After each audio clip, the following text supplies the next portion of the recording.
Tantor Audio presents Prom Night in Purgatory by Amy Harmon, narrated by Emily Wu Zeller. That which has been is now, and that which is to be has already been. Ecclesiastes 3:15. Chapter 1. To everything there is a season. The house was the same, but different. The old swing wasn't old.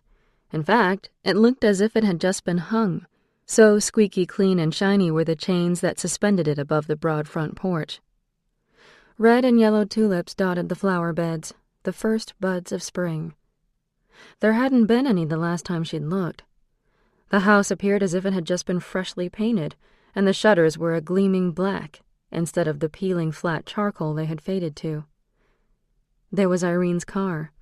It was parked haphazardly in the long driveway, as if it had been left in a hurry and was waiting for its owner to return. The chrome glistened, and the pink of the paint looked so new that Maggie wondered that it didn't drip from the doors. Another car passed in front of the house, and then another. There must be a classic car show nearby. A big black Buick pulled into the driveway behind Irene's Cadillac, and a man Maggie had never seen before stepped out of the car in a huff and slammed the heavy door. "Irene!" the man bellowed, walking toward Irene's poorly parked car. He was tall and a little heavy-set, but he wore his weight well, like a man who was comfortable with himself and accustomed to leading others. His hair was slicked back from his face, waves neatly lacquered into place.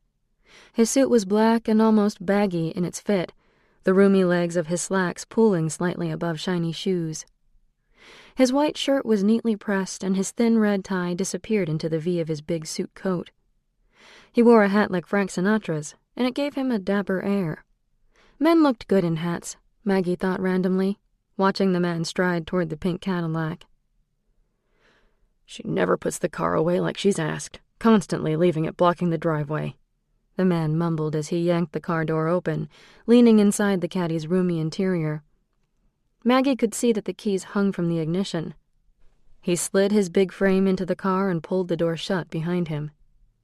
Maggie wondered if she should stop him or call out for help. He was obviously taking Irene's car. She lurched forward, lifting her arms and shouting. Instantly she stood by the open window of the car, as if propelled at lightning speed to her goal. He didn't seem to notice her standing pressed against the window. And then she wasn't. Pressed up against the window, that is. She now sat beside the big man on the bench seat of the car.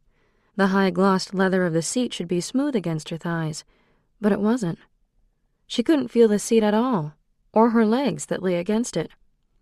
As she ran her hand along the dashboard, it was as if she pulled her hand through the air. She couldn't seem to connect with the objects around her. She must be dreaming. Yes, that's what it was, just a dream. The big man turned the key in the ignition and prepared to drive the car forward, his eyes trained on the garage in front of him. Someone tapped at the window, a sharp rat-a-tat, and Maggie's head swiveled to the left, a movement replicated by the man beside her. Johnny. He was leaning down to peer into the driver's side window, his dark blonde head tilted to the side, the knuckles of his right hand still pressed to the glass. A small grease stain made a black crease between his first two fingers. The man next to Maggie quickly rolled the window down several inches. An aqua-colored truck with bulbous headlights and rounded wheel wells sat at the curb. A flatbed extended from the cab with Jean's Auto emblazoned on the side. The truck's horn tooted, and the driver touched his cap and pulled away from the curb. "Mr. Honeycutt, sorry to startle you, sir. Jean sent me to pick up the Buick." Maggie's heart skipped and smiled in her chest. Johnny wore a striped blue work shirt with jeans embroidered on the pocket. The short sleeves were rolled a little, as if he struggled to conform completely to the uniform. "Oh, that's right." Mr. Honeycutt wiped a big hand down his broad face. "I forgot all about that.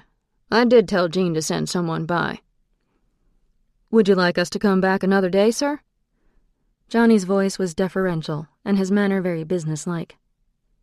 Maggie stared into his face, wondering why he hadn't even looked in her direction. She waved her hand at him experimentally. His eye stayed trained on Mr. Honeycutt. No. Today is as good as any. The keys are in the ignition. The car has been pulling a little to the right. I told Jean. I don't think it's anything a little adjustment can't fix. Change the oil while you're at it, too." Johnny stepped back from the door, and Mr. Honeycutt turned the key off, opened the door, and heaved himself out. Maggie moved to scamper out of the Cadillac after him, and was instantly sitting in the big black Buick parked behind Irene's Cadillac. A few seconds later, Johnny slid in behind the wheel of the Buick. He pulled the door closed and leaned out the open window. His right hand slid up to 12 o'clock on the wheel. His bicep bunched in a hard mound. Maggie reached out to run her hand along it softly, but felt only the barest hint of something warm beneath her fingertips and nothing more. Johnny didn't flinch, but swatted at his arm, as if he had felt her touch and thought it was the wispy legs or wings of an insect landing on his skin. "I'll bring it back tonight, sir, unless there's a problem, in which case we'll call you. Should I leave the keys in the ignition, or will someone be home to leave them with?" "Someone will be here, son. Tell Gene hello. He always takes good care of us." Johnny nodded and waited for the man, who was obviously Irene's father and Maggie's great-grandfather, to turn and head into the house. Turning the key and shifting into reverse, Johnny eased the bulky car backward and swung out into the street. Maggie breathed in deeply and smelled Old Spice and the hint of a cigar, just like her great-grandfather must have smelled. Funny. She couldn't feel anything, but she could still smell. Could she smell in all her dreams? Maggie slid over next to Johnny, as close as she could, without dissolving into him. She breathed deeply. She smelled citrus and soap and the warmth of sunshine. His scent made her dizzy. Maggie stuck out her tongue experimentally and ran it along the line of his jaw to see if he tasted as good as he smelled. Nothing. Darn. She might as well be tasting the air. She whispered into his ear. "This is a wonderful dream, Johnny. I hope I never wake up." Maggie smiled happily to herself as she drank in his handsome profile, the length of his black lashes, and the straightness of his nose. Johnny worried his lower lip with his teeth and then sang a little, his voice husky and a little off-key as he extended his left hand out into the afternoon sunshine and let it stream through his fingers as he drove. "I'm just a fool in love with..." It was that song. They had danced to that song. "Oh, Maggie," he sighed. "Where did you go, baby?" He was talking to her. He had said her name. Maggie struggled to answer, to tell him she was here, right beside him. But she couldn't speak. Her throat was on fire. She wrapped her hands around her neck, as if they could block the pain. Her throat was raw, and each breath she took torture. Maggie moaned, and Johnny shimmered next to her. Maggie gasped as something sharp was inserted into her wrist. She held her hands out in front of her, gazing down at them in disbelief. A needle slid smoothly into a pulsing vein below the base of her left palm. Someone said her name, and something icy traveled up her arm from the origin of the inserted needle. She was jerked from Johnny's side, and she grabbed for him futilely as she was sucked through a narrowing black tunnel. Johnny became a rapidly fading point of light at the farthest end. He never even turned his head to see her fly through space. The burn in Maggie's throat receded with the cool relief injected into her veins. She heard voices around her, speaking faintly and efficiently. They pulled at her, but she pushed back, eager to fall back into the dream that had given her a glimpse into Johnny's life before Purgatory. He was so real. She refused to heed the voices around her, and they began to fade until they were nothing more than the buzzing of distant traffic. Maggie drifted in a warm black cocoon, and was aware of nothing more. When consciousness returned, Maggie was in a room she recognized as the room Irene had once decorated as a nursery, and then converted into something less painful when the babies never came. She had left it the cheerful yellow that had seemed appropriate for young children, but had placed a large bookcase on one wall and had set several plants on the windowsills. She had pushed matching chairs against another wall and placed a lamp between them. A fat rug, well made but worn, stretched across the floor from corner to corner. Maggie had often seen Irene in the room reading or working on her needlepoint. She said when Roger was alive it became her private little oasis, and he had left her alone there. Now it was almost unrecognizable. If not for the position of the windows and the size and shape of the room, Maggie might not have known where she was. The warm brown of the wood floors was unchanged beneath the fluffy pink rug that had replaced the heavy oriental in Irene's reading room. Pink, flouncy curtains topped the tall windows. A small white desk sat beneath one, and below the other was a white console proudly displaying a record player, with dozens of small round records littering the floor around it. A ruffled pink bed was pushed against the far wall. An assortment of pillows, stuffed animals, and dolls decorated its surface. A little girl, maybe 9 or 10, judging from her size, sat on the end of the bed and talked sweetly to a fat bear that she clutched in her hands. Her hair was a soft, light brown that just grazed her shoulders, and it was neatly barretted above her small ears. She wore a dress the color of ripe peaches, and her neat white bobby socks and black flats stuck out beneath the skirt that hid her crossed legs. "Come on, Jamie. You know I need to practice on someone, and if I can't practice on you, who can I practice on? I know you'll feel silly. I'll feel silly too. But if I'm ever going to marry James Dean, I will need to know how to kiss, won't I?" With this convincing argument, the young girl stuck out her lips and laid a very firm kiss on the bear's furry snout. Her eyes were pinched closed, and her lips were pushed out comically. She opened them slowly, and a furrow grew between her blue eyes. "You're not very good at that, Jamie. You and I will have to practice." Maggie giggled a little at the serious admonishment. The little girl's eyes snapped up and locked on Maggie in horror. Maggie's giggle died in her head. She hadn't giggled out loud, had she? Could the little girl see her? That was impossible. She wasn't really here. This was just a dream. The little girl's eyes grew wide and fearful. She scooted back on her bed and squeezed her bear close against her skinny chest. She closed her eyes again, but this time, fear was stamped all over her face, and her lips weren't pursed for kissing. Instead, they moved in a rushed whisper. "Ghosts aren't real, ghosts aren't real, ghosts aren't real." After several incantations, she opened one eye as if to verify that Maggie still remained. The blue eye immediately squeezed shut again, and the denials of ghostly existence resumed. Is she talking about me? Maggie thought, stupefied by the thought. Are you talking about me? Maggie said aloud, although out loud felt different in this dream body.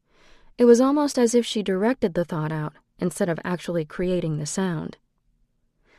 The little girl frowned, and her eyes popped open. She raised one eyebrow slowly, and Maggie had a rush of recognition. Her mother used to do that, raise that one brow ever so slowly, creating an expression that said, "Are you kidding me?" "Daddy got really mad at me the last time I told him about Grandpa sitting in his chair after the funeral. How was I supposed to know it was a ghost? He looked real to me. Daddy sent me to my room for 2 whole days after that. I had to eat in here and everything. It was awful. Now whenever I see a ghost, I have to pretend that I don't. It's very frustrating." The girl folded her hands in her lap and waited for Maggie to respond. Maggie stared, dumbfounded. This little girl saw ghosts, just like she did. The slim eyebrow rose again, imperiously. Maggie rushed to introduce herself. "My name is Margaret, but you can call me Maggie. What's your name?" Maggie thought she might already know, but the answer was too crazy to be true, and she waited breathlessly for a response. "My name is Elizabeth, but you can call me Lizzie." The girl parroted her response in the same cadence Maggie had used. Maggie tried to school her expression into calm acceptance. "Is your older sister named Irene?" Maggie wondered aloud, trying to appear casual. She failed. She could see that the girl thought she was being visited by the angel of death. Lizzie's expression immediately grew guarded, and fear tiptoed back across her features. "Why? What do you want with her?" "Nothing. I don't want anything." Maggie shook her head as she spoke, underscoring her words. How could she possibly explain? They stared at each other for several long moments. Lizzie was the first to speak again. Most ghosts don't usually talk to me, Lizzie said matter-of-factly. They just walk around doing boring things and pretending I don't exist. It's very rude. Maggie smiled at that. She would have to agree. I'm not really a ghost. You certainly are. No, I'm not dead. I'm just dreaming. I don't think I'm dead. Maggie suddenly realized that she could very well be dead. Maybe she had returned to the past because that is where Johnny had existed. If so, she supposed God had been benevolent. Wherever Johnny was where she wanted to be. Lizzie rose from the bed and walked toward Maggie with a determined set to her chin. She walked with a slight limp, and Maggie noticed her right leg was somewhat shriveled next to the left. Did you hurt your leg? I just got my cast off last week. I broke my leg falling out of the tree in our backyard. It was worth it, though. I got to see my mother. She talked to me just like you, and I could see through her, just like you. That's how I know you're a ghost. Lizzie stopped just in front of Maggie and crossed her arms defiantly. How do you know Irene? And why are you in my room? The little girl had some moxie, no doubt about it. She reminded Maggie a little of herself. Maybe being able to see ghosts had steeled their spines and given them courage in the face of the impossible. Well, this might sound strange, but I'm your granddaughter, Maggie finished sheepishly, knowing how ludicrous she sounded. But weren't dreams supposed to be a little bizarre? Without warning, the pulling sensation she had felt as she'd sat beside Johnny in Irene's father's car began to radiate around her. She pushed back against it. She had never known her grandmother. She wanted to stay. The feeling abated a little. She spoke again. I live in this house too, just a long time from now. This time both of Lizzie's eyebrows rose and disappeared under her curled bangs. The tugging increased around Maggie, demanding that she succumb. She shoved at it again, annoyed. My mother was Janice, your daughter. The pull became a vice, an ever-tightening clamp. Maggie sucked her breath in sharply and struggled to free herself from the invisible bands. Maggie? Lizzie reached out her hand. I can barely see you now, Maggie. Can't you stay a while? I'm really tired of Jamie's company. He's just a stuffed bear, after all. Maggie could barely see Lizzie either. The room had narrowed in diameter, and, just like before, Maggie was whisked away from the past, and the world that held Lizzie winked out like a light. At first, she thought it was her dad calling to her, entreating her with the gentlest of voices. She wanted to see him. She wanted to be held and welcomed. She struggled out of the black she was floating in. The voice urged her on. She moved toward it eagerly. She could be with them now. With Dad and Mom, and Johnny too. Oh, please, Johnny too. But it wasn't Dad. It was Gus. She stopped struggling. She loved Gus, but Gus belonged to a world where Johnny no longer existed. It was a world she didn't want to inhabit any longer. But she had risen too close to the surface, and she could no longer block out the words that poured over her. He's gonna need you now, Miss Margaret, Gus said insistently. He's gonna need you real bad. He's been through hell and back to be here with you, so you need to wake up. You gotta wake up now, Miss Margaret. The words came again. Gus said Johnny was alive? Johnny was here? With supreme effort, Maggie opened her eyes. Where is he? She croaked. Her throat felt like it had been used to sand down an entire gymnasium floor. The pain shot through her and made her shudder and close her eyes once more. She opened them immediately and gazed at Gus. There was a flurry around her as a series of little beeps sounded and 2 nurses and 1 doctor came running. The patient was awake. Maggie endured the bustle, poking, prodding, and questions with as little movement and speech as possible. Irene was there, bursting in and rushing to Maggie's bedside. tears streaked down her soft cheeks. Shad was allowed a little later, but he hung back by the door. He stared at her wordlessly, but she could see the relief in his brown eyes, a relief that relaxed the tightness around his mouth and curved his lips into a small smile. She tried to smile back. Her lips were so dry she could only manage a grimace, so she raised her hand to give him a little wave. The motion caused a tug at her arm, and she looked down at the IV stuck in her left wrist. It reminded her of the dream. She had been with Johnny, but he couldn't see her. He had been driving Irene's father's car. He had smelled so good, and he was painfully real. The dream was unlike anything she'd ever experienced. "We'll let you rest, dear. I can see that you're still a little foggy." Maggie realized that Irene was talking to her, and had been talking to her for several seconds. She looked at her aunt apologetically. Shad tipped his head in farewell, and Irene and Gus began to follow him out. "Gus!" Maggie's raspy whisper rose from the bed, compelling him to wait. "Go on. I'll just be a minute," Gus assured Irene. He waited until they left the room and the door swung closed behind them. He turned and looked at Maggie soberly. "Johnny," Maggie insisted, her eyes beseeching. "He's here. Down the hall, actually. He's recovering from a gunshot wound to his chest. He's pretty out of it. I don't know if I can get you in to see him, but I promise you I'll try. He's got a sister. She's looking out for him. I don't know what she's told the hospital staff." "A gunshot wound?" Maggie scraped out in horror. "Someone shot Johnny?"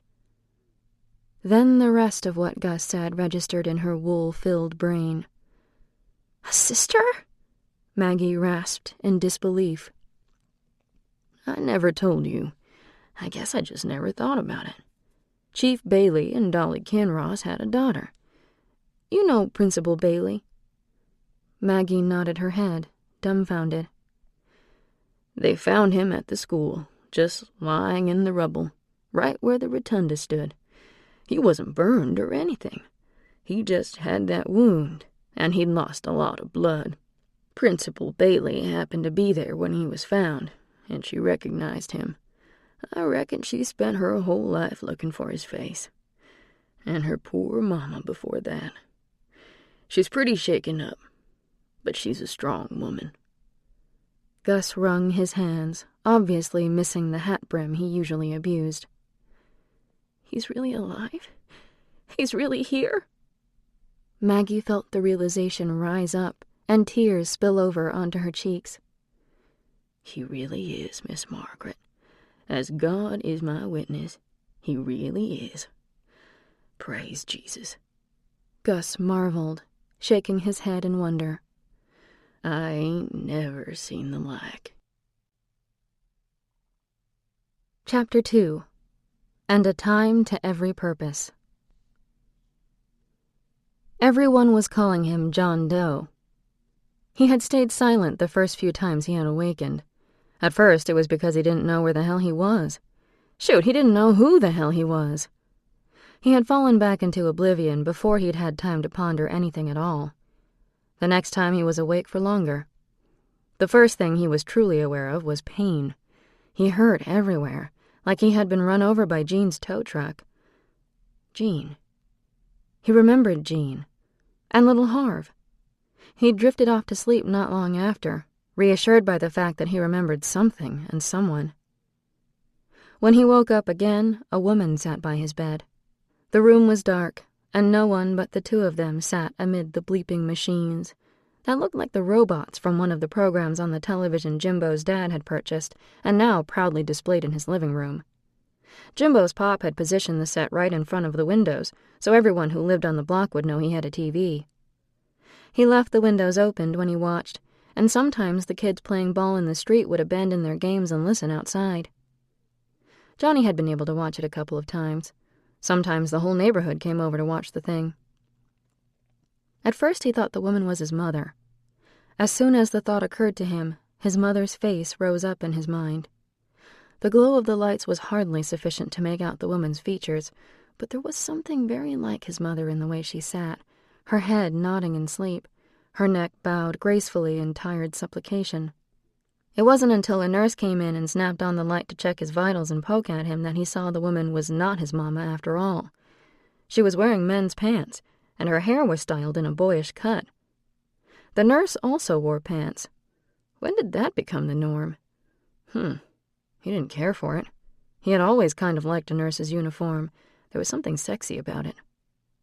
The woman sleeping in the chair bolted straight up and met his gaze in alarm. "You're awake."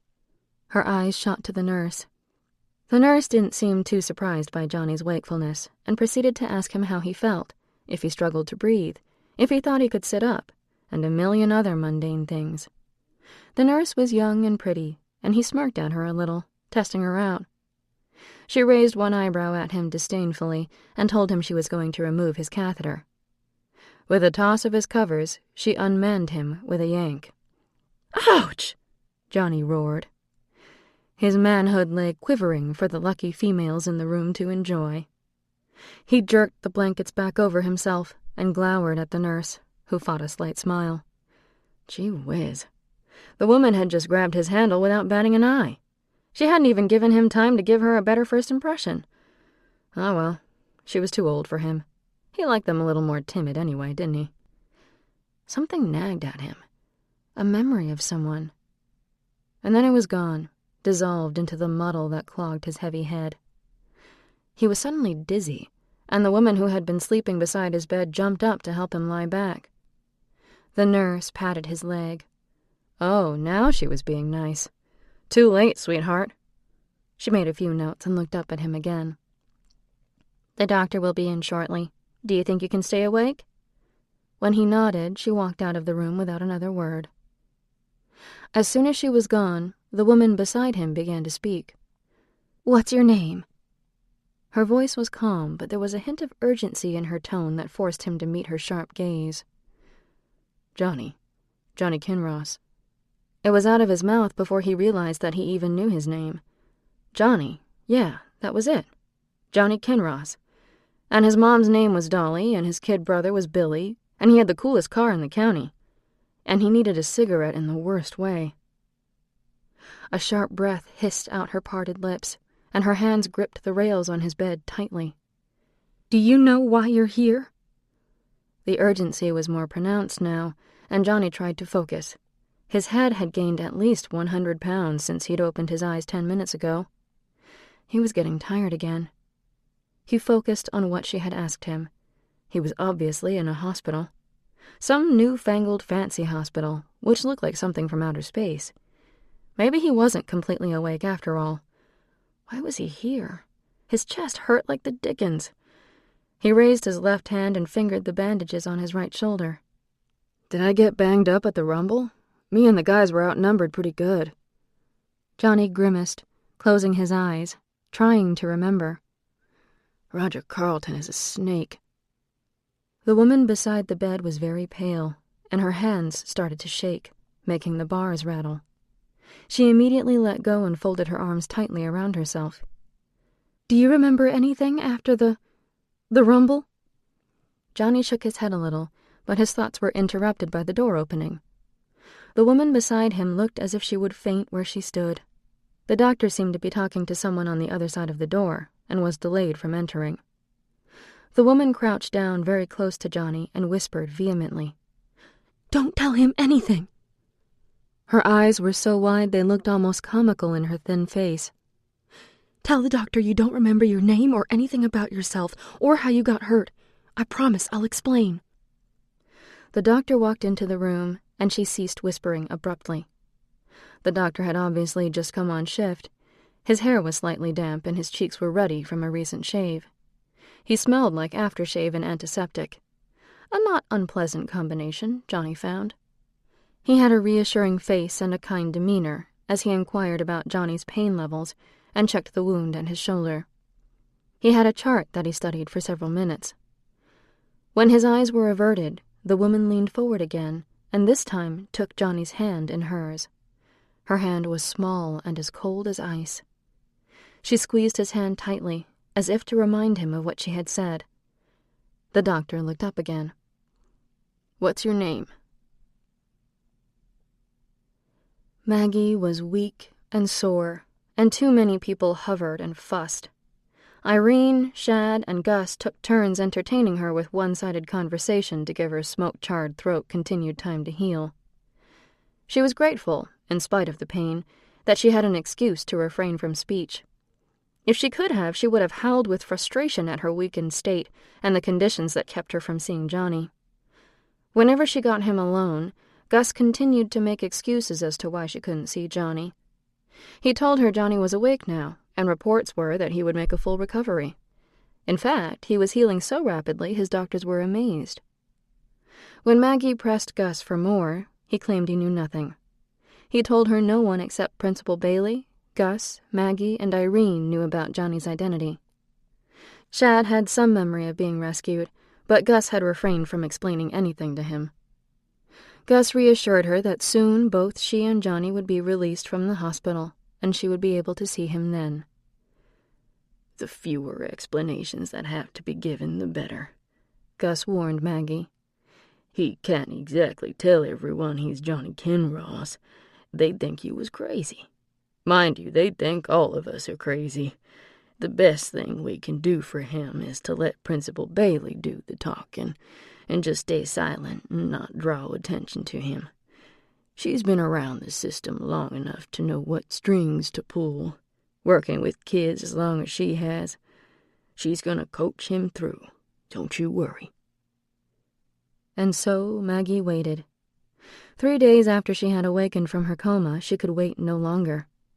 That night, she bided her time until the nurse on the night shift left her desk. She had been checked on mere minutes before. At night, the staff was much more laid back, the rounds fewer and farther between. She figured she would have sufficient time to see Johnny, talk to him, reassure him, and make it back to her room without detection. Gus had told her what room Johnny was in. She had wheedled it out of him, promising that she would wait for his go-ahead. She was breaking her promise. She just couldn't wait anymore. She had to see him for herself. She'd had the sneaking fear that it was all just a grand story to pull her back among the living. She was certain that when she was sufficiently healed, Gus would confess that he had concocted the tale for her own good. She had accused him of as much. That accusation finally convinced Gus to tell her where Johnny was recovering. It was only 4 doors down. Her heart in her throat, Maggie padded down the hall in bare feet, a robe Irene had brought from home wrapped around her flimsy hospital gown. She had brushed her hair and teeth, but she knew her blue eyes looked too big in her face, and her skin was too pale in the fluorescent lights. Nerves skittered under her skin. Johnny was free now. He could go anywhere and do anything. Would he want to be with her still? Would he look at her straight brown hair and big glasses and think he could do so much better than a girl like Maggie? She squared her shoulders and shook off the self-doubt. The door to his room pushed open easily. The bed was perpendicular to the door, and the curtain was partially pulled at the head, making it impossible to see who occupied the space. Maggie froze. "Johnny?" she whispered. Her heart was pounding so loudly she doubted she would hear him if he responded. "Johnny, are you awake?" She forced her feet forward and approached the base of his bed. The bed squeaked suddenly, causing her to yelp. Maggie could see that the person occupying it struggled to sit up. A whirring sound commenced and the bed moved, the upper half lifting and halting in an upright position. She still couldn't see his face. The hanging curtain blocked her view from mid-chest up. She tiptoed to the side of the bed and, holding her breath, looked down into his face. She had wondered if she would be able to see him with her glasses on, or if, like before, he would be visible only when she took them off. However, even with her glasses perched in their usual position on her small nose, Johnny was crystal clear. His hair was pushed off his face, like he had run his hands through it repeatedly. She was a little shocked to see him looking less than perfect. He had never had even a stray hair before. Now it stood up in little tufts at his crown, and his face was creased from sleeping. But that face, it was the same strong jaw and well-formed lips, The same slashing brows and perfect nose. The same piercing blue eyes. Those eyes regarded her now as she regarded him. For a moment, gazing down at his beloved face, she forgot her awkwardness and fear, and she drank him in, every precious detail. She felt her face split into a grin so wide that her dry, cracked lips protested painfully. She pressed her hands to them to ease the sharp pain and soothe their sudden trembling. A sob tore from her throat, and Maggie wondered briefly at the unpredictability of female emotion, smiling like an idiot one moment and holding back sobs the next. She fell to her knees beside the bed and pressed her face against the arm that was unencumbered by his IV. For several long moments she cried, resting her face against his warm skin and pressing soft kisses into his palm. He made no move to pull away and said nothing, but sat silently as she eventually calmed the storm of tears and spoke again. "Johnny," she spoke again, her voice shaking with emotion. "You're here. I thought I had lost you." She gripped his arm and raised her eyes to his once more. Slowly, Maggie's euphoria-drenched senses started registering several things at once. First, Johnny didn't seem overjoyed to see her. Second, his stare wasn't hostile, but it was guarded and very tense, his lips pressed into a tight line, a deep groove between his brows. She could tell he was waiting for her to continue. "Johnny?" This was the third time she had spoken his name in the very same manner, but he had yet to move or respond. Something was very wrong. Maggie's hands fell to her sides. She backed away a step. His eyes stayed fixed on her face as he watched her retreat. Maggie felt the tears well up in her eyes again, but this time for an entirely different reason. This wasn't the reunion she had imagined. The door behind Maggie swung open suddenly, and Maggie turned guiltily, coming face to face with Principal Bailey. Maggie couldn't see her expression. The light behind her threw shadows across her face as she halted in the doorway, clearly surprised to find Maggie in the room. Jillian Bailey looked beyond Maggie to Johnny, lying as still as a corpse, watching the drama unfolding in front of him. She looked back at Maggie, and then leaned over and turned on the light, illuminating the room in a wash of fluorescent white. "Hello, Margaret," Principal Bailey said in her very official school administrator's voice. "Principal Bailey," Maggie responded, equally deferential and polite. She tried not to hunch or reach up to wipe her eyes or rub the tear streaks from her cheeks. Doing so would only draw attention to them and further alert the woman of her distress. Jillian Bailey's eyes ran from the top of Maggie's head to her colorfully painted toes. Shad had insisted on painting them purple, gold, and green, in honor of the Lakers, and not only was he horrible at staying within the lines, the colors made her toenails look like he had beaten them with a hammer. She curled her toes self-consciously. "Have a seat, Margaret. Or should I call you Maggie?" Principal Bailey's voice had softened, and Maggie was suddenly certain that the woman didn't miss much. She nodded her head toward a chair not far from Johnny's bed and pulled another from the wall, creating an intimate little half-circle with the bed. Maggie looked down at her toes, wishing this episode of The Twilight Zone was over. She sat primly on the edge of the chair and folded her hands in her lap, locking her fingers tightly to keep them from shaking. "Maggie would be fine," Maggie repeated belatedly, as Principal Bailey slid into the chair beside her. Maggie stole another look at Johnny, but his face looked carved in stone, his hands lying loosely on the blankets in front of him. What was going on? Maggie suddenly wanted to shake him or pull at his rumpled hair, anything to shake the frozen look from his face. "Johnny, this is Margaret O'Bannon, Maggie," Principal Bailey said briskly. "She's recovering from the fire as well. She's a senior at Honeyville High School this year and a very accomplished dancer." Maggie's head started to spin. Why was Principal Bailey acting like it wasn't 1 o'clock in the morning in a hospital room, like Maggie hadn't been caught somewhere she had no logical reason to be, and acting like Johnny Kinross was a new student in need of someone to show him to his homeroom class? "Maggie," she continued, "this is Johnny." "I know who he is," Maggie interrupted sharply, her eyes flashing to meet Jillian Bailey's startled gaze. You know that, don't you? I know exactly who he is. Maggie lifted her chin stubbornly and crossed her arms. Enough of this charade. Johnny still wasn't saying anything, but his eyes had narrowed, and his hands now gripped the rails alongside his bed. "So who am I?" he queried slowly. The hair on Maggie's arms rose, and a shudder ran through her. His voice taunted her with memories of sweet words and quiet declarations. She steeled herself and met his eyes, confusion coloring her voice. "You're Johnny Kinross." "And how do we know each other?" "Margaret?" Maggie gasped sharply. Did he mean to be cruel? Or was he hesitant to reveal himself in front of the woman who watched him in fascination? "Don't you remember?"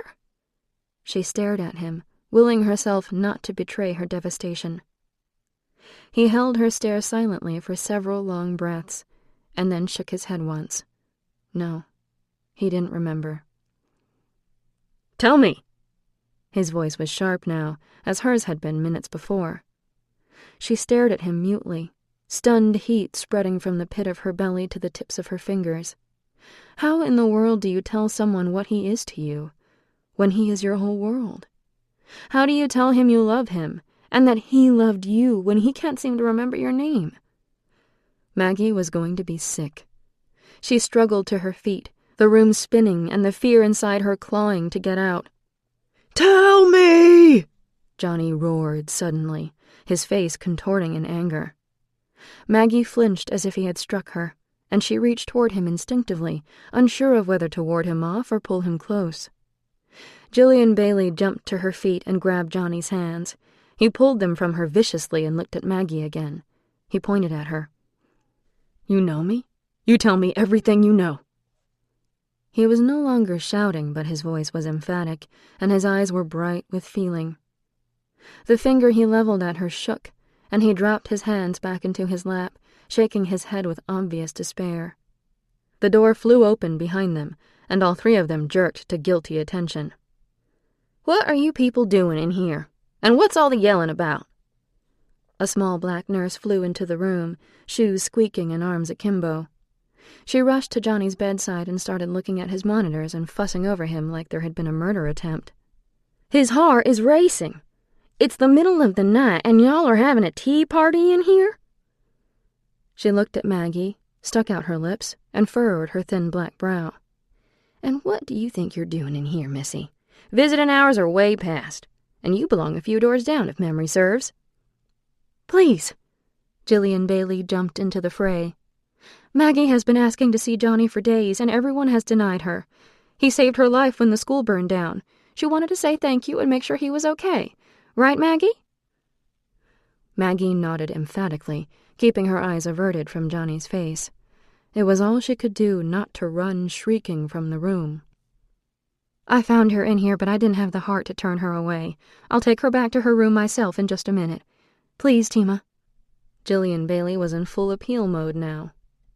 Tima harumphed and shook her head, making the loops at her ears jangle cheerfully. 5 minutes. You hear, Jillian? And don't think I don't know what you're doing when you start going all please Tima on me. She winked at Jillian to take the punch out of her words, and marched out of the room, tossing a hand toward the three of them as if to say, "Go ahead, I'm through with you." The door swooshed closed behind her. "Fatima and I were friends in high school," Jillian explained inanely, although no explanation had been requested. Johnny was frozen in stony silence, and Maggie was clinging to her composure with shaking fingers. "I tutored her through English, and she tutored me through math. She never let anyone call her Tima, as far as I know. Except me." Jillian smirked a little, and for a minute Maggie saw the resemblance between Johnny and his sister. It was fleeting, but it was there in the way she held her mouth. Silence descended on the room again, and Maggie felt Johnny's eyes on her like a physical weight. She turned to Jillian desperately. "How did you know Johnny saved me from the fire?" Her words came out like an accusation, but it was meant more for the boy in the bed than the woman at her side. "Gus," Principal Bailey answered succinctly. He told me that Johnny had found Shad and was carrying him on his shoulder when Gus went into the school. If not for Johnny, Shad would have most certainly died. No one would have found him in that locker. She paused and looked at Johnny as if trying to impress what she was saying upon his memory. Then she looked at Maggie. Gus said you told him that Johnny carried you out as well. She waited for Maggie to pick up the telling of the story. Maggie nodded briefly. The memory of being swept up in Johnny's arms felt like a mirage, but she clung to it. He did carry me out. You did. She looked at Johnny fiercely then, daring him to disagree. I didn't want to leave you. I told you to let me stay with you. But you carried me out. I don't know how, but you did. Johnny was unfazed by his own heroics. He shook his head once, negating her words. Maggie gagged on the emotion in her throat, and her eyes began to sting at the indignity of it all. Why did he keep shaking his head? If you truly loved someone, how could you forget? You don't remember me? You don't remember anything at all? Her voice shook, and her stomach heaved in dread. It was his turn to be fierce, and she could see he struggled to rein in his temper. I remember everything just fine. I remember going to the new school looking for Roger Carlton. There was a bunch of kids all gathered to see a fight, but Roger Carlton didn't want to fight fair. He set up a little ambush. He messed up my car. I remember Billy running down the hallway waving that damn gun. I remember Billy yelling out. I remember going over the balcony, falling. I remember Billy... Johnny stopped then and ran his hands up into his hair. The familiarity of the gesture hit Maggie like a physical blow. She gripped her hands tightly in her lap to keep from reaching out to him, to keep from touching him. He wouldn't welcome her touch. Billy's dead, isn't he? Johnny choked out. I need to tell my mama. She's not going to take this well. Maggie's lips trembled, and the tears swam in her eyes. Oh, dear God. He was just realizing they were gone? Oh, Johnny. She hid her face in her hands, overcome with sympathy. This wasn't happening. Johnny. Jillian Bailey stood and touched his shoulder. Mama already knows. All of that happened a long time ago. What the hell are you talking about? Johnny was yelling again, so loudly the entire hospital would be coming down around them. None of this makes any sense. I don't know you. I don't know her. His eyes flew to Maggie, who had reached for him again, needing to comfort him, needing to touch him. I don't know where I am or what I am doing here. Maggie dropped her hand and reached for the bars on Johnny's bed. Her legs trembled and her heart bled. The door banged open again, and this time Fatima wasn't alone. A bevy of medical people swarmed the room. Out! Fatima roared, pointing at the door. Jillian, take that girl back to her room. Johnny had pulled his IV out of his wrist, causing blood to stream down his raised arm, and he was attempting to pull the bandages from his shoulder. Someone pulled Maggie from Johnny's side, yanking her hands from the bars that were supporting her. Fatima bodily restrained Johnny as someone injected something into him. His shouting and struggling lessened almost immediately. Jillian Bailey wrapped her arms around Maggie's shoulders and led her from Johnny's room. Maggie collapsed onto her bed and sobbed. Jillian Bailey sat beside her, crying quietly with her, until the sun nuzzled its way into her hospital room, slipping golden fingers through the slats in her blinds, and reminding her that life continued, whether or not Johnny had lost his. Maggie begged to see Johnny again, regardless of his feelings for her. His despair and fear made her almost crazed with worry. He was alone, his entire world gone, and Maggie knew acutely what that felt like. Alone without a friend in the world. She would be Johnny's friend, even if friendship was all he wanted. She pleaded with whomever would listen, beseeching them to allow her access to him. Finally, toward the end of the next day, Jillian Bailey came back to her room and shut the door firmly behind her. She looked dead on her feet. Maggie. Jillian Bailey sat on the foot of her bed. I know you're asking to see Johnny. I know you have feelings for him and you're worried about him. You can't see him right now, though. He doesn't remember you, and he doesn't want to see you." Maggie nodded, taking the blow in stride. "I won't ask him for anything or make him uncomfortable. I just want him to know he isn't alone." Maggie swallowed the tears in her throat and kept her face composed. She was good at that. Many years of being disappointed and rejected had made her an expert. She'd never been hit or slapped or abused, but she'd been shunned, neglected, and ignored. One year, she'd been placed with a new foster family right before the holidays. They didn't want their family time at Christmas interrupted, and they didn't want extended family who would be visiting to feel uncomfortable. So she had spent the holiday in her room, listening to sounds of revelry and laughter floating up the stairs from the gathering below. It had sounded like fun. They had brought her a plate of food on Christmas Eve, but had almost forgotten on Christmas Day. She had many stories like that one.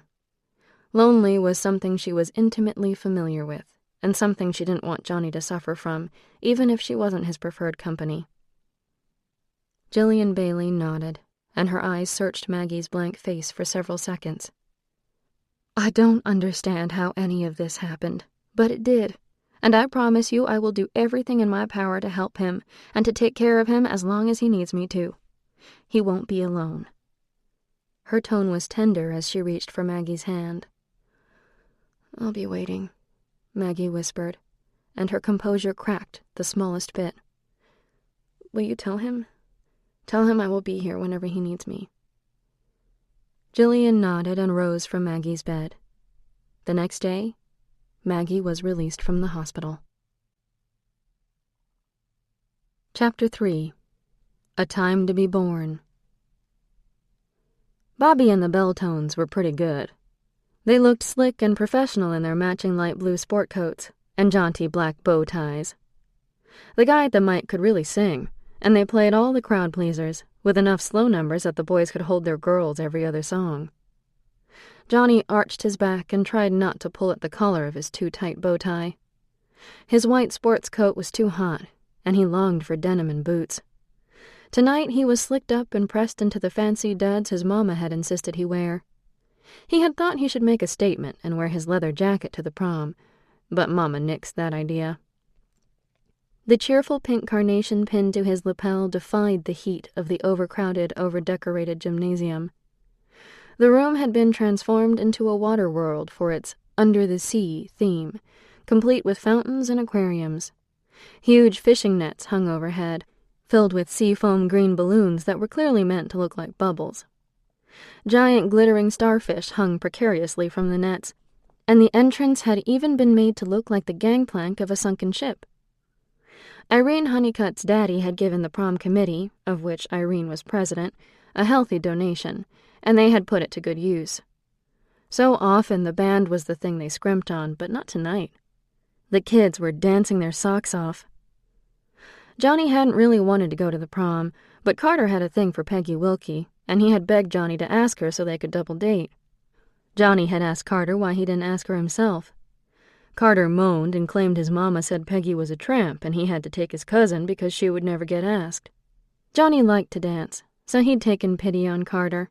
Plus, Johnny liked Peggy, and he knew her daddy would hate it if he asked her. Peggy's daddy was a cop, and he was always pulling Johnny over for the slightest thing. Johnny figured making the old man sweat a little was just payback, and it was nice to stick a thumb in his eye when he got the chance. He watched as Carter swung Peggy around the dance floor, Peggy's pink dress swinging around the two of them as they moved. Carter's cousin Nancy didn't look too happy about it, but at least she'd gotten to come. She caught him looking at her, and immediately elbowed the equally glum girls sitting at her sides. Their heads swiveled toward him, and they straightened their backs and fluffed their skirts in syncopated rhythm. Then they all stared at him like a pack of piranhas. Johnny rapidly shifted his attention elsewhere. Irene Honeycutt tapped her feet and looked longingly out at the dance floor. Roger Carlton was surrounded by a bunch of his friends, chatting away, ignoring his date. Johnny had already asked Irene to dance once, just to get under Roger's skin. He started forward to ask her again when he saw the girl. She was in fire engine red, and her dark hair was long and unbound, waving past her shoulders and swooping across one eye, creating a peekaboo effect. None of the girls wore their hair long these days. They all wore it in pin curls and shoulder-length styles with curled bangs. This girl's hair looked like that movie star that Mama liked, the one from the 1940s. Veronica Lake. She wasn't very popular anymore. Mama said Veronica Lake had a bad reputation for drinking too much and getting married and divorced too many times. Mama said if it was a man drinking too much booze and spending too much time with the ladies, no one would mind. In fact, he would probably be more popular. She defended Veronica Lake like it was something personal. Johnny shook his head, banishing thoughts of his mother and her own flawed reputation. The new girl looked like she had come alone. She walked down the gangplank entrance and paused, as if trying to figure out what to do next. She clutched a little silver handbag in her pale hands. Johnny's eyes traveled from her hands to her smooth bare shoulders and down her slim form encased in red. The bodice was tight, and his eyes lingered where they shouldn't. The skirt was a very full tulle, that's what Peggy had called it, as was the style of most of the other girls' dresses, but no one was wearing red. All the other girls were wearing different pinks and pastels. This girl stood out like a sore thumb, or a rose among carnations. The girl seemed to suddenly register this fact, and she looked down at her dress and back up again, out at the swirling shades of pale. She turned slightly, as if trying to decide whether to leave the way she had come. Johnny couldn't let that happen. He started to walk toward her, weaving in and out of the dancing couples. When he was about halfway across the floor, her eyes latched onto him, and she saw the color rise on her cheekbones and her hand flutter to her chest. She watched him like she knew him, like she expected him to be there. He knew he'd never seen her before. He would remember if he had. She looked a little like Irene Honeycutt in her coloring, and the wide blue set of her eyes. He wondered briefly if they were related. And then all thoughts of Irene Honeycutt fled. The girl smiled at him, and his heart hitched, and his step faltered. He stopped several feet in front of her, and for the life of him he couldn't prevent the smile that spread across his own face in response. His usual swagger failed him. He felt like he was 12 years old. "Hi," she said sweetly and smiled again. She looked at the dance floor and back at him. "Are you going to ask me to dance?" Johnny held out his hand, and she walked forward and slid hers into it. Her hand was smooth and small, and he had the inexplicable urge to grip it tightly so she couldn't slip away. He led her to the dance floor just as the music kicked up into a rollicking swing. Damn! He wanted to pull her close, not swing her around. He turned to ask her if she wanted to wait this one out. One look at her, and he knew what her response would be. She was practically vibrating with the music, her eyes sparkling, waiting for him to engage. He hoped she could dance. Without a word, Johnny took her little purse and shoved it into the inner pocket of his tuxedo jacket. She couldn't dance with that thing in her hand. She didn't protest, but gave him both of her hands and lifted her eyes to his. And they began to move. Oh, yeah, she could dance. It was like she knew what he was going to do next, like she understood his timing and had danced with him before. He spun her around, pulling her in and out, and watched her in amazement as she matched him step for high-paced step. The kids around them started to take notice, and the space around them widened, clearing their way for more ambitious steps. Her long hair streamed around her, and her skirts flew around her slim legs as her feet dared him to keep up. He tossed her up, and her legs snaked from side to side and up into a handstand, and quickly down before her skirts revealed more than she would have liked. There was a gasp and a smattering of applause, and Johnny swung her around his hips like a hula hoop.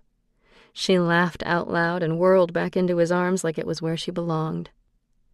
The music ended with a crash of cymbals, and their audience whooped and hollered. Johnny thought he heard Carter and Jimbo taking credit for some of his moves. He laughed and looped his arms around his partner's waist, pulling her into him. The music cooperated, and the bell tones began a slow doo-wop as Bobby crooned his affection into the microphone. She raised her eyes to his, and his breath hitched once more. Her eyes were so blue and welcoming, and he desperately wanted to kiss her. Man, he was known to move fast, but not this fast. He had met her only minutes before, and here he was wanting to kiss her in the middle of a crowded dance floor. Her lips were parted in a smile, and her slim arms were embracing him in a dance that felt suddenly too intimate, and yet not nearly intimate enough. She raised her chin the slightest degree, and his eyes dropped to her mouth. She breathed his name. Johnny. His eyes closed as he felt her whisper cross his lips. Johnny. And then she was gone. His arm still held the memory of her form. His face was flushed from the exertions of their dancing. He could still hear the song they had moved to echoing in his head. His eyes snapped open, and he shot up in his bed, only to cry out as the pain in his chest and right shoulder awoke right along with him. Johnny? It wasn't her voice anymore. He wondered at what point it had changed. The woman who professed to be his sister stood at the side of his bed. Your heart monitor started beeping like you were in cardiac arrest. I'm sorry I woke you. It just scared me. You must have been having quite the nightmare. Johnny almost laughed at the sheer irony of her words. The nightmare existed only when he opened his eyes. He refrained from commenting, though. It would only sound like a complaint, and he knew she was only trying to help him. She had barely left his side, and for all the confusion and anger he kept hurling her way, she never lost her temper with him, or addressed him in frustration. He had done what she had told him, only because he didn't know what else to do. He claimed he had no memory of who he was, and she had done all the rest, running interference with his doctors and making sure he was taken care of. She looked like his mother. She wasn't glamorous or beautiful, but the resemblance was still there. She looked like Billy, too. Her hair was dark like his had been, and she had the same cowlick in front. This made it easier to accept that she was family, and harder to accept that they were gone. Johnny slid back down to a prone position and stared at the ceiling. The late afternoon sun peeked beneath the blinds at his windows, reminding him that he slept constantly. They said it was a normal part of the healing process. It must be working, because it was healing fast. He couldn't care less about that. He just welcomed the escape sleep provided from the despair that was every waking moment. He slid his eyelids closed, willing himself to return to the dream. It had been a dream after all. He recognized the mystery girl now that he was awake. It was her, the girl who had sobbed her heart out at his bedside the day before. The girl he hadn't been able to remember. Margaret. Maggie. In the dream she hadn't worn glasses, but it was her. The prom had been real, though, down to the smallest detail. He remembered it all clearly. After all, it had only been a few months ago. He stopped himself then. According to him, that is. It wasn't 1958 anymore. Jillian Bailey said it was now March 5, 2011. That would make Prom 1958 an event that happened almost 53 years ago. He had taken Peggy Wilkie. She had worn a pink strapless gown that displayed her generous cleavage to perfection. Carter had just about died when he had seen her, and he had spent the whole night trying to woo her, despite the fact that he was supposed to be showing his frumpy cousin a good time. It was all the same as in the dream. The people, the fishing nets and glittering starfish, the discomfort of his tie and his wish to be free of it. All of it the same, except for the girl, except for Maggie. Funny, in his dream she had been wearing the dress Irene Honeycutt had worn. He remembered that dress. Nobody else had worn red. Pastels were the flavor of the occasion, and Irene had shown up in that little number and tongues had wagged and wagged. Irene had wilted under the scrutiny. He had thought she looked wonderful, but apparently she wished she had chosen differently. In his dream, Irene had worn a fluffy peach dress with little bejeweled straps. He had danced with her, just like he had in real life. The song was even the same, just the dress was different. Strange, that. Why would his subconscious mind dress Maggie in Irene's dress and place her at the prom? He could still see her, standing there with her long hair and that red dress, like she had become part of the memory. He doesn't remember me. Maggie spoke the words that had been bottled up inside her since she had been released from the hospital the morning before. It's like none of it ever happened, Gus. It's like he fell from the balcony in 1958 and woke up in 2011. The years in Purgatory are gone, wiped away. and the only thing that's left is the time that passed while he was there." Maggie and Gus bounced along in Gus's old truck, Gus at the wheel, Maggie leaning against the passenger door, staring out into the late afternoon sky. They were alone for the first time since she'd arrived home. Irene had sent them to the store to pick up a couple of things for dinner, and Shad was out with some new friends. His star had risen since he'd survived the fire at the school. He'd been invited to several parties and been begged time and time again to share his tale. He and Gus had agreed to leave Johnny's part in the story out of the retelling. In Shad's story, he had forced his way out of the locker, only to collapse before he'd exited the school. His grandpa then acquired hero status when he had found Shad and carried him out to fresh air and safety. Gus reached over and grabbed Maggie's hand, holding it tightly in his. He didn't say anything. He just held her hand. His sweet gesture was her undoing. Maggie felt the dam burst, the disappointment and disbelief pouring out as the tears came. Gus pulled to the side of the road, threw the truck into park, and pulled her close. He wrapped his arms around her and soothed her with a gentle, "There, Miss Margaret." "I thought it was a miracle." Maggie gulped, clinging to Gus's wiry arms. "It is," Gus responded quietly. "It is a miracle." "No, it isn't." Maggie struggled to push herself upright, to look into Gus's face. "It's just another form of purgatory. Don't you see? It's a nightmare for Johnny." Maggie scrubbed her face, trying to make the tears stop flowing. She breathed in and out several times, fighting for dominion over her despair. She didn't speak until she felt exhaustion start to douse her raging emotions, and her tears slowed to a stop. "You know how they say be careful what you wish for." Her voice was so soft it was amazing Gus even heard. But he did hear, and he nodded, his dark eyes full of sympathy. "I wish so hard that Johnny could have a second chance, that we would have a second chance. I think I made it happen just by force of will. Now the universe is laughing, and I am once again the butt of the joke." "I think sometimes we do make things happen, just by wanting them bad enough. That doesn't mean things is gonna be easy, though, even when you get what you want. Life is work, girl. Love is work. Plus, falling in love is fun. Ain't nothing like it. Just think, you get to fall in love with Johnny all over again." "I never fell out of love with Johnny." "But you were acting like it's over," he rebuked softly. "Love isn't pretty, Miss Margaret. I think that's why so many people don't make it. They don't appreciate the hard times. They expect it to be all airbrushed and touched up like the pictures you see in them magazine ads. Why, just the other day, I was looking at some pictures in a magazine my daughter Malia left laying around." "Gus!" Gus leveled a look at Maggie that had her biting her lip and trying not to laugh, as heartsick as she was. "There was an article showing how they made the models in the pictures look a certain way. They trimmed off a little weight here and there, touched up a blemish, even made their womanly assets look bigger. And when it was all done, the woman didn't even look like a woman anymore." "Womanly assets?" "You know what I mean, Miss Margaret," Gus chided.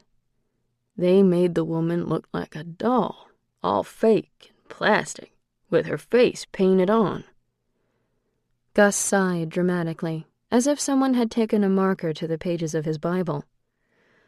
"When my wife Mona got cancer, she lost a lot of weight. She used to have beautiful curves and thick curly hair. Her hair fell out when she went through chemo. She cried and told me she didn't think I would love her anymore." Gus's voice had grown soft, and his eyes were bright with the painful memories. Maggie squeezed the hand that still held hers, comforting him in return. Gus sat without speaking for a time. The truth is, Margaret, I just loved Mona more. I saw her strength and her patience, her gentle heart, and her love for me and her desire to shield me from pain. All those things were more beautiful to me than her curves or her pretty hair. All those wonderful traits were on display like they'd never been before, and she took my breath away. I loved her more when she died than the day I married her. The woman I married was beautiful, but the woman I lost was stunning. Don't forget your miracle so quickly, Miss Margaret. The hard times are often the best times, 'cause they draw you closer.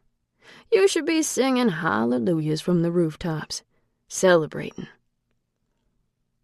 Gus's voice was gentle, and Maggie didn't take offense.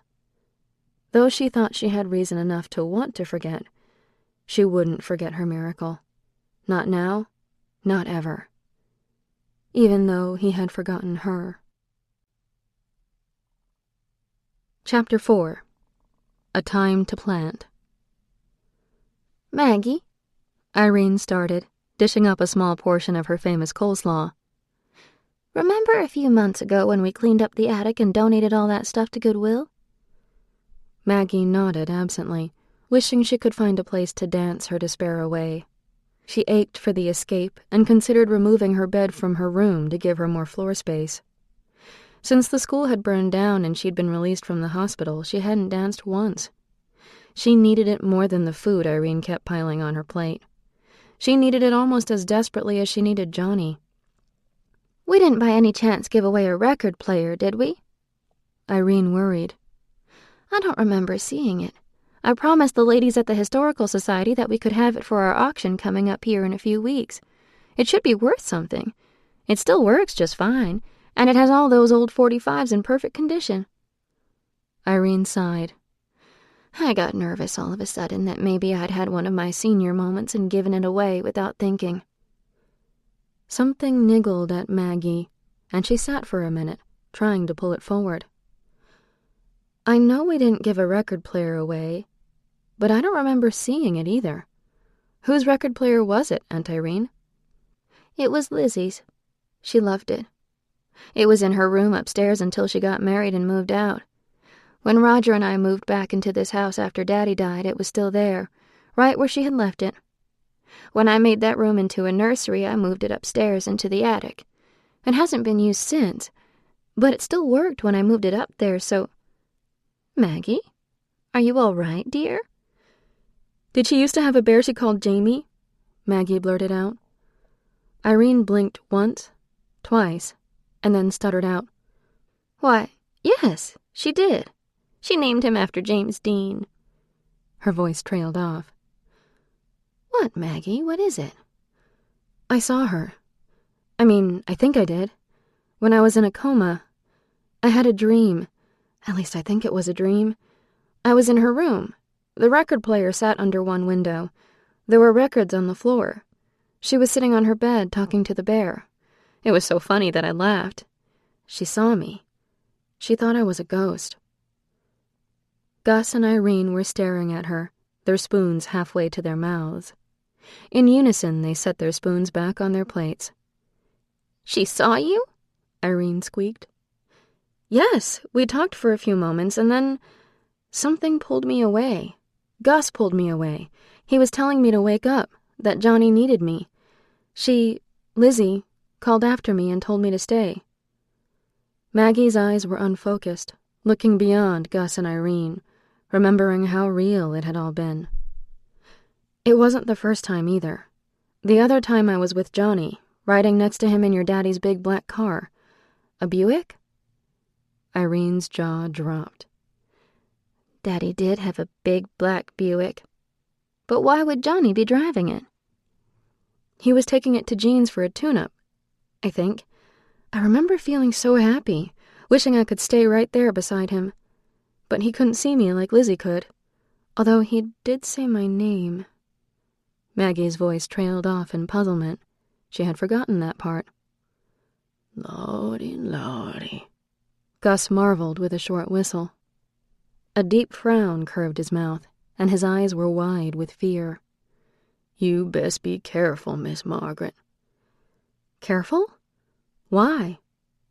Maggie and Irene both gazed at Gus in surprise. "This all reminds me of my grandma. She saw ghosts, just like you do. Just like you, she claimed most of the time it was like she was seeing something from the past, someone doing something they'd done many times, or she'd seen something happen that had a great deal of emotion attached to it. Battle scenes, things like that. She said sometimes the things she saw were so real that she almost forgot where she was, like she got pulled into their stories. One time she was traveling north with my grandpa. This was in the early 1920s or so, mind you. Long past the days of the Underground Railroad. You know about the Underground Railroad, Miss Margaret?" Maggie nodded her head. It was a network of routes and safe houses and people that helped runaway slaves get to the free states in Canada, right? "That's right, during the early to mid-1800s. Gus agreed, nodding with her. My grandma and grandpa ended up staying the night in a home that had been along one of those routes. For some reason or other, my grandma couldn't sleep that night. She was restless, and she didn't want to disturb my grandpa. She thought she could step outside and get some fresh air. Maybe walk a little bit." Gus suddenly stood up from the table, as if the story was making him nervous.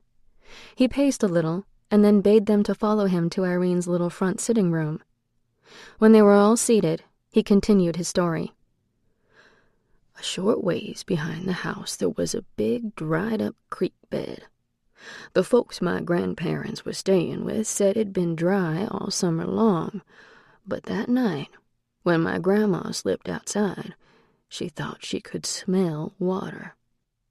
The moon was full, and it was one of those nights where everything is all bathed in moonlight. She said she could see almost as well as if it was day. When she got down to the bank of the creek, my grandma said it was dry, just like the folks said it would be, but she could still smell the water." Maggie felt the hair on her neck prickle. She had forgotten how she had been able to smell Johnny and the scent of cigars and cologne in Jackson Honeycutt's car. Maggie forced her attention back to Gus, almost afraid to hear what he had to say next. "Grandma said she closed her eyes, breathing the smell in. She said it smelled so fresh and cool. But then she smelled something else. She said it was a smell she didn't immediately recognize. She sniffed the air, and suddenly she knew. She said it was a sharp, ripe scent, like someone who has worked long hours in the sun. But it was more than just a smell of sweat and labor. It was a smell of fear." Gus's hands began to shake a little bit, and he clasped them around the armrests on the old chair. He rubbed the worn fabric with the tips of his long fingers and took several deep breaths. Gus looked up at Maggie then, and Maggie felt a frisson of alarm. Gus was frightened by what he was saying. "When my grandma opened her eyes, she saw them. There were 3 women, 2 men, and a handful of children walking up the creek bed. My grandma said she cried out in surprise, but they didn't seem to see her. She said they were maybe 10 yards downstream when suddenly she noticed there was water in the creek. It came up to the knees of the men and women who were walking in it. The children were holding the hands of the adults and had to struggle a little to keep upright. A light breeze was blowing toward where my grandma stood, and she caught that scent again. The smell of raw terror. Their clothes didn't match the time period, and my grandma realized she was seeing something that had happened long ago. They were moving quickly as the water would allow, and my grandma watched them as they neared and then passed her and walked out of sight beyond the bend in the creek. She realized they were slaves, runaway slaves. My grandma said she felt a connection so strong that she was sure someone in that little group had to be kin. She said it was almost like she could hear another heartbeat and it called to her own. She didn't want to leave. She said she wanted to run after them, that she almost couldn't bear to stay behind. Then she heard another sound, and it made her blood run cold. She heard dogs. She said the baying sounded like it was coming from everywhere at once. And then, just like with the water in the creek bed, one minute it wasn't there, and the next it was. She said there were men on horses with dogs, obviously trying to run down the runaways. But unlike the slaves, the dogs could see her. They veered off one side of the bank, across the water, and up onto the side of the creek where she stood, watching all of it happening maybe 75 years after the fact. The men on horseback followed the dogs. My grandmother began to run. She turned back toward the house, screaming for my grandpa, and suddenly... Gus stopped and mopped his forehead, which glistened with a light sheen of sweat. Suddenly she couldn't see the house no more. It wasn't there. She could feel the dogs closing in, and she heard one of the men cry out and knew that he had spotted her too. Irene was suddenly clasping Maggie's hand tightly in her own, and her eyes were as wide as saucers. My grandma was wearing a long white nightgown with a shawl wrapped around her. She said the ends of the shawl must have been streaming out behind her because she felt when one of the dogs caught a piece of it, and it was yanked from her shoulders. She stumbled a bit, and another dog was immediately at her heels. One dog sunk his teeth into the back of her leg, and she screamed for my grandpa again. She said she knew she was done for, and in that moment she saw my grandpa's face in her mind and held on tight to his image, wishing for him like she never wished before. And then he was there, grabbing her up in his arms. Maggie and Irene breathed out in unison, one gusty sound of relief. The dogs were gone, the men on horses, nowhere to be seen. Grandma had awakened the whole house with her screams. Grandpa apologized to everyone and hustled Grandma back to their room with some excuse as to why she was outside screaming bloody murder. So it was just a vision? Irene asked timidly. Of sorts. Gus nodded. But when they got back to the room, my grandma's nightgown was soaked through in back from the knee down. So there had actually been water. She actually saw the runaway slaves walking in a creek filled with water, Maggie whispered. It wasn't soaked through in water, Miss Margaret. It was soaked through in blood.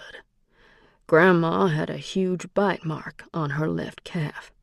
She showed me the scar many years later when she told me this story. She hadn't just seen a vision. She'd been there. For that moment in time, she wasn't just an observer of the past. She was a full-fledged participant. My grandma always wore a St. Christopher medal that my grandpa gave her around her neck. She told me St. Christopher was the patron saint of travelers. Gus paused and looked at Maggie. She was a traveler of a different kind, I suppose. She said there were places that pulled at her, as if the layers of time were very thin, and if she wasn't careful, she would fall right through and find herself in another time completely. What did she mean by layers of time? Maggie was spellbound by the direction the conversation had taken. She believed that time wasn't a big, long line of events. Grandma said time was like layers of thin cloth folded back and forth, one layer above the other, accordion style.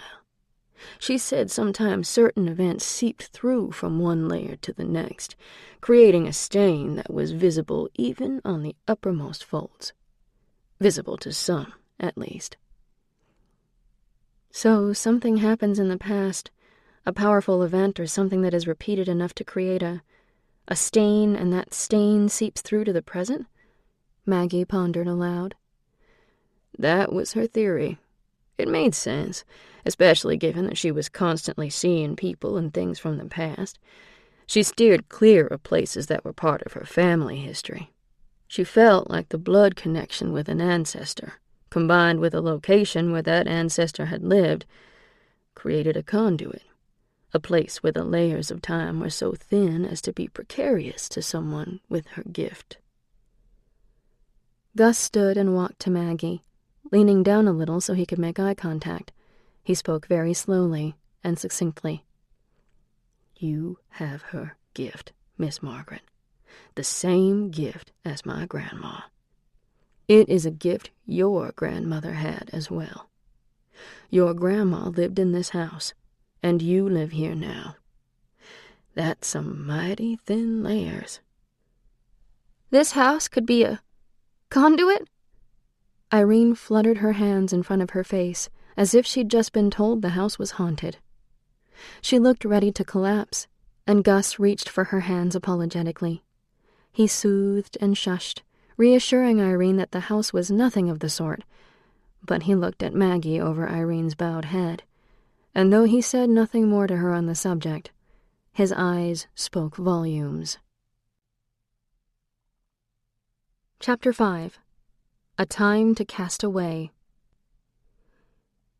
He wants to see you, Maggie. Jillian Bailey stood at the door and hunched her shoulders against the March winds that signified the last gasp of winter. April would be here shortly, and soon Honeyville would be awash in spring. Maggie wished it would hurry. She was cold all the time, inside and out. With spring came graduation, and May couldn't come soon enough. She had no desire to leave Irene, but Honeyville had become a very painful place to be. Maggie rose and came to the door. She still wore the clothes she had worn to bed. It was still fairly early for a Saturday morning. Jillian Bailey looked tired and thinner than the last time Maggie had seen her. I guess having your brother rise from the dead had that effect. For Lazarus, it had only been days. For Johnny, it had been decades. Did he tell you why? Maggie asked quietly, looking into the woman's weary face. Hope was threatening to well up inside her heart. No, he just asked me if I knew where to find you. She hesitated a moment. He rarely asks for anything, so when he does, I like to help him if I can. Maggie felt the grip of the guilt and pain she always felt when she thought of Johnny these days. If you want to grab your coat, I can take you right now. Principal Bailey looked so hopeful, but Maggie didn't want to ride with her. She would see Johnny, but she wanted to be able to leave if and when she wanted to, without having to ask for a ride home. I need to jump in the shower and get dressed. I'll be there in an hour. You can tell him I'll see him then.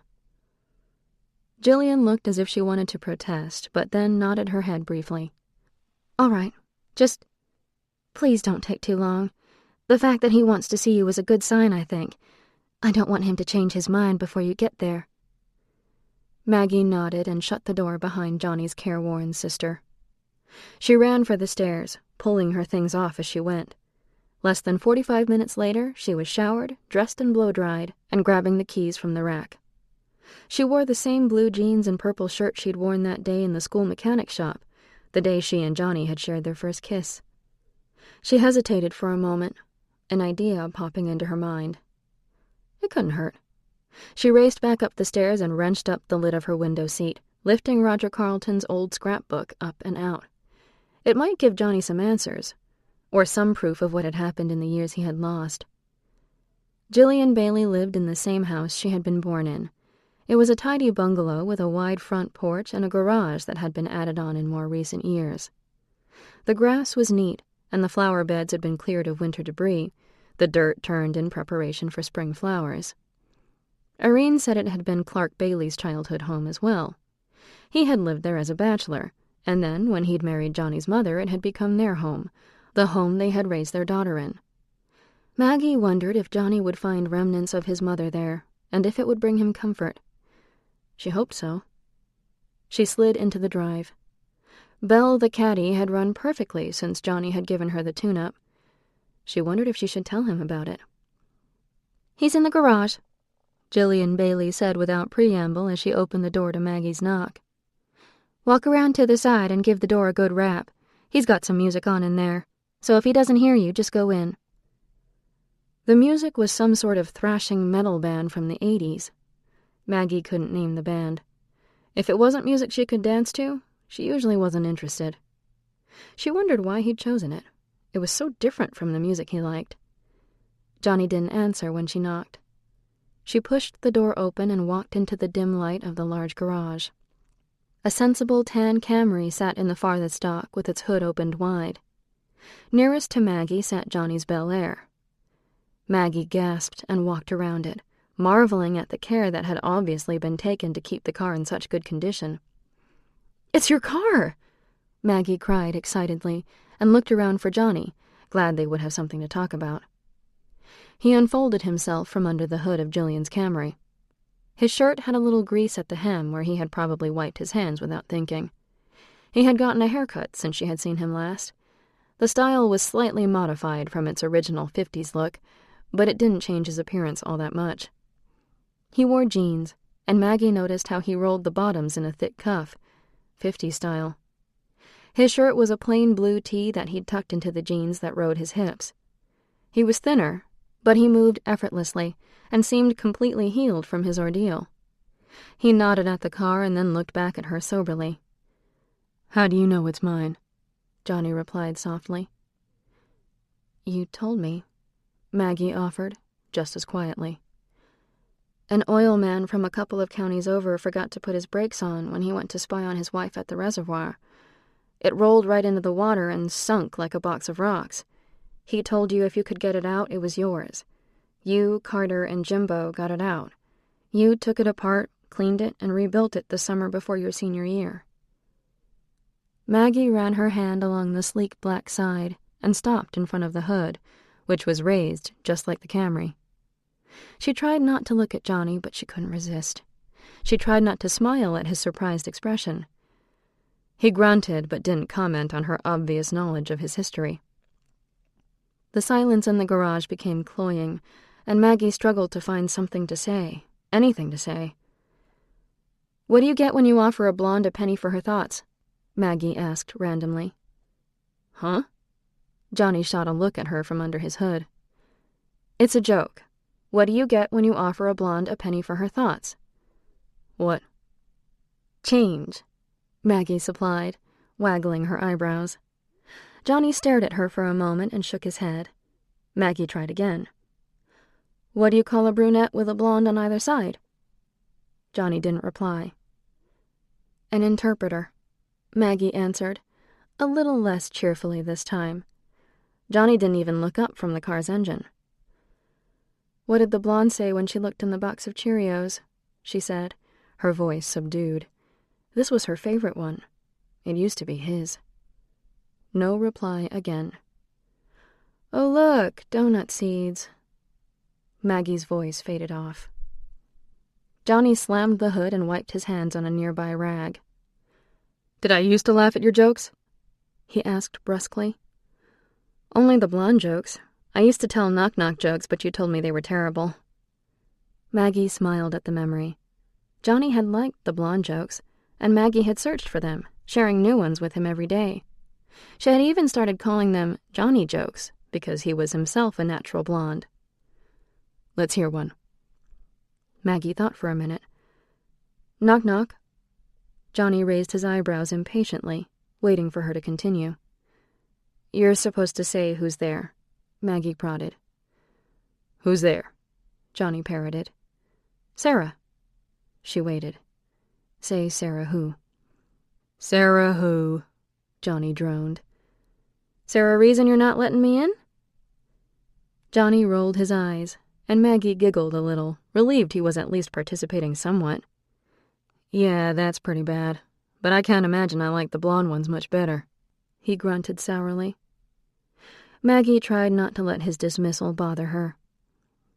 "Why is it so hard to believe that you and I were friends?" Maggie said quietly. She approached him and stopped, shoving her hands into the back pockets of her jeans. "I don't know, Margaret." He leveled his gaze at her again, His eyes were like blue ice. Maybe because I was born in 1939 and it's now 2011, and I still don't look like I'm a day over 19. Johnny's voice was laced with sarcasm.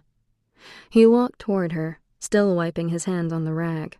He stopped about a foot in front of her. Maybe it's hard because I don't know where the hell I've been for the last 50-odd years, and nothing and nobody that I knew is still around to explain it all to me. His voice had risen considerably, and his face was flushed. He crossed his arms at his chest and looked over her once, and then again, resting his gaze on the glasses perched on her nose. And maybe it's hard to believe because I don't remember you, not at all. You don't have to be a jerk, Maggie shot back, crossing her own arms. Is that why you wanted to see me, so you could tell me again how forgettable I am? Maggie pushed her glasses farther up on her nose, though they really hadn't slipped at all. She felt the tears threaten to spill over, and she rebuked herself silently but firmly. She would not let Johnny Kinross see her cry over him. Not again. She had some pride. He didn't deny her accusations or defend himself. He just stared at her mulishly for a second and then spoke again. So, Margaret. Maggie! Maggie, you are the only one who seems to know what I've been doing or where I've been all this time, and I sure would like to know. I thought maybe you could tell me. He attempted to sound flip, but there was a layer of strain that underscored his nonchalance. Maggie's heart softened toward him the smallest degree. All I know is what you've told me, she said, somewhat begrudgingly. I moved here almost a year ago. I started working at the school last summer. I noticed things right from the beginning, but they seemed natural enough. I thought it was Gus. Thought it was Gus doing what? Gus is the janitor. The older man who visited you a couple of times at the hospital? Johnny nodded once. I thought it was Gus playing the songs from the 50s when I would work alone. One day I actually saw you in the hallway. You scared me.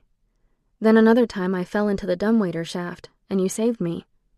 I didn't know who you were, but Gus told me that the school had a ghost. He'd seen you in the school off and on for the last 50 years, ever since your disappearance the night your brother died. The first time he saw you, he told the police, and they searched the school. It wasn't until later that Gus realized his mistake. He thought you were dead, that you were a spirit haunting the school. The problem with that theory was that I had touched you, and I knew you weren't a ghost. I learned as much as I could about the tragedy and your disappearance, and then I came to the school, and I... Maggie gulped a little, wondering if he would think she was crazy. Probably not, considering his very existence was proof of something seriously bizarre. You what? I went to the school and I started talking to you, calling you. I asked you if it was you who had saved me that night. I ended up in the rotunda, the place where you and Billy... Died? His tone was caustic, like she had said something incredibly offensive. He wasn't making this easy. Fell, Maggie retorted sharply. You were suddenly there, just out of nowhere, there. You talked to me for a minute. You were amazed I could see you, and I frankly was amazed as well. I have seen ghosts before, but never like you. You could see me too. You were aware of me, and you still had a physical body. At least, it felt that way. Maggie halted again, unsure of where to go next and needing desperately to sit down. There was a folding chair propped against the wall, and Maggie sank into it gratefully. Johnny leaned back against the door of the Camry and stared at her through narrowed eyes. I had a body, but no one could see me. It wasn't a question, but a recap. Maggie nodded. You said that you thought you'd been trapped between heaven and earth. You told me after you fell from the balcony you could see Billy lying beside you. You could see that he was gone. Maggie could feel the grief rising in her again, but this time it wasn't for her own pain, but for his. Her voice shook slightly, but she didn't let herself stop. He stiffened at the obvious emotion in her voice, but didn't react as she repeated the horror of what he had gone through. You said you could feel death's pull. You knew you were dying. You told me you knew you had to fight it. You didn't want to leave your mother. You didn't want her to suffer the loss of 2 sons, even if you were the son she was left with. See, you blamed yourself that Billy was dead. You were filled with guilt and pain, and you fought, well, death. It sounded overly dramatic, but there were no other words to describe what Johnny had told her. You told me you refused to die.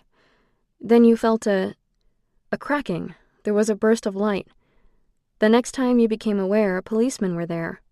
Eventually, even your mother was there, but nobody could see you or hear you. They took Billy's body away at some point, and you tried to follow him, but you couldn't leave the school. It was like there was no world beyond the doors. Just black. You said you were trapped there. All this time? Johnny's voice was an incredulous whisper. How can that be? I remember falling. I even remember what you've described, the feeling of fighting death. But that's all. I woke up in the hospital like it had all just happened. I even had the gunshot wound. You had no wounds in Purgatory.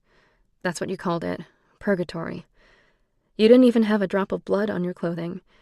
Your clothes and body didn't wear or soil. Your hair was always perfectly in place. You weren't really human, but you weren't an angel either. You could do some amazing things, with just a thought.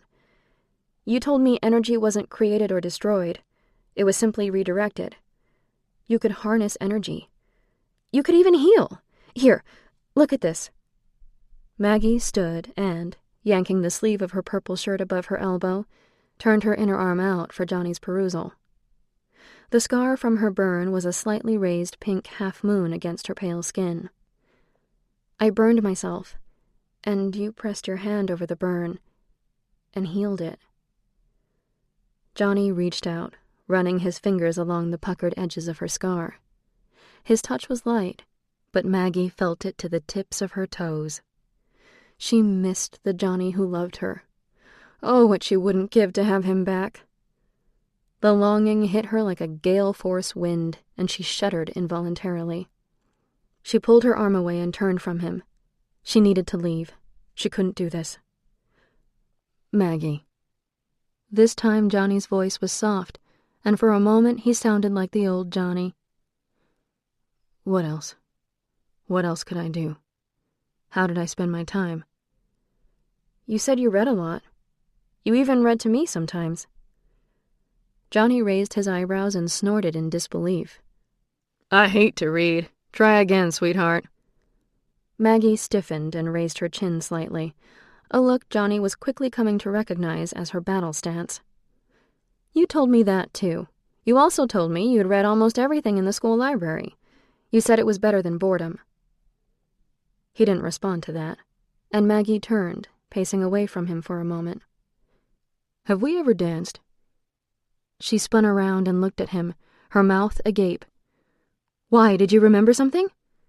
Have we ever danced? He shot back, repeating the question. Yes, Maggie breathed. We've danced. I love to dance. You said you used to watch me. Then one night you actually danced with me. You're a good dancer. Do you remember that? He turned away and braced his hands on the hood of the Camry. I had a dream where I was dancing with you, but it wasn't the way you describe. In the dream, it was still 1958. Everything in the dream was true to life, except you. But it hasn't faded like dreams do. It feels like a memory. But how could that be? Unless you were around in 1958. He looked at her and raised one eyebrow in question. She shook her head. No. Only in her dreams. Yeah, I didn't think so. He leaned under the hood and began to scope out the inner workings of the Camry. He had heard all he could for the moment. I brought something for you, she offered after several minutes. He didn't respond, but kept tinkering with this and that. It's a scrapbook from the years you were gone. It belonged to Roger Carlton. He could never come to grips with your disappearance. He was a little obsessed with it. How did you get your hands on it? We found it a while back. He's been dead over a year now. He was married to my aunt, Irene Honeycutt. I think you knew her. Irene Honeycutt is your aunt? His voice was incredulous, and he stood up so fast he banged his head on the Camry's raised hood. Deja vu slammed into Maggie.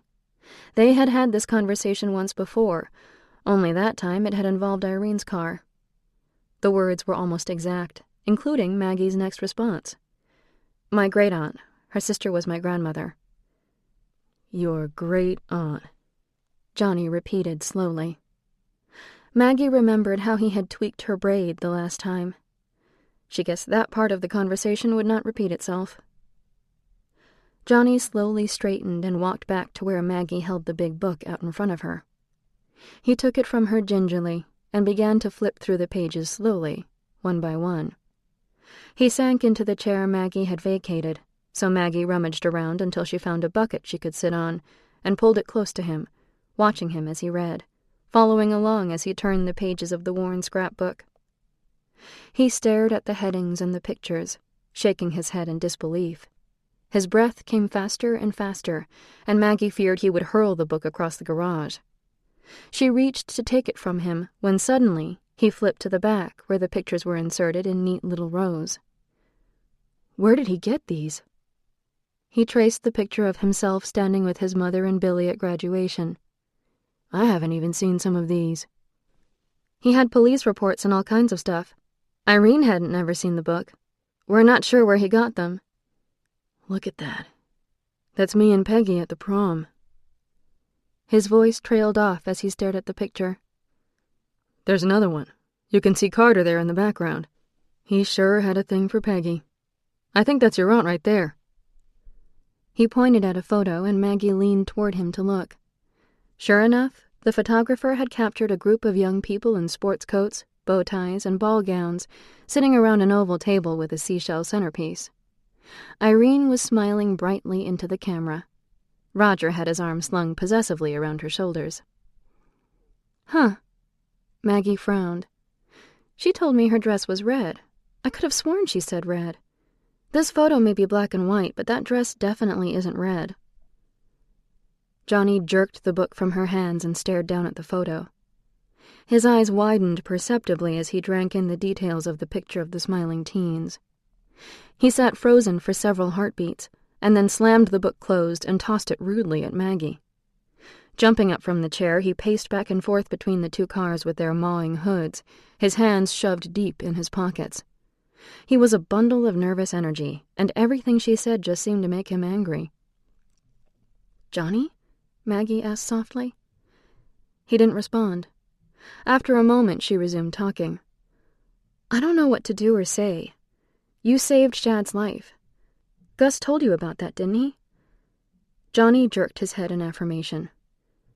"And you saved my life. Something happened that night. Somehow you escaped Purgatory.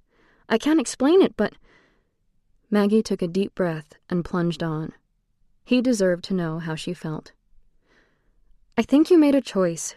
You chose life and all the ugly, hard things that go with it, even though heaven would have been easier." Johnny had stopped pacing and was facing her, his feet spread, his hands clenching the greasy rag like it was a lifeline. Maggie looked down at her own hands so she wouldn't have to watch him watching her. She didn't see him cross toward her, but suddenly he was there, in front of her. He tossed the rag to the floor and reached for her, gripping her by the shoulders and pulling her to her feet. Johnny's eyes were bright with unshed tears, and for a moment Maggie thought he would break down. His hands were big, and it hurt where his fingers dug into her flesh. He was almost panting as he spat out his next words. "You think I chose this life?" Maggie stared at him stonily, willing herself not to flinch. "Did I love you, Maggie?" She didn't respond. "Did I love you?" Johnny cried. She nodded mutely and shut her eyes against his belligerent gaze.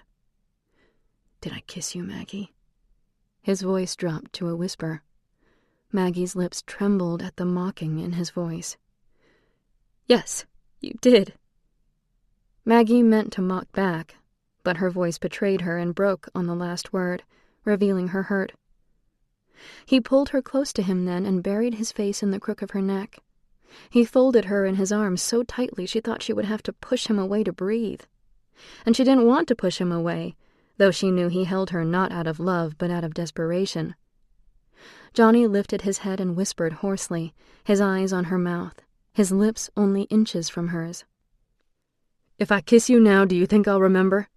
Do you think the world will suddenly make sense? That I will remember that choice? That maybe the last 50 years will come back to me?" Maggie glared at him, willing him to release her, yet wanting him to kiss her, and hating herself for it. Johnny gripped her even tighter in response. Then he dipped his head until his lips brushed hers softly. So softly. Maggie shuddered, and he stiffened. She thought surely now he would push her away. Instead, he lowered his mouth again, this time parting her lips with his, and holding her face in one of his hands. Johnny's kiss was warm and insistent, and it was at once familiar and yet completely brand new. His lips on hers, his taste in her mouth, his scent engulfing her. For a moment she melted into him, letting the fire in her belly burn away the pain, letting him kiss her, and kissing him back. But there was no love in his kiss, and that made him a stranger. It was a stranger's kiss. The realization hurt her pride, and Maggie fought her way out of Johnny's arms and pushed him away as angrily as he'd pulled her to him. He let her go, and for several minutes neither of them spoke. It was Maggie who finally broke the silence and approached him once more, shoving her hands into her pockets, mirroring his stance.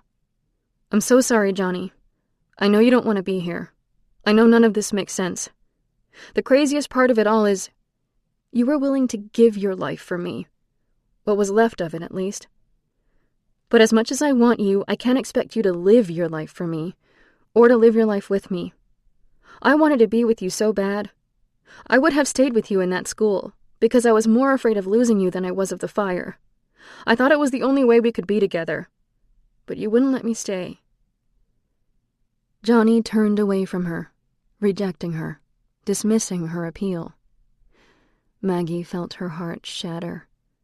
She finished her plea in a broken whisper. "But I would have chosen you too. And I haven't forgotten. Not 1 second, not 1 minute, not 1 kiss."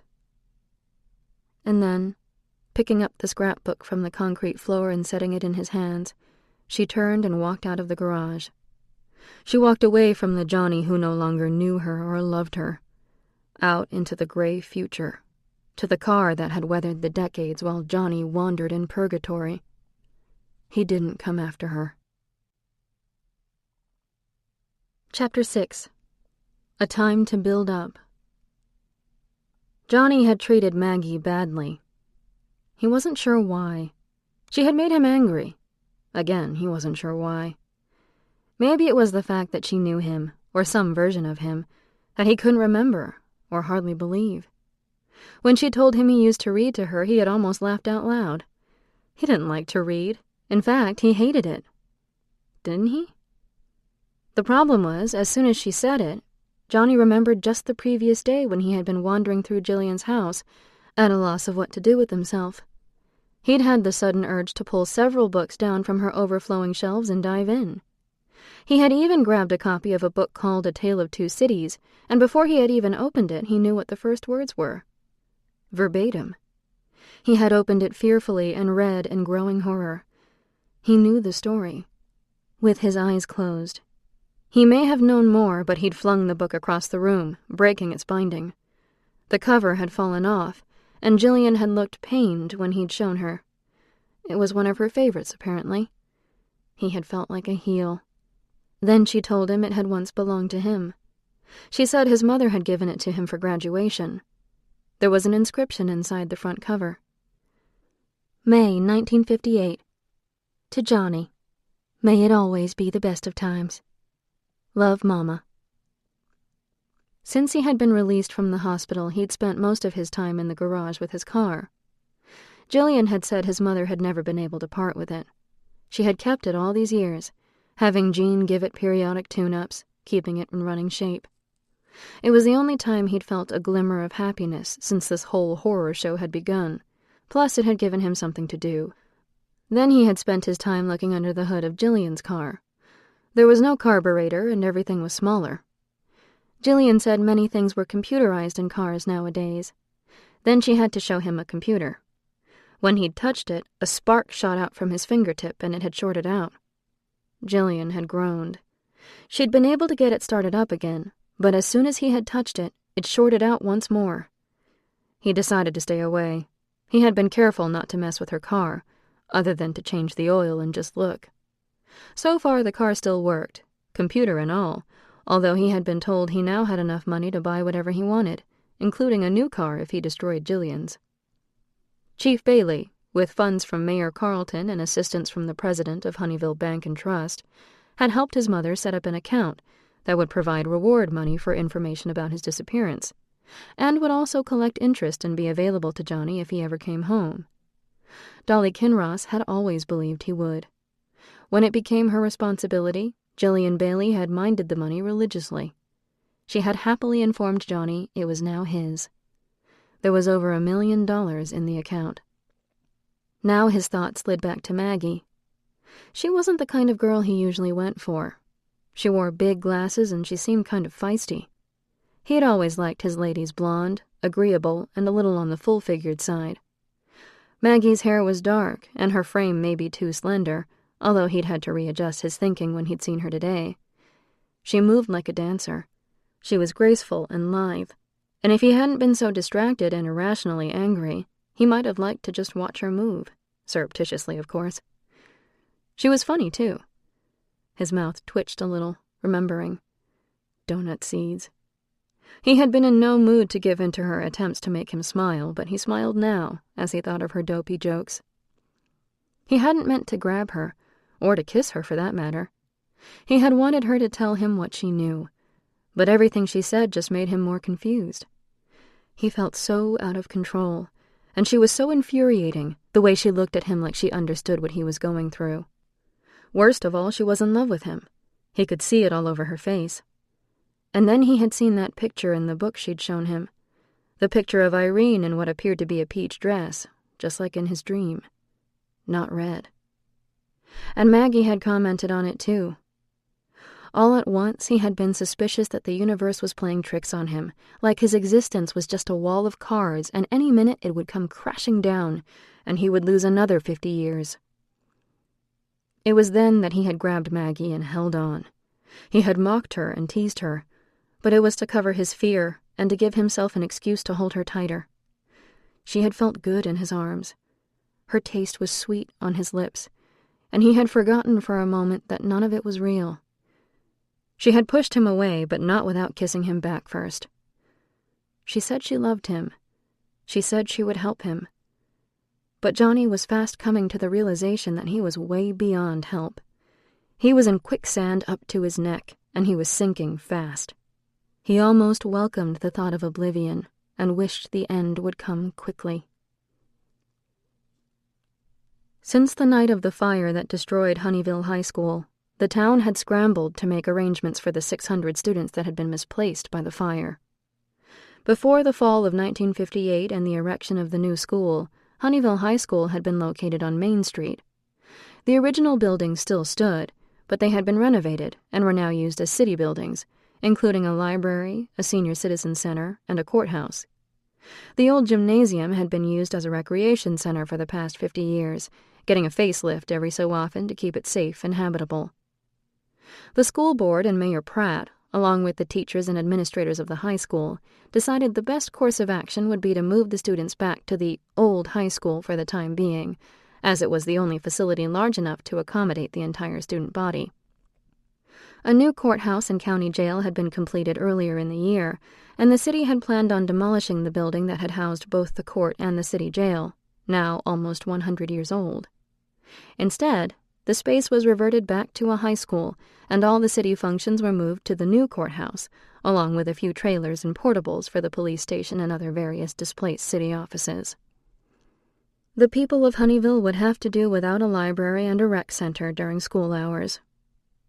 The original high school cafeteria had been remodeled into a senior center long ago, so the old folks were misplaced during the day as well, relinquishing their space for its original purpose. In just a matter of weeks, a temporary high school was pulled together, and Maggie and her classmates were back at school. There were no lockers, very few computers, lots of thrown-together workspaces and mismatched desks, but it was functional, and Maggie was glad to get back to some sort of steady routine. Gus had moved to the new old school with the rest of the high school staff, and Maggie still cleaned after hours, collecting trash in strange rooms and unfamiliar hallways, trying to pretend nothing had changed. But things had changed. Maggie felt the shift within herself was almost as noticeable as her altered surroundings. Maybe it was the age of the old school, or Maggie's heightened sensitivities since the fire, but on more than one occasion she had seen glimpses of people and events long since past. There were no lunch ladies at the temporary Honeyville High cafeteria. The facilities weren't sufficient, so students just brought lunches from home, but Maggie had seen a lunch lady with a white kerchief covering her hair, wearing a truly ancient pair of sturdy shoes and an apron-covered dress, dishing up huge portions of nothing on tray after tray to kids who no longer lined up at her cafeteria window. One morning before dance practice, she'd seen a boy in canvas sneakers and outdated shorts standing at the free-throw line, tossing up a ball that made no sound as it bounced off the gymnasium floor. The frequency of the sightings was unnerving, but Maggie attempted to ignore them as best she could. Usually they blinked out in a matter of seconds, and Maggie was never truly frightened by them. Dance team practices resumed, but the team now had to meet before school in the old gymnasium, and many of the girls complained about the rough floors and poor lighting. Maggie didn't care as long as she could dance, and in dancing, lose herself for an hour or two. Region competition came and went, and then state. Then morning dance rehearsals were no longer scheduled as the end of the year drew close, but Maggie continued to come early before school, turning on the music and finding solace in the movement and a measure of joy in the quiet of the old gymnasium. That morning, she docked her iPod in her portable player and warmed up to a random selection, moving with whatever came out of the speakers. When one of Johnny's old favorites filled the room, she moved to turn it off, hating the rush of emotion the music caused, hating that the song was ruined for her. But she hesitated a breath too long, and the melody wrapped itself around her, almost begging for a second chance, and she found herself swaying in surrender. Up on her toes and down on her knees, stretching her limbs in silky supplication, she moved over the old wooden floors where many had danced before her. Her eyes were closed, allowing her to concentrate on the movement, and she didn't see the room around her shift and slide into some place new, but she heard the music swell and change as the song came alive in living color. Suddenly, figures were swirling around her, faces smiling, skirts billowing, couples spinning and twirling to the music she had lost herself in. She stood under a huge fishing net filled with balloons and dripping with silver and gold stars. A band in matching sport coats sang to her left, but the sound she heard was not in sync with the moving lips of the lead singer or the flying sticks of the cheerful drummer, as if the soundtrack of time was disconnected with the picture playing out in front of her. It made her slightly dizzy, and she turned from the band, looking out across the floor that was now filled with ghostly dancers. A banner hung on the back wall proclaiming the theme of the occasion. Under the Sea, Prom 1958. Maggie gasped and began searching the faces around her. He would have been here. The figures dimmed, and Maggie feared the vision would suddenly cease. Desperate, she pulled her glasses from her eyes, clutching them in her hand. Sure enough, the figures sharpened again, their faces as clear and their clothing as vibrant as if they were truly present. Was that Irene? A girl in fluffy peach sat by herself at a table with a huge shell centerpiece. She looked like she wished she wasn't there.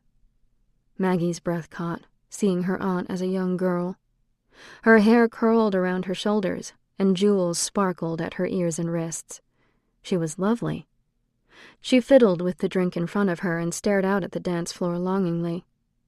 A couple joined her at the table, and Irene's eyes lit up, and her face and hand motions became animated as she spoke to her friends. Then several couples danced between where Maggie stood and Irene sat, blocking her view. Maggie commenced searching for Johnny once more. There, against the back wall, standing beneath the banner. Something about the figure was familiar. Maggie leaned this way and that, searching for the boy beyond the milling apparitions. All the boys were dressed in white jackets and black pants, making it difficult to distinguish one from the other. There he was again. It was Johnny. Maggie angled for a better look. A blonde girl with a truly magnificent cleavage was standing close to him, holding onto his lapel and smiling up at him flirtatiously. Maggie's heart twisted painfully in her chest, and she wished she hadn't been so eager to identify the familiar face. She gripped her glasses tightly. Johnny may not want her anymore, but she didn't think she could watch him with another girl, even if it had all been long ago. A tall, sandy-haired boy with an easy smile and the requisite white jacket appeared beside Johnny and whisked the buxom blonde from Johnny's arms and out onto the dance floor. The boy laughed back at Johnny as if he'd scored the winning shot. Johnny just smiled and shrugged as he watched the couple twirl away.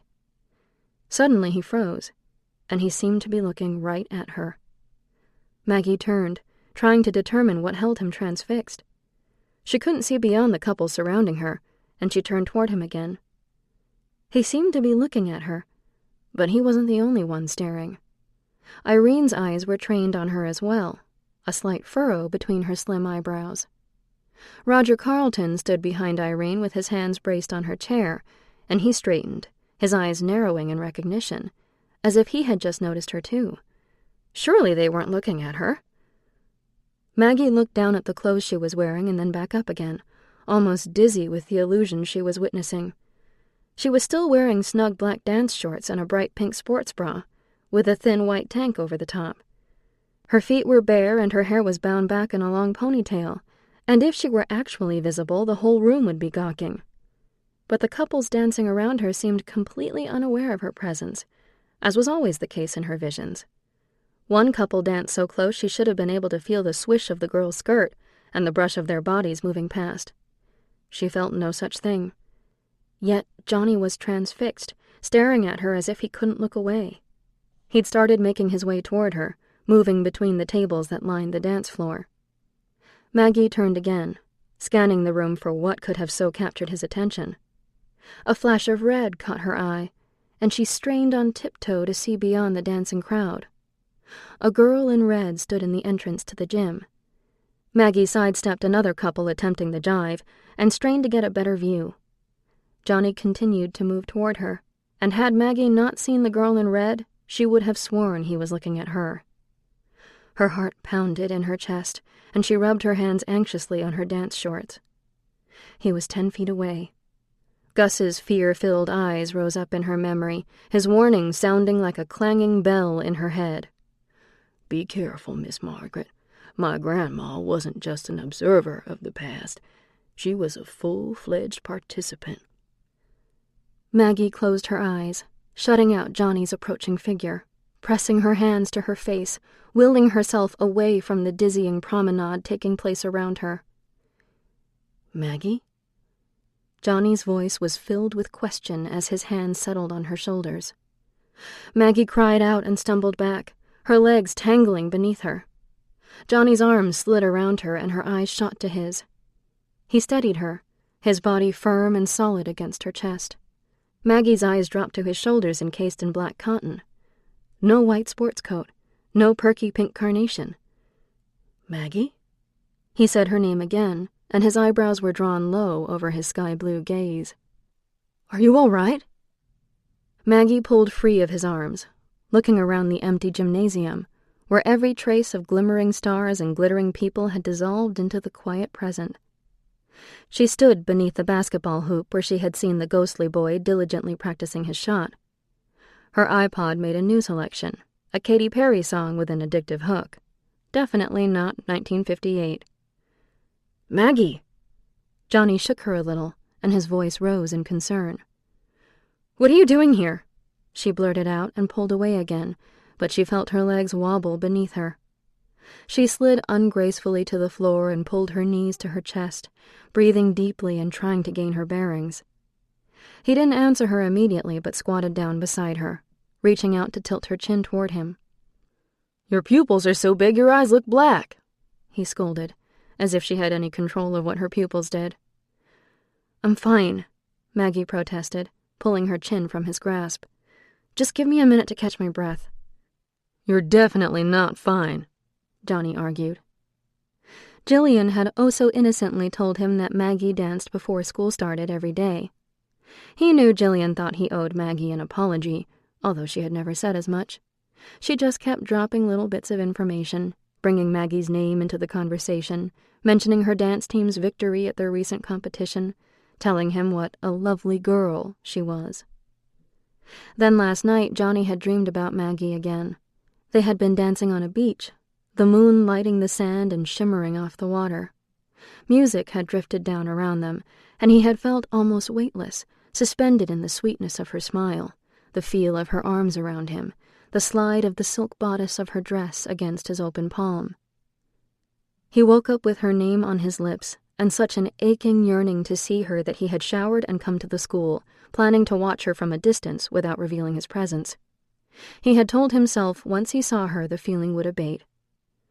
Johnny had heard music from the hallway, and he had hesitated, worried that he would give himself away when he opened the old gym door. Luck had been on his side because the door was propped wide, and he slipped inside, the early morning shadows and the poor lighting of the ancient gymnasium providing sufficient cover. Maggie had been facing the opposite direction, moving to a song he had never heard before. He leaned against the metal bleachers and drank her in, a lithe form and clothing designed to move but not to entice, though he found it did both. She took his breath away. The realization was met with swift resistance. He didn't want to like her. He didn't want to need her. Then the music changed, and Maggie stopped, turning as if she didn't like the selection. It was a song Johnny had liked from the moment he heard it. The Skyliners singing Since I Don't Have You. It was a brand new song his senior year in high school. He had probably danced to that song in this very gym, surrounded by his friends. Maggie spun, and for a minute he was sure she had spotted him. She threw herself into the song, long limbs and sweet curves calling him to dance with her. He had found himself moving toward her, wanting to join her, wanting to close his eyes and move to the memory encased in the song. And then she had stopped, as if she'd forgotten the steps. Johnny had stopped too, suddenly awkward and afraid, not knowing how to explain himself. But Maggie had looked right through him. He froze, watching her as she seemed to be lost in thought, her eyes shifting here and there like she was taking in the details of the empty room. A small smile had played around her lips, and he had thought maybe she was playing with him.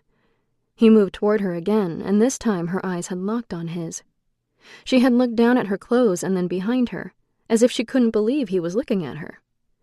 He had said her name, but she didn't respond. She had rubbed her eyes, almost as if she couldn't believe he was there, and he had said her name again, reaching for her as she swayed and staggered dizzily. Now Maggie was looking at him as if she were losing her mind. Maybe she was, although Johnny wouldn't swear by his own sanity. "I'm fine," she said it again, this time with more conviction. "You just startled me." Maggie got to her feet defiantly and walked to her blinking music player. She pushed a button, and silence filled the space where the music had been. Johnny didn't comment but let her retreat, wishing he had stayed in the shadows. "Why are you here?" she asked again, and her voice was small, as if she didn't really want to know. "I came with Jillian." Okay, that was a lie, but he wasn't about to tell her he had dreamed about her and couldn't stay away. "I just wanted to see the old place." Another lie.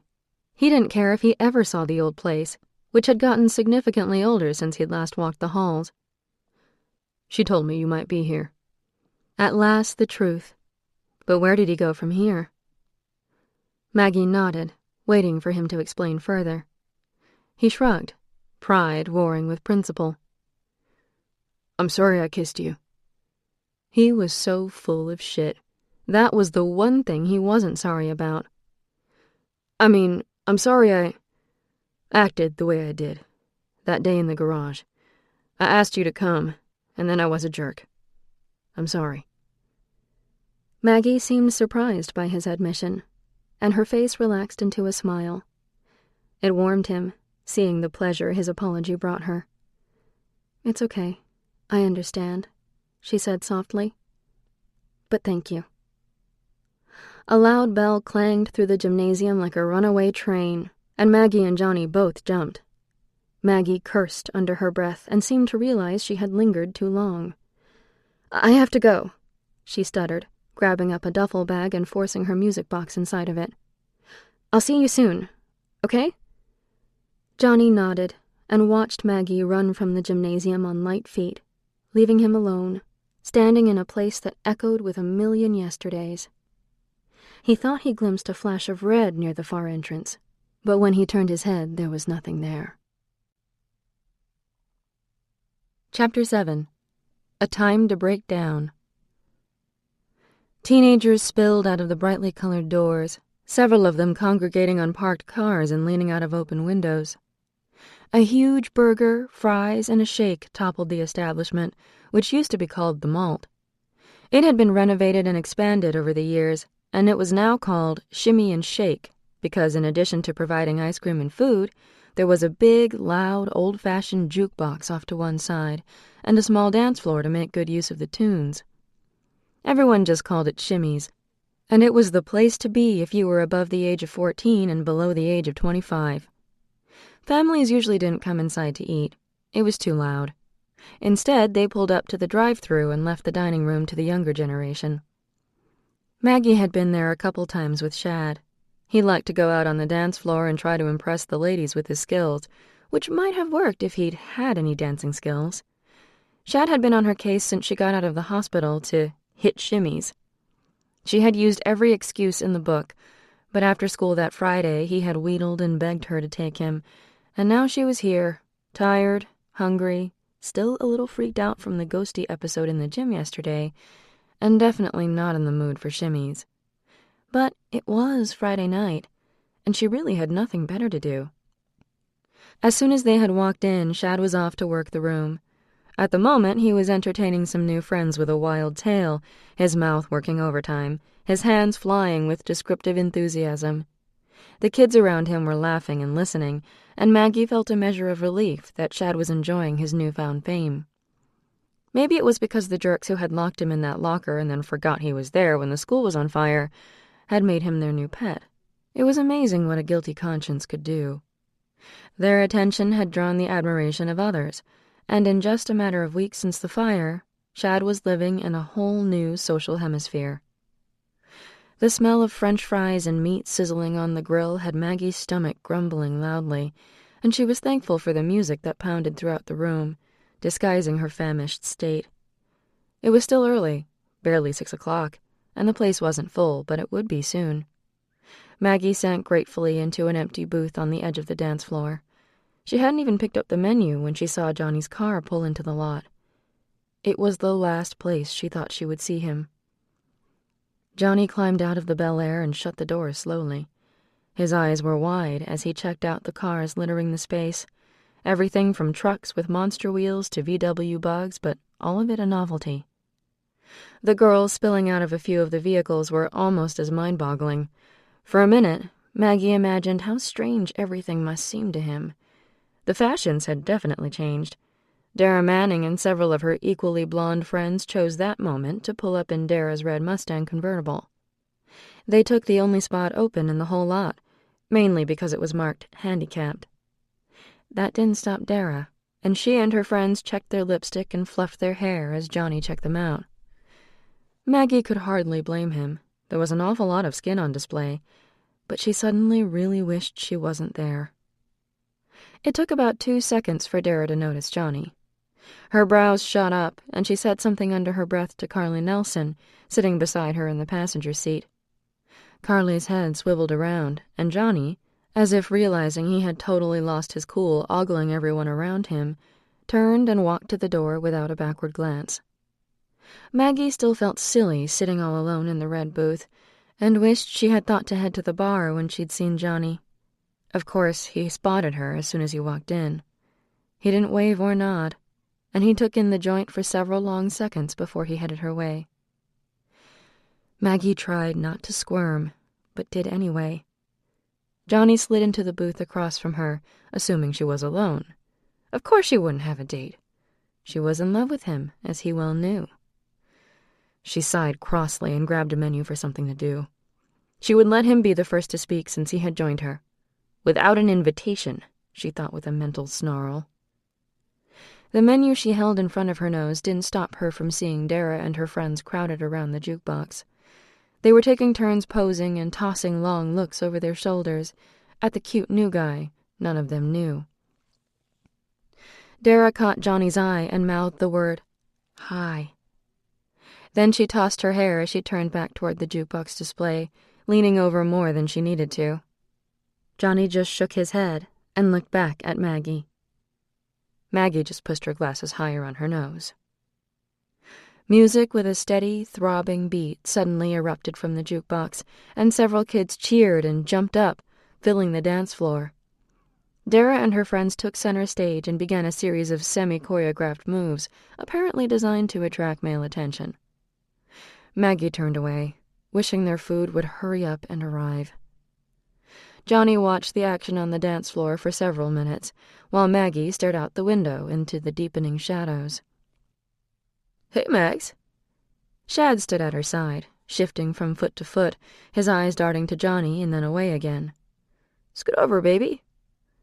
And without waiting for her to respond, he crowded in next to her, jostling her until she shifted over enough for him to sit on the bench without sitting in her lap. His eyes never left Johnny's face. His body was vibrating like a tuning fork, and his feet and fingers tapped non-stop against the table and the floor, making Maggie long to grab his hands and press them flat and stomp her feet on his toes to quiet them, even for a second. Shad looked jealous, afraid, and uncomfortable all at once. He couldn't take his eyes from Johnny. Apparently he remembered some things about the night of Johnny's rescue, and Gus had filled him in on the rest. She and Shad had never discussed it. Maggie assumed Johnny was just more than Shad was willing to accept. "So, you're the guy Maggie's got the hots for." Maggie rolled her eyes and dropped her head into her hands. Leave it to Shad to just come right out with it. From her dejected position, she couldn't see Johnny's response, but she felt his interest peak like a blowtorch aimed right at her face. Her neck and cheeks flamed hot. "Johnny Kinross, in the flesh." Shad was warming up to the subject now, his lines right out of a poorly written made-for-TV movie. "You're Johnny Kinross, right? I mean, I never saw you, but I think we had a pretty good relationship." Maggie sputtered, a laugh erupting from her chest. Shad swiveled his head and gave her his "shut up, woman" lips and his domineering male chin thrust. He was talking again before Maggie could give him her "you've got 10 seconds to vacate the premises before I cut you" glare in response. "My grandpa Gus says you can't remember anything." Shad was banking on that much, Maggie thought wryly. "I just wanted to say thank you and let you know that I got your back." Shad extended his hand across the table, waiting for Johnny to grasp it. When Johnny did, Shad maneuvered his hand into a series of handshakes that had Johnny fighting not to smile. Maggie felt a small measure of gratitude to Shad for that much. It didn't last long. "Oh, and Johnny? Maggie is my girl. Sorry, man. I'll forgive you this time, 'cause you didn't know better. But this?" Shad pointed from Maggie to Johnny and back again. "This here? This ain't happening. Clear?" "Shad!" Maggie was no longer grateful or amused. Johnny looked like he was going to explode, however. His face had gone almost as red as hers had been minutes before, but it wasn't from embarrassment. He was laughing at her. Shad was as clueless as ever, and he turned to Maggie then, sliding his arms around her shoulders. "Do you want to dance, Mags? I got something good coming up after this." Shad waggled his eyebrows suggestively. She shrugged Shad's arm from her shoulders and would have turned him down just for being such a pain. But then she caught Johnny's expression as he turned his head to stare out across the dance floor. He looked out at the writhing figures, at Dara as she ran her hands through her hair and strutted around the floor. Then he eyed Maggie doubtfully. He slid his hands along the back of his plastic seat and smirked the smallest bit. "You said you love to dance, right, Maggie? Let's see you. Go on now. Your boyfriend wants to dance." Maggie felt her temper flare and burst in her skull. What was with him? He seemed to relish making her feel completely undesirable. What, did he think she couldn't dance? Did he think mousy Maggie with her big glasses couldn't do the same moves Dara and her trashy trio were doing? He didn't find her attractive? Fine, she would show him a thing or two. Maggie shot to her feet, shoving Shad out of the booth and setting her glasses on the table. She didn't look at Johnny as she walked away. Instead, she called over her shoulder, "Don't wait for me. I might be a while." Shad had chosen her favorite song, Thank God for Small Miracles. It was several years old, but the driving beat and the funky bass line were hypnotic and gritty, and she threw herself into the song, pulsing and popping with the rhythm, prancing around the floor as if she owned the place. Shad tried to keep up, but knew within seconds Maggie was in rare form. Instead, he hollered and raised his hands, the first to form a circle around her. By the end of the song, Maggie had quite the audience. Take that, Johnny Kinross. She raised the damp hair off her neck and spun a little, soaking up the whoops and whistles around her, dropping into a sloppy curtsy, blowing a big air kiss to all the admiring bystanders. She walked triumphantly out of the dancing throng to see that the table she and Johnny had occupied was empty. Maggie whirled, wondering if Johnny had so disapproved of her display that he had left shimmies. But no. She could see his car through the windows, still parked in the same spot. She sat down in dejection. So much for showing Johnny how attractive she could be. Showing someone wasn't effective if he didn't care enough to watch.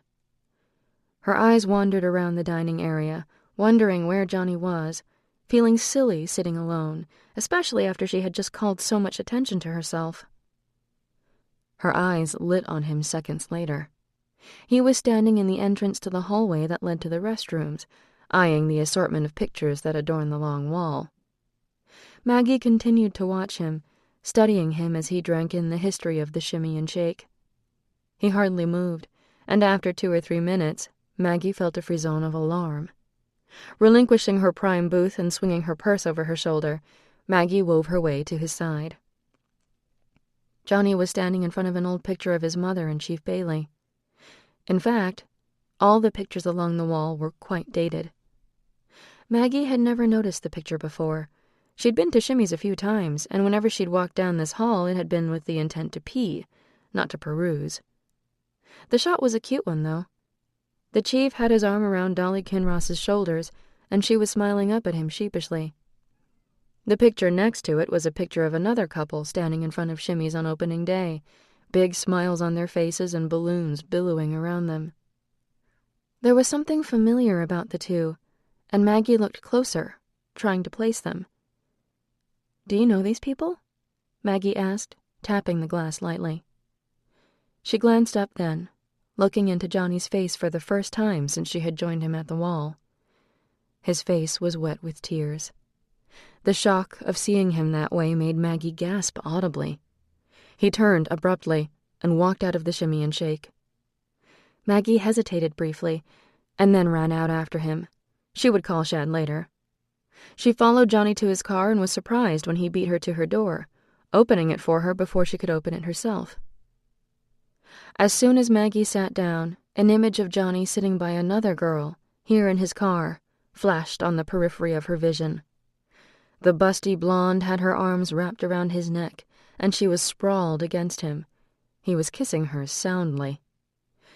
Maggie gasped and snapped her eyes closed, willing the ghostly replay away. Johnny slid in beside her and gunned his car, screeching out of the lot as curious bystanders stopped to watch. He pulled out of the parking lot and onto Main Street. They rode in silence. Maggie gnawed at her lower lip, wishing he would talk to her, knowing he wouldn't. She waited until he had pulled in front of Irene's house. She hadn't told him where to go. He made a move to get out, most likely to open her door, as it seemed to irk him when she did it herself. She took a deep breath and plunged in. "Who were those people in the pictures?" She couldn't comfort him if she didn't know. For a minute she thought he wouldn't answer. Then he sighed and his voice shook slightly. "My mama and Chief Bailey." I recognize them. Maggie paused briefly. Who were the others? Johnny leaned against the steering wheel, peering out at the full moon that was rising in the sky, casting a soft white light down on his upturned face. Maggie was grateful for the illumination. It made it easier to read his emotions. He seemed devastated, not by the picture of his mother, but by something else. The one in front of the restaurant was Carter and Peggy. Apparently they owned the place. There were several pictures of them. The last was them on what looked like a 50th wedding anniversary celebration. They must have gotten married in the fall after we graduated. I had a feeling they were hiding something. I think Peggy was pregnant. Maggie stayed silent, waiting to see if he would continue. He didn't. She thought of the blonde she'd seen in her vision of the prom, and the girl she'd seen him kissing in his car for that brief second before she'd closed her eyes to the ghostly replay. Did you love Peggy? Is that what's bothering you? That she married your friend? Johnny laughed, a humorless snort that negated her supposition. No, I didn't love Peggy. She was always Carter's girl, though it took her a while to figure it out. I just tried to help them along.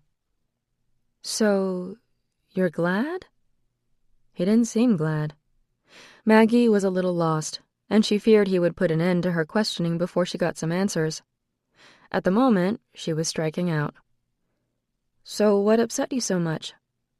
Back at Shimmy's. He looked out the far window, depriving her of his profile. She had almost given up when he resumed speaking. There were pictures of a couple of guys I knew. It looked like they were in the army or something. There was a newspaper article framed up, too. It had a list of names. I knew almost all of them. The article was about men lost in a place called Vietnam. Johnny turned stricken eyes on her. Was there a war? Maggie felt his despair wash over her. She nodded, realizing suddenly what was coming. Yes, there's been more than one, but yes. The Vietnam War started in the 60s and lasted into the 70s. At least she thought it did. She was much more familiar with the wars in Iraq and Afghanistan, the wars of her generation.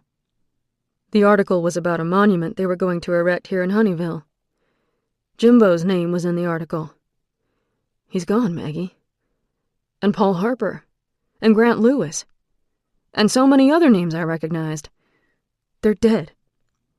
Johnny suddenly slammed his hand into the dash, causing her to jump in surprise. What the hell happened, Maggie? Why am I here? Maggie struggled to find words, and then abandoned her attempt as Johnny continued. I've missed my whole life, the life I should have already lived. The people I care about are old or dead. The silence inside the car was thick and stifling, Johnny's words sucking all the oxygen from the space. The people I care about are old or dead too, Maggie whispered. Johnny barked out an incredulous laugh and shot a stunned look at Maggie. She stared back, daring him to challenge her statement. It's not the same thing! Johnny looked like he was about to break something, but Maggie held her ground. His eyes blazed in the dim light, and his jaw was clenched hard enough to shatter his teeth. I know, it's not, she soothed. But alone is still alone, however you come by it. And you and I really aren't all that different. Maggie reached out tentatively and smoothed the hair from his brow, resting her hand alongside his face. His eyes closed briefly, and he pressed his cheek into her hand for less than a heartbeat. Then he pulled away with a groan, and Maggie's hand dropped back to her lap. Maggie, just go. Just please go. I apologized once, and I don't want to have to do it again. But at this point, the only kind of comfort you can give me does not involve conversation. Maggie's heart stuttered, and then sped up at the implication of his backhanded offer. His eyes met hers defiantly. Go! He ordered. He leaned across her to open the door, and then he shoved it wide. Maggie burned where he'd brushed against her. He looked away, waiting for her to exit the car. Maggie slid out without another word, shutting the door behind her. It wasn't until Johnny had pulled away that she remembered Irene's car was still at Shimmy's. Sighing, she began the long walk back to the place she started from, in more ways than one. Maggie worried about Johnny all day Saturday. She slept restlessly, ate poorly, and generally couldn't get his distraught face out of her head. It's easy to stay away when you're pushed, easy to believe you're not needed or wanted.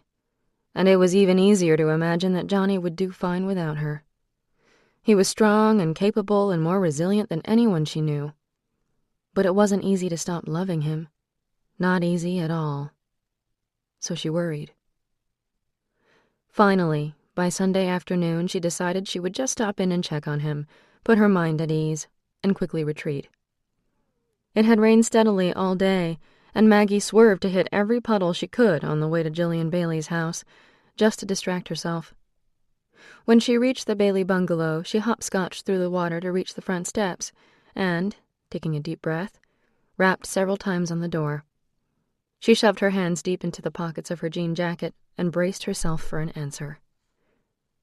But Johnny wasn't home. It was Jillian Bailey who answered the door. Maggie had psyched herself up for nothing. Jillian sniffed experimentally out of the saturated air, and then inhaled deeply, closing her eyes in appreciation. "I've been waiting for the rain to stop so I could sit out here and enjoy the aftermath."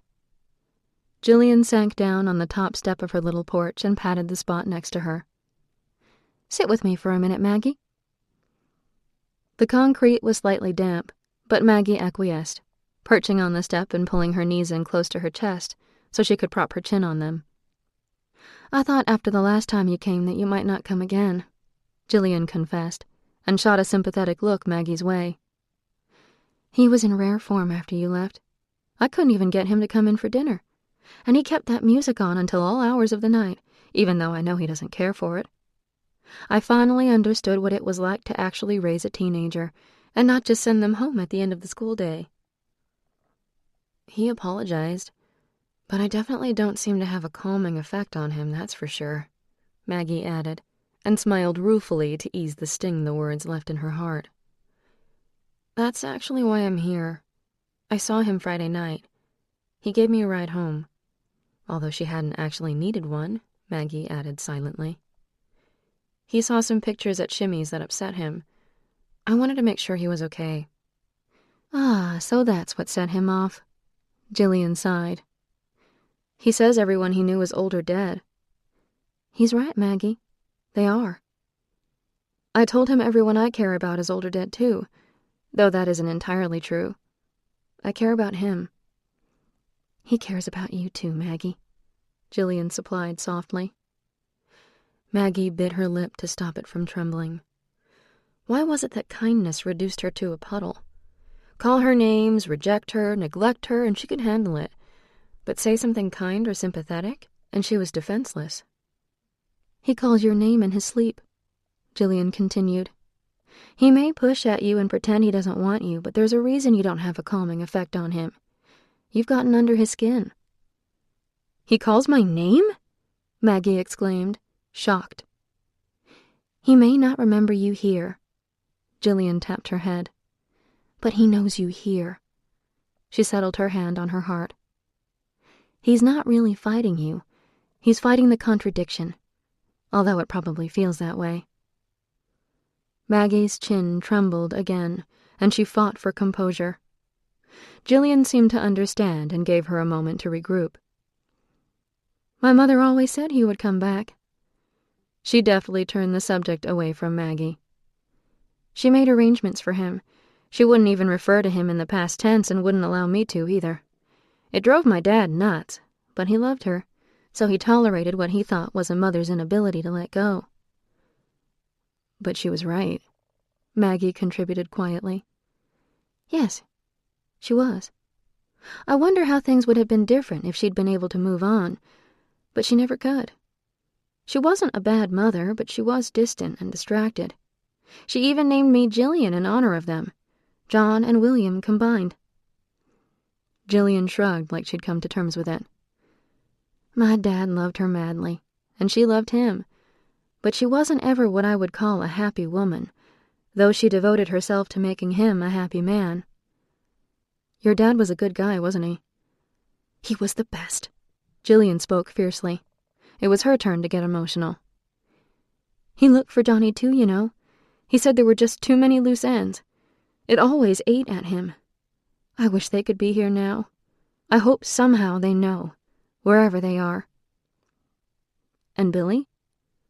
And Billy. Jillian smiled a little. Billy didn't haunt my mother the same way Johnny did, though she grieved for him too. Whenever she talked about Billy, she could smile. Death is a pain that we can heal from. Not knowing is an open wound that never heals. It's the not knowing that is making this so hard for Johnny, Maggie whispered. But that's where you come in. Jillian reached for her hand. You are the miracle that will fill in the blanks. I can't make him remember. But you can help him forget. Chapter 8. A Time to Mourn. 2 days later, Johnny was waiting for Maggie when she exited the school. She was tired and hungry. Lunch had been hours ago, and her afternoon janitorial duties had taken longer than usual. Her feet were sore, her back was stiff, and her glasses had been giving her a headache since the morning of the ghostly promenade in the school gymnasium. Maybe it was because she had been too nervous to take them off, even when she slept. They seemed to keep her in the present. She slipped them off now and rubbed the bridge of her nose wearily, closing her smarting eyes to the blushing pink of the sunset. "Do you need a ride?" he said, his voice coming out of nowhere. Maggie's heart leaped in traitorous joy at the familiar voice, and then plummeted almost as quickly when reminded of the unrequited nature of her feelings. Her eyes snapped open, and her head shot up to see him leaning against the pole she'd chained her bike to almost 10 hours earlier. He looked like an ad from a fashion magazine, so nonchalant and carelessly good-looking against the backdrop of the setting sun. "How did you know where to find me?" she stuttered out ungraciously, slipping her glasses reluctantly back on her nose. She preferred the days when she could only see him without her glasses. He shrugged noncommittally, not breaking eye contact, but not answering her question. "Do you need a ride?" he said again. "No, actually." "Come on, I'll take you home." "I don't need a ride, that's my bike." Maggie pointed to the bike at his feet. He didn't look down at the bike, which made Maggie think he was aware all along that it was hers. "It'll fit in my trunk." "No, thank you. I'll ride it home. It's a big bike." "It's a big trunk." Maggie stared at him, confused by his sudden appearance and his even more sudden interest in spending time in her company. "Why?" "It was made that way. Most of the cars in the 50s had decent-sized trunks." "Ha ha, very funny. That's not what I meant, and you know it. Why do you want to take me home?" Maggie almost smiled at his dry attempt at humor, but she didn't. It still hurt too much to look at him, to be near him, and her smile stayed dormant. "I want to talk to you." "I had the very distinct impression the last time we were together that I made you angry. Plus, I'm thinking your driver's license is long expired. You shouldn't be driving." "Ha ha, very funny." Johnny mimicked her. "Have you always been such a goody-two-shoes?" "Nobody says goody-two-shoes anymore," Maggie said crossly, and walked to her bike, squatting beside it to undo the lock. "Maggie," he coaxed. "Maggie?" She really tried not to look up at him. "How do you drive a blonde crazy?" Maggie's head shot up, and her eyes locked on his. "You put him in a round room and tell him to sit in the corner," Johnny quipped, but his eyes were serious. "Not bad, Kinross. Did you make that up yourself?" "It's not really a joke, I guess." Johnny shifted his weight. "It's the way I feel. Like I'm stuck in a place with the wrong instructions. I'm making a mess of things." He halted, shrugging his shoulders. "Come on, Maggie. I'll buy you dinner. What do you say?" Maggie sighed and stood, pulling her bike upright as she did. "I don't know if my heart can take it, Johnny. Plus, I eat like a horse. I doubt you're prepared for the price of today's cheeseburgers." Johnny gazed down into her upturned face for several long heartbeats. My heart's a little battered too, Maggie. His voice was low and soft, and Maggie's anger dissolved like a snowflake on her outstretched tongue. His heart was battered too. She groaned and shook her head. He'd lost everyone and everything. They had a great deal in common, didn't they? All right, Maggie surrendered, her voice pitched on a level with his. Lead the way. Johnny took her bike without further comment and pushed it to where the Bel Air was parked at the curb. He popped the trunk, slid her bike in, and closed it without a word. Maggie didn't wait for him to open her door, but, like most girls of her generation, opened it herself and slid inside. For a moment, she was alone in the interior of the car. She breathed in deeply, letting his scent wash over her. She thought of the blonde girl with big breasts she'd seen him kissing the last time she'd sat in Johnny's car. She wondered if she would ever be able to ride in his car without seeing that kiss. It must have been some kiss to be stamped on the interior like it was. You okay? Johnny asked as he slid in beside her and turned the key. I'm definitely not the first girl that's ridden in this car. Huh? I just saw... never mind. Her voice was sharp, discouraging a follow-up question, and they rode in silence for several minutes. Johnny flipped on the radio, and a song with a driving beat filled the car and shook the dash. He flipped it off almost immediately. Maggie reached out and turned the radio back on, turning the knob until she found what she was looking for. There, is that better? Elvis begged her not to be cruel, and Johnny visibly relaxed. I feel like I haven't eaten a cheeseburger and a shake for years. Johnny's voice trailed off. Maggie giggled, and then thought how inappropriate laughing was. None of this was funny in the slightest.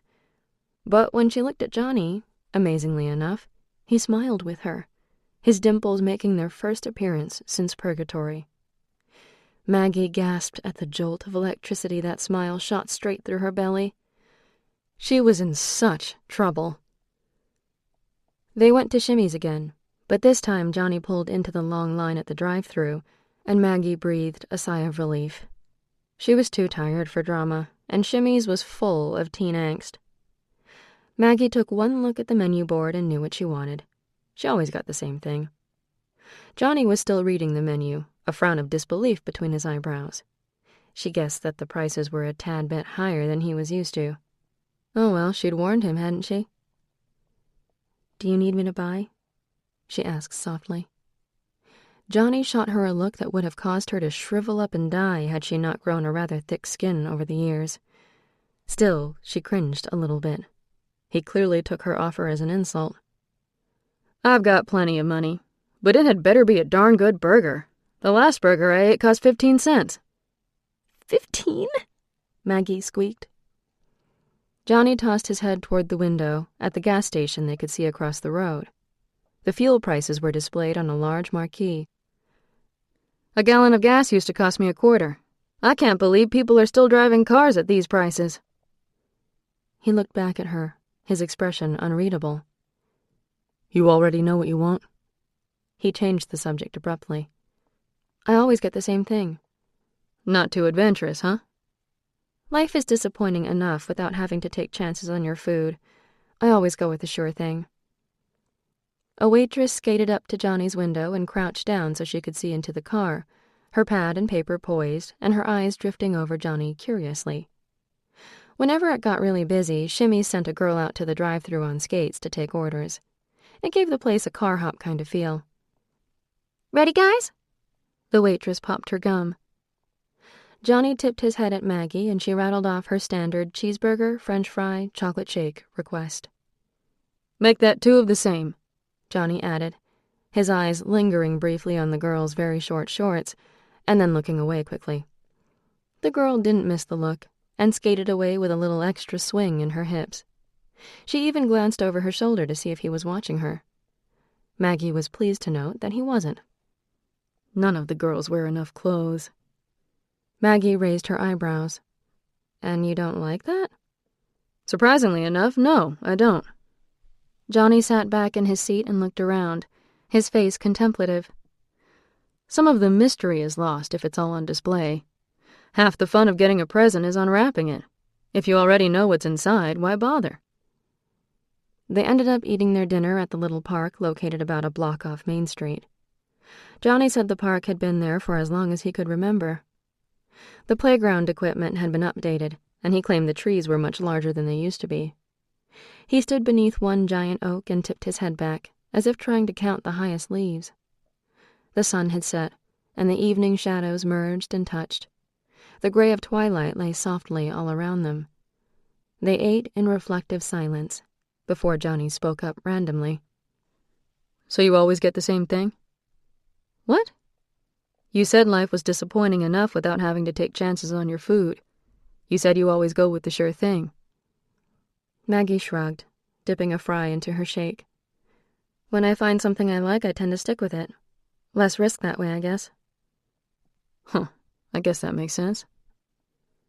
Maggie shrugged, using nonchalance and bravado to cover what had been a very unsettled life. Your mom and dad aren't around? They died when I was 10. I've spent the last few years living in different homes. It hasn't been too bad. Johnny looked at her gravely, his mouth drawn into a long line. He didn't challenge her. I got to come live with Irene after Roger died. He didn't want her to take me in. I think she would have anyway, but worried that he would make my life miserable. More miserable than not having a home at all. Roger Carlton messed up both of our lives, he bit out. Roger Carlton messed with many lives, Maggie retorted, her thoughts on Irene. It seems kind of unfair that you know so much about me, but I don't know anything about you, Johnny remarked, changing the subject. Maggie was glad. They had had the conversation about Roger before, whether Johnny could remember it or not. Maggie ducked her head. She didn't tell him that once he had known everything about her. You probably know more than you think.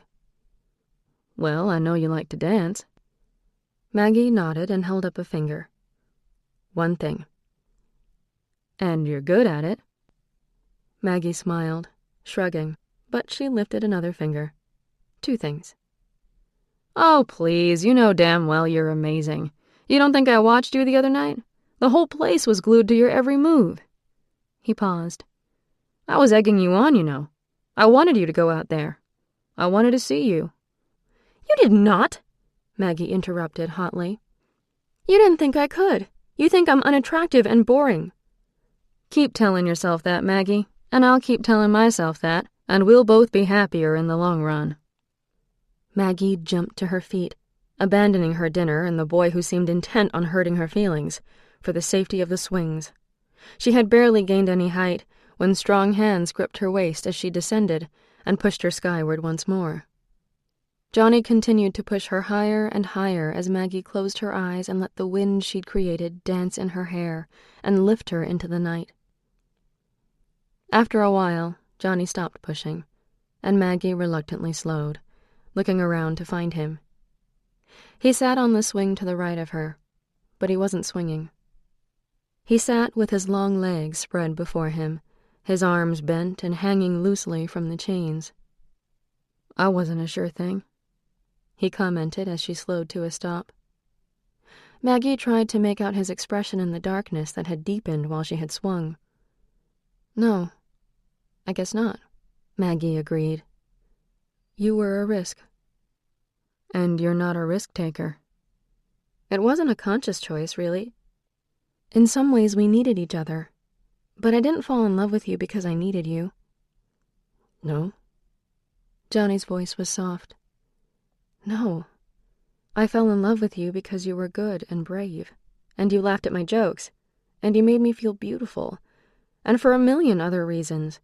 It would have been easier to pretend I couldn't see you, but I've never been able to pretend with you. Maybe that's what loving someone does. It strips us of our defenses. I've spent the last 8 years pretending I'm fine. I can't seem to pretend anymore. Maggie began to swing again, but Johnny stood and held the chains, hindering her efforts. He stood behind her so Maggie couldn't see his face as he began to speak. Today, I rode down Main Street and all over the town, up and down streets that look almost nothing like the Honeyville I remember. The house I lived in isn't even standing anymore. There's a big apartment building there. I went to your house today, to Irene's house. I just parked my car and sat. It's one of the only places that still looks the same. Older, a little worn out, but still here. Your aunt saw me. I think I scared her to death. She just stood there, staring at me. I don't know who was more surprised. Yesterday she was a beautiful girl. She looked a lot like you. Maggie swung her head around to meet his gaze. He met her eyes and then looked away again, resuming his watch of the moon. Yeah, you're beautiful, and you damn well know it. I'd have to be blind not to see it. Even Irene couldn't hold a candle to you. Maggie sat in stunned silence, all other thoughts fleeing from her girlish brain with his stunning admission. Yesterday she was a beautiful girl, he repeated. And today, she's an old woman. His voice was loud in the quiet and harsh, and Maggie flinched at his cold pronouncement. Irene walked out to the car and I got out. She just looked at me. She thanked me for saving you. Her hands and her voice shook. I didn't know what to say. I can't remember saving you, so it seems wrong to take any credit for it. Maggie's heart grieved for what he had lost, and what she'd lost as well. He had loved her. He had wrapped her in his arms in a fiery inferno, and he couldn't remember. She was afraid of me, and I don't blame her. Johnny looked at her then, defiance and sorrow warring across his handsome face. I'm afraid too. All my life, when things got hard, I just pushed back, worked a little harder, got mad, used my fists, whatever. But this is something else. If it was just the sadness, or the guilt, or missing my mama and Billy and wishing I could see them again, I think I could learn to live with that. But the fear, the not knowing who I am or what I am, I don't know how to fight it. Hardly daring to breathe, Maggie stood and turned to face him.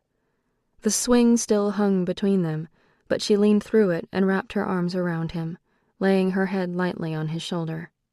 Johnny was about as stiff and welcoming as a wooden plank, but she didn't move or release him. After a moment, she felt the tension in his shoulders lessen, and he sighed, the sound broken and regretful. His arms rose and encircled her. When he spoke again, his voice was almost tender. That morning in the gym, when I was watching you dance, for a minute it all felt so familiar, and I could see how loving you might be. I understood how I could have fallen for you. Maggie held her breath, burying her face in his shoulder, wishing she could just stop time for a moment, wondering how loving someone could hurt her so much. She could feel the hesitation in him and knew he had more to say. But none of this feels real. I just want to wake up and have it all be over. If this were 1958, and I was just a guy and you were my girl, it would be different. Maggie started, pulling away from him with a gasp. Her head spun, as if time had turned over. He had said the very same words to her the night of the winter ball, when it had been just the two of them, dancing to songs nobody ever danced to anymore. Maggie? Johnny stopped mid-sentence when she pulled away, and he looked down at her, questioning. The moon played across one side of his face and left the right side in shadows, making him look more ghostly than he ever did when he had haunted Honeyville High. "If I were just a guy and you were my girl, I would never let you go," Maggie repeated softly. "You've said those words to me before, but it's never going to happen, is it? You're not just any guy, and I will never be your girl." Johnny stared down at her for several long seconds. She stared back, and above them the wind moaned mournfully through the trees. The sound echoed the longing in Maggie's heart. "I just want to go home, Maggie." Johnny's voice was barely louder than the wind. "I just want to go home." Chapter 9. A Time to Weep. It was much, much later when Maggie was awakened by the sounds of bumping and dragging above her. Her room was just a short flight of stairs below the large attic filled with decades of honeycut memorabilia. She lay in bed, listening, still too sleepy to be frightened, yet unable to ignore the fact that something or someone was in the attic. When she had dragged herself in from Johnny's car earlier that night, she had avoided Irene because she didn't want to share her pain, and knew she couldn't hide it. She had avoided even her own reflection because she knew it was written all over her face.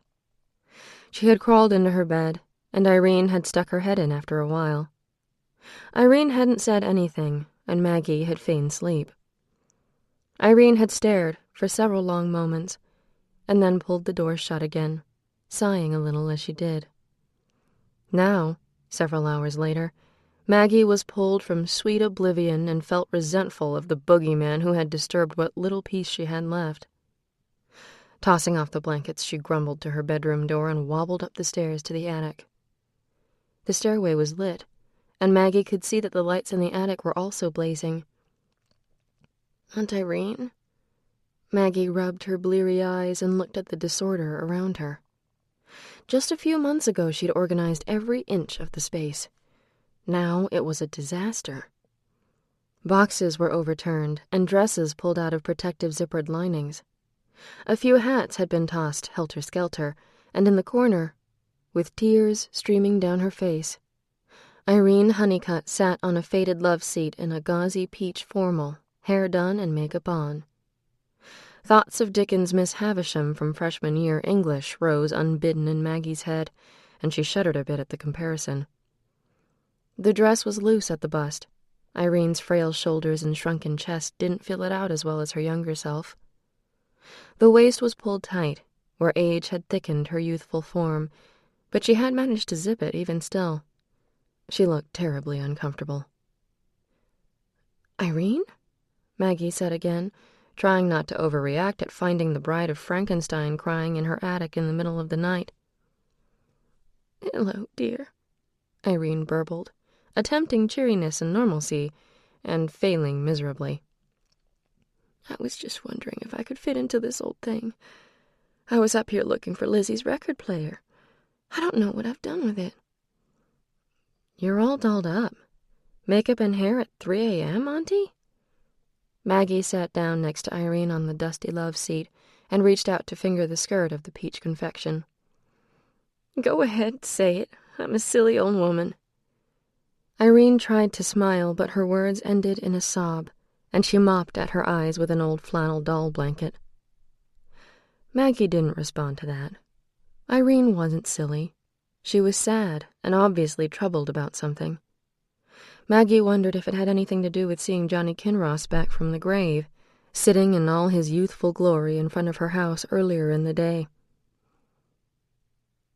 "This is beautiful. Is it the dress you wore to the prom? I think I recognize it from one of the pictures in Roger's scrapbook." "It's funny. I remember wearing red to the prom. I came up here looking for the dress. I know I have a red dress." "So you didn't come up here looking for the record player?" Maggie poked at her and tried not to smile. Irene shot her a look that indicated she thought Maggie rude for pointing out her lie. Her tears stopped falling, though, and she smacked Maggie lightly on the arm. "Smarty pants," Irene huffed, and Maggie snickered, making Irene smile a little, too. "I remember this dress now. I really am getting old. I did wear this. I had purchased the red dress, but at the last moment I got cold feet. Lizzie, my sister, informed me that no one would be wearing red and I would feel silly. She was right. It was the only time I ever took fashion advice from a 10-year-old. The funny thing was another girl at the prom was wearing a red dress just like it. I'd forgotten all about her. She stood out like a sore thumb, but she looked wonderful. Johnny danced with her." Irene's eyes filled with tears once more, and she stopped talking and suddenly stood. "That dress is here somewhere." Irene started pulling dress bags from a long freestanding rack, unzipping them like she was on a quest. Maggie scurried after her, tidying up the abandoned and discarded articles of clothing Irene left in her wake. "Here! I knew it was here somewhere." Irene cackled gleefully and wrenched an armful of red from a dress bag smashed between two others. Irene's curled and pinned coif was now a rat's nest, and her eye makeup was smeared, But she seemed extraordinarily pleased with herself, so Maggie didn't comment. Look at it, Maggie. It's gorgeous. And here are the shoes and the clutch. I never even got to wear this, Irene wailed mournfully. Struggling out from the disarray she'd created, she headed down the stairs, the red dress hanging over one arm, the shoes and the little silver purse clutched in the other. Maggie looked around in despair. Shaking her head, she left the chaos for another day and pulled the long strings on the weary bulbs, covering Irene's mess with the darkness. Gingerly, she made her way down the stairs and went in search of her aunt. She couldn't very well go back to bed when Irene was having a major meltdown. She found Irene in her bedroom, sitting at the ornate vanity in the corner, fixing her smudged makeup and smoothing her ruffled hair. Maggie hadn't spent any time in Irene's room, and she looked around at the girlish abode with troubled eyes. The big mahogany bed had a wilted canopy above it, with long curtains that could be closed at night. The spread was a faded rose color with matching pillows and a yellowed lace bedskirt hanging below it. The furniture was well made and delicate. A small lady's writing desk with a slim cushioned chair adorned one wall. Pictures framed in roses covered the dresser and vanity. Even the wallpaper was a faded pattern in pale pink. Maggie couldn't see anything of Rogers in the room and wondered if they had slept separately. Maggie sank down on the bed, and a hint of lavender and talcum powder rose from the rumpled sheets. "Has this always been your room, Aunt Irene?" Maggie questioned softly. Oh, no, not always. When Roger and I moved back into the house after Daddy died, we shared the master bedroom. When Roger died, I moved back in here. Gus and Shad and a few others helped me move all my things from the attic.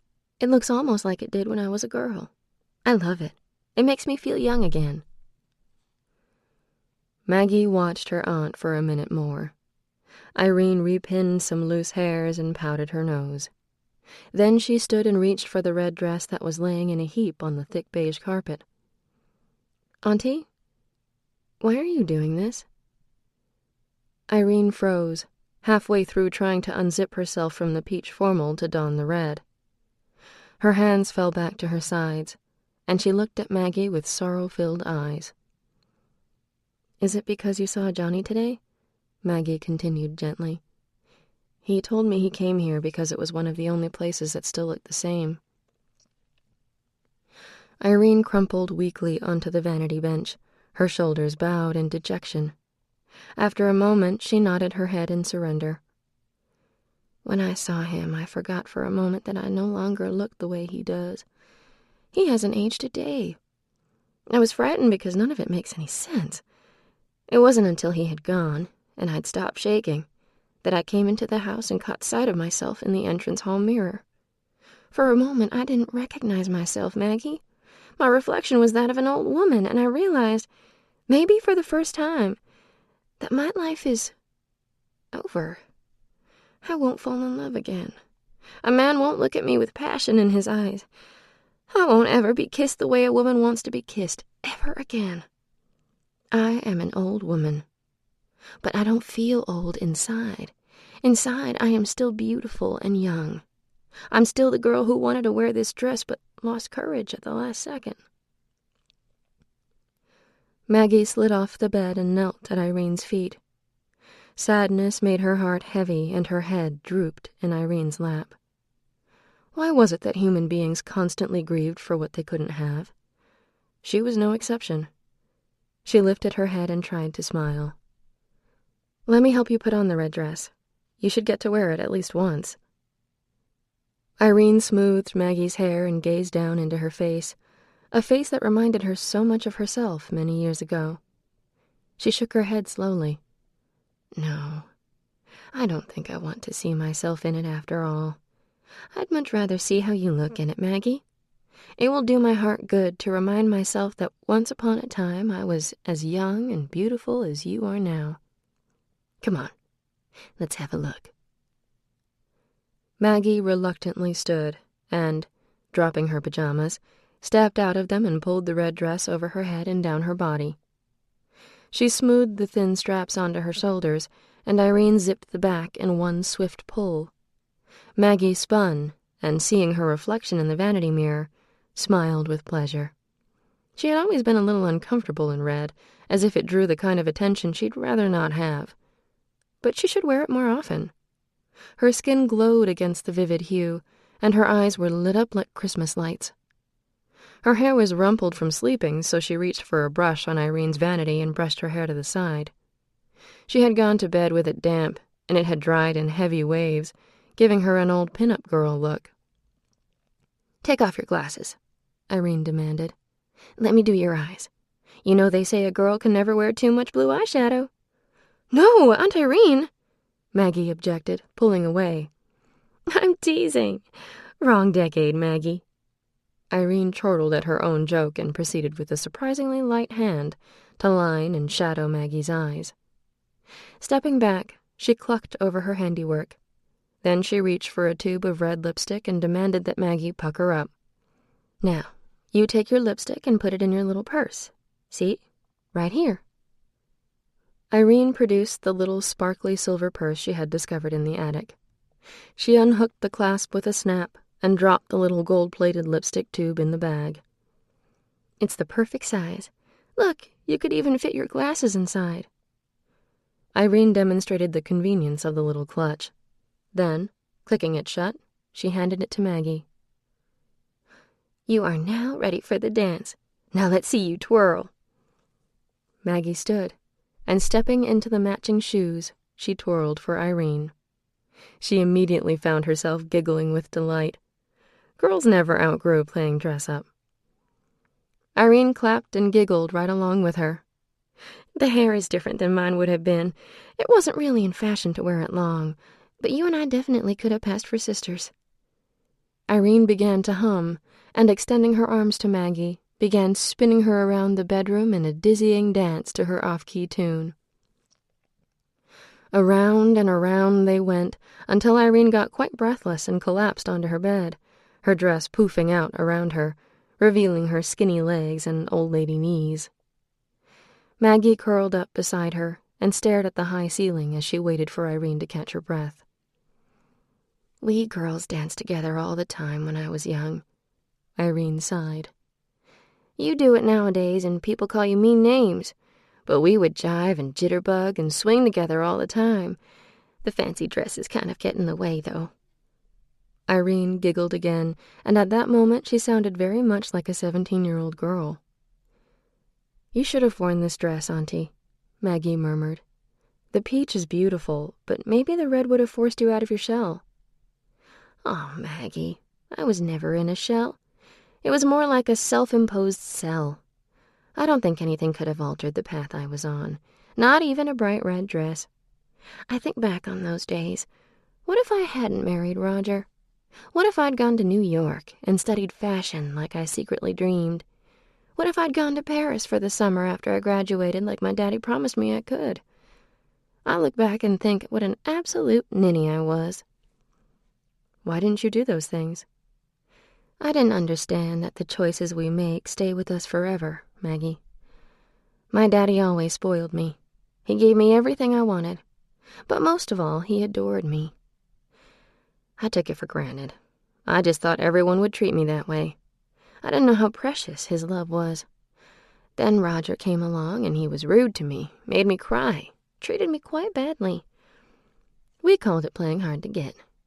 I was intrigued by him. I made it my goal to make him want me, to be his girl.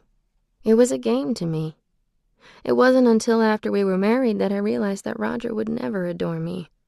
He might have loved me. I actually think he did in a way. But he would never think I hung the moon like my daddy did. He would never treat me like I was a treasure, because to him, I wasn't. I had no value to Roger beyond the pretty face and the honey-cut name. And now, here I am, 71 years old, and the choice I made at 17 is the choice I still have to live with today. So many times I could have left, but I had lost all confidence in my ability to make good choices. I didn't have any education or world experience, so I stayed, and I gave my life away. For a long time, neither of them spoke, but lay, watching the ceiling fan whirring its peaceful tune. Time was a greedy banker who never paid interest.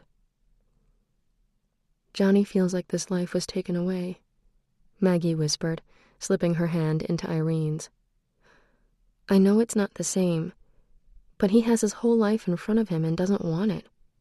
You have your whole life behind you and wish you could have it back." Maggie waited, wondering if she'd said something wrong, but Irene didn't reply. Propping herself up on her elbow, she peered down at Irene. She was asleep. A delicate snore escaped her open mouth, and Maggie shook her head fondly and pulled a coverlet over the two of them. There was no way she was getting up for dance practice in an hour, or school for that matter. Lying down again, she drifted off to sleep, her head filled with images of Johnny and Irene, young and carefree in 1958. Maggie awoke to the sound of a vacuum cleaner and a cheerful disc jockey counting down in another room. She felt like she had been asleep for only a short while, but from the amount of sunshine streaming in the windows, it had been a lot longer than that. Irene no longer lay beside her, but the peach formal was laid across the bed. How had Irene managed that? "Note to self," Maggie said out loud, struggling to a sitting position. "Prom dresses are not for sleeping." The red dress was cutting into her sides and making her legs itch like she had rolled in grass. The thin, bejeweled strap of the silver clutch was wrapped around her wrist. She even had the red shoes on her feet. Looking down at them, she felt a little like Dorothy in The Wizard of Oz. She clicked her red heels together a couple of times and said the required line about there not being any place like home. Climbing off the bed, Maggie attempted to straighten and smooth the wrinkled dress. "Where are my pajamas? This dress has got to go." Maggie searched the floor for the PJs she had dropped the night before, but they were nowhere in sight. Irene must have picked them up. Catching her reflection in the mirror, Maggie yelped in surprise. The ruby lipstick Irene had applied was smeared around her mouth, and her eyes looked like she'd gotten a bit carried away with the whole smoky-eyed look. The smoky part extended about an inch below each eye. Her hair was a lion's mane, and Maggie reached for Irene's brush with the inlaid mother-of-pearl handle. It gleamed as though Irene had randomly decided to polish the silver upon wakening. Next to the brush lay the matching mirror and comb, and a perfume bottle with a bulbous diffuser was placed nearby. Lipsticks were scattered here and there, and a photo of a young Roger was placed in a position of prominence on the far left side. Maggie picked it up and studied it for a moment. Strange, she hadn't noticed it last night. A little note was wedged into the ornate frame of the oval vanity mirror, and Maggie leaned in for a closer look. It wasn't a note after all, but a ticket stub from a movie theater called the Marquee. The ticket stub didn't look much different than a carnival ticket. It just had the name of the theater and the price of the ticket printed in the corner. 60 cents. She'd seen the remains of the old theater downtown. The long vertical sign still remained, jutting out from the side of the abandoned brick building. The marquee windows had been broken and the movie posters removed long ago. There had been a fundraiser, hosted by the Honeyville Historical Society, to refurbish the old theater not long before the fire that had destroyed Honeyville High. The project had been put on hold, however. Irene said the money raised would now go toward building a new school. She said it had been one of her favorite places growing up, and she was disappointed that she might never see it restored. The vacuum started up again somewhere else in the house, and Maggie turned away from the mirror, puzzled by Irene's sudden need to pull out all her old things and display them like she was 17 again. A ribbon of fear wound its way around Maggie's heart. She needed Irene to keep it together. Irene was the only person Maggie had left in the world. Maggie walked toward the bedroom door and tripped, her heel catching on the edge of the heavy rug that was spread across the wooden floor. Wait. There was no rug in this room. Irene's bedroom had beige carpet that she fussed over incessantly. Maggie stared down at the gaily patterned rug, roses and vines intertwining in a repeating pattern across a pale pink background. She looked around the room again, trying to find an explanation for the impossible. The door to the heavy wardrobe stood wide, giving Maggie a glimpse at the clothing inside. Tops and skirts stuck out in messy disarray, and pearls and shoes were strewn on the floor nearby. None of the clothing was familiar. The lamp sitting on the bedside table was different too. Last Christmas, Gus had given Irene a gold reading lamp that she could turn on simply by clapping. Irene had thought it was the most exciting thing she had ever seen, and had gleefully clapped the little lamp off and on, over and over, like a kid in a toy store. She had placed it by her bed. It had been there last night. Maggie had clapped it out, relieved that she wouldn't have to get up. And in the corner, a record player in an ornate console, not unlike the one she had seen in Lizzie's room, stood open and ready, a record docked on the waiting turntable. Maggie reached for the door, the heavy knob smooth and familiar against her palm, soothing her in a way only tangible things can. There had to be an explanation. She would just go find Irene. She walked out into the long hallway and proceeded down the stairs. She noticed immediately that the house had a new sheen, an air of vibrancy and wealth that made her doubly suspicious that she had awakened in a different house. The wood floors gleamed, and the runner centered on the stairs was plush and new. The banister beneath Maggie's hand was smooth, and a hint of lemon oil rose as she ran her hand along its surface. At the bottom of the stairs was a table and a stiff-backed chair that Maggie had never seen before. Around the corner, a phone was anchored to the wall. It looked like something used only for decoration.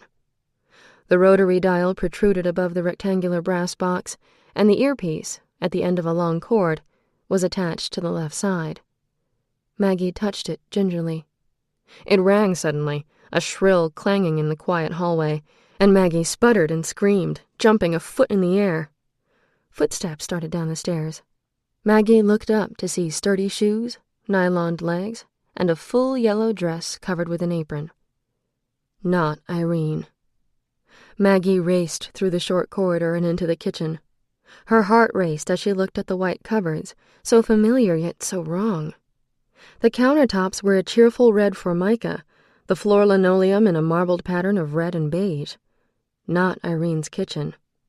Somebody had baked bread, and the loaves were cooling on a cloth on the wooden table that was centered in the large space.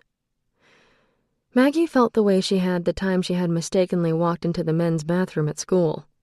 All the dimensions were the same.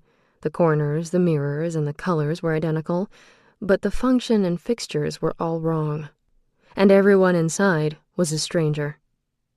At the time, it had taken her brain a moment to compute and inform her of her mistake. When she realized what she had done, she'd been almost as horrified about going back out as she was about staying put. She looked out the kitchen window that overlooked the front porch. Rose bushes lined the walk. That was the same. There was the front porch swing. Check. A long pink Cadillac pulled into the drive.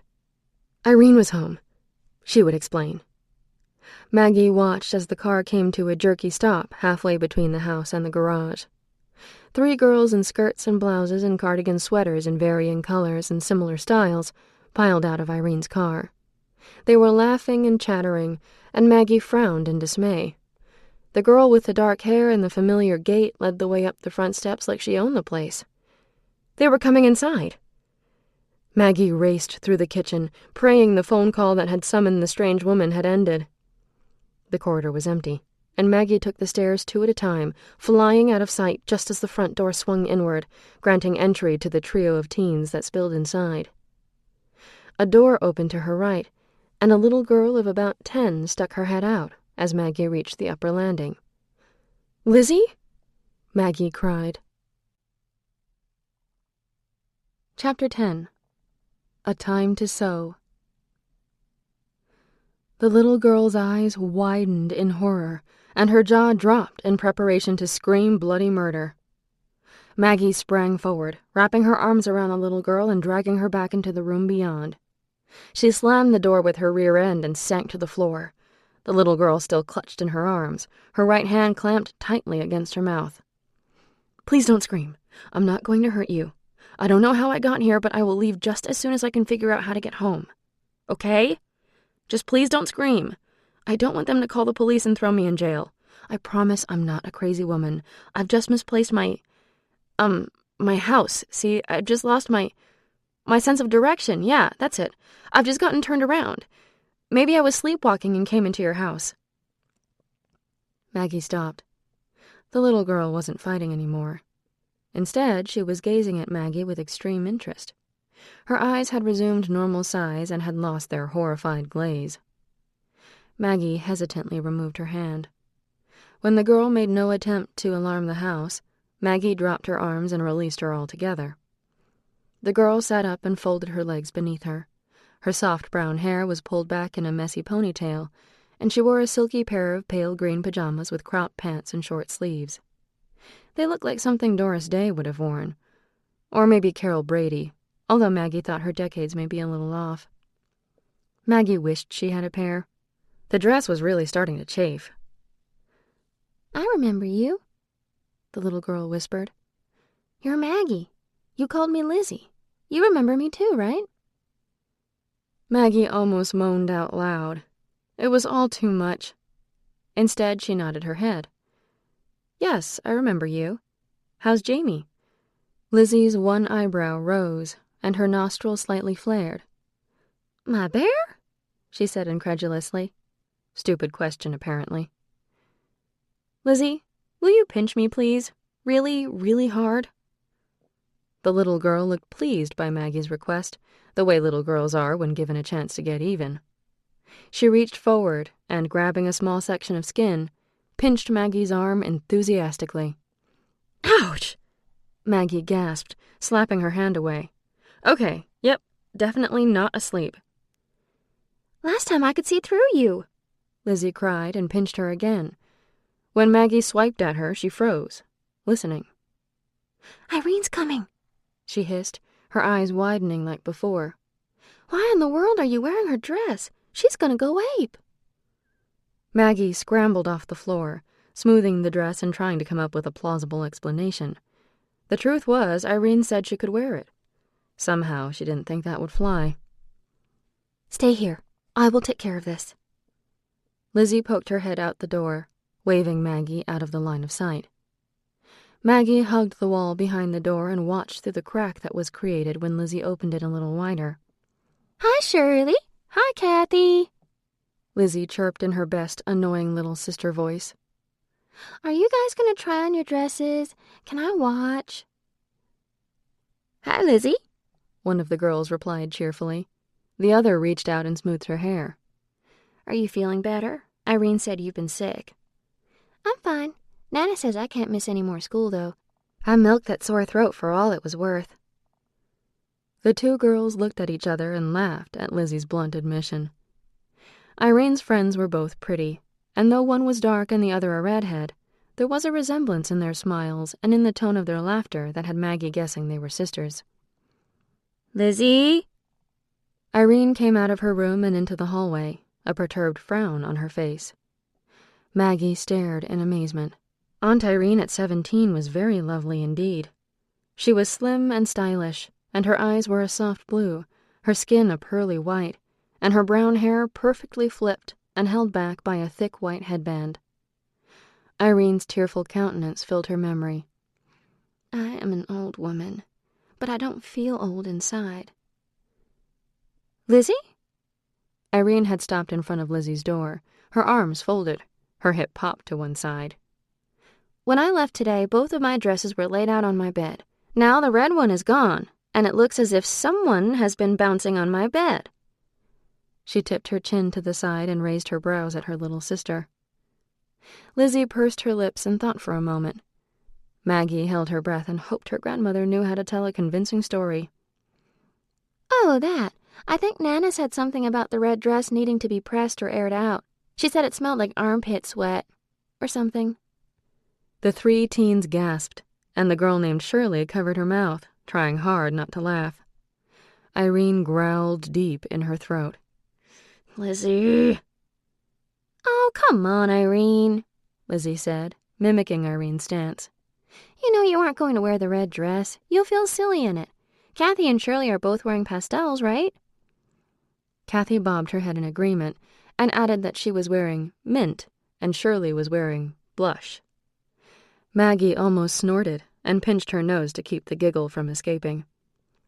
Lizzie continued her campaign. You look marvelous in the peach dress, Sissy. Did she show you? Lizzie looked at the sisters, who shook their heads in unison. Irene, you have to show them. My sister is the most beautiful girl in the world. Irene's eyes softened, and her folded arms dropped to her sides. She smiled and dropped a kiss on Lizzie's head. 1 minute flat, and Lizzie had Irene right where she wanted her. Come on, let's go. Irene clapped her hands excitedly and spun toward her room, her friends following close behind. Lizzie closed the door and sighed, gustily, making her bangs rise and fall on her forehead. Whew, I thought we were goners for sure.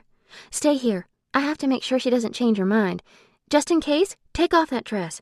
My robe is hanging on my closet door. It's too long for me, so it should do until Irene leaves, and we can find you something in her closet.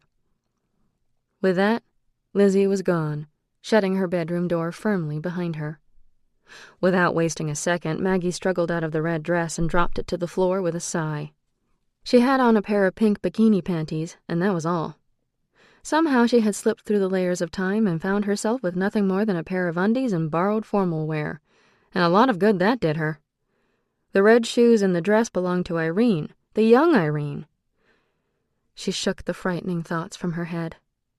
Dwelling on her predicament would only cause her to close her eyes, curl up in the fetal position, and scream hysterically. She found Lizzie's robe and pulled it on, thankfully belting the soft flowered cotton around herself. It was too short, and the sleeves hung several inches above her wrists. But her pink panties and bare chest were covered, and for now, that was enough. She wished she could sneak down the hall to the bathroom, but didn't care. She would just have to hope Lizzie made short work of Irene and her friends. She picked up the red formal she'd stepped out of and shook it briskly. Luckily, it didn't seem all the worse for wear. The skirt was gauzy and the creases weren't very noticeable. She hung it in Lizzie's brimming closet, hoping that Irene wouldn't discover it there and accuse Lizzie of theft. She worked it into the back of the closet. These girls seemed to have plenty of pretty things. Irene's declaration that her daddy had spoiled her seemed to be true of Lizzie as well. Lizzie's room was exactly as she remembered it from her coma dream. Maggie was now convinced it hadn't been a dream at all. She had actually been here, at least in spirit. Lizzie remembered her too. Maggie shuddered to think what would have happened if she hadn't. After a while, she heard voices in the hallway and dove behind the bed, squeezing her eyes shut as if that would help to disguise her. But the voices went past, and she heard the clippity-cloppity sound of feet bounding downstairs. A moment later, it was silent, and Maggie rose tentatively from the floor. The door shot open, and Lizzie flew in, her eyes bright with victory. Maggie? Her eyes found Maggie immediately, and she launched into an explanation of all that had transpired since she left the room. So the Russell twins invited Irene to sleep over, and they're all going to help each other get ready for the prom at their house tomorrow. Daddy is out of town, so it's just me, you, and Nana. Nana believes everything I say. I'll just tell her you're a cousin. You can sleep in Irene's room if you want, or the guest room upstairs. Or Daddy's room. Lizzie laughed as if sleeping in her father's room was the most outrageous thing she had ever heard. It would be pretty weird. Wait, wouldn't your Nana know that I'm not family? I mean, if she's your grandmother. Maggie's voice trailed off at Lizzie's confused expression. She's not my grandmother. She was hired to be my nanny when Mama died. I started calling her Nana. Now she's kind of a housekeeper, too. She lives here with us. Her room is downstairs. She might wonder about you, but she'd never say you couldn't stay. And you look enough like us that she won't question it. Plus, you'll eventually go back to where you came from, right? Last time you only stayed for 20 minutes or so. Can you try to stay longer this time? I'm bored. Lizzie flopped on her bed, illustrating her claim. Elizabeth Honeycutt, you are something else. Maggie smiled down at the precocious child and shook her head in wonder. Yeah. Lizzie waved the compliment away, but Maggie noticed her cheeks pinked with both pleasure and maybe a little embarrassment. The Russell twins said they could only handle me in small doses, which is why they all decided to sleep at their place. I was trying to be obnoxious, just to get rid of them. Maggie laughed and plopped down beside her new friend. You're talking about Shirley and Kathy, right? They're twins? Nah, not twins, just sisters. Kathy's older. She was born in September and Shirley came along 9 months later, in June. So they're in the same year at school and everything. I think they prefer to be called twins. It seems to embarrass them that they're not. Shirley said once that her parents reproduce like rabbits. I asked her if they had any new baby bunnies for sale, but then Irene made me leave her room. Lizzie remembered with a forlorn expression. Anyway, they're Irene's best friends. Maggie giggled. Who was it that said every generation thinks they invented sex? Things weren't so different in the 50s, it seemed. I like them. I wonder why Irene's never mentioned them, Maggie mused thoughtfully. You know Irene? Lizzie frowned. Yes, I live with her. She's my great aunt. Just a long time from now, that's all. Do I live with you too? Am I a grown-up like Daddy? Am I beautiful? Did I marry James Dean? If I didn't, I hope I at least got to marry Johnny. Maggie felt a familiar tug from somewhere deep inside and gasped a little, recognizing the sensation and what it might portend. Lizzie, I don't think you and I can talk about this. I won't be able to stay for long if we do. Does that make sense? Lizzie sat up and peered into Maggie's eyes. You'll disappear? She whispered, distracted from her line of questioning. Is that what happened last time? Maggie queried softly. Yes, you just faded away. I don't want to fade away. Not yet. Thoughts of Johnny surfaced to the forefront of her mind. She wanted to stay a little longer. She needed to stay a little longer. She didn't know if she could change anything, but she wanted to try. What year is it, Lizzie? She hoped the question would not make her disappear. It's 1958, silly, Lizzie said, dumbfounded. Maggie nodded, strangely comforted by Lizzie's response. If prom 1958 was tomorrow night, Johnny would be there. A realization shook her suddenly. Irene had said there had been a girl at the prom in a red dress, just like hers. Could it have been Maggie? Her mind tripped and stuttered over the possibility. She felt a wave of disorientation wash over her, and she pushed the thoughts away, worried they would pull her under. She smiled brightly at Lizzie, willing herself steady. I am silly, huh? I'm also stranded in your house with no clothes and no money, and I'd like to stick around for a while if that's okay with you. Neato! Let's find you something to wear. And let's go have an ice cream. I'm tired of being cooped up in my bedroom. It's almost dinner time, and I've been in my pajamas for 3 days. Maggie begged for the bathroom and a toothbrush, and met Lizzie in Irene's room when she was finished using the toilet and scrubbing her face with the cold cream she found in the cabinet. Lizzie was already dressed and had laid out an outfit on the bed, complete with a bra with cone-shaped cups that looked more suited to Wonder Woman than a pretty 17-year-old like Irene. Maggie looked at it doubtfully. The panties laying beside it would cover her belly button. I think you should pull your hair up in a ponytail. It won't look quite so babyish that way. And here's a hair ribbon that will match your sweater. Lizzie seemed so pleased with herself that Maggie decided not to complain about the underwear, or the comment that her long hair was babyish. While you get dressed, I will run downstairs and take care of Nana. She can give us some of her grocery money, and we'll have dinner at the mall. Lizzie buzzed out of the room, and Maggie proceeded to pull the borrowed clothes on. She pulled on the bra and panties, feeling like she'd stepped into a commercial for synchronized swimming. She chortled at her bullet-shaped breasts, outlined perfectly by the fitted blue sweater Lizzie had picked. The blue polka-dot pants were high-waisted. They looked like capris, or cropped equestrian pants. She slid her feet into the white flats and dutifully pulled her hair into a high ponytail, tying the ribbon around the elastic band. Twirling in front of Irene's mirror, she wondered if she would dare leave the house this way. She picked through the makeup on Irene's vanity, finding an eyelash curler, an eyebrow pencil, and a round tin of eyeshadow that slightly resembled what she used in 2011. There was a little brush and a rectangular pan of something that said Maybelline. She stared at it, puzzled. She decided to leave it alone.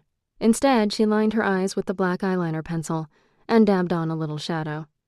She applied some red lipstick, which seemed to be the only shade Irene had. She supposed she would do. It was then that Maggie realized not only did she not have her glasses here in 1958, but she didn't seem to need them.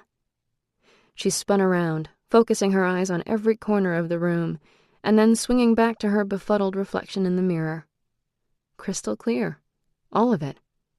It didn't make any sense, but at least she wouldn't go stumbling around while she was here, squinting and bumping into things. I've got $2. We're going to eat like kings. We even have enough for a show. Lizzie burst into the room, waving the money around in her hand and dancing around.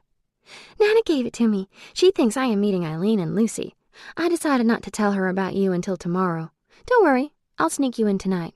She doesn't come upstairs until after bedtime unless I screech like a banshee, which I sometimes do. Seeing ghosts isn't always the funniest talent.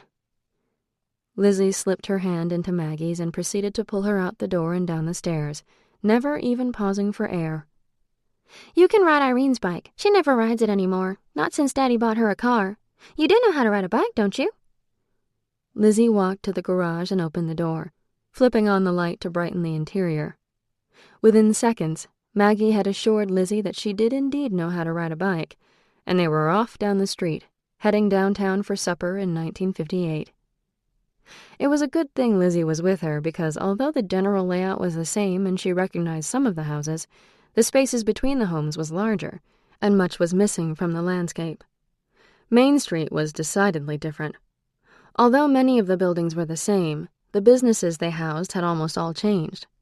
There was a huge drugstore, a JCPenney & Co. department store, a jeweler that had a giant cartoonish picture of a diamond, and watch repair emblazoned below.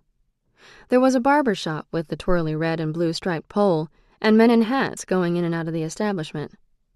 There was a furniture store that didn't exist in modern-day Honeyville either. It had televisions and toasters in the windows with a banner that shouted that they now carried the Crosley Automatic, the world's first fully automatic television with 5 electronic wonders at your fingertips. A bank on the corner of Main and Center Street, with a massive clock jutting out from the sign, declared it a great time to save. There was a courthouse with stately pillars that must have been torn down before Maggie ever arrived in Honeyville.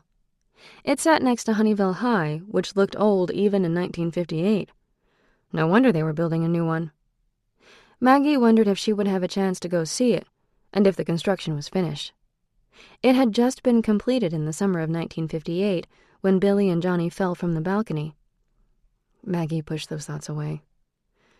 Everywhere she looked were old, new cars, and people in the costume of 1950s America. Maggie felt like she was on a movie set, and her eyes whipped back and forth at one wonder after another. One department store had 5 cents to $1.50 in thick gold lettering above its large windows, and like every female in history who smells a bargain, she was tempted to browse, just for a minute. Maggie thought of Johnny driving up and down the streets, comparing Honeyville then and now, and felt a surge of melancholy, finally understanding exactly how different the two towns really were. Hey, Dizzy Lizzie, who's your babysitter? Lizzie had crossed the street and swung off her bike in front of the malt, Maggie close behind her. Maggie gawked at the group of boys piling out of a big blue Lincoln and almost crashed Irene's bike into the side of the diner. She let out a screech, and at the last minute managed to brake and step off without making a fool of herself. She didn't look at the boys, but primly hitched her bike on the rack and pretended disinterest in a young Roger Carlton and his 3 friends. She's not my babysitter, Roger, Lizzie retorted hotly, and stuck her tongue out at one of the boys, who promptly stuck his out in response. Roger slapped the back of his head and sighed. The boys wore V-necked sweaters that revealed the collars of their white undershirts. They all had identical haircuts as well, buzzed sides with a short flat top. The 3 seemed to take their cues from Roger, and when he crossed his arms and smiled at Maggie, they repeated the action almost immediately. "Introduce me, Lizzie." Roger had a toothpick in his mouth that he slowly moved from one side to the other. Maggie had seen him 3 times now, and she liked him less each time, if that were even possible. Her heart pounded at his proximity, and she felt a little sick to her stomach. His hair was dark and his eyes green, and he was undoubtedly handsome and very sure of himself. "I'm telling Irene that you were staring at our cousin with drool on your chin, Roger," Lizzie said snidely, looping her arm through Maggie's and pulling her into the malt shop. That seemed to bring Roger up short. It was one of his friends who called out after them. "Does the cousin have a name, Lizzie?" "Do you have a brain, Larry?" Lizzie replied, and Larry's friends guffawed at her wit. Maggie decided she definitely liked her grandmother. "Inquiring minds want to know," another boy yelled out. "Her name is Maggie, okay? Now go away." Lizzie grumped, and they walked into the malt. It wasn't much to look at, really. It was shaped like a long train car with small windows running all along the side. Inside, the roof was domed, and a long line of stools connected to an even longer bar ran along one side, with narrow tables and metal chairs running along the side with the windows. A soda fountain, complete with pull levers, occupied one side of the counter, and gray menus with 3 red stripes along the top and 3 red stripes on the bottom were spread here and there for easy access. Big gray and red squares crisscrossed the floor, and a jukebox played songs in the corner. A man in a big white apron and a white cap dispensed soda and barked out orders to the kitchen behind him. There were a couple of waitresses in gray dresses with rounded white collars, little caps, and white ruffled aprons manning the tables. The place was brimming with teenagers. Lizzie hopped up on a stool and pulled Maggie along, tapping the shoulder of the fellow sitting between the only 2 empty stools and asking him politely if he would scoot over so she and her friend could sit together. He slid to his right agreeably, and Lizzie patted the stool he had vacated, indicating that Maggie should sit. She did so and was trying not to be too noticeable about staring at everyone and everything, when Lizzie informed her that she would order for them both. The 2 boys to her right were discussing a ball player's salary, one exclaiming that, "Before you know it, athletes would be making more than the president." She giggled a little at that, and one of the boys looked up at her in surprise. Maggie's giggle died in her throat. She recognized him. He glanced away immediately, blushing furiously, apparently unaccustomed to eye contact with girls. It was Billy Kinross. She was sure of it. Same glasses and short spiky hair with the cowlick in front. He had a splash of freckles across his nose, and he wore a short-sleeved dress shirt and khakis. He reminded her a little of Wally Cleaver. "Lizzie." Maggie leaned in toward her young cohort and whispered into her ear. "Who is the boy 2 stools down on my right?" "That's Billy Kinross. Why, do you think he's cute? If you think he's dreamy, you should see his brother." Maggie couldn't very well respond that she knew exactly how dreamy Johnny Kinross was. She didn't need to. Lizzie had simply paused to take a slug of her pink foamy malt. Maggie pulled the strawberry confection to her own lips and drank thirstily as Lizzie swallowed and continued, her top lip mustached and milky pink. "Billy is in here all the time, lucky duck, because his mother works here. I think he gets his dinner free." "His mother?" Maggie swung her head around, looking for the 2 waitresses. "Is she here now?" "Probably. Billy doesn't come unless she's here. No free food that way."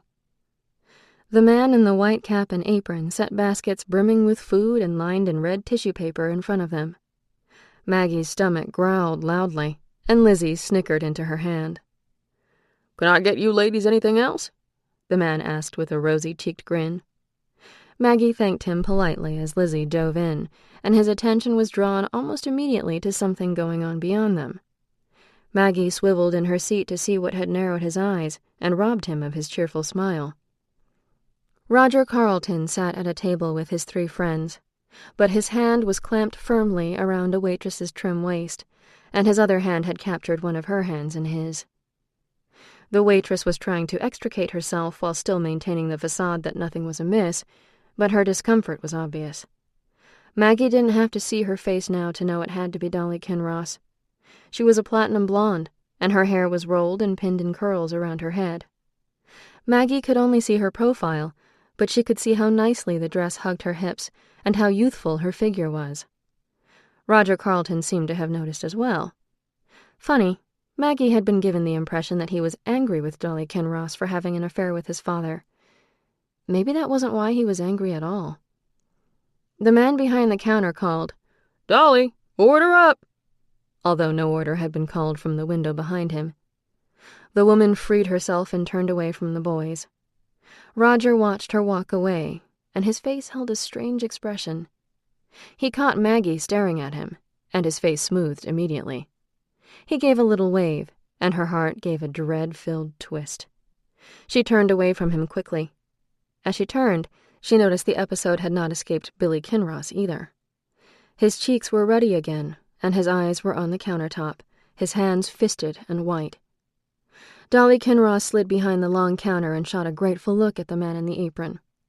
He shook his head at her and turned away. She smiled and shrugged, and, leaning forward, pinched Billy's cheeks, causing him to lift his sullen gaze. "Eat up, Billy. I get off in a few minutes. Can you walk down to Jean's and ride home with Johnny?" Her voice was musical, and there was the slightest gap between her front two teeth, giving her a winsome look. Deep dimples appeared at each side of her mouth. Johnny had those dimples. "Aren't you coming home?" Billy asked, his voice low and wary. "In a while, darling." She glanced away then, and busied herself removing her apron. "Don't worry about me." She sat a brown bag on the counter in front of Billy. "This is for your brother. Make sure he gets it now." Dolly Kinross let herself be distracted, and she hustled away. Billy sighed mightily and grabbed the bag, sliding off the stool as he did. He sneaked a glance at Maggie without turning his head, his eyes darting sideways. He ducked his head when he again caught her looking at him. "Gee whiz, Maggie," Lizzie breathed between bites. "Stop staring. You're acting like you've never seen a cute boy before." Maggie twisted back around on her stool and stared at the food she hadn't even touched, food she no longer had any appetite for. She was almost nauseous with the knowledge she carried. She knew what would happen to Dolly and Billy, to Johnny, even to the little girl who sat next to her. She knew their life stories, their heartaches, and the day each one died. Could she change any of it? Could she dare? What if she made things worse just by being here? She wanted to run down the street, screaming after Billy, warning him of the perils to come. And more than anything else, she wanted to find Johnny and lock her arms around him, convince him that she loved him, and never go back home. Could she? Was it possible that she could stay and save him from Purgatory altogether? Would time go on in the future without her? Or would it remain suspended until she returned, until she caught back up with it? Chapter 11. A Time to Keep. When Lizzie and Maggie left the malt, the sun was setting, and as long as Maggie's eyes stayed trained on the horizon, she could almost believe she was in the same Honeyville, in spite of all the changes in the last 53 years. Maggie convinced Lizzie to ride farther down Main, past Jean's Automotive, but the place was locked up, and the plaque on the door read, "Closed." There was no sign of the Kinross brothers or Johnny's car. Maggie felt a surge of panic. How could she shrug her shoulders and pedal meekly back to her house, to Lizzie's house, knowing that at any minute she could be whisked back to where she had come from? "Are you okay, Maggie?" Lizzie said softly, straddling her bike next to Maggie, who sat staring dejectedly at the quiet automotive shop. "I am in love with someone who doesn't know I exist." Maggie tried to laugh at what she'd meant to be an inside joke, but the laughter stuck in her throat. Lizzie looked at the automotive shop and back at Maggie. Lizzie Honeycutt was many things, but dumb wasn't one of them. "You're in love with Billy Kinross? Already?" "No, I'm not in love with Billy." Maggie smiled ruefully and turned away from the empty storefront, climbing back onto the seat of her bike and positioning one foot on the ground and one on a pedal. "Johnny?" Lizzie squeaked, as if Maggie had just confessed her love for the King of England. "You love Johnny Kinross?" Maggie felt tears prick her eyes. It seemed Johnny was out of her league even in 1958. She started to pedal back down Main Street, Lizzie trying to keep pace behind her. She knew her way home, but the return trip was not as filled with wonder and excitement as the trip to town had been. Maggie felt a sluggishness in her muscles and a fatigue in her weary head that had her fearing her time was closing fast. When they reached the house, she climbed the stairs and fell across Lizzie's bed, barely able to keep her eyes open. Maggie? Lizzie's voice was small and scared, and Maggie opened her eyes with great effort. Are you sick? No, Lizzie, I don't think so. I just think I might not be able to stay much longer. Maggie felt Lizzie pull off her shoes and cover her with a light blanket. Please don't go yet, Maggie. I'll be right back. Hold on, okay? Maggie nodded a little, her head feeling like it weighed 80 pounds. In what could have been only a minute or two, Lizzie was back.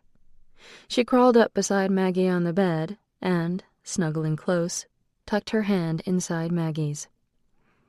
I've told Nana that I'm feeling tired. I have been sick after all. I told her I was going to bed. She is waiting for the Mod Squad to come on. I don't think she'll move from the sofa for the rest of the night. I am going to hold your hand while you sleep. I'm going to hold your hand so tight that you won't be able to go. Thank you, Lizzie, Maggie sighed. I was thinking, you have to stay at least one more day. If you're going to make Johnny Kinross fall in love with you, that is. Maggie was desperately trying to follow the conversation and fading fast. How do all the princesses get the princess to fall in love with them? They go to the ball, right? Uh-huh. So tomorrow is the prom. You go to the prom, ask Johnny to dance, make him fall in love with you. Simple. So you can't leave yet.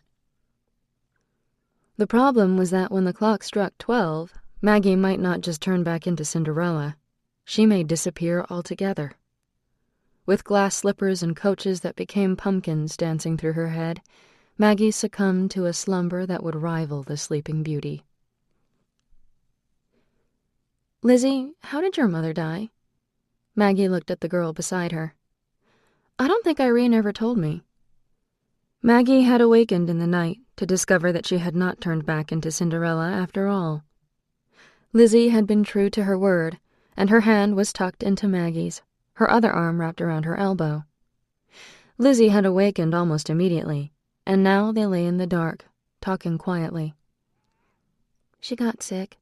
She had cancer. I'm sorry, Lizzie. Maggie wanted to tell her that she understood how it felt to be a motherless child, but telling Lizzie would be wrong. After all, she would be telling her about her own daughter's death, a death that had occurred after Lizzie herself had succumbed to what had most likely killed Lizzie and Irene's mother. Why, Maggie? Do you ever think about what life would have been like if she hadn't died, if she was still here? Lizzie lay quietly, not answering for several minutes. Only the tightening of her hand relayed that she hadn't drifted back to sleep.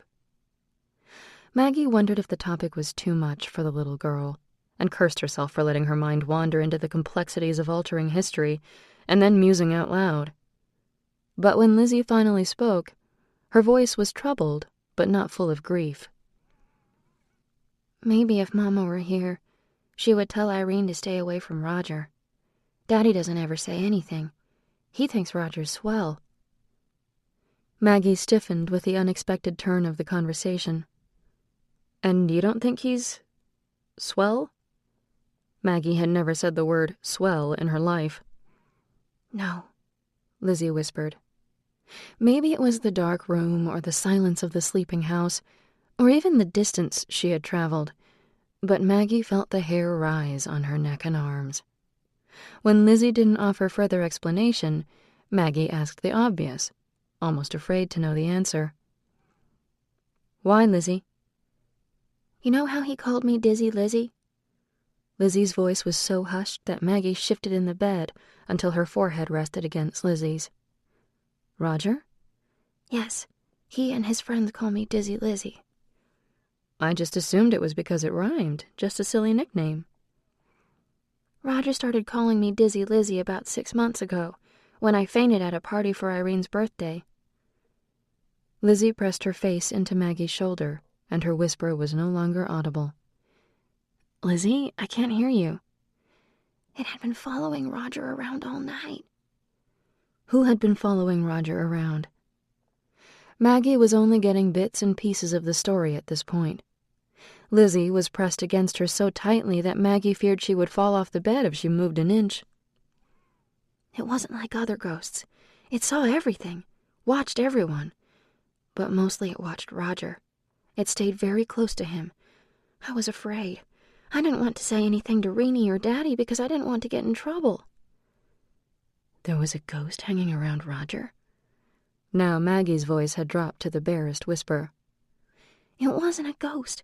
It was more like a shadow with eyes. What happened, Lizzie? Maggie didn't want to talk about this anymore. She didn't worry about slipping back to the future any longer, but she worried about what their words would invite into Lizzie's bedroom.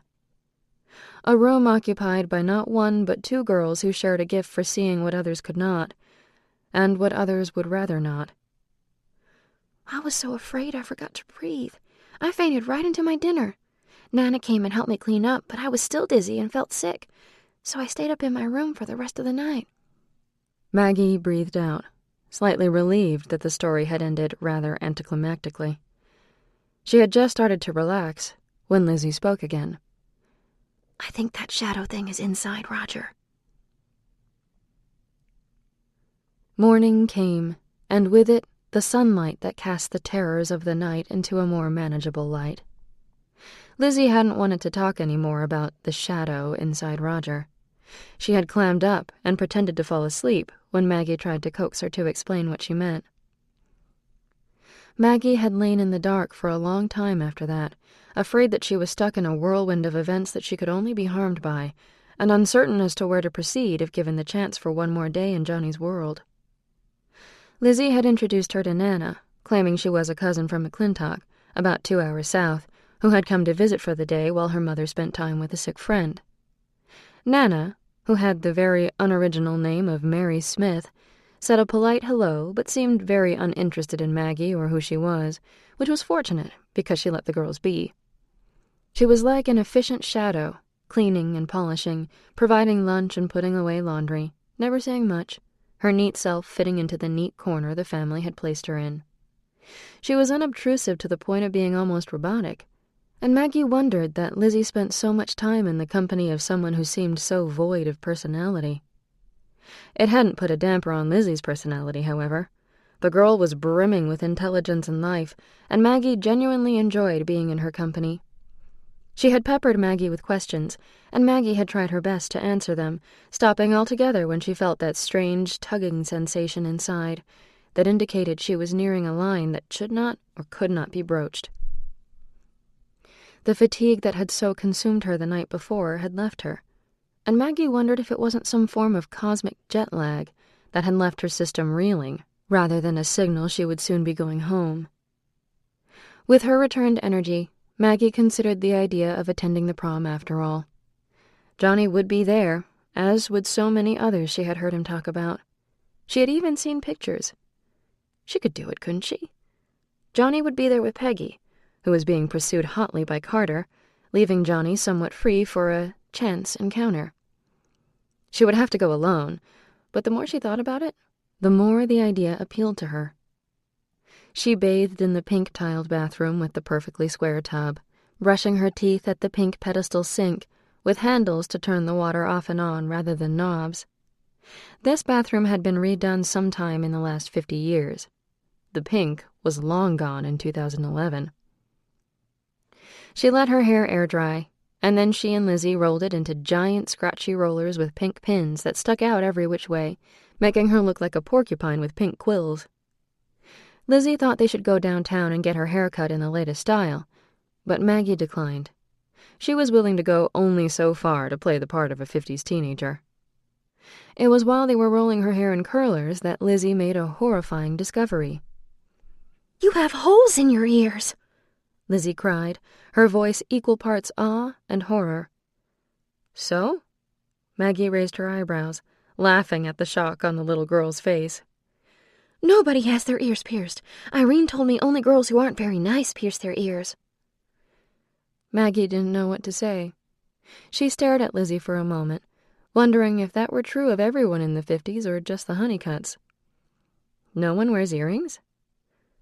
Girls wear earrings. See? Lizzie grabbed an ornate jewelry box sitting atop the vanity table and riffled through it, pulling out 2 glittering bobs with screw-like attachments on the back. She stared at the little loops in Maggie's ears, as if they were spiders hanging from her lobes. "How do you get them off?" she whispered, poking at one of the loops. Maggie popped the earrings out of one ear and then the other, showing Lizzie it wasn't that big of a deal. "How do you put those on?" Maggie nodded toward the baubles in Lizzie's palm. Lizzie eyed the holes in Maggie's now bare ears, her face wrinkled in revulsion. "Good grief, Lizzie," Maggie chuckled. "Where I come from, everyone has their ears pierced, and sometimes their lips and eyebrows, too." Lizzie backed away, horrified. Maggie could see that Lizzie was a little afraid of her now. Time to change the subject. "Let me try these. Can't be too hard, can it?" Maggie stood and took the earrings from Lizzie's palm, giving Lizzie a comforting pat on her back before she moved away. "Turn the back until it screws in tight," Lizzie supplied helpfully, her eyes never leaving Maggie's earlobes. Maggie sighed and shook her head. Ghosts and time travel didn't seem to bother the girl, but pierced ears had almost sent her over the edge. The earrings weren't very comfortable, and Maggie could see why women had eventually given in and put holes in their ears. It seemed that Irene had more than enough makeup to spare, and Lizzie had spent a fair amount of time watching her big sister apply it. She showed Maggie how to wet the little brush and rub it across the black rectangular pan of mascara to coat it before combing it through her lashes. She then talked her through applying the foundation and powder, just the way Irene does, using the middle fingers only. When they pulled out the curlers, though, Lizzie was horrified by the long, drooping waves and curls. Maggie thought it looked kind of pretty, though, kind of like a movie star from the 1930s or 40s. She parted it on the left side and let the right side play peekaboo with her lined and mascaraed blue eyes. She thought she looked kind of sexy. Lizzie just sighed and let her shoulders droop dejectedly. Maggie was pretty sure Lizzie thought she had blown it before she even set foot at the prom. Hopefully Johnny would think differently. The wrinkles in the red dress had all but disappeared, and Maggie slipped it on over the half-slip, the nylons, and the garter belt. Gasp! And the strapless bra Lizzie had pilfered from Irene's drawer. The slip kept the net skirt from irritating her legs, and Maggie wondered why slips had ever gone out of style. She'd never worn a slip or hose. The garter belt dug into her skin, and the nylons were torturous, but they weren't so different from dance tights, so she endured them. The bullet shape of the bra still embarrassed her, but she had to give it props. The girls never looked better, or more deadly. Lizzie tried to douse Maggie in Irene's perfume, but Maggie declined. If she got close enough to Johnny tonight for him to smell her perfume, she didn't want him to think of Irene. Instead, she dabbed the spot behind her ears, the inner crease at her elbows, and the barely visible valley between her breasts with a little rose water that Lizzie had been given for Christmas and never used. When she was ready, she twirled for Lizzie and picked up the little silver purse that had still been wrapped around her wrist when she had awakened to find herself in a time long since past. "You're so pretty, even with that old-fashioned hairstyle," Lizzie sighed, her smile slightly dreamy. "I wish I could come." Lizzie sat up suddenly. "Maggie, how are you going to get there?" Maggie had thought of that already. She would walk, of course. It was only 3 blocks down and 3 blocks over. She would be fine, and told Lizzie as much. "You can't walk," Lizzie said, horror-stricken. "You can take Nana's car. She'll never know." "I can't take her car?" Maggie gasped, equally horrified. "What if she discovers it's gone and calls the police, and I get thrown in the slammer and have to try to explain who I am and where I came from?" "Let me take care of Nana." Lizzie resisted the notion that Mary Smith would ever discover her car had been absconded by a teenager from the future, posing as her young charge's cousin.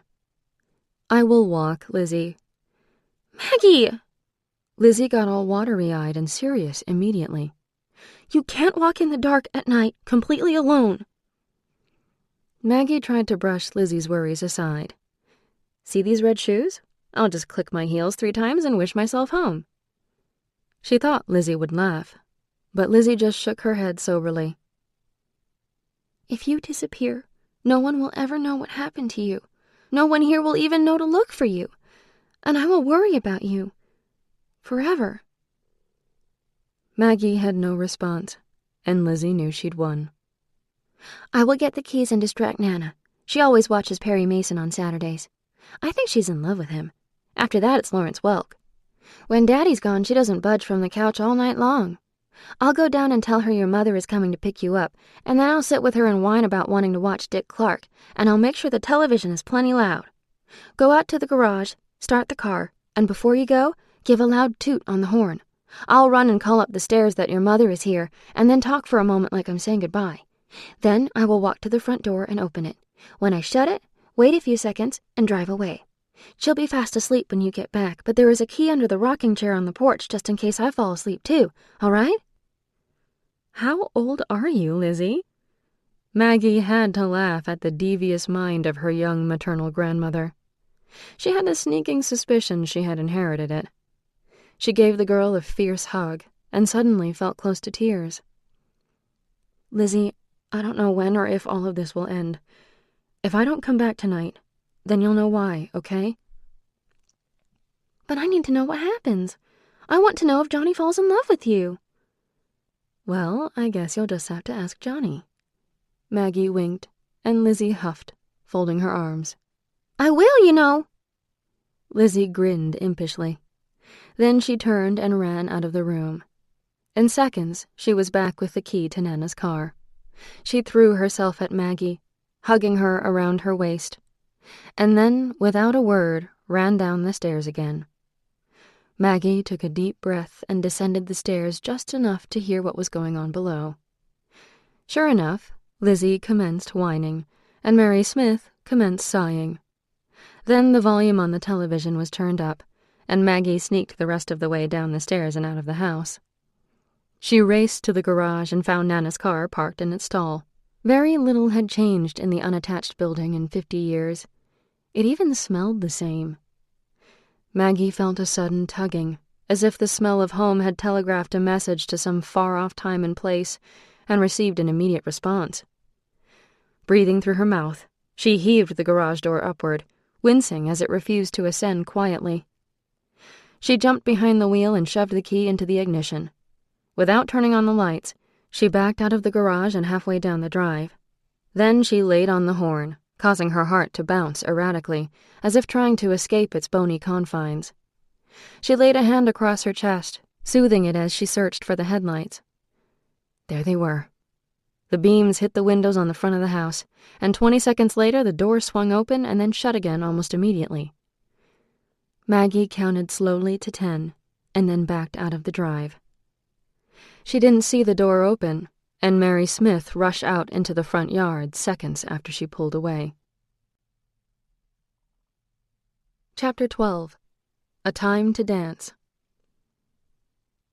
The dance was already in full swing when she arrived. Maggie saw only one couple walking along the sidewalk towards the entrance of the school gymnasium. When she slid into an empty spot and turned off the engine, she could hear music pouring from the building. Fear and adrenaline shot through her in equal measures. What was she thinking going to a prom all by herself? What would she do when she got inside? Maggie considered turning the car around and hightailing it back to the relative familiarity of home, even though it wasn't currently her home. And then Johnny's face appeared in her mind's eye. Johnny. He was inside, and she couldn't wait to see him. She checked her lipstick and bared her teeth in the rearview mirror, making sure none of the bold red had found its way onto a tooth. All clear. With a fortifying inhale, she stepped from the car and placed the key just under the gas pedal. She wasn't too worried. No one stole cars in Honeyville, certainly not in 1958. The sidewalk leading up to the entrance was lined with lanterns and a thick red carpet, the kind that brought to mind movie premieres and Hollywood starlets. At the entrance to the gymnasium was a huge pirate's chest, spilling out all manner of treasures, golden goblets and plastic gold coins, beads and baubles littered around the ground around the base of the trunk. Maggie peered through the open door and slowly walked into the highly decorated hall. The entrance had been made to look like a sunken ship, and for a moment she could not see the people beyond its gaping hull. Then she was inside, silhouetted in the doorway, staring out at the swirling dresses in a myriad of pastel shades. Ruffles and sparkles and white sports coats were everywhere. She looked down at her own dress and back at the dresses of the girls being escorted to and from the dance floor. She stood out like a sore thumb. She caught a few curious glances and felt the same fear that had gripped her in the car, and then she saw him. He was on the other side of the room, but her position on the gangplank elevated her enough to see him clearly. He had stopped and was staring at her, and then he was moving, not breaking eye contact, coming toward her. She watched him make his way through the milling crowd until he stopped several feet in front of her. Her fear faded like yesterday's daylight, and the heat of his gaze sputtered and sparked something deep within her belly. She smiled at him. Johnny smiled back. It was a slow, curving smile that lifted the corners of his well-shaped lips and marked his lean cheeks with deep grooves on either side of his mouth. For a minute, the world righted itself, and Maggie had the distinct sensation of time stopping, adjusting its track, and beginning again. The moment was so ripe with possibility, the flavor of forever so sweet upon her senses, that it was all Maggie could do not to walk right into Johnny's arms and lay her smiling lips on his, sealing him to her for eternity. Instead, she said, "Are you going to ask me to dance?" Her voice was amazingly steady, as if she had traveled through time to dance with her lover on a regular basis. Johnny held out his hand, and she closed the distance between them. She took it without hesitation, the contact making her catch her breath in wonder, and she knew he felt it too. He seemed to hesitate when they reached the dance floor, as if the song that had begun was not his preference. Oh, but it was hers. She had been waiting so long to dance with him again. Her skin was on fire, the music sending flames licking their way down her body. He looked down at her, and his eyes held a question. She raised her chin, urging him forward, and that was all it took. She was swinging in and out of his arms, flying in time with a drummer who knew his craft. She knew Johnny's body, the way he moved, the way he danced, and she reveled in the knowledge, matching him step for step, throwing herself into every move he asked of her. People gathered around them, but her eyes were locked on him, and she didn't want to look away. The song ended, and they were surrounded by applause, and someone hollered out, "I taught Johnny everything he knows." Johnny seemed to recognize the voice and shook his head, laughing as he pulled her into his arms, wrapping his arms around her waist. She lifted her arms and settled them on his shoulders, a sloppy imitation of an embrace. The bell tones crooned out in harmony, and the couples around them turned away to dance or leave the floor. Johnny looked down into Maggie's face, and his arms tightened, pulling her closer. His eyes were on her mouth, and Maggie lifted her chin, inviting him, and her eyes slid closed. "Johnny," she whispered, and he froze above her. "You know my name?" Maggie nodded slowly, realizing her error. "Yes, I do." "Should I know yours?" Johnny wasn't flirting. His brow was furrowed as if something niggled at him, as if somehow he had missed something vitally important and had just realized it. "No. Would you like to know mine?" Maggie was flirting, and she smiled a little to make the cheesy pickup line a little less cheesy. "I would very much like to know yours." Johnny's brow furrowed again, as if he wasn't used to playing the anxious admirer. "My name is Maggie." "Maggie. That's right," Johnny said, and then looked surprised. "Are you sure we haven't met?" "Now that you mention it, I'm not so sure. I feel like I've known you for a long time." Maggie meant to continue the playful exchange, but her words rang too true, and she felt a sudden rise of nostalgia engulf her, and her eyes sting with emotion. Johnny had stopped dancing, and Maggie's arms dropped to her sides. His hands found hers, and the music whirled around them. "Earth Angel, Earth Angel." The song echoed as if it came from somewhere far off, and Maggie gripped Johnny's hands, willing time to let her be. Suddenly, from around them, shouts rose up, and the singer at the mic was rather rudely pushed aside. The band ceased playing, and a dull roar rose up from the dance floor. Johnny tore his gaze from hers, and together they turned toward the bandstand. A skinny man in an ill-fitting brown suit and thick black-rimmed spectacles stood testing the mic, as if it hadn't just been used to serenade the people now staring up at it. The band's frontman was looking at the interloper like he wouldn't mind shoving him off the stage. The man in the brown suit reminded Maggie of her chemistry teacher, Mr. Marshall, and she instantly disliked him. He was clearly the principal and seemed to relish the opportunity to hear his voice echo around the room. A policeman stood next to him, his arms akimbo, his stance wide, his face familiar. Maggie wrinkled her nose in confusion. She knew him. The answer came almost instantly, and Maggie almost jumped up and down in excitement. It was Clark Bailey, Chief Bailey, she supposed she should call him. He was handsome in the way men are when they are solid and trustworthy. His shoulders were broad, and his big frame was well-proportioned and trim. Though his face was serious, his manner conveyed calm, and his tone was mild as he took over the microphone. "Students, we want to let you get back to the dance right away. We just need some information, and we would appreciate your cooperation." The man looked out across the upturned faces and waited for the excited chatter to cease. "We got a report earlier tonight of a stolen car. We found that car here at the school just a few minutes ago, parked out in the back parking lot." Voices rose in question and wonder, and Maggie felt her lungs seize and her breath hiss out in dismay. Johnny glanced down at her, his eyebrows raised in question. Maggie looked away, her mind racing to find a way out of the disaster that was hurtling towards her. Chief Bailey continued. "The doors were unlocked, and we've recovered the key. No harm done, but we still need to know who is responsible." Maggie moaned in abject horror, and then bit her lip in censure and to keep more from escaping. Johnny was staring at her in wonder, and a small smile was playing around his mouth. He leaned in until his lips touched her ear, and in spite of her fear, she shivered at the brief caress. "Why, Maggie, are you a car thief?"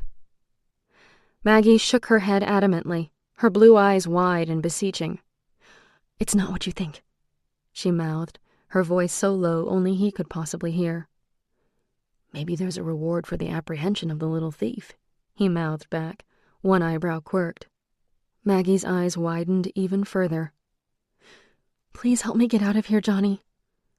Maggie gripped his hand and turned into him, her lips barely moving, her eyes trained on the officers now stationing themselves at every exit. "I promise I'll tell you everything. I'm really not a bad girl." Johnny's eyes twinkled, and his lips twisted wryly. "Yeah, I was afraid of that." He gripped her arm and led her to where a tall blonde kid stood with a glass of punch, hanging on to every word spoken by the girl who swayed in front of him, her skirts swishing to and fro as she looked at him coyly from beneath her lashes. Peggy Wilkie was a very attractive girl, and Maggie held back a little, suddenly remembering that Peggy was Johnny's date for the evening. Johnny leaned toward Carter, sliding an arm around his shoulder as he conveyed something neither Maggie nor Peggy could hear. Carter wasn't as discreet. "Oh, man, Johnny, you didn't! I should have known you had something to do with it." Carter groaned and then threw his head back and laughed. Johnny just shook his head indulgently and smacked Carter in the center of his forehead, stopping him mid-chortle. "I need you to get Peggy home. Can you do that, Slick?" Johnny turned to Peggy and gave her a kiss on her cheek. "Carter will take good care of you, Peg. It looks like I've run into a little trouble, and with your daddy being who he is, I think it'd be better if I got out of here. Thanks for coming with me tonight. You look beautiful." Peggy looked from Johnny to Maggie, and there was a fleeting wistfulness in her gaze. It disappeared when Carter raised his glass of punch and said happily, "I'm taking Peggy Wilkie home. Thank you, Jesus." Everyone within earshot started to laugh, and Peggy blushed prettily, her attention now riveted on the boy who was so obviously smitten by her. Johnny grabbed Maggie's hand and began heading for the entrance doors like he didn't have a care in the world. Chief Bailey had parked himself in front of them, along with a young officer who barely looked older than the kids he was questioning. Maggie had thought Johnny would find a back entrance or devise a distraction. Nope. He was walking right up to Chief Bailey, easy as you please. Maggie looked around in panic, wondering if she should abandon Johnny and try to exit on her own, Maybe hide in the ladies' bathroom until the prom was over so she could sneak out after the police had gone. Her eyes landed on a figure slouched against the back wall. He had watched her walk across the floor, her hand in Johnny's. He tipped his chin at her now, raised his hand in a jaunty wave. Maggie didn't wave back. She had no desire to encourage Roger Carlton in any way. She looked around for Irene, but the crowd was thick, and several couples were making their way to the exits, curious about the stolen car and wanting in on the action. "Hiya, Chief Bailey," Johnny called out as he neared the policeman. "Hi, Johnny. You haven't been out stealing cars this fine evening, have you?" The police chief spoke without rancor, but his eyes were sharp, and Maggie figured he didn't miss a whole lot. Her gut twisted anxiously. Johnny's hand tightened briefly around hers. He pulled his car keys out of his pocket and handed them to Clark Bailey. "You know what I drive, don't you, Chief? I can't very well drive 2 cars at once now, can I?" "No, but I actually heard that it might have been a lady driving the getaway car. I'm afraid I don't know your date, Mr. Kinross." Maggie froze, and her mind scrambled for something plausible to say. She almost blurted out that she was related to the Honeycutts when the thought entered her mind that maybe Nana had already put the newly arrived cousin together with the stolen car, and informed the police that she was a possible culprit. "I'm Maggie. I'm related to the Russell girls," Maggie lied smoothly, extending her hand to Chief Bailey. "Nice to meet you, sir." The funny thing was, Maggie had been in trouble many times before. Foster kids were the first ones to get fingered if something went missing or somebody got hurt. This was the first time, though, that she was actually guilty of exactly what she was under suspicion for. She felt like her guilt was written in black Sharpie across her forehead. "Nice girls, Kathy and Shirley. Now, are you related on their father's or mother's side?" Maggie smiled and prayed she wasn't walking right into a trap. "Their mother and my mother are first cousins. I'm just visiting." Not too close, but close enough for there to be a thin layer of protection. It would be just her luck if both Mr. and Mrs. Russell grew up in Honeyville, their siblings and family trees well known by all who grew up alongside them. "Hey, Chief, you writing a book? The girl didn't steal a car. She's been with me all night. Can we go, please? I promised I'd have her home early." Johnny started to move forward, and Chief Bailey stepped aside and let them pass. They were just about out the door when the chief called out after them, "Say hello to your mother for me, Johnny." Johnny stiffened, and Maggie glanced back in surprise. Clark Bailey must have realized after the words left his mouth how they might be perceived. His cheeks darkened briefly, and he turned away, launching into an immediate interrogation of the next couple in line. Maggie looked up into Johnny's face, and his mouth was set in a hard line. "Johnny?"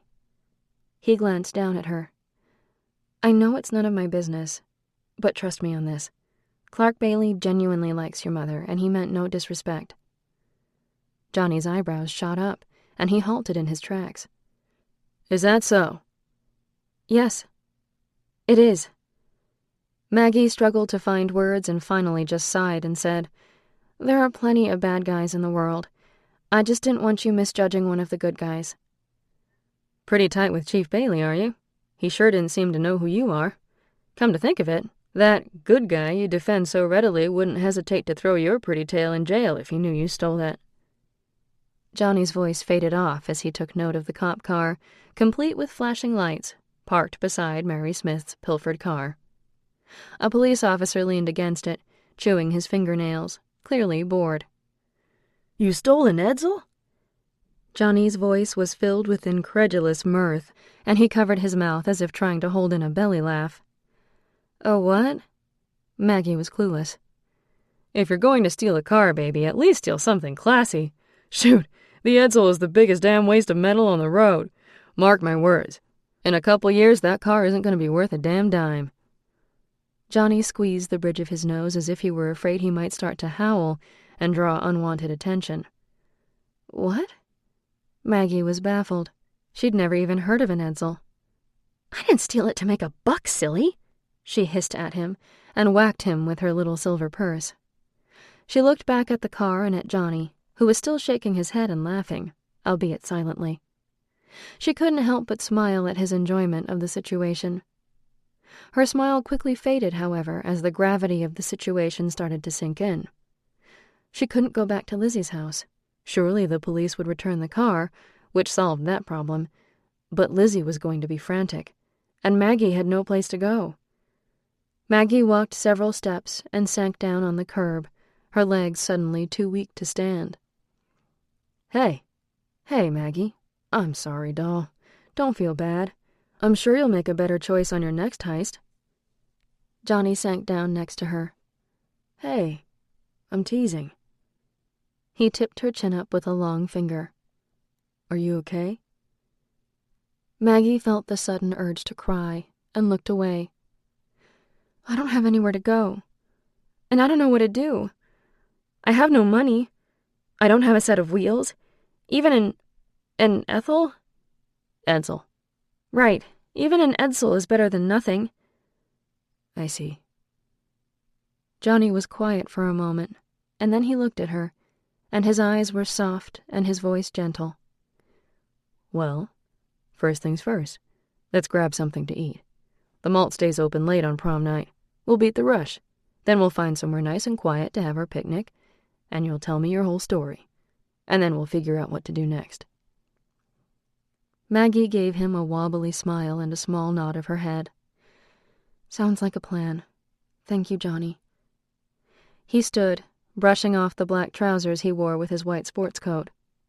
He extended his hand and pulled her to her feet beside him.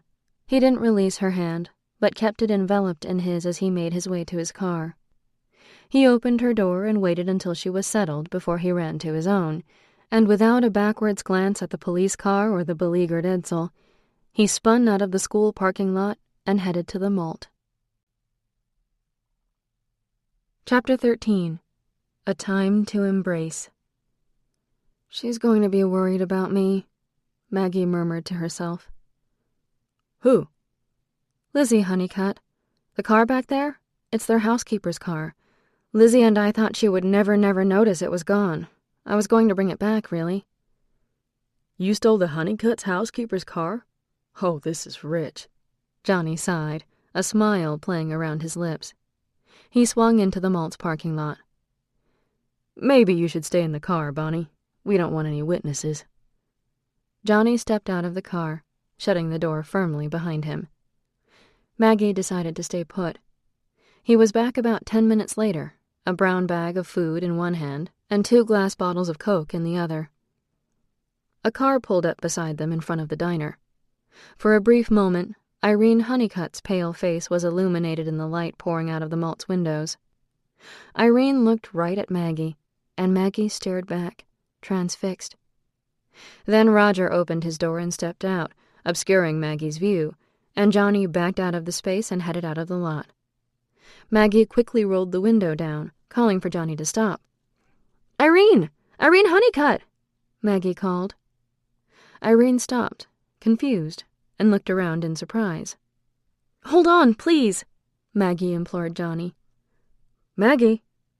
Maggie jumped out of the car and hurried back to where Irene stood, Roger at her arm, watching her run across the lot toward them. Irene, please tell Lizzie I'm just fine. Tell her not to worry. Tell her I'm with Johnny, Maggie blurted out when she was within 10 feet. What? Irene stammered. Just tell her, please. She'll understand. Irene looked at Roger and then back at Maggie. Roger smirked at Maggie and turned to go inside. Oh, and Irene? Yes? Irene looked extremely dubious, and she kept eyeing Maggie's dress suspiciously. You need to get a new boyfriend. That one's bad news. Maggie's voice was loud enough for several other couples entering the restaurant to hear. She tossed her head toward Roger, who had stopped in his tracks and was staring at her open-mouthed. Irene looked like she'd been slapped. Maggie didn't know if it would make a difference, but she had to try. If you don't, you'll regret it for the rest of your life. She couldn't say more. The insistent tugging from the pit of her stomach had started as soon as she had opened her mouth to warn Irene. Frantically, she turned and ran back to Johnny's car. He had stepped out of the still-running Bel Air and stood framed in his open car door, hands in his pockets, waiting for her. She could tell by the expression on his face that he'd heard the entire exchange.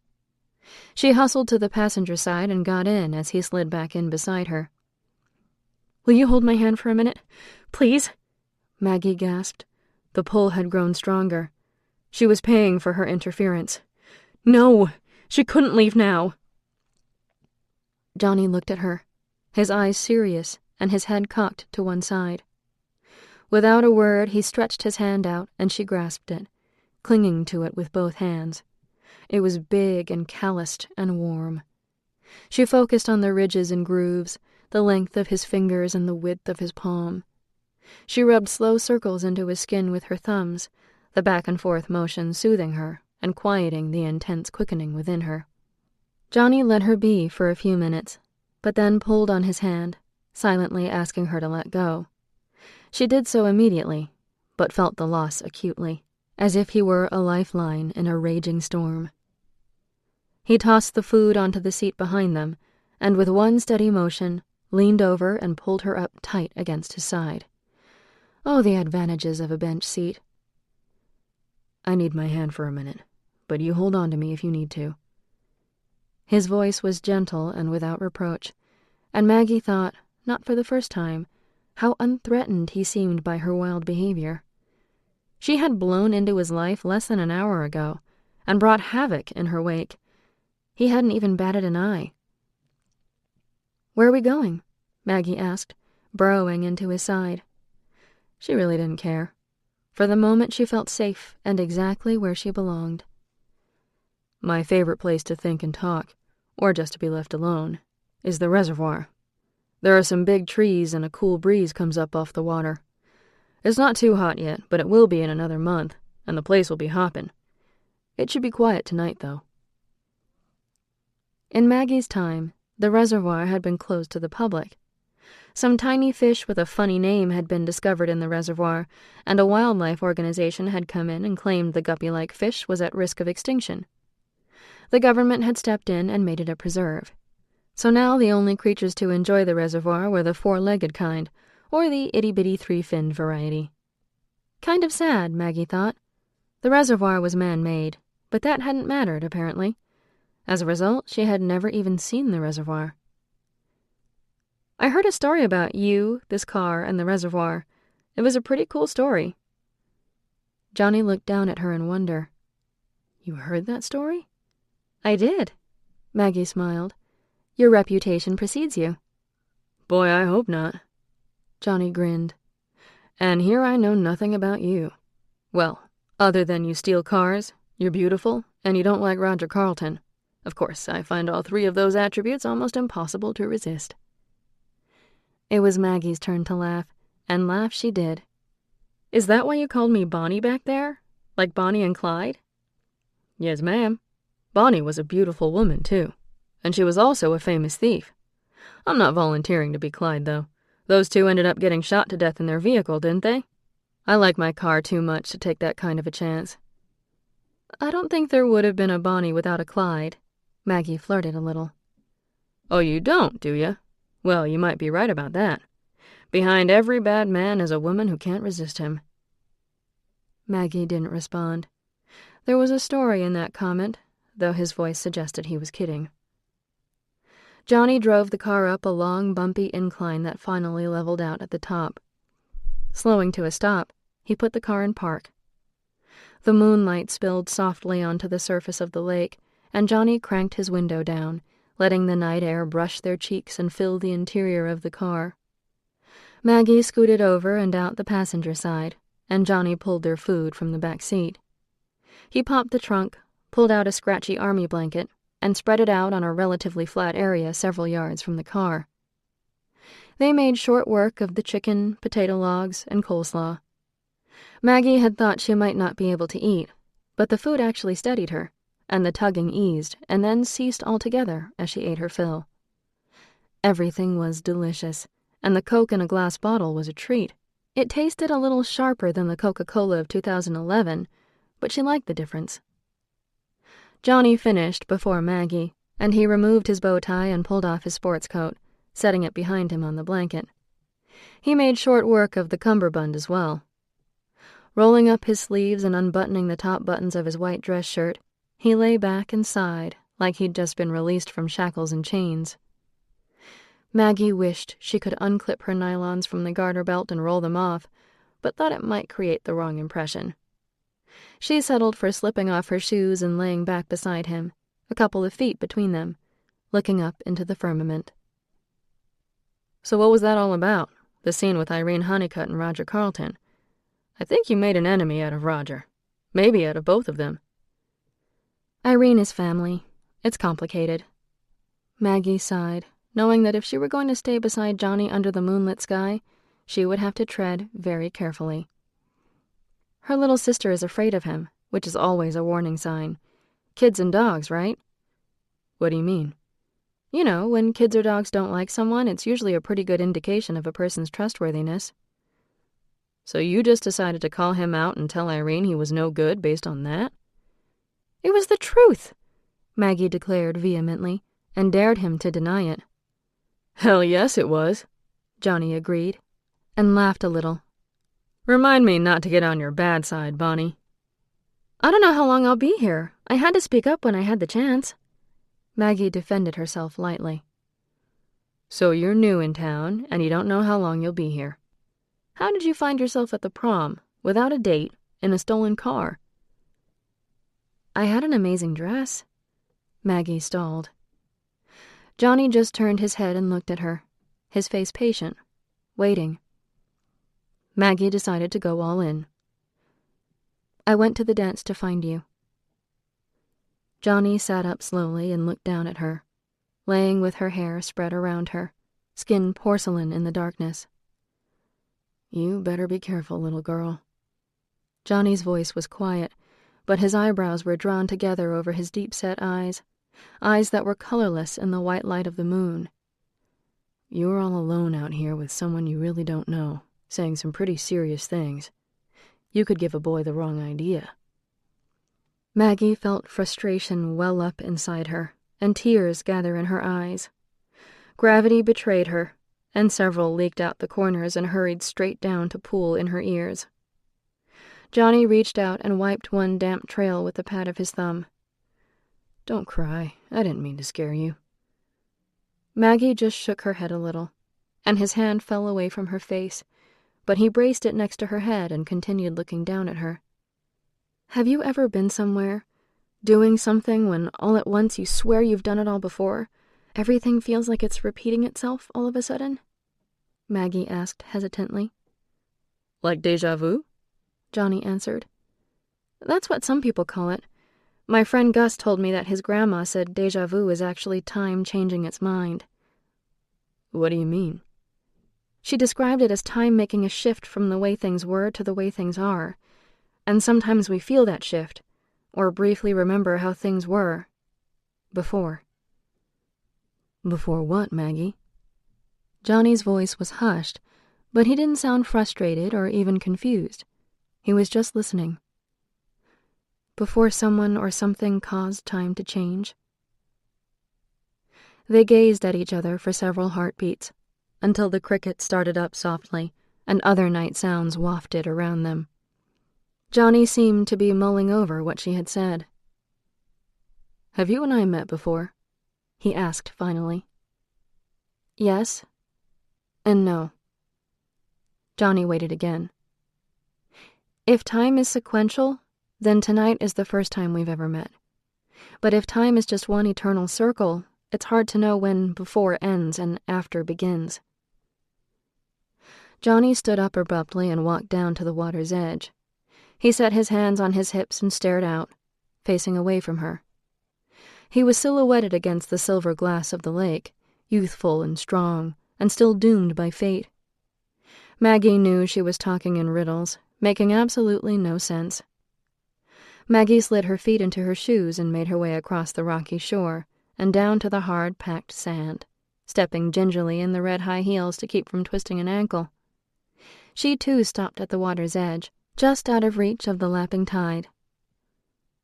"What do you call a smart blonde?" she blurted out awkwardly. Johnny's head swiveled around in confusion. "What do you call a smart blonde?" she repeated. I don't know. Johnny hedged, his eyebrows high, waiting. A golden retriever. Johnny threw back his head and laughed. What? Well, I thought the time-space continuum might be a little heavy for the first date. Maggie wrinkled her nose at him sheepishly. I thought I'd tell you a joke to lighten things up. I see. Johnny grinned down at her. He was quiet for a moment, his wheels turning. Then he offered a joke of his own. You heard about the blonde coyote that got caught in a trap, didn't you? Johnny was pretty quick on the uptake. Blonde jokes were not a 50s phenomenon. No, I didn't hear about that. Maggie smiled, waiting. Yeah, it gnawed off 3 of its legs and it was still stuck. Maggie's laughter pealed out over the water, and they were off, shooting jokes back and forth, the weighty conversation of minutes before, long forgotten. They bantered like that for almost an hour, with silly things and questions designed to get to know one another. Maggie recognized the Johnny she had come to know and love, but she also enjoyed the Johnny that was not yet weighed down or aged by the years he'd been imprisoned in Purgatory. She didn't return to the topic of her appearance at the prom or why she had no place to go. She lived in the moment with him and resolved to will herself home when and if the moment passed. And of course the thought niggled at the back of her brain. What if she could stay? All right, the question that everyone asks eventually. Favorite color? Maggie intoned.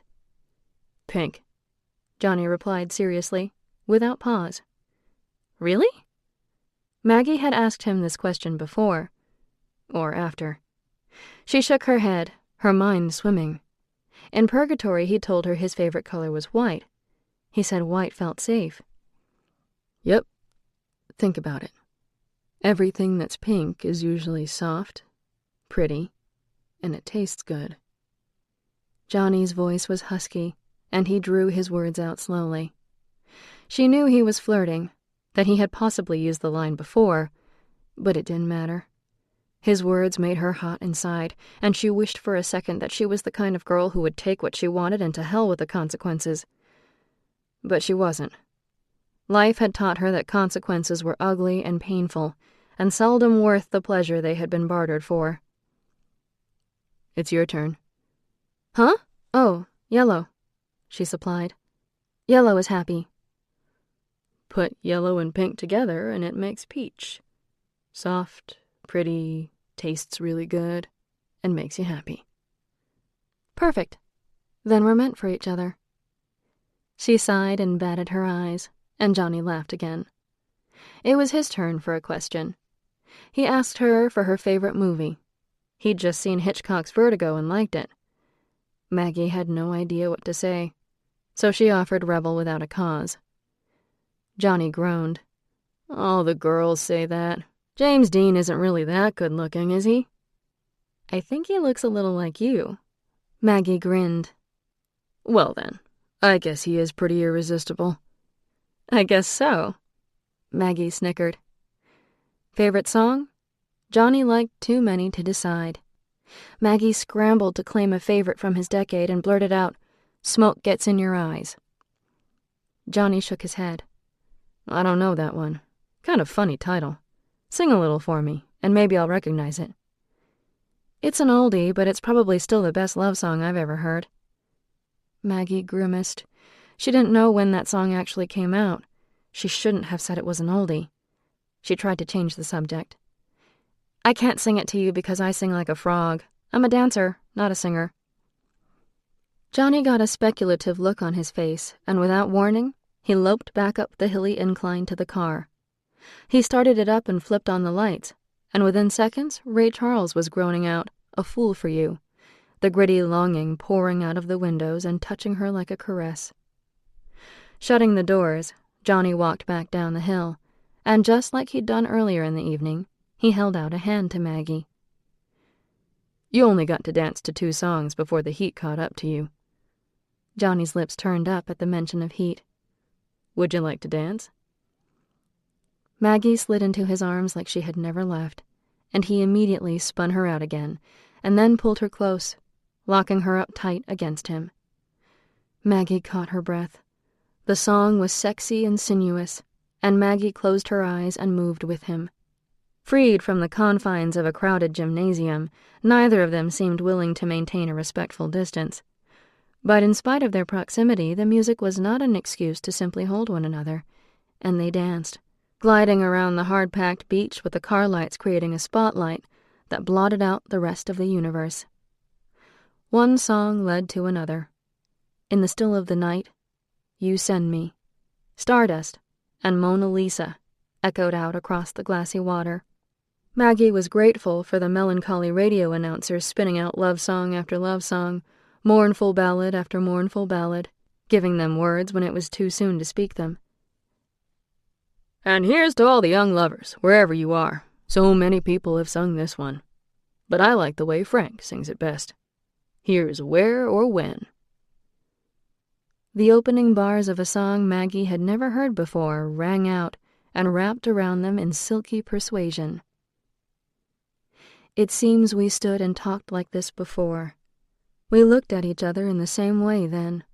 The clothes you're wearing are the clothes you wore. The smile you're smiling, you smiled then. But I can't remember when. Some things that happened for the first time seem to be happening again. And so it seems that we have met before, and laughed before, and loved before, but who knows where or when. Maggie tipped her head up to look at Johnny. He didn't break his gaze as his legs moved against hers, her skirts wrapping around him as they danced. His arm was firm on her waist, her hand tucked against his chest, his eyes on hers. The last notes rang across the distance, and Johnny dipped Maggie so low that her hair brushed the beach before he swung her back up against him. The lights on the car flickered once and faded sickly. The climactic final note still echoed in her head, but no more music filled the air. Johnny stepped back slightly and dropped his hands to hers. The lights from the car no longer illuminated the dark, but Maggie could still see Johnny's face, though it was shadowed. He had an inscrutable expression in his eyes, like he was fighting an inner battle of sorts. Maggie stared, not willing to step away, but afraid to step forward. It could be too soon, but it might be all they had. And then he closed the space, and his mouth was poised above hers. His breath fanned against her face, tangling with her own in a heady mix of anticipation and desire. His hands released hers, sliding up the smooth skin of her arms, up her shoulders to cradle her face in his fingertips. He lifted her chin slightly and touched his lips to hers, leaving the barest whisper between their mouths. Maggie. Her name was a question on his lips, and she whispered back the answer. Johnny. Then the whisper was chased away by the roaring in her ears and the pounding of her heart. He kissed her madly, his hands leaving her face to wrap around her waist, and he lifted her off the ground as his mouth plundered hers in a kiss as thorough and complete as the solitude was around them. The world tilted, and Maggie felt herself go with it, unaligned with the natural order of things, but in complete harmony with the boy in her arms. There. Johnny tore his lips away, gasping. There. Did you feel that? Maggie stared up at him, waiting, her chest heaving. Déjà vu. They said the word in unison. Johnny shook his head, almost like he needed to clear it. Time changing its mind, he whispered. From what was to what is, Maggie finished, her voice as hushed as his. The car battery had died, but neither of them really cared. Johnny said there would be a park ranger at the ranger station on the north side of the reservoir first thing in the morning, now that warmer weather had brought the Sunday crowds. He would run for cables in the attendant's car, and they would be on their way first thing in the morning. It had grown late, and the summer was still a little more than a month away. The night air suddenly felt cold on Maggie's bare arms and shoulders, and she was thankful for the nylons she had wished to be rid of only a couple of hours before. Johnny pulled another scratchy blanket from the back seat of his car and wrapped her in his jacket. They lay side by side on one blanket, pulling the other over the top of them both. He pulled her into his arms, a solid presence at her back, his chin resting on her head cushioned on his shoulder. The blanket smelled of a greasy mechanic's shop, but Maggie was too happy to care. Her eyes slid closed, confident that she would be safe from time's pull in the circle of Johnny's arms. "How do you keep a blonde in suspense?" Maggie yawned and let her heavy eyes rest. "How?" "I'll tell you tomorrow." Johnny laughed, and Maggie felt the rumble against her cheek. "Well, Bonnie, it's official. You've left the straight and narrow. Car theft, evading the police, and spending the night in a stranger's arms, all in the space of a few hours." "Well, Clyde, I guess you're right. But you helped me evade the police, provided the getaway car, and you are now about to sleep next to a known criminal."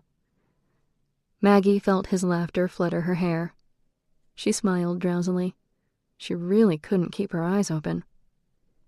"I like it when you call me Bonnie," she mumbled. "Why, Bonnie?" "My dad used to call me Bonnie Maggie," she sighed. "It makes me think of him." "Bonnie means pretty, right?" Maggie nodded, almost asleep. "Maggie, where are your parents?" She didn't answer right away, and Johnny thought she must have fallen asleep, so it almost startled him when she answered softly, her voice heavy with impending slumber. "They haven't even been born, and when I return, they will already be dead." Maggie's voice drifted off as sleep overcame her, and she offered nothing more. Johnny lay beside her and held her as she slept, his mind a jumble with the impossibility of the girl in his arms and the frightening way he felt about her. She was beautiful, but there were other beautiful girls.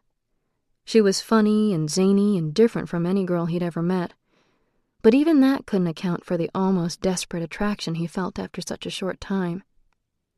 Sleep evaded him until the first blush of dawn pinked to the eastern horizon, and the birds kicked up their sunrise chatter. Then he fell into an exhausted sleep, where even dreams could not disturb him. Chapter 14. A Time to Keep Silent. Maggie didn't know what awakened her. Maybe it was the weight of Johnny's arm or the heat that his body produced. Most likely it was the pressing need of a very full bladder, but Maggie resisted movement for as long as she could, filled with an inexpressible joy that morning had come, and Johnny lay beside her. Hope filled her chest like a yellow balloon, and Maggie felt a sudden urge to leap from the blankets and have a Sound of Music moment, complete with spread arms and joyful singing. But her body insisted that she find a bathroom or a grove of trees first. She eased out from Johnny's arm, trying not to disturb him. He slept deeply, not even stirring when she picked her way across the distance from the blankets to his car.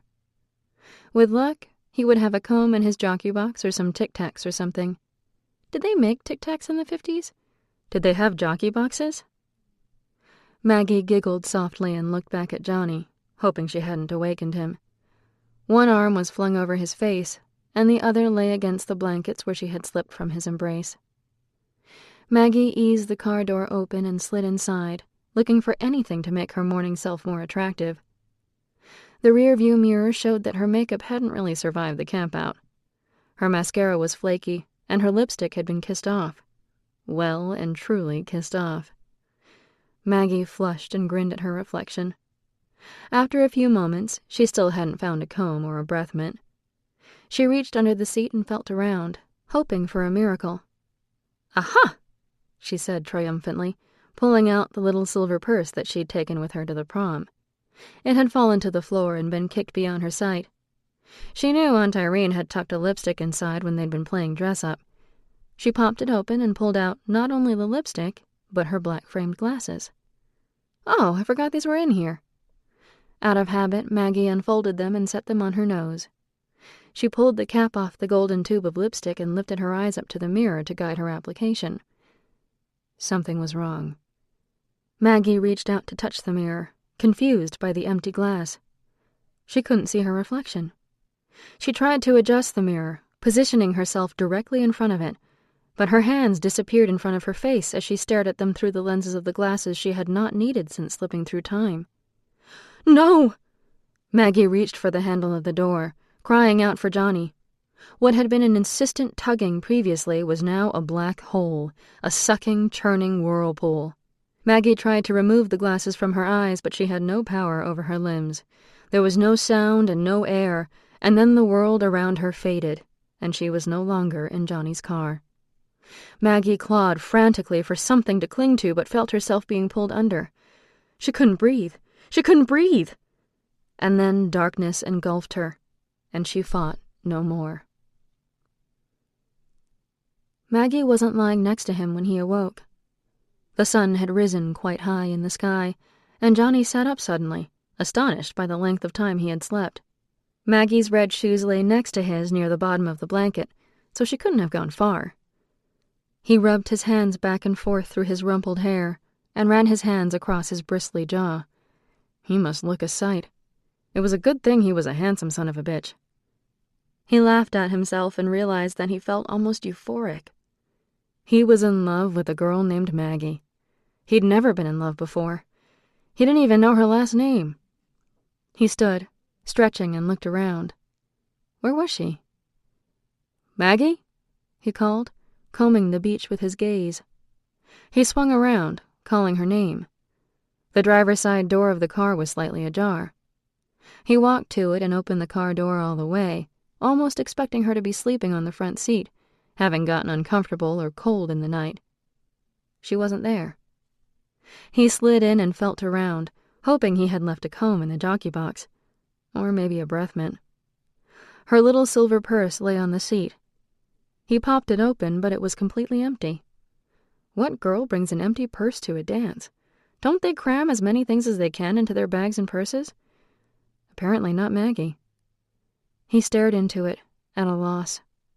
He caught a glint of something gold and shiny out of the corner of his eye. He leaned down and picked up a cap off the floor of the Bel Air. It looked like the cap from a tube of lipstick.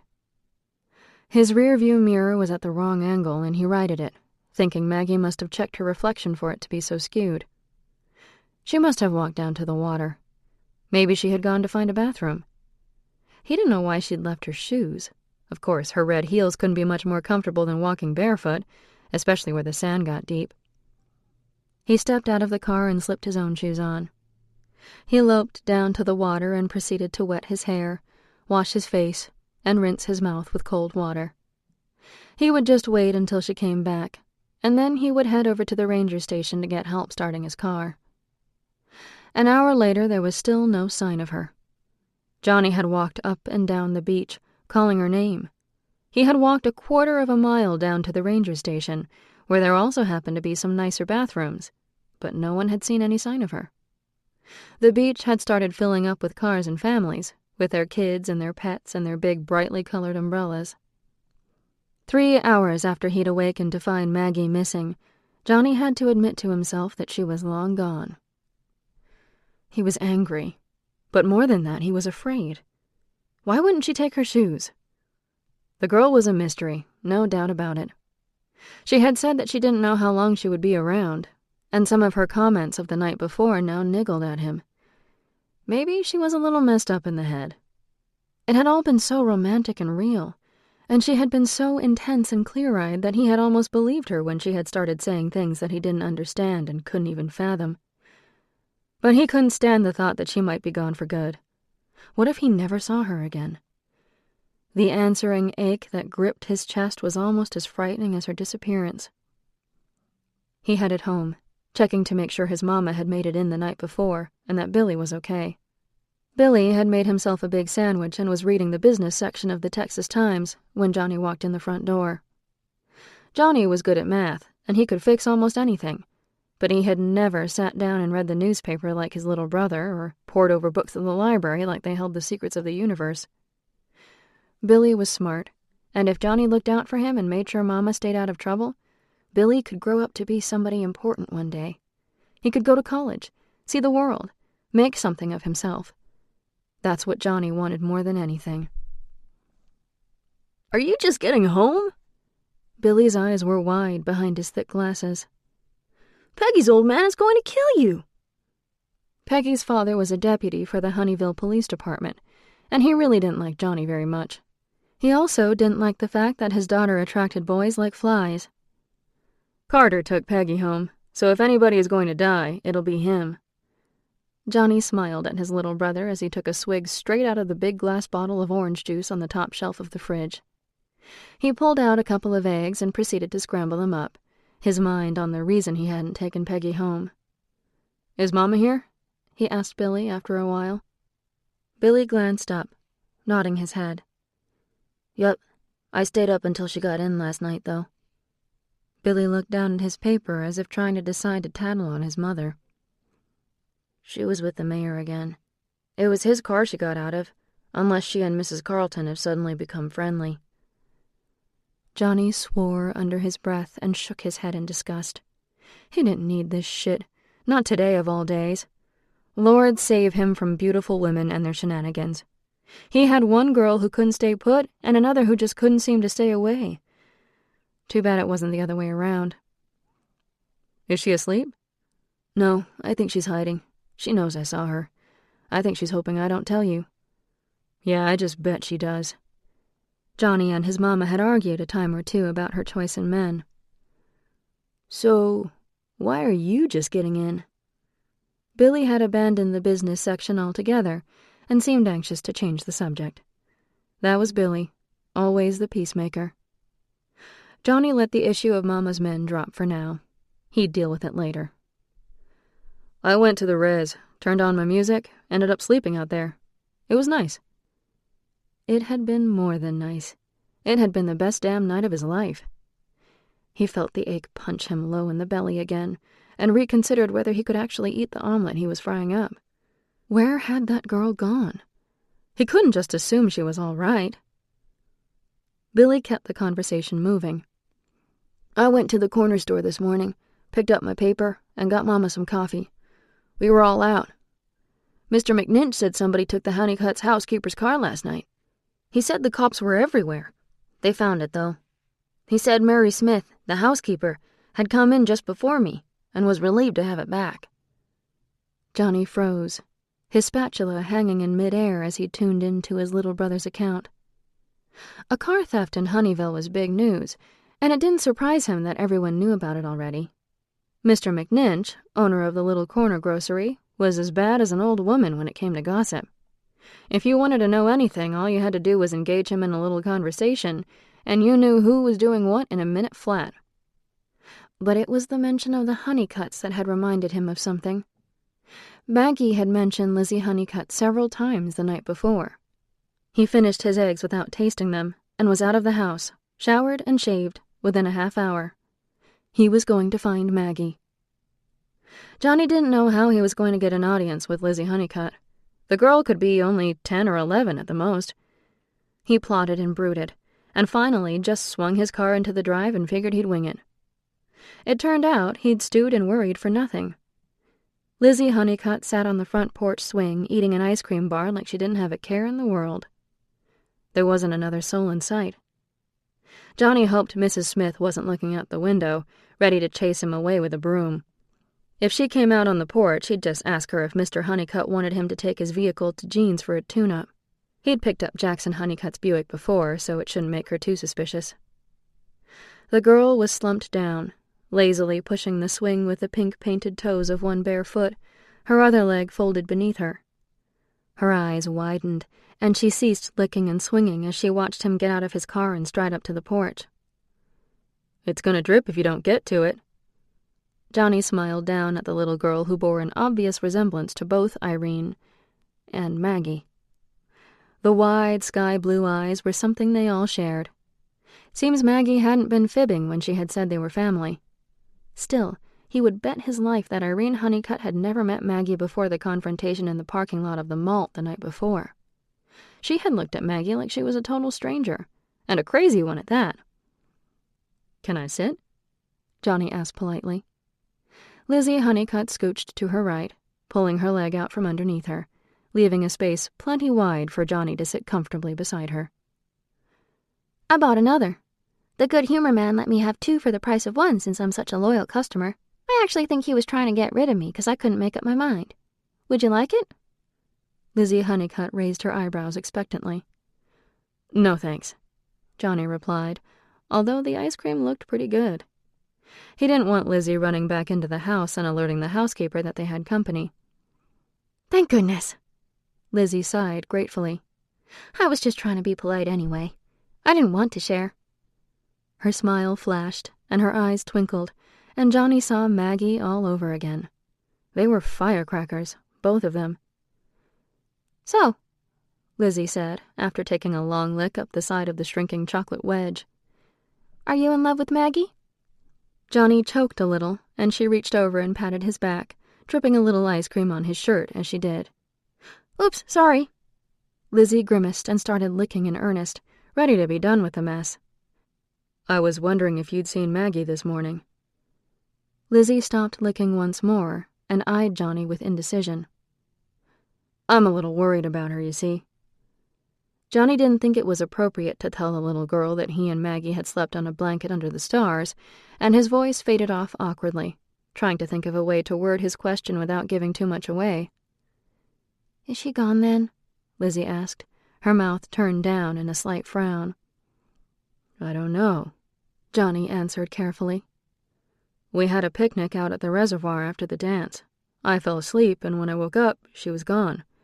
But her shoes were still there. Oh, Lizzie nodded, as if her question had been satisfied. She finished off her ice cream and proceeded to lick her fingers clean. So do you know where she is? Johnny was really trying not to get impatient, but so far he had gotten exactly nowhere. He wondered if Lizzie Honeycutt was good at chess. She probably went back. Lizzie dutifully protected her queen.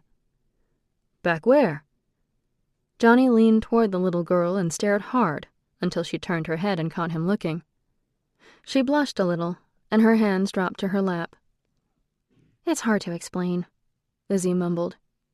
She looked at a spot she had apparently missed. She offered nothing more.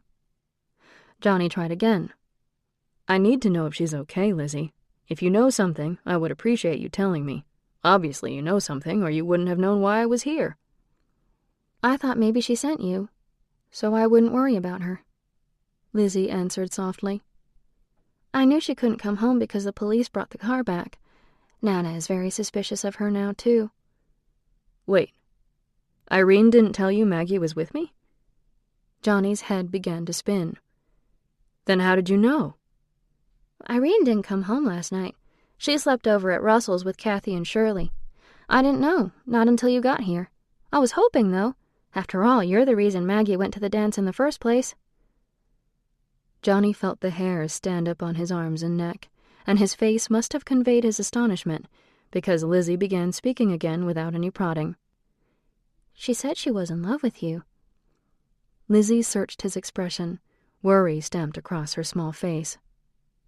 Maggie had told Johnny she had come to the dance for him, but he had assumed she was coming on strong, letting him know she wanted him. But when he'd challenged her, her eyes had filled with tears, contradicting her forward display. He hadn't known what to make of it then.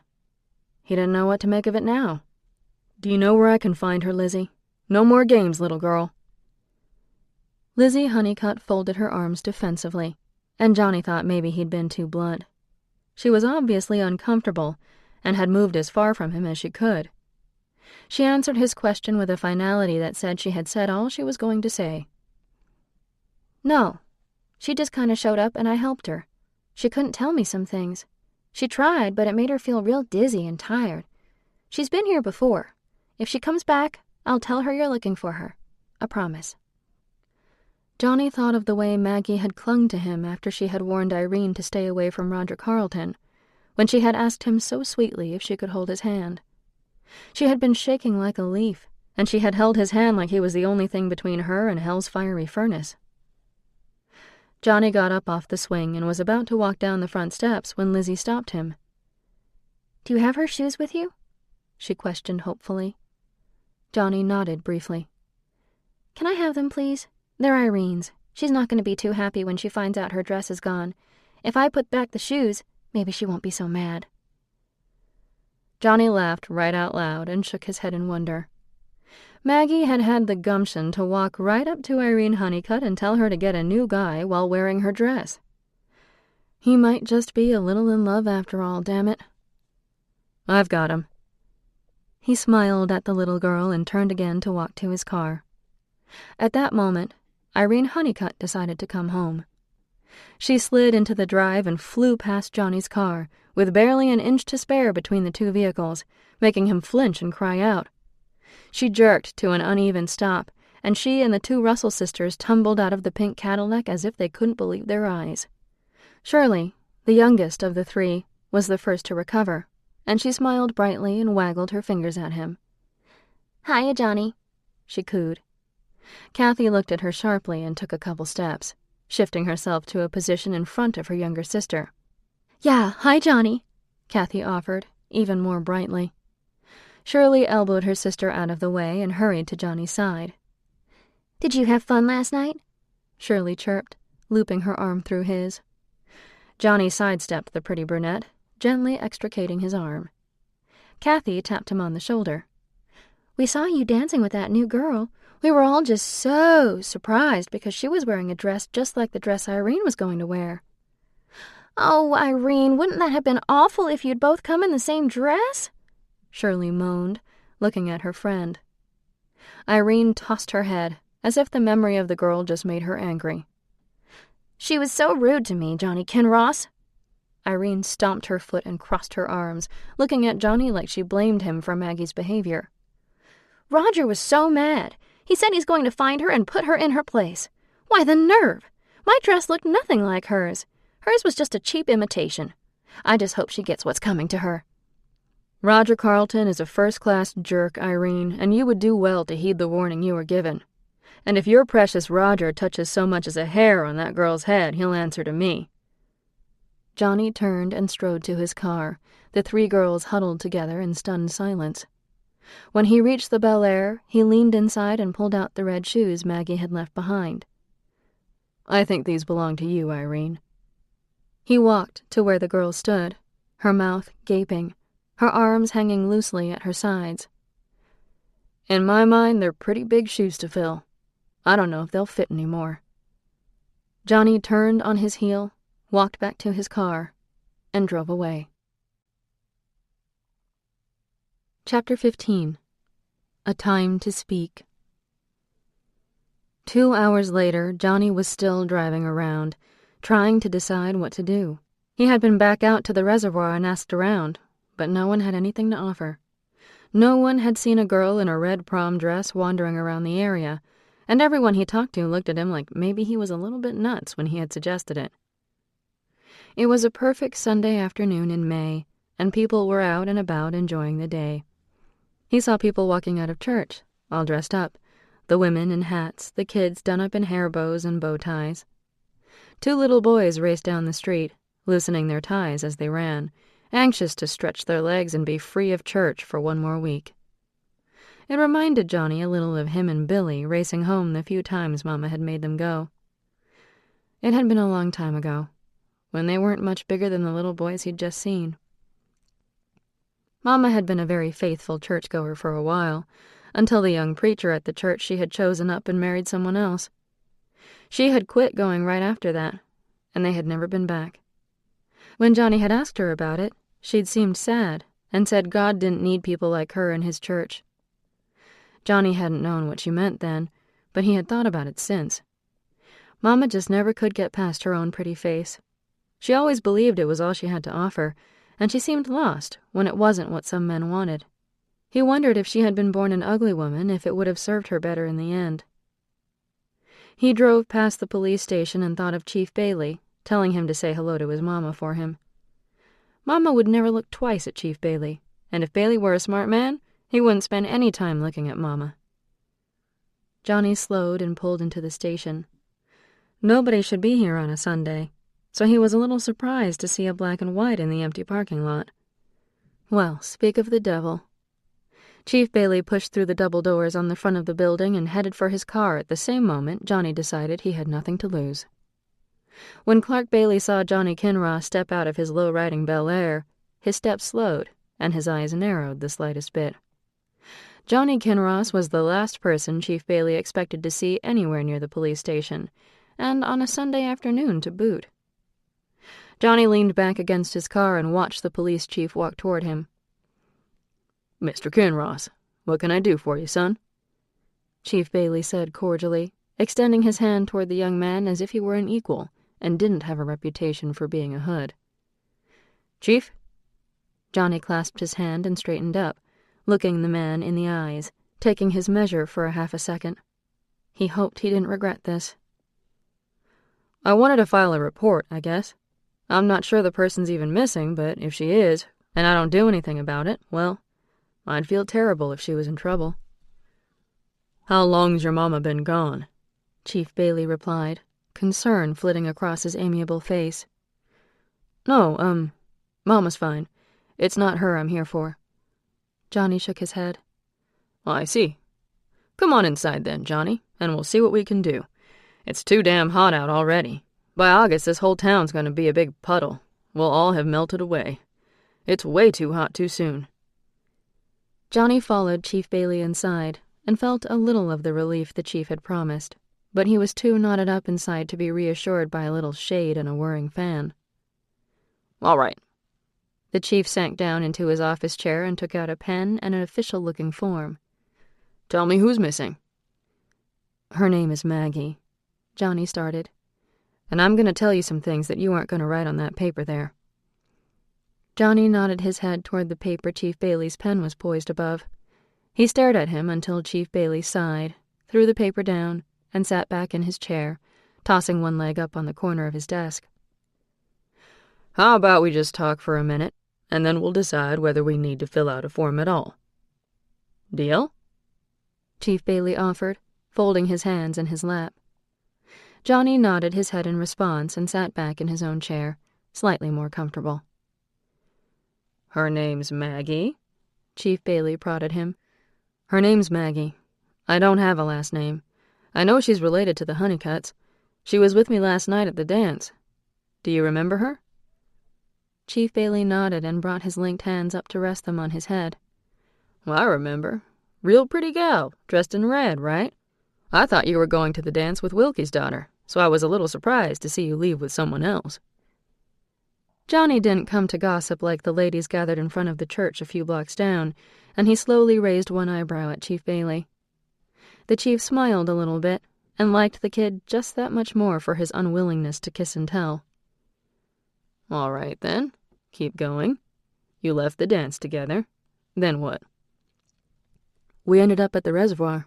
We danced and talked. The battery died in my car, so we couldn't get help until the morning. We ended up falling asleep. When I woke up, she was gone, but her shoes were still there. I looked for her all morning, and I went back this afternoon. Nobody's seen her, and I don't know enough about her to know where else to look." The chief screwed up his face in concentration, looking off for several moments, his hand still resting on his head. "Did she leave anything else behind?" "She had a little silver purse, and it was laying on the seat of my car where she left it. I looked inside thinking maybe she'd left some ID. It was empty, though. I found a gold cap on the floor that looked like it was from a lipstick," Johnny added. His stomach tightened even further. Talking about it made it seem all the more bizarre. None of this made any sense. Why would a girl empty out her purse, leave it behind, and leave her shoes behind as well? "And you didn't hear anything that woke you up? Maybe alerted you that she was gone, huh?" "No, I woke up because the sun was beating down on me and I was hot. I couldn't believe how long and deeply I'd slept. I saw Maggie's shoes and thought she'd probably taken a walk along the beach, waiting for me to wake up. I could see that she had been in the car because the driver's side door was ajar." "I'll want to see the shoes and the purse, as well as the lipstick cap." "Ah, shit," Johnny thought to himself, and ran aggravated hands through his hair. Why hadn't he held on to the shoes? He hadn't been thinking, that's why. Now he was going to have to explain to Chief Bailey all about the connection to the Honeycutts. And how was he supposed to do that without getting Maggie in a whole heap of trouble? "Is there anything that happened at the dance or before you got to the reservoir that was out of the ordinary, that makes you suspicious now?" Chief Bailey's voice had become softer, and he was zeroed in on Johnny's face, watching him, as if he knew Johnny was trying to determine what and what not to tell him.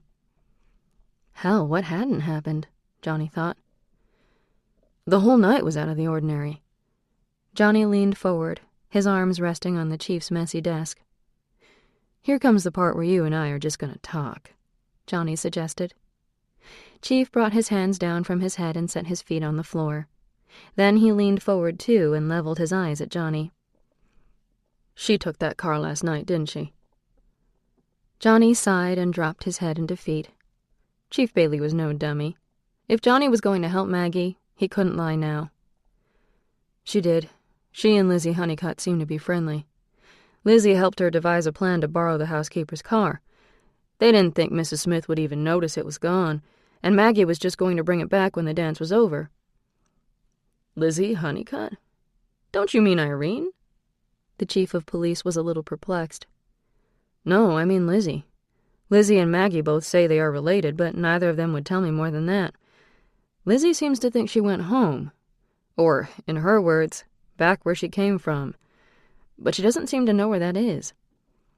So you've talked to Lizzie since Maggie disappeared? I went there earlier today.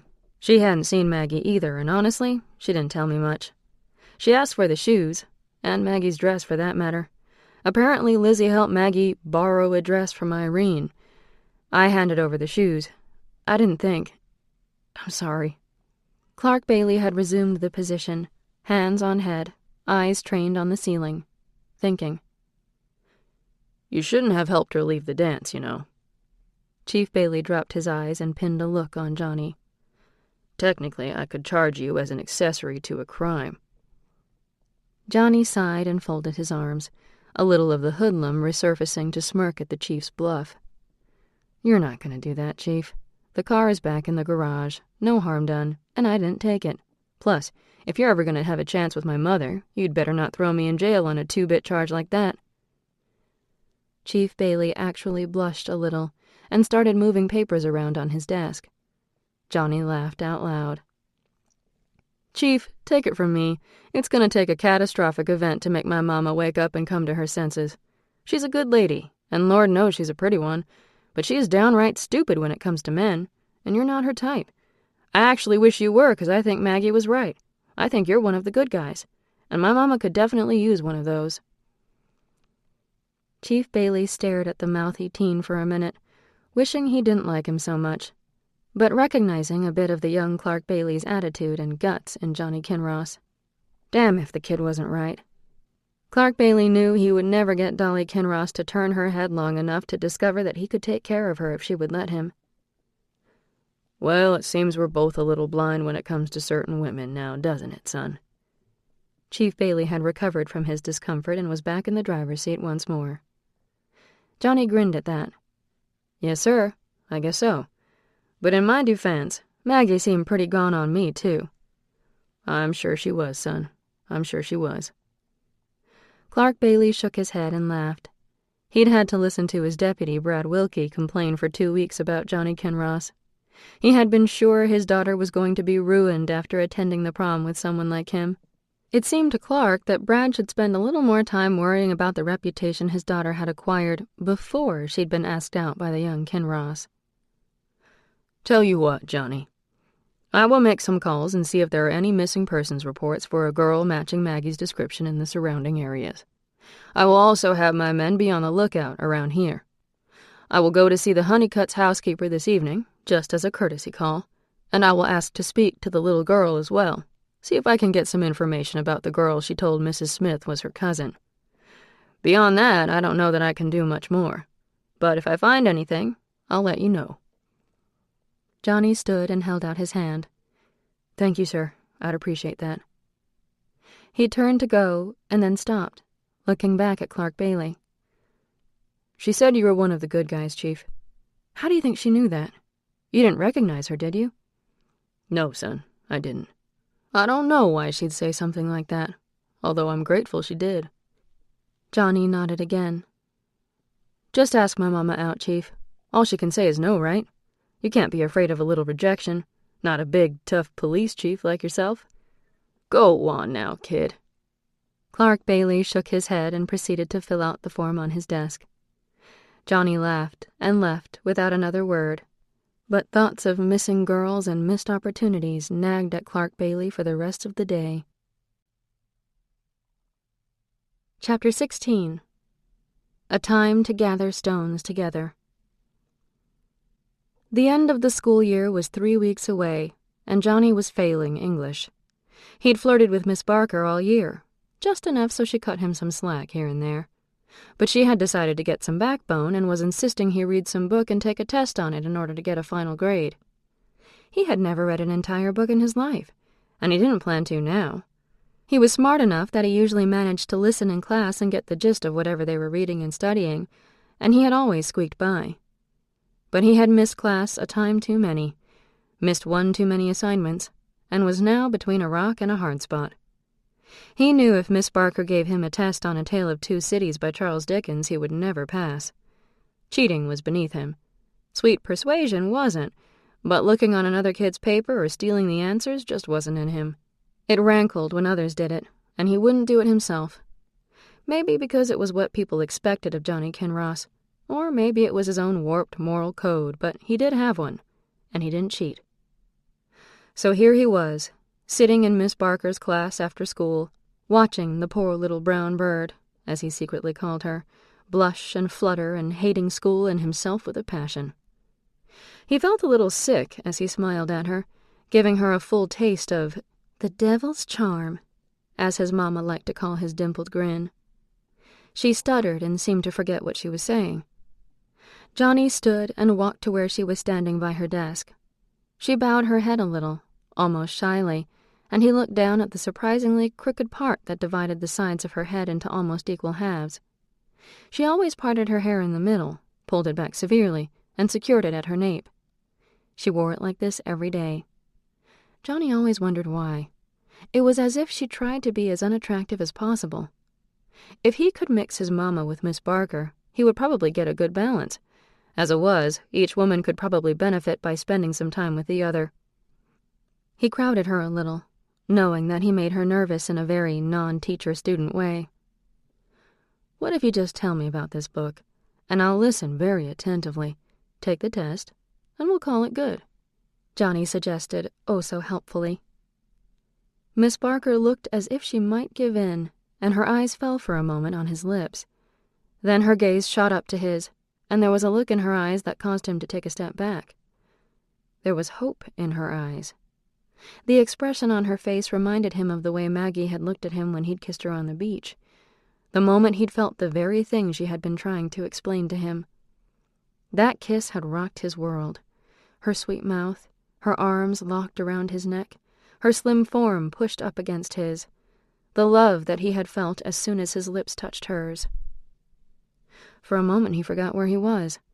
The memory hung around him like he was there all over again, and Maggie was looking at him like maybe they had a chance. Then Miss Barker spoke, her voice an unwelcome reminder that he hadn't seen Maggie in 2 weeks, and would likely never see her again. He steeled himself against the memory. He'd had fun before her. He'd have fun after. He looked down into Miss Barker's expectant face, and his heart tripped up again. Damn. He could do it.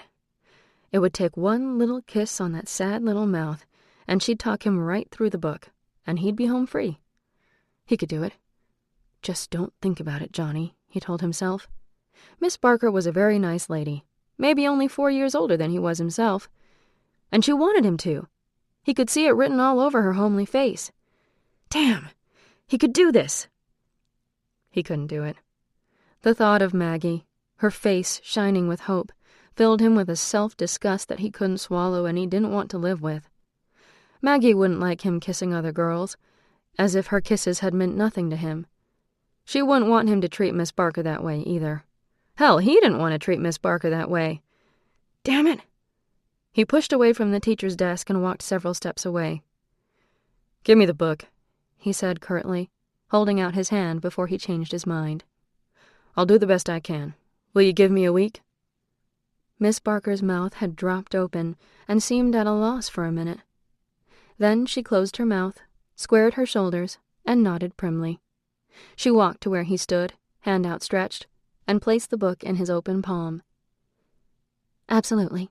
You'll do fine. It really is a wonderful book." She didn't even stutter or blush when she spoke, and Johnny wondered for the first time if she had really wanted him to kiss her after all. Maybe she was afraid of him. Maybe that had been it all along. Not attraction, but intimidation. The thought made him uncomfortable, and he resolved to read the book and do well on the test as a sort of penance. His own words to Maggie rang in his head. Behind every bad man is a woman who can't resist him.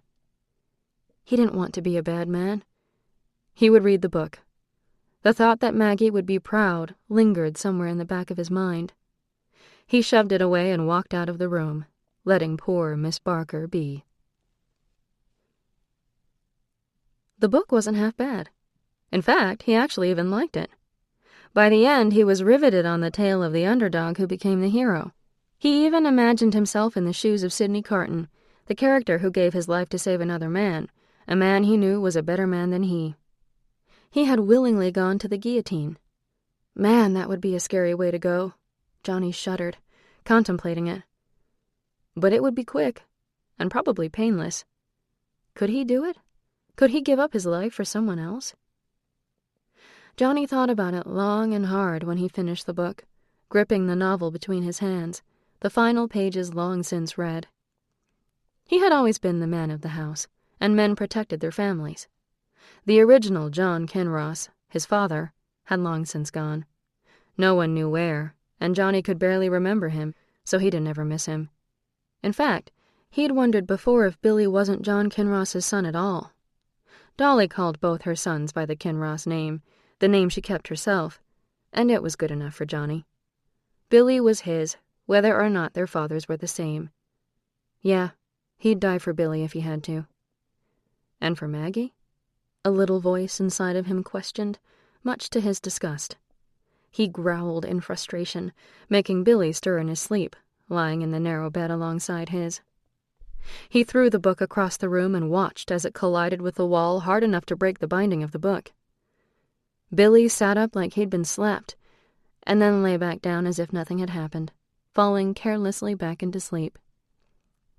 Johnny had to smile at the rumpled hair and sleepy face of his younger brother. When Billy had his glasses off, he reminded Johnny of the way he had looked when he was really little. It made Johnny hurt a little inside, the way a parent does when they realize the child they loved has morphed into a whole new creature.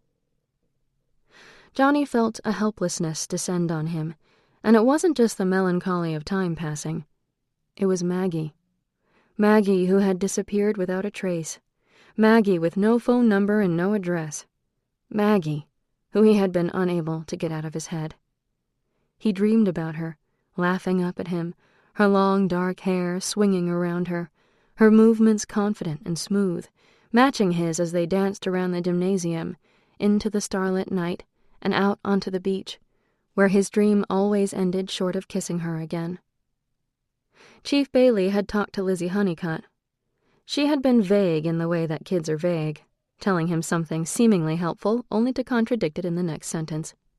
The only thing that was clear was that she did know Maggie. She had helped her take the car, and she didn't know where she was now.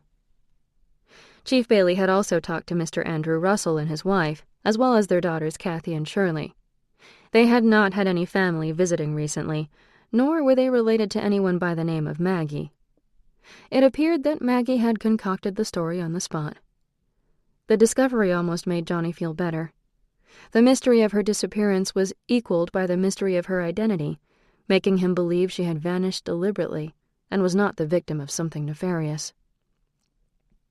There were no missing person alerts for young girls in the whole state of Texas, not to mention girls matching her description. Texas was apparently a great place for young ladies ages 15 to 20, because every one of them had stayed put in the time frame Maggie went missing. Chief Bailey said he had filed a report and tucked it away, but there wasn't anything else he could do. He had said it was like looking for a ghost. Graduation came and went. He made it. Johnny got his diploma, and he had actually earned it. Well, mostly. He had flirted his way through some of it, but he scored an A on the final test for A Tale of Two Cities, which should count for something. And in so many ways it was the best of times and the worst of times. He was free. No more school, no more teachers, no more Principal Marshall breathing down his neck. He could work full-time at Jean's shop, spending time doing what he loved most. "Fixing cars and hitting bars," Carter had said when they'd done the man-hug thing after graduation.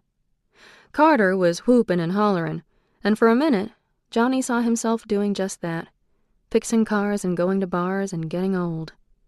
And he panicked. Johnny wasn't sure that was all he wanted anymore. He definitely had to hang around until Billy was out of school. He needed to make sure Mama didn't fall in love with the wrong guy and get herself in trouble, too. But then what? Maybe there was a much bigger world out there. A world where Maggie existed somewhere beyond the confines of his own little life. He had felt desolate all of a sudden, and ended up leaving the after-graduation party early, heading out to the reservoir to skip rocks and sleep on the sand. He'd spent many a summer night out at the res. Now here it was, halfway through the summer, with August breathing down on him, with her hot breath and her short temper, and he found himself there again. He had driven out after he got off work, threw off his shoes and jumped fully clothed into the drink just to escape her. Then he had laid out on the beach and wished like hell he was dancing with Maggie. He had his car radio cranked up just like he'd done the night of the prom.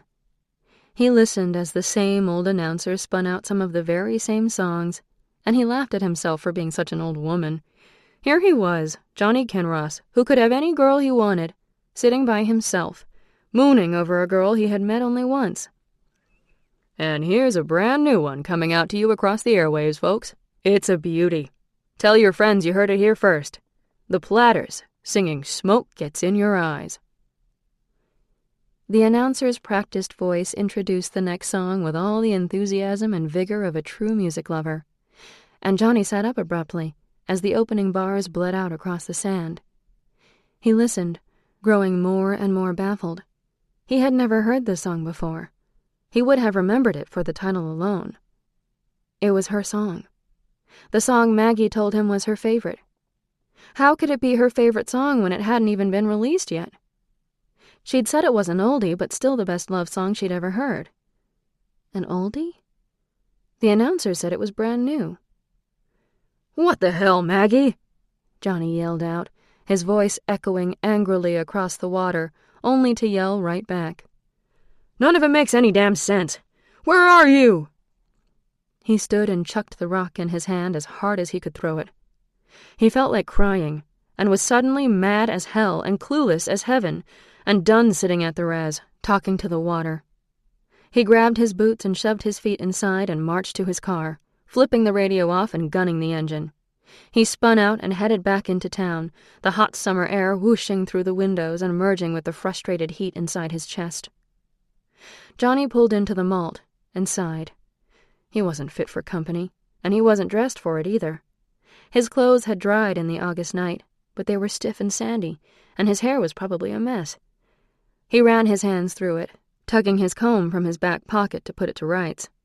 He may not be fit for company, but he needed it, and the malt was as good a place as any to find it. Plus he could check on his mama. His mother had told him it was over with the mayor. Mayor Carlton, Roger's dad, was as slick and handsome as his son, without the mean streak. Dolly Kinross said he was nice to her, and she said he was lonely and miserable, and "It really wasn't like that, Johnny," she had huffed at him, her hands on her hips in mock outrage. "Good, Mama. Then you won't mind telling Mayor Carlton that he can solve his loneliness problem by getting off his ass and doing the job the people of Honeyville elected him to do. You end it, Mama, or I will," Johnny had said. "Billy isn't complaining, but I think Roger Carlton's been making his life difficult. I wouldn't be surprised if it has something to do with his daddy spending time with you." "Roger?" Dolly Kinross had squeaked out, and she got a funny look on her face. "He's been giving Billy a hard time?" Johnny just looked at her hard, folding his arms and waiting. "I'll tell the mayor we can't be friends anymore, Johnny. I promise." Dolly looked sincere. "Roger scares me a little. I didn't know he was bothering Billy." That was a week ago, and so far, so good. Mama had been coming home right after work, and Billy even saw her talking to Chief Bailey yesterday on her lunch shift. Johnny walked inside the malt, and a few friends called out his name. Carter and Peggy had been inseparable since the prom, and they sat at a table in the back, a few other friends surrounding them. Carter had his arm slung around Peggy's shoulders, and she kept looking at him like he wasn't a tall, skinny, yellow-haired scarecrow, but something special. She was too pretty for him, but they looked good together, and they complimented each other in a way that surprised Johnny. He chatted with them for a minute and looked around, expecting to see his mother waiting tables. "Hey, Carter, you see my mama tonight? Was she here?" "She was, but she hustled on out of here just before you came." Carter lowered his voice and leaned into his friend, speaking directly into his ear. "Roger Carlton was in here. He got a little hot under the collar. He was being a complete nosebleed, if you ask me. Anyway, she dumped a drink over his head to cool him down some, I guess. She apologized, but Val sent her home." Roger Carlton again. He was really going to have to do something about the kid. He had to let things go so far because he'd felt like maybe his mother had been the cause, but Roger just wouldn't go away. Johnny grabbed a burger and a Coke and headed for the door. Mama wasn't home, though. Neither was Billy. Johnny sat and waited for a while. He showered the reservoir sand and grit off his skin and got ready for bed, revisiting some of his favorite parts in his now favorite book. He was just dozing off when Billy came in. His face was flushed, and he was wearing a pair of sweats and a t-shirt and sneakers. The kid wasn't exactly an athlete, and he avoided sweating at all costs, but it looked like he was taking up running or something. Billy was always neat as a pin and careful about his appearance. He didn't look at Johnny as he started to undress, and then he paused, gathered up his clothes, and went into the bathroom. Johnny raised his eyebrows at his brother's retreating back and decided it must be a puberty thing. Billy getting shy about changing in front of him almost made him laugh out loud. It was 2 a.m. before his mother came in. Johnny jerked awake and listened, hearing her walk down the narrow hallway between the bedrooms. She flipped on her light and shut her door softly. Johnny eased out from under the covers and opened his bedroom door, wincing as it squeaked loudly. Billy didn't stir. Johnny tapped on his mother's door to warn her he was coming in, but didn't wait for her to give permission. He didn't want to give her any time to compose herself. 2 a.m. meant she had been up to no good, and he was tired of worrying about her. She screamed a little and tried to say she was undressing, not to come in, but Johnny didn't listen. She was fully dressed and sitting on her bed, hands in her lap. She stood and turned quickly, hiding her face from him, but not quickly enough. "Oh, shit! Mama!" Johnny flew across the room and spun his mother to face him, sucking in his breath as his eyes landed on her bruised and swollen right eye. Her bottom lip was puffy too, and it was split down the center. "Who did this?" he roared, not caring any more about being gentle or quiet. "It was a misunderstanding," his mother started, folding her arms against his anger. "Bullshit, Mama!" he groaned, turning from her and locking his hands behind his head in frustration. "No one smacks a woman in the face, more than once, by the looks of it, without understanding exactly what he's doing." "Johnny Kinross!" his mother hissed, grabbing his arm and turning him to face her once more. "I am a grown woman, and you are my son, and you will watch your mouth around me. I may make mistakes, but you won't talk to me that way." Her lips trembled, and her eyes fought against the tears that she had probably been holding in for a while. "Mama," Johnny sighed, more softly now. "Me respecting you is not the problem here. You don't respect yourself." "That's not it!" Dolly Kinross started up, but Johnny wouldn't let her continue. "Yeah, Mama, it is. You think you deserve to be slapped around and treated like garbage, so you do things you know you shouldn't do so that when you are mistreated you can justify it. But if you think I'm going to stand by and allow someone, the mayor or anyone else, to put a mark on my mother, then you don't know me very well." "It's over, Johnny. It's done. I'm not seeing the mayor anymore. I promise," his mother called out behind him as he turned to leave her room. "Please don't do anything. Just let it go." Billy stood in the hallway between the bedrooms. He wasn't wearing his glasses, and his face was creased with sleep. He didn't look just tired. He looked weary, and Johnny paused a moment, looking into his younger brother's face. "Is she okay?" Billy blurted out before Johnny could say a word. "She's fine," Johnny soothed instinctively. "She's just been hanging around the wrong kinds of people in the wrong places, and it caught up with her." Johnny put his arm around his brother's shoulders and led him back into their room. "I don't want you to worry, Billy. I'll take care of you, and Mama too, if she'll let me." "She said for you not to do anything, Johnny. What are you going to do?" Billy grabbed Johnny's arm.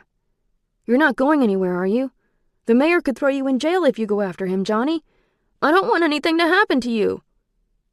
Billy looked as if he were going to burst into tears, and Johnny pushed the anger away temporarily, for the sake of his younger brother, who could obviously tell Johnny had revenge on his mind. "I'm not going anywhere tonight. Let's go back to bed. Come on." Johnny pushed his brother gently back to his narrow bed, and then climbed into his own, pulling the thin blanket around his shoulders and closing his eyes to Billy's worried gaze. "You promise you aren't just waiting until I fall asleep?" Billy's voice wavered, unconvinced. "I promise I will be here all night long, and I'll still be here when you wake up," Johnny said calmly, fighting the impulse that wanted to send him raging through town, throwing bricks through the windows of certain distinguished citizens' homes. He lay there silently, perfectly still, until Billy finally fell asleep, and the tiny, dumpy house on Julian Street was hushed and still. Johnny would be true to his word. He would be there when Billy woke up, but he hadn't abandoned his need for revenge, and the mayor was going to pay. Chapter 17.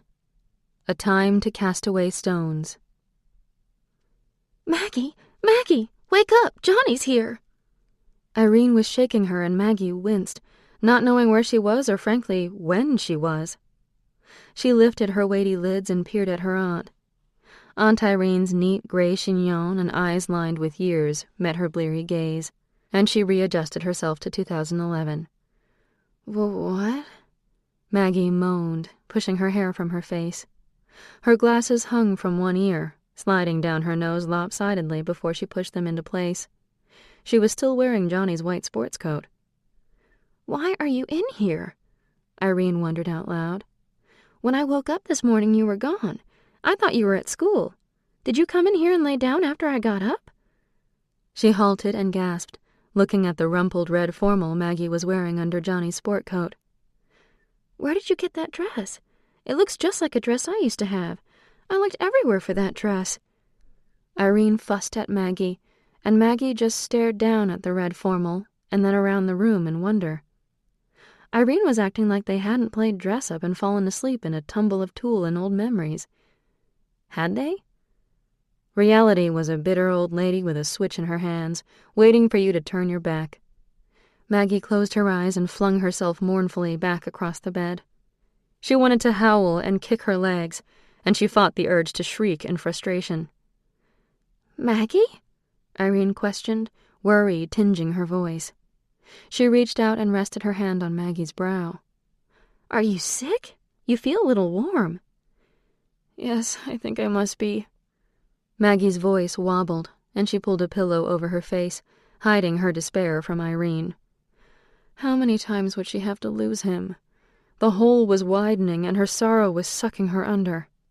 She needed Irene to leave her alone for a while. Maggie didn't want her to see the messy display that was threatening to boil over. "He's downstairs. He seems very agitated, but I'll just tell him you're not feeling well, all right?" Irene turned to leave. "Wait, who's agitated? Who's downstairs?" Maggie had missed an essential part of the conversation, it seemed. "Why, Johnny, dear. I told him you weren't here, that you were at school. But he said you weren't at school, that he had already been there this morning looking for you." Irene's voice dropped to a girlish whisper. "I told him I would come see if you were here after all." Maggie shot upright, flinging the pillow to the side. "I want to see him. Stall him, please." "Are you sure you feel well enough, dear? He scares me a little. He's so intense. It's like he looks right through me and doesn't like what he sees." Irene's voice had faded a little at the end, and Maggie looked back at her aunt, remembering the girl in her peach prom dress, standing in the parking lot in front of the malt with her whole life in front of her. A pang of loss surged through Maggie, and she turned and wrapped her aunt in her arms. "Aunt Irene, I don't want Johnny to leave. Will you please just tell him to wait? I want to see him, Aunt Irene. I need to see him. Okay?" Maggie released her aunt and stepped back, slipping the white coat from her shoulders. Surprisingly, Irene made no comment about the jacket. She seemed too stunned by the red dress. "Irene?" Maggie waved a hand in front of her aunt's face, jolting her from her reverie. "Oh, okay then, I'll go. Maggie, you've got something. Is that sand? Do you have sand in your hair, Maggie?" Irene's face wrinkled in confusion.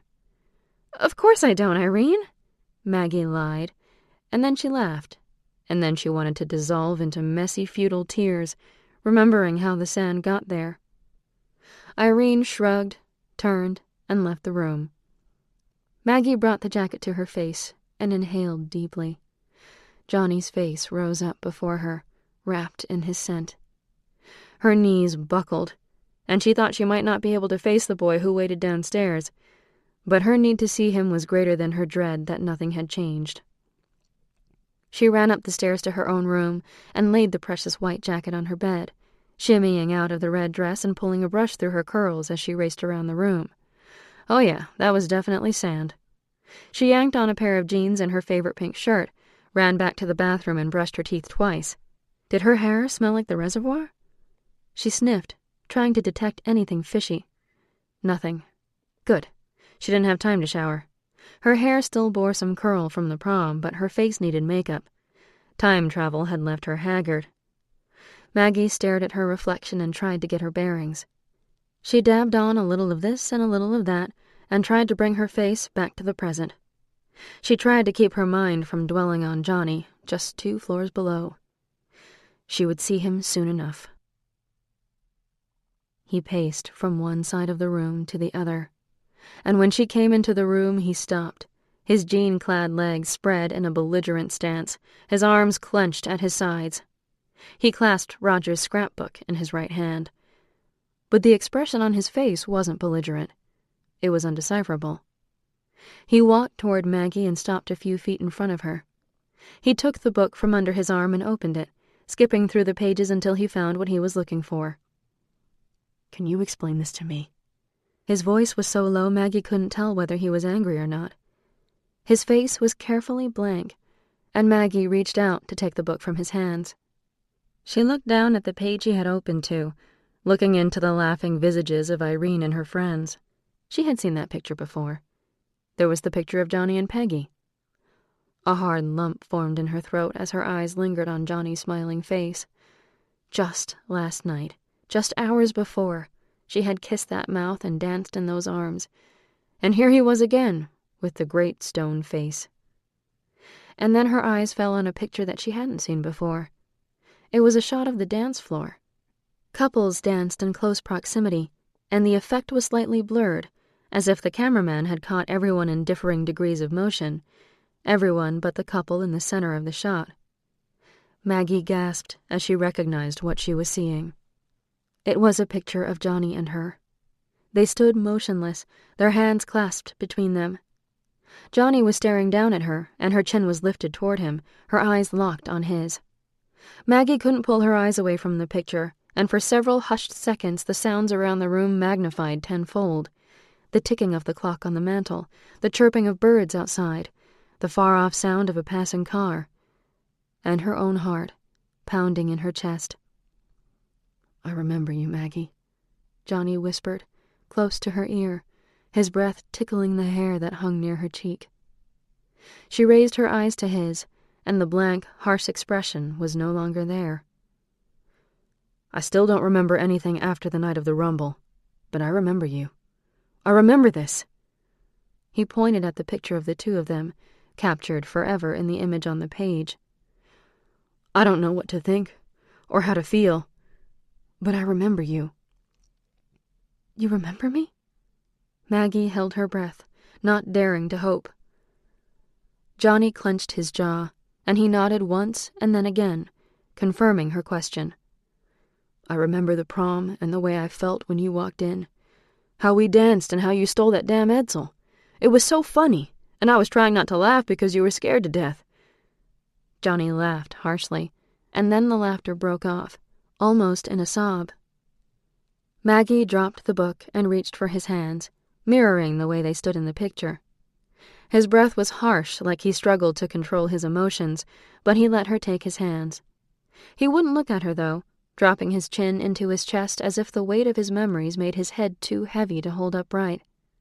She stared at his bowed head and struggled to keep from touching his golden hair. "I didn't remember anything yesterday. This morning it was all there. The memories, the dance, the feelings, everything. All of it in my head, and I don't know what to make of it. That picture wasn't here before." Maggie held onto his hands, gripping them and wishing she could explain everything and not knowing how, and not really understanding it herself. Maybe you didn't remember because it hadn't happened yet," she pondered out loud. "What the hell does that mean, Maggie?" His voice wasn't angry, but pleading, almost begging her to explain. "Do you remember what I tried to tell you?" Maggie rushed ahead, trying to make him understand. "You asked me if we had ever met before. You hadn't met me, but I already knew you." She forced his chin up, looking into his eyes, pleading with him to listen. His eyes roved over her face, searching. "You said time could change its mind. Is that what this is?" Johnny looked away and grabbed the book again, flipping the pages as if his life depended on it. He found the page and slammed his hand down on it. "This is the report I filed with the police. You just disappeared. I thought of you every day, Maggie. I looked for you. Why did you leave like that?" Maggie stared down at the missing persons report with her name on it. Her first name, but no last name. This hadn't been in the scrapbook before either. Why did Roger have a copy of this? History had been altered, and here was the proof. Quickly, her horror was replaced with the realization that Johnny had tried to find her. He had tried to find her. She suddenly felt euphoric and short of breath, and her head spun trying to comprehend the incomprehensible. It had been only hours since she'd fallen asleep in Johnny's arms, and yet here she stood, decades later, staring down at a police report with her name on it. Maggie collapsed into a chair as the room around her tipped dizzily. She felt, rather than saw, Johnny letting the book slide to the floor as he knelt beside her. This time he was the one who forced her to look at him, bracing her face with his hands. "You didn't disappear, did you? You came back here. It's the only thing that makes sense." Maggie nodded, her eyes filling with tears, unable to speak. Johnny looked like he might cry right along with her, and his jaw tightened again, holding back the emotion she could see mirrored in his blue eyes. "It's the only thing that makes sense, and it makes no sense at all," he whispered. Maggie reached up and locked her hands around his wrists where he still held her face in his hands. He was right. None of it made sense, but it didn't make it any less true. "Did I remember you in Purgatory?" he asked, his eyes still on hers, his voice still laced with feeling. "No," Maggie whispered. "You said I was familiar, that you felt like you knew me, but I thought it was because I looked like Irene." "How can that be? Purgatory came after I met you. You said I knew who I was, and I knew my family, my story, right? So why didn't I remember you? I wouldn't have forgotten you, Maggie. After that night, you were all I thought about. I was obsessed with you." Johnny shook his head, incredulous. Maggie smiled at that, a hint of pleasure tingeing her cheeks at his frank confession, but her smile faded quickly as she struggled to suspend his disbelief. "You and I met in Purgatory, Johnny. That's all I know. For you and me, Purgatory came first. 1958 came after. I can't explain it, but maybe there's someone who can." Chapter 18. A Time to Heal. They arrived at the school when classes were dismissing for the day. Maggie hoped she wouldn't run into any of her teachers and have to explain where she'd been during class. Mr. Marshall, her chemistry teacher, had become more bold and more brutal since Johnny had tried to teach him a lesson. It had scared him off for a while, but he'd slid back into his old ways before too long. She would have to tell Johnny about that day he'd put the nasty old man in his place. She thought he would probably enjoy the story. She just hoped she wouldn't have to deal with Mr. Marshall today. She and Johnny walked through the front doors and veered down a long flight of stairs in search of Gus. Maggie had folded her arms only to have Johnny reach down and snag her hand as they walked by a group of guys who seemed more than a little interested in the way Maggie looked in her snug jeans. He quirked one eyebrow as he looked down at her. "I think I prefer girls in skirts," Johnny said dryly, and tightened his hand around hers. He tossed a black look over his shoulder at the group of boys, and Maggie's heart sang a hopeful tune. A possessive Johnny was a very good sign. Johnny received his fair share of interested looks as well as they navigated the crowded halls to the gymnasium, where the janitor's closet was located. Jillian had kept the explanation of his presence in the small town very vague, and Johnny had kept an extremely low profile. But it was a small town after all, and he was a very good-looking guy. Word spread, and people, especially teenaged girls, were curious, to say the least. This was the second time he had been seen in a very public place, and both times in Maggie's company. There would be talk. Shad was at the janitor's closet with his grandfather when they arrived, and Maggie tried not to groan out loud when Shad folded his arms and stuck out his chest like a peacock. His lower lip jutted out too, and his eyebrows lowered in displeasure. He opened his mouth to say something, most likely something that would make Maggie groan even louder, but his grandpa shoved him lightly in the middle of his back and gently told him to "Get a move on, Shadrick. You know what needs to be done." When Shad walked away, after looking back and glowering several times, Maggie entreated Gus for a private place where they could talk. Gus led them into the gymnasium and, using the rickety railing, eased himself down onto the lowest bench of the old bleachers. Maggie and Johnny climbed up a few rows and sat above him. Johnny had kept her hand clasped in his, and Maggie was pretty sure Gus had not missed the significance of his grip. He released her when they were seated and moved away, shifting slightly so he could look at both her and Gus as they talked. "How are you, boy?" Gus said gently, looking at Johnny with something very akin to affection in his chocolate-brown eyes. Johnny rested with his elbows propped on his knees, his hands loosely clasped, looking down at Gus from 2 rows up. "I'm okay, sir," he answered quietly. "Aw, call me Gus." Gus waved a hand in the air, shooing away the deferential "sir." Johnny nodded his head, but didn't comment further. Gus looked at Maggie questioningly, and Maggie dove in. "Remember what you told me about your grandmother, Gus?" Gus nodded, his gaze sharpening immediately. "It happened, Gus. I fell asleep in Irene's room last night. Irene had been digging through some of her old things, and I was wearing her prom dress when I fell asleep.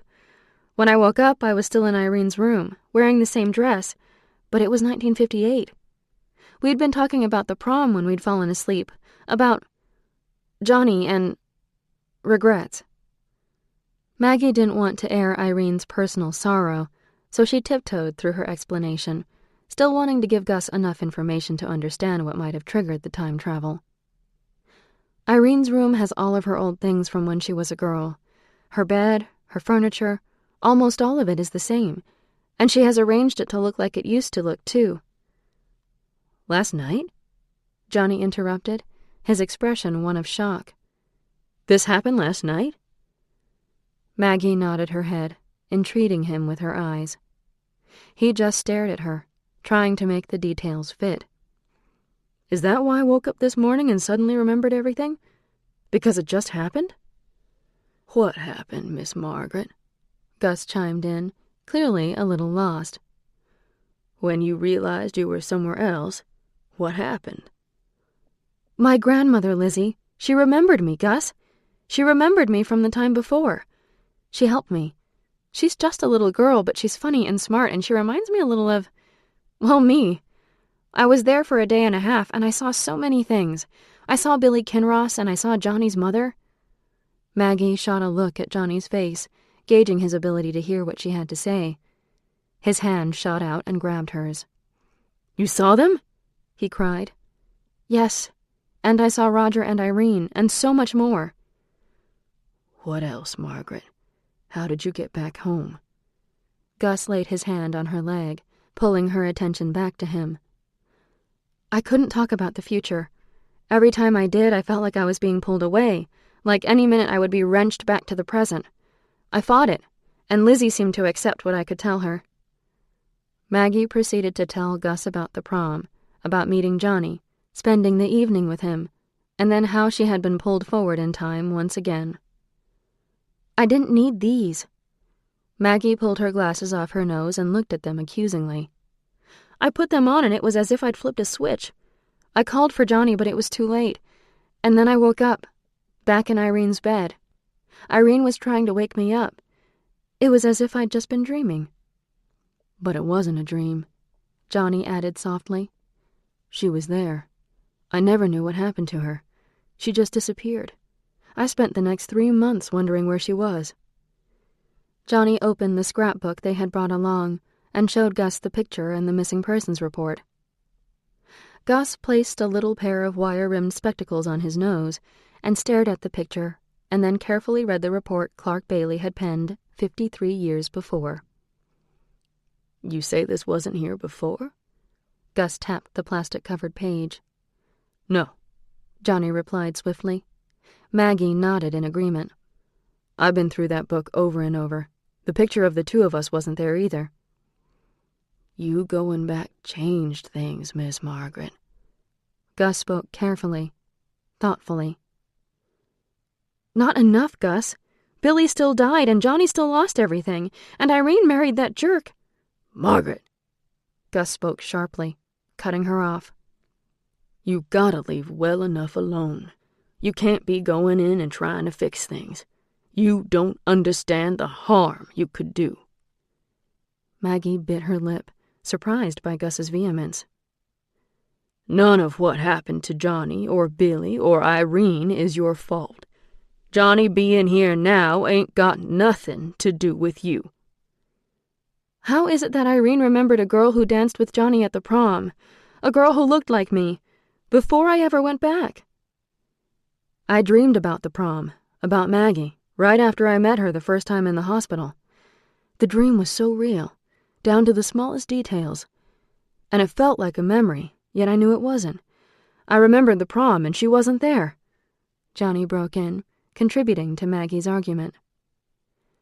"That which has been is now, and that which is to be has already been," Gus quoted quietly. Maggie and Johnny stared at him, their eyes wide, not understanding. What?" Maggie stuttered. "It's scripture, in Ecclesiastes. See, nobody knows that verse. Everybody quotes the parts about there being a time to be born and a time to die, a time to dance and a time to mourn. But if you keep reading, you'll find that verse. My grandma used to quote it. I think it helped her understand her ability. And you have the same ability, Miss Margaret. You gotta listen to me, child. Listen good. You are trying to put everything in a tidy little box and wrap it up tight. But I'm telling you, you have the ability to change lives and alter destinies. I don't know why or how Johnny is here, but be thankful for it. And don't go trying to unravel mysteries that can't be unraveled without unraveling people's lives." "I'm not trying to do anything, Gus. I didn't try to go back in time. I just did." "I don't want to scare you, Miss Margaret, but you gotta understand. My grandma was deathly afraid of slipping into another time. And after that first time, when she'd seen the slaves trying to escape, she felt the layers were especially thin. She said it almost got to the point where she feared sleeping alone, or being alone in any place where the history of her family was the strongest. She made my grandpa hold her while she slept, to make sure she didn't slip away." Johnny and Maggie shared a glance, remembering how she had clung to him in the car, holding on to his hand for dear life. My grandma worked in a big old house in Birmingham, owned by some rich white folk. Her mother and her mother's mother had both worked in that house as well, along with various cousins and aunts and uncles going back several generations. That was how she got the job. Originally, our family had been slaves, and after emancipation, we just kept on working for the same family, except we got paid a little. It wasn't really much different than it had been before. After my grandmother had her experience with the dogs and the slave trackers, she said working in that big house became a nightmare. It was as if the floodgates had opened. The blood connection, along with a house that had been standing for more than a century, filled with the history of her family, became like one of them houses of mirrors at the circus. You ever been in one of those? There's a million of you in all different shapes and sizes, and you don't know which one is real, which one is actually you. One day my grandma was at work in the big house, and she started feeling poorly. The lady of the house told her to rest herself in the parlor in a big rocking chair. My grandma fell asleep, rocking back and forth in that chair. She woke up to find a young white girl struggling to fight off an older man who was making improper advances. Gus looked uncomfortable but soldiered on. My grandma didn't think twice and started pounding on the man's back, trying to pull him off the girl. The man ran from the room, and the girl cried in my grandmother's arms, begging her not to tell what she'd seen. The girl was dressed in the style popular around the turn of the century, and my grandma realized she had woken up in the same room, but not in the same decade. She was afraid, both for herself and the girl. The girl was about 18 or 19, and was apparently engaged to be married. The man who had attacked her was the girl's uncle, and the girl knew it would destroy her mother, embarrass her fiancé and his family, and probably cost her engagement. The girl was more afraid of losing her fiancé than she was of her uncle, and she promised my grandma that she would be more careful in the future. A black woman, a servant, walked into the room while my grandma was trying to calm the young woman. She apparently worked in the house. My grandma said she was certain it was a young version of her grandmother. Of course, the woman who walked in didn't recognize my grandma and demanded her name and who she was, telling her to leave at once, putting her arm around the young woman, who protested in defense of my grandma. The servant hurried the young lady out of the room, telling my grandma she was sending for the authorities. My grandma got in the rocking chair and pulled her St. Christopher necklace out and started rubbing it and rocking in the chair, holding my grandfather's face in her mind. She said she came abruptly awake, back where she'd been when she'd fallen asleep, thankfully back in her own time. She saved the girl, Gus. How could that be a bad thing? Maggie interrupted. Gus looked at her for a long moment, his eyes grave. My grandma was shaken up and didn't want to be alone. She wanted to go home and went looking for her employer. Gus reached for his hat and pulled it off his head, rubbing the brim and twisting it between his long fingers. Maggie didn't like the way he'd paused in the story, as if trying to find the courage to continue. "What's wrong, Gus?" Johnny asked softly. "What aren't you saying?" "When she found the lady of the house, she didn't recognize her," Gus whispered. "Her voice was almost the same, but the woman was tall, where her previous employer had been short. Her hair dark, where the lady of the house had been blonde." "I don't understand. What changed?" Johnny questioned. "Was the house owned by a new family? Did that event cause some kind of rift that changed the history of the house?" Maggie asked. "Nope. The woman still had the same name," Gus answered. "She was married to the same man. Nothing had changed but her appearance." Maggie and Johnny stared at him, dumbfounded.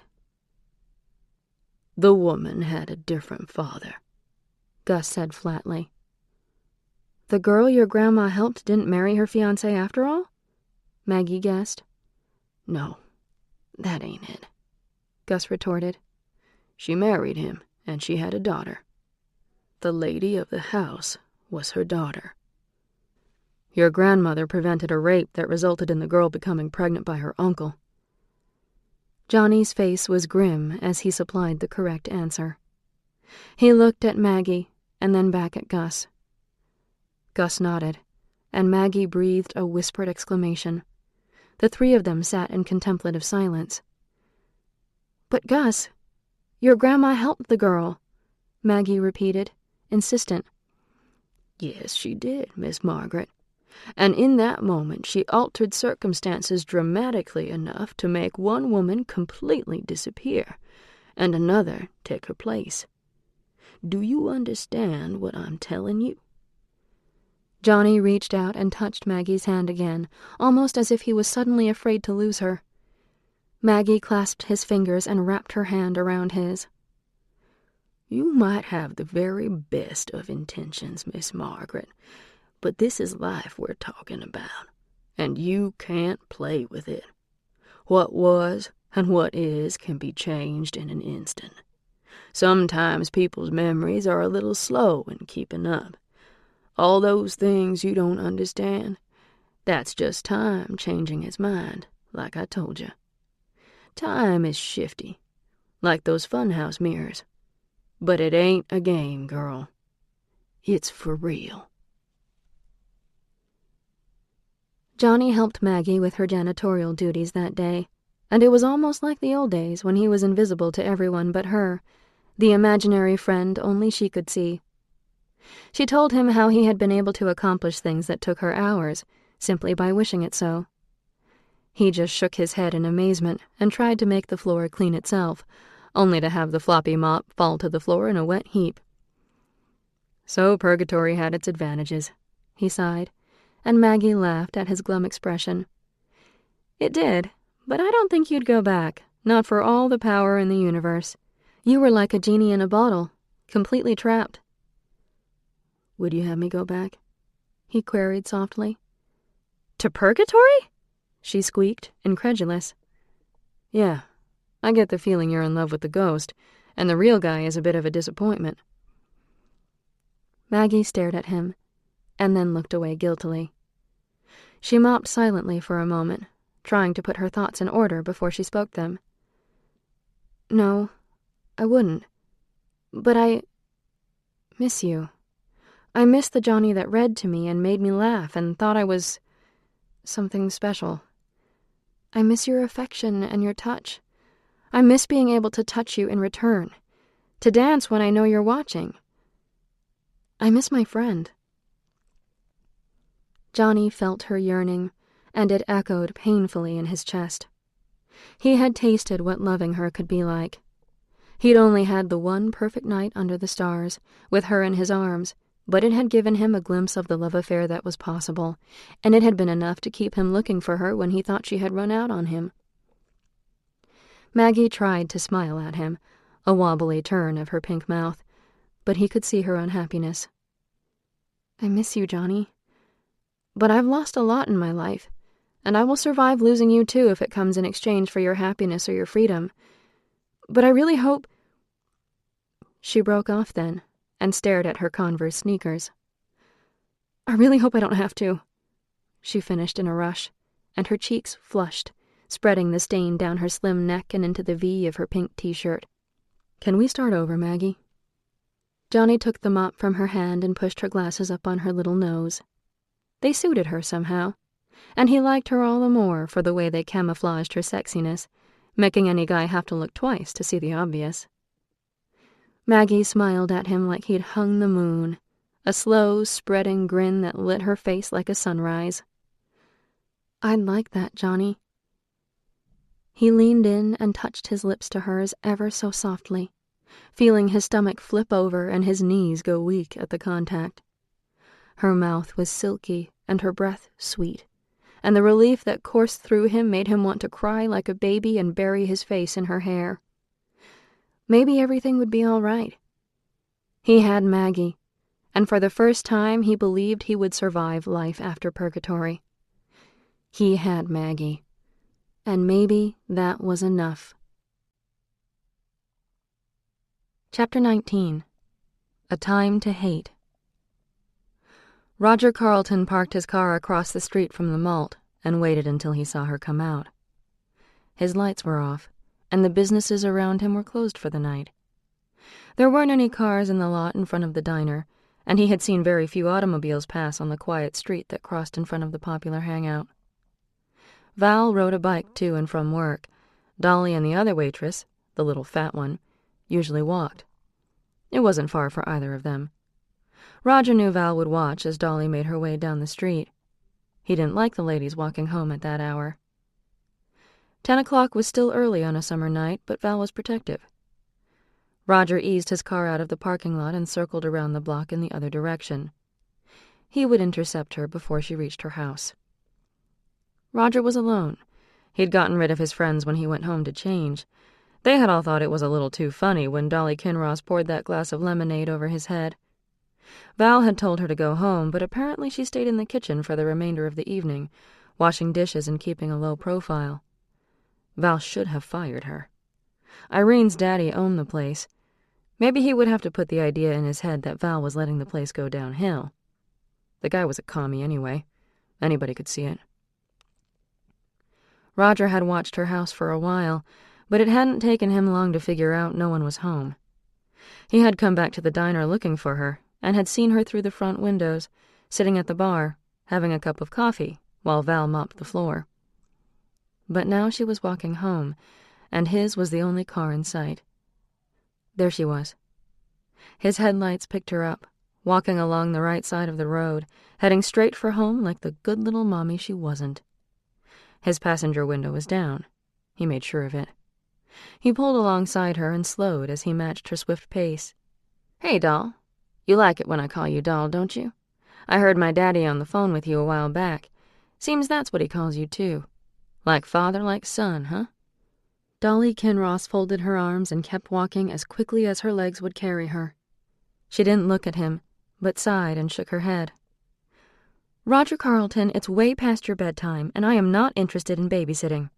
Obviously you didn't get the message I was trying to send with that glass of lemonade. Go home before I tell your daddy that you've been bothering me. I heard you've been bothering Billy too, Roger. I won't have it. You leave my boys alone, you hear?" Roger felt a hot, pulsing anger radiate from behind his eyeballs. He swerved wildly in front of Dolly Kinross, almost hitting her in the process, and came to a screeching halt in front of her, blocking her way. He threw himself across the seat and out the passenger door, grabbing the stunned woman by her upper arms and pushing her into the car. He leaned in and pressed her back onto the seat of his daddy's Lincoln, pressing his forehead into hers, holding her arms at her sides. He screamed in her face, his spittle landing on her cheeks. "You will not talk to me that way, you whore. You think I want my daddy's sloppy seconds? I'm not here because I want you. I'm here because I hate you." Dolly Kinross lay frozen, shocked at the violence and vehemence of the young man who, despite his claims to not want her, was practically laying on her, his body pushing into hers, his arms pinning hers between them. "You need to get off of me, Roger. Someone will come along, and you will get in trouble. You don't want that, do you?" Her voice was calm and serene, like she was talking to a naughty 2-year-old, and Roger became even more incensed. "You need to shut your mouth, whore. If someone comes along, what are they going to see? You seducing the mayor's son, that's what. You think it's going to hurt my reputation any? You're the one who needs to be worried." Dolly didn't respond, but held herself very still, as Roger seemed to momentarily get a grip on his anger. The truth of his words lay heavy on her chest, almost as heavy as Roger himself. People wouldn't believe her. He was right about that. Car lights swung across the front window, and Roger stiffened. Apparently he wasn't completely ambivalent about getting caught. "Now I'm going to get out and walk around the car, all easy-like, and you are going to lay here until that car passes. Then you're going to sit up, and you and I are going to take a little drive. I've got a few things to say to you, and I'm not done saying them. If you run or try to get away, you'll make a scene, and you and little Billy will pay. Now you don't want that, do you?" He smiled as he mocked her with her own words. No, Dolly Kinross didn't want that. Roger slid off of her and pushed at her leg so he could close the passenger door behind him. Then he walked around the car, waving at the car as it passed, and slid in behind the wheel like he hadn't a care in the world.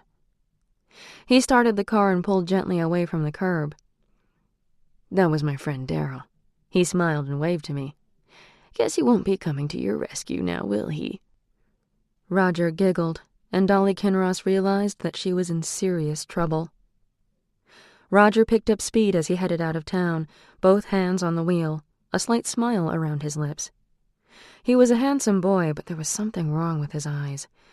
They were a strange color, a flat green, and Dolly knew it was probably her terror that was playing tricks on her, but they seemed to glow a little in the dim light of the car's interior. "Where are we going?" Dolly kept her voice relaxed and calm, her hands folded primly in her lap, but her mind was scrambling. "Far enough away that no one can hear you scream and beg," he said jubilantly, as if he'd just revealed the A+ he got on his report card. "What is it you need to tell me? I think this is far enough. My boys will be wondering where I am." Dolly wondered if Roger would believe her. He probably knew she'd kept some late hours with his father. "They'll just think you're with my daddy," he answered, immediately confirming her fears.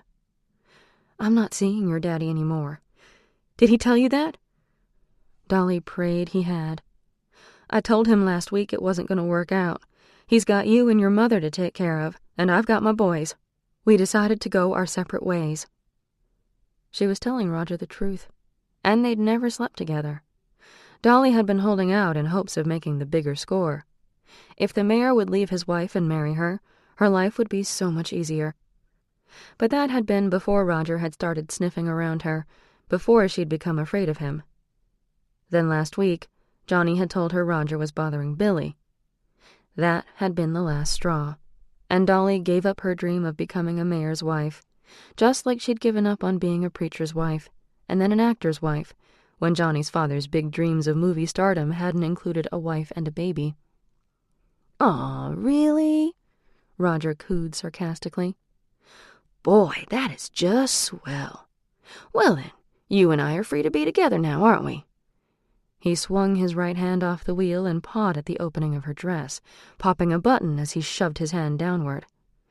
Dolly gasped and pushed his hand away, lashing out with her feet and arms. She caught the wheel with her left foot, and the car swerved wildly. Roger cried out, cursing and yelling, but quickly regained control of the wobbling car. He turned on her, viciously backhanding her across the face. Dolly's head spun, and she lashed out again, yanking on the steering wheel and pressing both of her feet into the gas. The car swung in a wide circle, and Roger instinctively bore down on the brakes as the car continued to spin, its back fender on the passenger side colliding with a fence post that managed to slow them down just enough to abbreviate the spinning. The car came to a dramatic rest, facing exactly the same direction they had been heading. Roger sat half-dazed from the turbulent and terrifying ride, and Dolly Kinross threw herself out of the passenger door. Roger reacted a smidgen too late, and Dolly Kinross was free and running, veering erratically as if the adrenaline coursing through her had messed with her equilibrium. "You whore! You filthy tease!" Roger staggered out of the car, shouting and cursing, giving chase immediately. A pair of lights turned off the reservoir road and sliced through the field of the waist-high weeds and prairie grass, through which Dolly Kinross ran for her life. The lights continued toward Mayor Carlton's abandoned car, and Roger halted abruptly, caught between his desire to hunt down his prey or return to the car. The driver's side door hung wide open, and the lights were blazing. In fact, the car was still running. The dent on the rear passenger side was telling, though it wouldn't be immediately visible to the oncoming car. Whoever was approaching would almost certainly stop to investigate. He had to go back. He sprinted to the car and then waited casually by the open driver's side door as an ancient truck approached the damaged Lincoln. The driver of the truck slowed and stopped, and the rusty heap shuddered for a full 10 seconds after the driver turned it off. Roger's blood turned to ice. He recognized the old truck.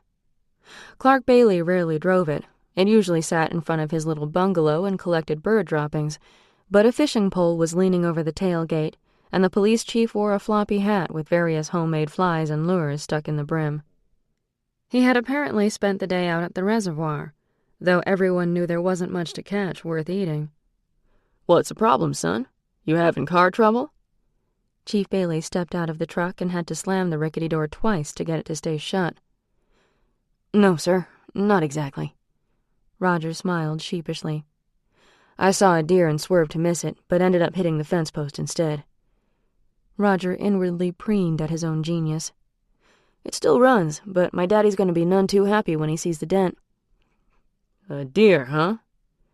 Clark Bailey's eyes swept out over the fields, trying to catch the movement he had spotted when he'd stopped. "What are you doing out here this time of night?" "Just driving, sir. I thought maybe I'd take a late-night dip in the res. I have to be home at midnight, so it would have been quick, but it sure would have felt good. It's been so hot I can't stand to sit still. Even now it's probably 90 degrees. Roger jabbered conversationally as he opened his car door and slid back behind the wheel. He put the car into gear, crossing his fingers that it would still drive. He wasn't afraid of his father. The man would yell and threaten and then give Roger whatever he wanted, just like he always did. But Roger was a little afraid of Clark Bailey. That man wasn't a fool, and he didn't miss much. Roger would be lucky to drive away without alerting his suspicions. He hoped Dolly Kinross was still running. "Well, that's true enough, but you shouldn't be swimming at night, especially by yourself. You head on home now. I'll be right behind you in case you did more damage than you think." Chief Bailey climbed into his truck, turned on the tired beast, and waited for it to roar its discontent before backing up 20 feet to allow Roger space to swing a U-turn and head back toward town. Dolly watched as the old truck rumbled after the glossy blue Lincoln. She remained crouched in a shallow ravine, her blonde head peeking up over the edge, until the headlights disappeared into the dark. It was Clark Bailey. He had saved her without even knowing it. She had heard his voice carry over the distance she had run. Recognition had brought sudden relief, along with an onslaught of hot tears streaming from her eyes, one of them black and swollen, and down to her bleeding mouth. Her jaw felt funny, too. It caught a little when she opened her mouth. That was an old injury, rearing its head. She had been hit in the face before, though her mama usually hit with an open palm and was careful not to bruise her daughter's pretty face. Her mother had made sure Dolly knew how important that face was to her survival. She could have run to Clark, crying for help, pointing the finger at the demonic Roger Carleton. She could have. She should have. But she didn't. She had stayed huddled and fearful, not wanting him to see her with her face swollen and her hair a mess. She liked Clark Bailey. She had always liked him. He was the kind of man she never pursued because he deserved so much more. She didn't want him to see her this way. What if he thought she wasn't pretty anymore? And what if he thought that she had been the one to pursue Roger Carleton? What if he didn't believe her? No, she had done the right thing.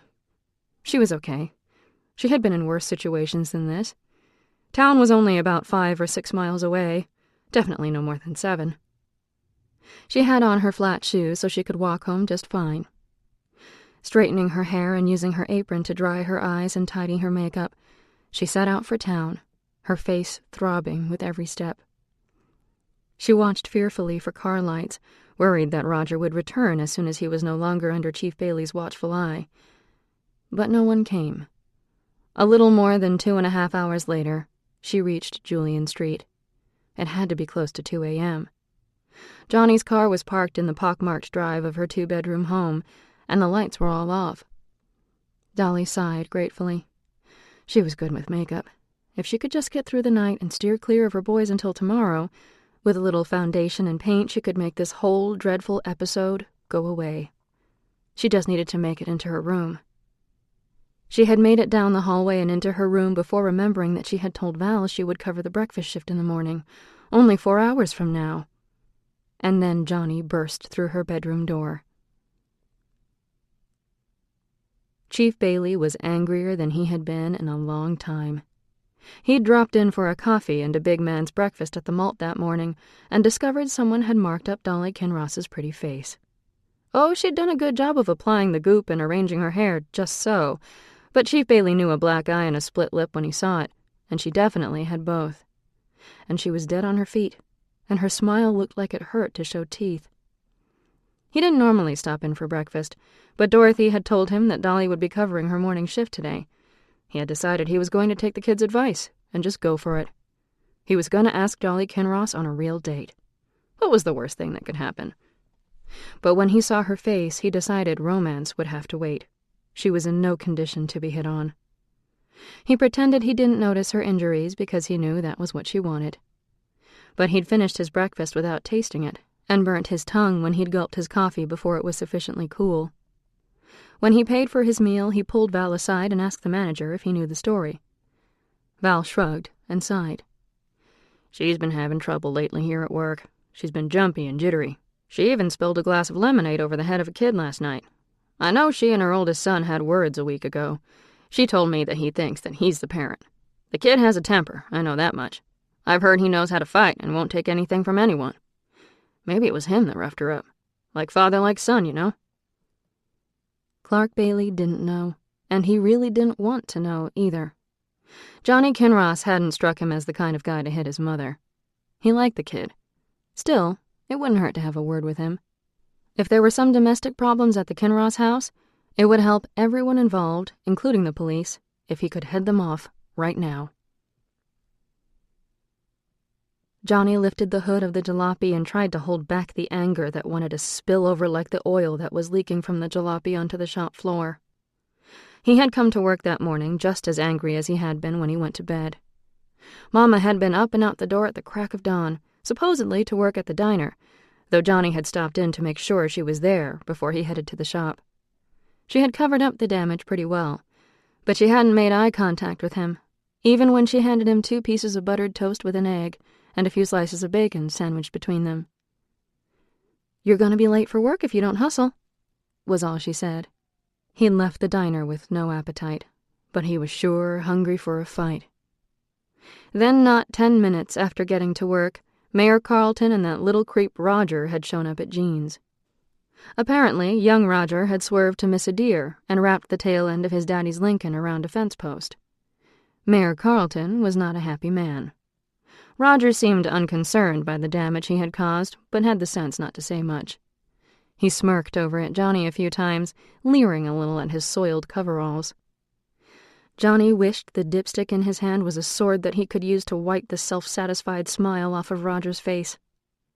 He wondered how Mayor Carlton would react to having his son's face marked up. He sure as hell didn't like the mayor marking up his mother. Let him see how he liked it. Johnny finished checking the oil and moved to the back of the jalopy, opening the trunk to remove the spare that the owner had said needed replacing. When Johnny pulled the tire free, he uncovered something else. The nose of a gun peeked out from beneath an old blanket that had been partially caught beneath the spare. Johnny glanced around, almost guiltily. It was as if his wish for a weapon had materialized into an actual gun. He leaned into the trunk and slid the revolver out, running his hand along the smooth barrel, wondering if it was loaded. It was small and lightweight. It would fit inside Mama's purse just fine. He could teach her to use it. Then nobody would ever hit her again. "Johnny?" Johnny jerked, cracking his head on the trunk as he swept the blanket back over the little gun and stood at attention. Jean was walking toward him with Chief Bailey in tow. The morning just kept getting better and better. "Hey, Johnny, take 5, kid. The chief here wants to chat with you a minute. You ain't in trouble, are you?" Jean winked at Johnny and relieved him of the tire he'd removed from the jalopy. He rolled the wheel expertly across the floor and returned to visit with the mayor about the likely cost of repairs to his shiny automobile. "What can I do for you, Chief?" Johnny asked, and his mind raced, wondering if he had done anything recently that might encourage a visit from Honeyville's finest. Nope, he was clean, he decided. Maybe the chief had news about Maggie. Maybe he'd found her. Johnny's eyes swept over the policeman's face. and he felt a flash of fear at the grim look in the man's eyes. I just need a minute, Johnny.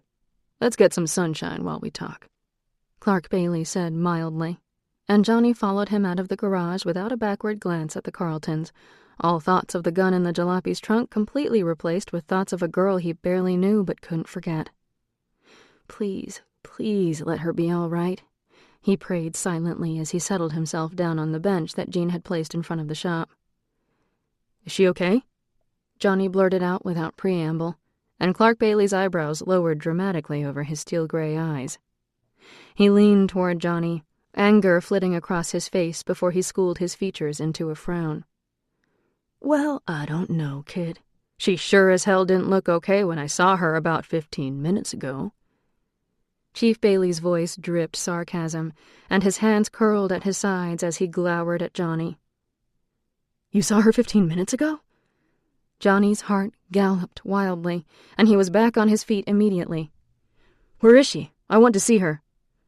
What do you mean, where is she? She's at work. Or didn't you know she had to face the crowd at Val's this morning with a black eye and a fat lip? Huh? Johnny stuttered, his face wrinkled in confusion. The diner? Are you talking about my mother? His voice rose awkwardly, and his brain shifted gears from what he thought to what he now knew.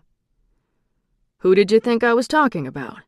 Clark Bailey growled in disbelief. I thought you were here to give me news about Maggie. Johnny was tripping over his words, which rarely happened, and he collapsed back onto the bench, running his hands through his hair in both dejection and relief.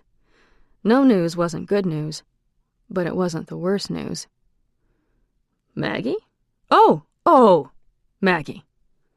The chief was caught completely off guard, and it was his turn to play mental catch-up.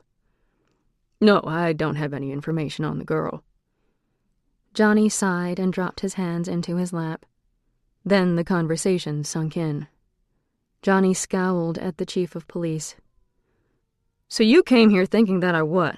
Slapped my mama around last night? That's real nice, Chief. Real nice opinion you have of me. Johnny shook his head in disgust. So what did happen? Chief Bailey ignored Johnny's impudence. He figured he kinda deserved it.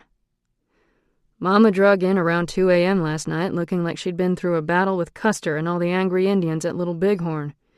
When I demanded she tell me who hit her, she just told me it was a misunderstanding and clammed up like she didn't speak English.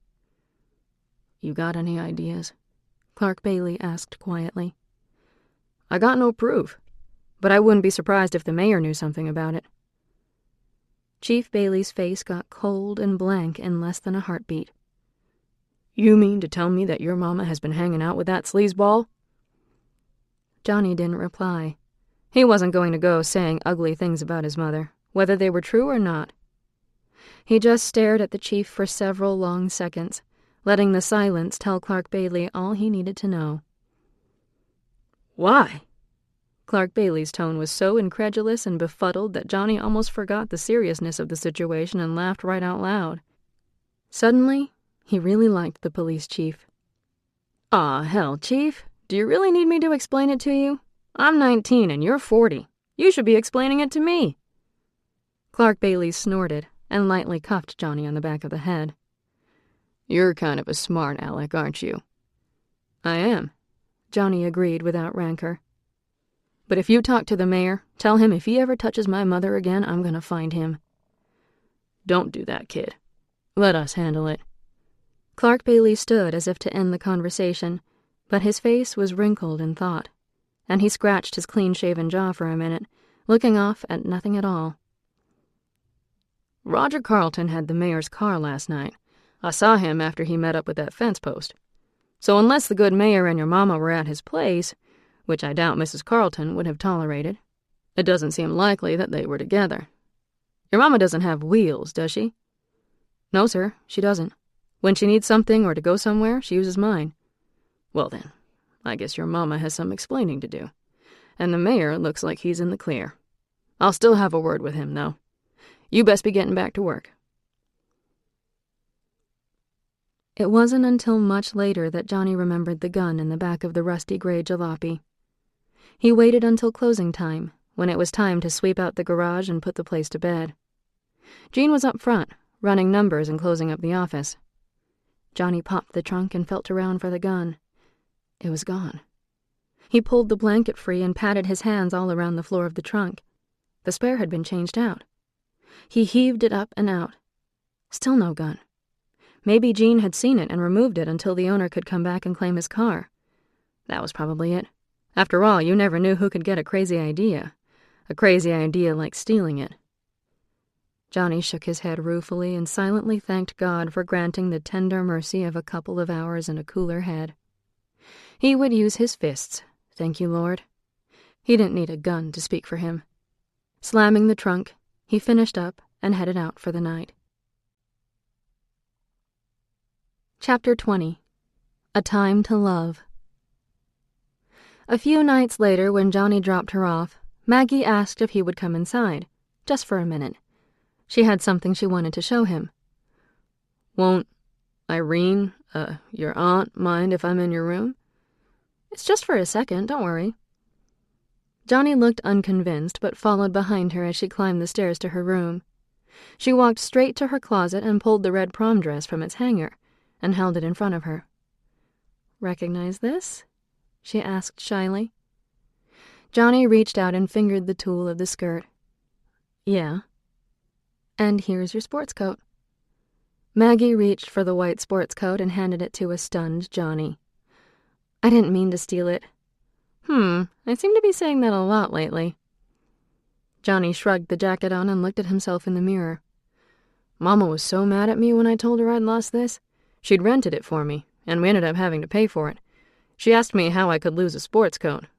I couldn't really explain. His eyes met Maggie's in the mirror.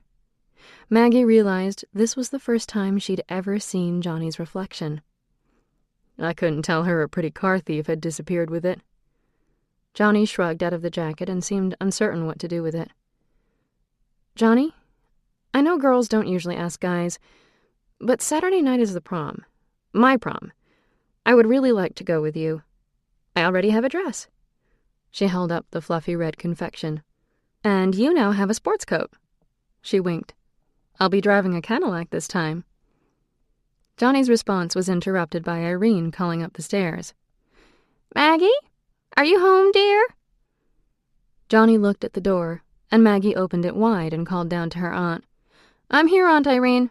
Johnny's here with me. We'll be down in a second. The silence that answered her was telling, and Maggie wondered how Irene and Johnny would ever be comfortable in each other's presence. Maggie shut the door and turned back to Johnny. He stood with his hands shoved in his back pockets, his head tipped to the side. He looked quite delicious standing in her room, and she had to swallow her heart once, then twice, as it threatened to tumble from her chest. He was here, and she was here, finally together. No purgatory, no anger, and at this moment, no regrets. Once he had told her that every moment with her had made the 50 years in purgatory worth it. Now she had reason to hope that he would feel that way again.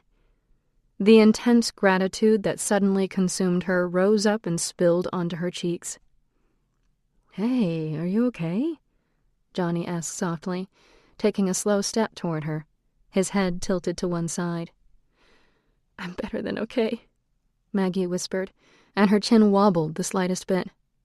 She yanked off her glasses and cleaned them on the bottom of her t-shirt to create a diversion from the sudden weight of her emotions. Maggie?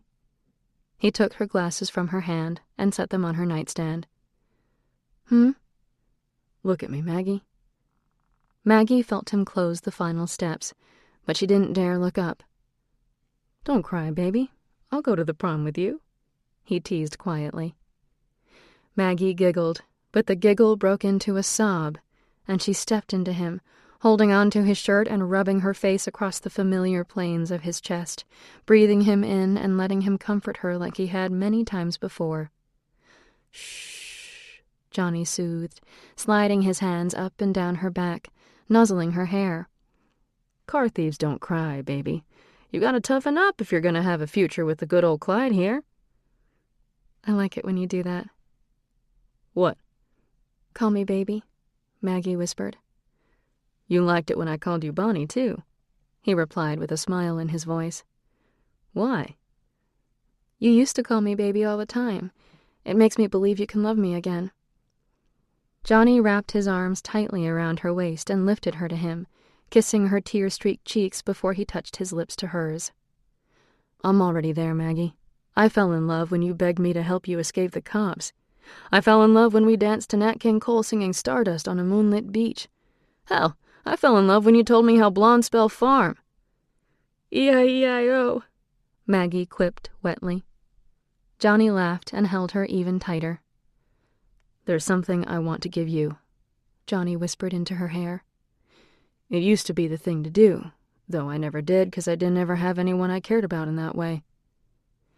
Maggie pulled back so she could look into Johnny's face. Johnny reached into his front pocket and pulled out a silver pendant hanging from a long chain. "When I was in high school, guys would give these to their girls.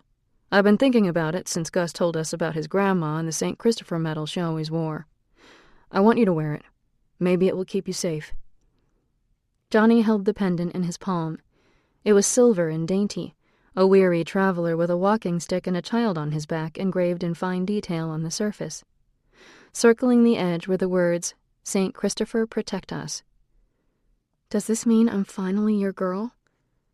Maggie tried to be glib, but her voice was reverent as she fingered the pretty little pendant. Johnny laughed and gently fastened the long chain around Maggie's neck. Smoothing her hair back over her shoulders, he touched his lips to hers again. "Thank you, Johnny." Maggie cradled his face in her hands and brushed her lips up and then down, answering his questioning kisses with her own. Then she touched her tongue lightly to his fuller bottom lip. He stilled, and her breath caught. He returned the caress lightly, tasting the salt of her tears and the warmth and silkiness of her mouth. And then the restraint was gone. Her hand slid into his hair as he wrapped hers around his fists, pulling her head back to give him a better angle on her lips. The door met her back as he pushed her against it, using it as leverage to bring her closer. She rained kisses along his jaw until he growled and pulled her mouth back to his. One hand flexed at her waist, while the other palm flattened on the door above her. And then the other hand joined it as he tried to push himself from her while still keeping his lips locked on hers. She moved to follow, but his hand slid to her shoulders and gently kept her pressed against the door. He kissed her once more, and then again, as if he couldn't pull himself from her. With a groan, he broke away, his hands holding her still, his eyes locked on hers, as he tried to master his desire. "Irene is downstairs, or upstairs, or right outside. Who knows? I have to go right now or I'll end up dragging you out the door and having my way with you in the Bel Air, which isn't what good guys do. And though I've never pretended to be one of the good guys, I want to be one with you." Maggie didn't respond. She wished he weren't such a good guy at the moment. She wished that she wasn't tempted to run to the Bel Air like the bad girl she had never been. Her eyes dropped to his mouth, and she pushed against the hand still keeping her from him. "Maggie," he groaned again, and her eyes snapped back to his. "You'd better go," she giggled, biting her lip. "I can't promise that Bonnie won't attack Clyde." He laughed, but grabbed at the doorknob desperately, releasing her as he did. She let him go but followed close behind him as he walked down the stairs. He reached back and grabbed her hand, and the gesture almost had her in tears again. Life had suddenly become so impossibly sweet that she couldn't keep the joy from overflowing. At the door he didn't kiss her again, which was probably wise, but he did press his lips to her hand. "In case you missed it before, I'd love to go to the prom with you, although I don't think I can dance to your music." He grimaced. "We'll think of something." Maggie smiled. "After all, you had to teach me to dance to your music." "Night, my Bonnie," he murmured, and let himself out the door. "Good night, Johnny," she sighed, and watched him leave. When Maggie shut the front door, Irene was nowhere in sight. Maggie hoped she wouldn't find her in the attic, madly trying to recapture her lost youth. Instead, Maggie found her in her little yellow sitting room, Lizzie's old bedroom, holding a book as if she were reading, but staring off as if her mind were full of other things. Irene? Is Johnny gone? Irene looked almost fearful. Yes. Maggie sat down on the little sofa next to her aunt and reached out to touch her papery soft cheek. I love you, Irene. I don't think I tell you that enough. Irene's book fell to her lap, and her hand reached up to cover Maggie's. I love you too, sweetest girl, Irene murmured, patting the hand that Johnny had recently kissed. She looked away almost immediately, as if something troubled her, but she didn't want to unburden herself. The joy that had been flooding Maggie only minutes before receded dramatically as she observed her aunt's obvious distress. I love him too, Irene. Maggie rarely called her aunt by her name, but felt compelled to do so now, to drive home the importance of her words. Yes, I know, Irene stammered. I know, Maggie. It's not that. What then? I had a dream. I thought it was a dream. And Maggie felt a cold dread seep through her. When I saw you in that dress the other morning, I was almost too stunned to speak. But I've been thinking about it since then. About the dream? Maggie whispered. It wasn't a dream, Irene lashed out, dropping Maggie's hand and covering her face with her own. Maggie trembled at the sudden change in her aunt and was afraid to touch her again, afraid her touch might be rebuffed. Irene was breathing heavily behind her hands, the harsh sounds making Maggie's hair stand up on her neck. It was you! Irene cried out in a horrified whisper. You were the girl at the dance with Johnny. The girl who told me to get rid of Roger. She moaned into her hands. I don't know how it was you, but it was. I saw your face in my dream. You were wearing my dress. How did you get my dress? I remember it now, so clearly, as if it just happened today and not 53 years ago. Maggie couldn't breathe. Her heart was a-pounding, and she wanted to wail like a wrongly imprisoned man who knew he was a dead man walking. Roger was so angry, Irene rushed on. He ranted and raged about you for weeks, saying you'd insulted and embarrassed him. Like a fool, I thought I needed to prove my loyalty all the more. I gave him my virginity that night, thinking it was the only thing I could do to show him I wasn't going anywhere. I told Nana I was staying at the Russells again, and Kathy and Shirley covered for me. But I was with Roger. Maggie grimaced and felt sorrow leaking from her eyes and sliding down her nose. Gus had told her there would be unintended consequences, things she could never predict, lives she would unknowingly alter or shatter. By the time August rolled around, I had come to my senses. Roger had been unbearable, and I was quite afraid of him.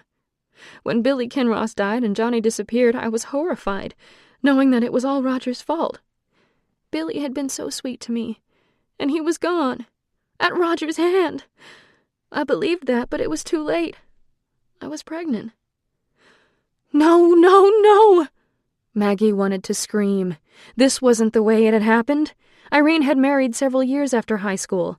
She'd seen the wedding announcement in the old newspapers at the library. The baby was stillborn.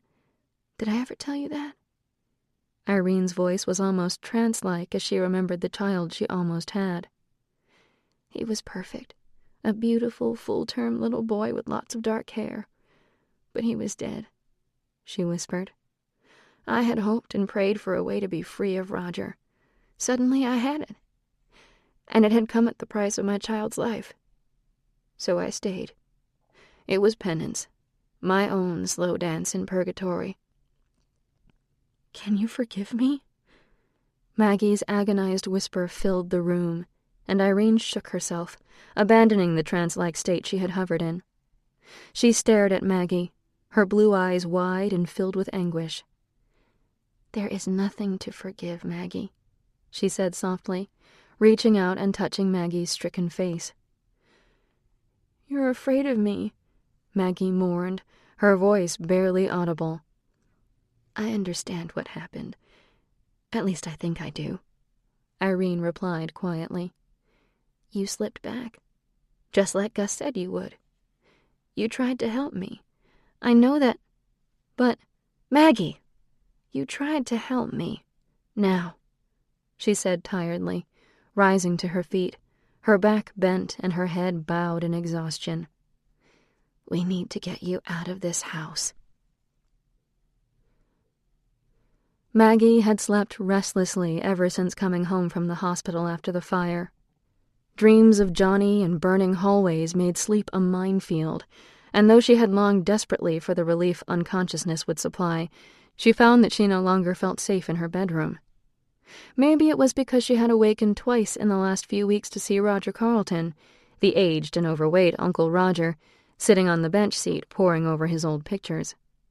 Both times she had reached for her glasses on her nightstand, pushed them on her nose, and forced herself to concentrate on the details of the room she knew existed in present day, which did not include a ghostly fat man. Both times Roger had flickered out almost immediately, without even raising his head.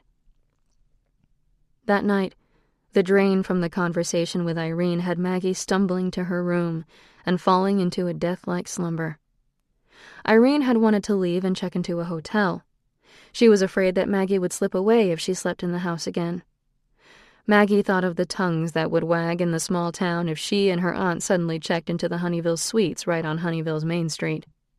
Plus, Irene didn't have the funds to waste on a hotel room when there were 4 perfectly good bedrooms right here. Maggie was convinced it was the talk of 1958, combined with the furnishings in Irene's old room and the dress Maggie had donned, that had precipitated the shift. She had practically stepped back in time before she even fell asleep that night, and she told Irene as much. "We have to get you out of this house," Irene said again, wringing her hands desperately. But she had gone to bed after a little coaxing and reassuring. Irene looked as if she were ready to collapse. Both of them needed rest before making any rash decisions. Maggie had been pulled from sleep suddenly. She became completely and fully awake as if ice water had been poured over her, bringing her instantly and alarmingly from the depths of unconsciousness. She sat up and reached for her glasses on her bedside table, but the space was empty. She felt up and down, trying to connect with the surface of the table in the darkness of the room, knowing that she should be feeling the little knob on the drawer and the pointed edges of the tabletop. She felt a shift, a sense of falling, and then her legs folded and the surface beneath her changed. She was sitting upright in a chair. The chair was hard, and the rungs dug into her shoulder blades. Goose flesh rose on her arms as she felt the cool against her bare feet, which curled disbelievingly against the flat surface of her bedroom floor.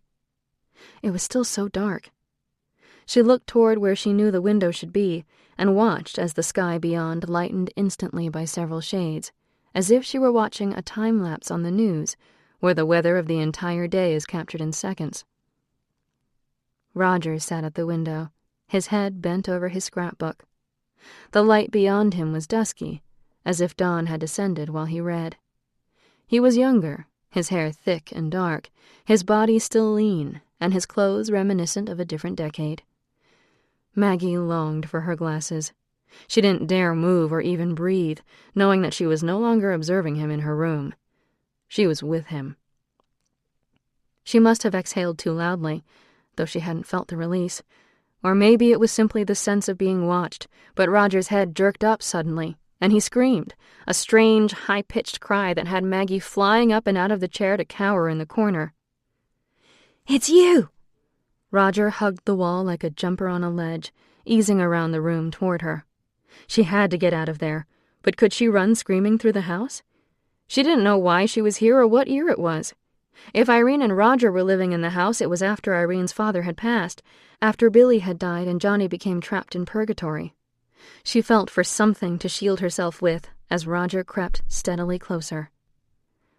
"Are you some kind of a witch?" he breathed, his green eyes wide with fear and fascination. He poked at her with his foot. His shoe was pointed, and he shoved it into her as if she were an animal on the side of the road. She curled her legs into her chest and wrapped her arms around them, closing her eyes and willing herself home. She pictured Johnny in this very room, as she had seen him only hours earlier, the kiss that they'd shared, and the heat of his hands. Roger kicked her, and then again. She cried out but kept her eyes squeezed shut and prayed for deliverance. She pictured her room, the pictures on her walls, the blanket on her bed, the fat yellow rug on her floor. I'm talking to you, witch. What are you doing in my house? She felt his hands on her throat. He was pushing her back into the wall, forcing her head up. Her eyes popped open as he bore down on her, choking her, his eyes crazed yet eerily flat. The green was all one shade, without the striations of color and the golden flecks that made up the human eye. It was as if a child had taken a light green crayon and colored them in. Little spots of white started to flicker at the edges of Maggie's vision. He was going to kill her. Then she remembered the pendant around her neck. She released Roger's hand and felt for the metal. She rubbed at it desperately. "Johnny," she gurgled, gripping the necklace Johnny had given her for protection. And then she recognized the sensation, almost like a carnival ride, of being pressed by centrifugal force into the wall behind her. Then she was falling away from Roger's hands, as the air was forced out of her lungs, and the pressure built inside her until she was no longer conscious. Chapter 21. A Time of War. 1958. Irene Honeycutt slid onto the high stool and leaned on the bar, pressing her hot face into her hands. She had felt nauseous all day, and though her stomach rumbled hungrily, she was afraid to eat. She'd been careful to stay away from anything that might make her gain weight too fast, although her clothes were already starting to pull across the chest, and her fitted skirts showed the slight swell at her hips and lower belly. She hadn't told anyone about the mess she was in, not her daddy or Nana. She hadn't even told Roger. But she was so hungry, and the smell of the grill was more than she could take. She had pled sick when Roger had suggested a day at the reservoir with all their friends. It was just so hot, and swimsuits were too revealing. She had tried to sleep this morning, tried to pamper herself and listen to her favorite records to keep her mind from dwelling on her troubles. Nana had taken Lizzie for some shopping. Lizzie was growing like a weed, and school would be starting up soon. Irene's senior year was approaching, yet she wouldn't be attending school. Girls who got pregnant got married. She would be getting married too. The thought should cheer her. She had always dreamed of her wedding day. She knew Daddy would give her a big wedding, regardless of her condition. She would buy a beautiful dress, and they would have the wedding in the yard at home. The backyard flower garden would be the perfect backdrop. Roger would look handsome in his black tuxedo. Everything would be fine. Daddy would make sure of that. So why did Irene feel like her life was ending, like her whole world was crumbling around her feet? She mopped at her forehead and tried to ignore her rumbling stomach as she requested a glass of water and a chicken sandwich with no mayo, cheese, or bread. "You want a chicken sandwich without the bread?" Val asked, his tone incredulous. "Yes, please." Irene spoke primly, not making eye contact. "Just chicken, lettuce, and tomato." He grumbled under his breath about skinny girls getting skinnier. "And a side of fries," Irene burst out, succumbing to the mouth-watering smell of salty grease. Her stomach rejoiced, and her pulse quickened in anticipation of the treat. Val chuckled but inclined his head, acknowledging that he had heard her. Irene sneaked a look at the other customers sitting at the bar, hoping that they hadn't noticed her moment of weakness. Billy Kinross sat a few seats down, but no one sat between them, and he shot a curious look down the bar before looking away shyly. "The fries aren't for me," Irene offered, as if he cared. She could kick herself. Now she wouldn't be able to eat them. She felt like bursting into tears. Val slid a cardboard sleeve of fries in front of her, and Irene stared at them remorsefully. She shot another look at Billy, who she discovered was watching her. Billy Kinross smiled at her and looked away again. He was cute, Irene noted with surprise. His hair was short and dark, his skin brown with his summer tan. His eyes behind his glasses were chocolatey with the thick lashes that were wasted on boys. He had a smattering of freckles on his nose and a hint of a dimple in his chin that was identical to Johnny's. She had never really looked at him before. Johnny had such a presence that when he was around, nobody spared a glance at his younger brother. And Billy was young, only 14 or 15. She was probably 3 years older than he was, and that was light years when you were a teenaged girl. "You should probably eat them," Billy offered suddenly, turning back toward her as if he had dared himself to do it. "Why?" Irene countered, flirting in spite of herself. They'll get cold while you eat your sandwich, and then they won't be good anyway. Irene looked around her again, just as she had done moments before, checking who was in the diner. Nobody who ran in her crowd was there. They were all still at the lake. I can't eat them all myself, Irene lied prettily. Do you want some? Billy looked stunned, but wasted no time sliding down the bar and onto the stool that was empty beside her. Irene slid the hot fries between them and shot Val a smile as he delivered her chicken sandwich. She dug in without a word, trying to eat like a lady, but hungry in a way she hadn't been hungry before. The first 3 months she had had little appetite. Everything had made her stomach royal. But in the last week or so, her appetite had returned with a vengeance, and hunger had become almost painful.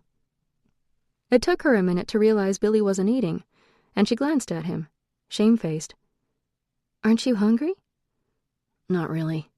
He smiled sheepishly. I already ate. I just wanted to sit by you. His cheeks grew rosy under his tan. Irene beamed at him, and warmth flooded her chest. He was so sweet. Then she remembered. The smile faded from her lips, and her appetite fled. What was she doing? In only a matter of weeks she would be planning her wedding. In only weeks everyone would know. And she was acting like a fool. Tears filled her eyes, and her stomach rebelled against the food she had filled it with. Billy saw her distress and reached out tentatively, touching her arm. Are you okay, Irene? Irene mumbled something about being perfectly fine when a voice rang out behind them. She's a little old for you, Billy boy. Roger Carlton stood in the doorway of the diner, his brown hair slightly rumpled, his skin brown and his nose slightly burnt from the day he had spent in the sun. Irene saw the whole gang spilling out of cars in the parking lot. She had been caught faking sick. She shrugged, unable to muster the energy to care. I'm talking to you, Billy boy, Roger repeated. I don't like you putting your greasy paws on my girl. He strolled up to the bar and slung his heavy arm around Irene's shoulders, pulling her tight against him.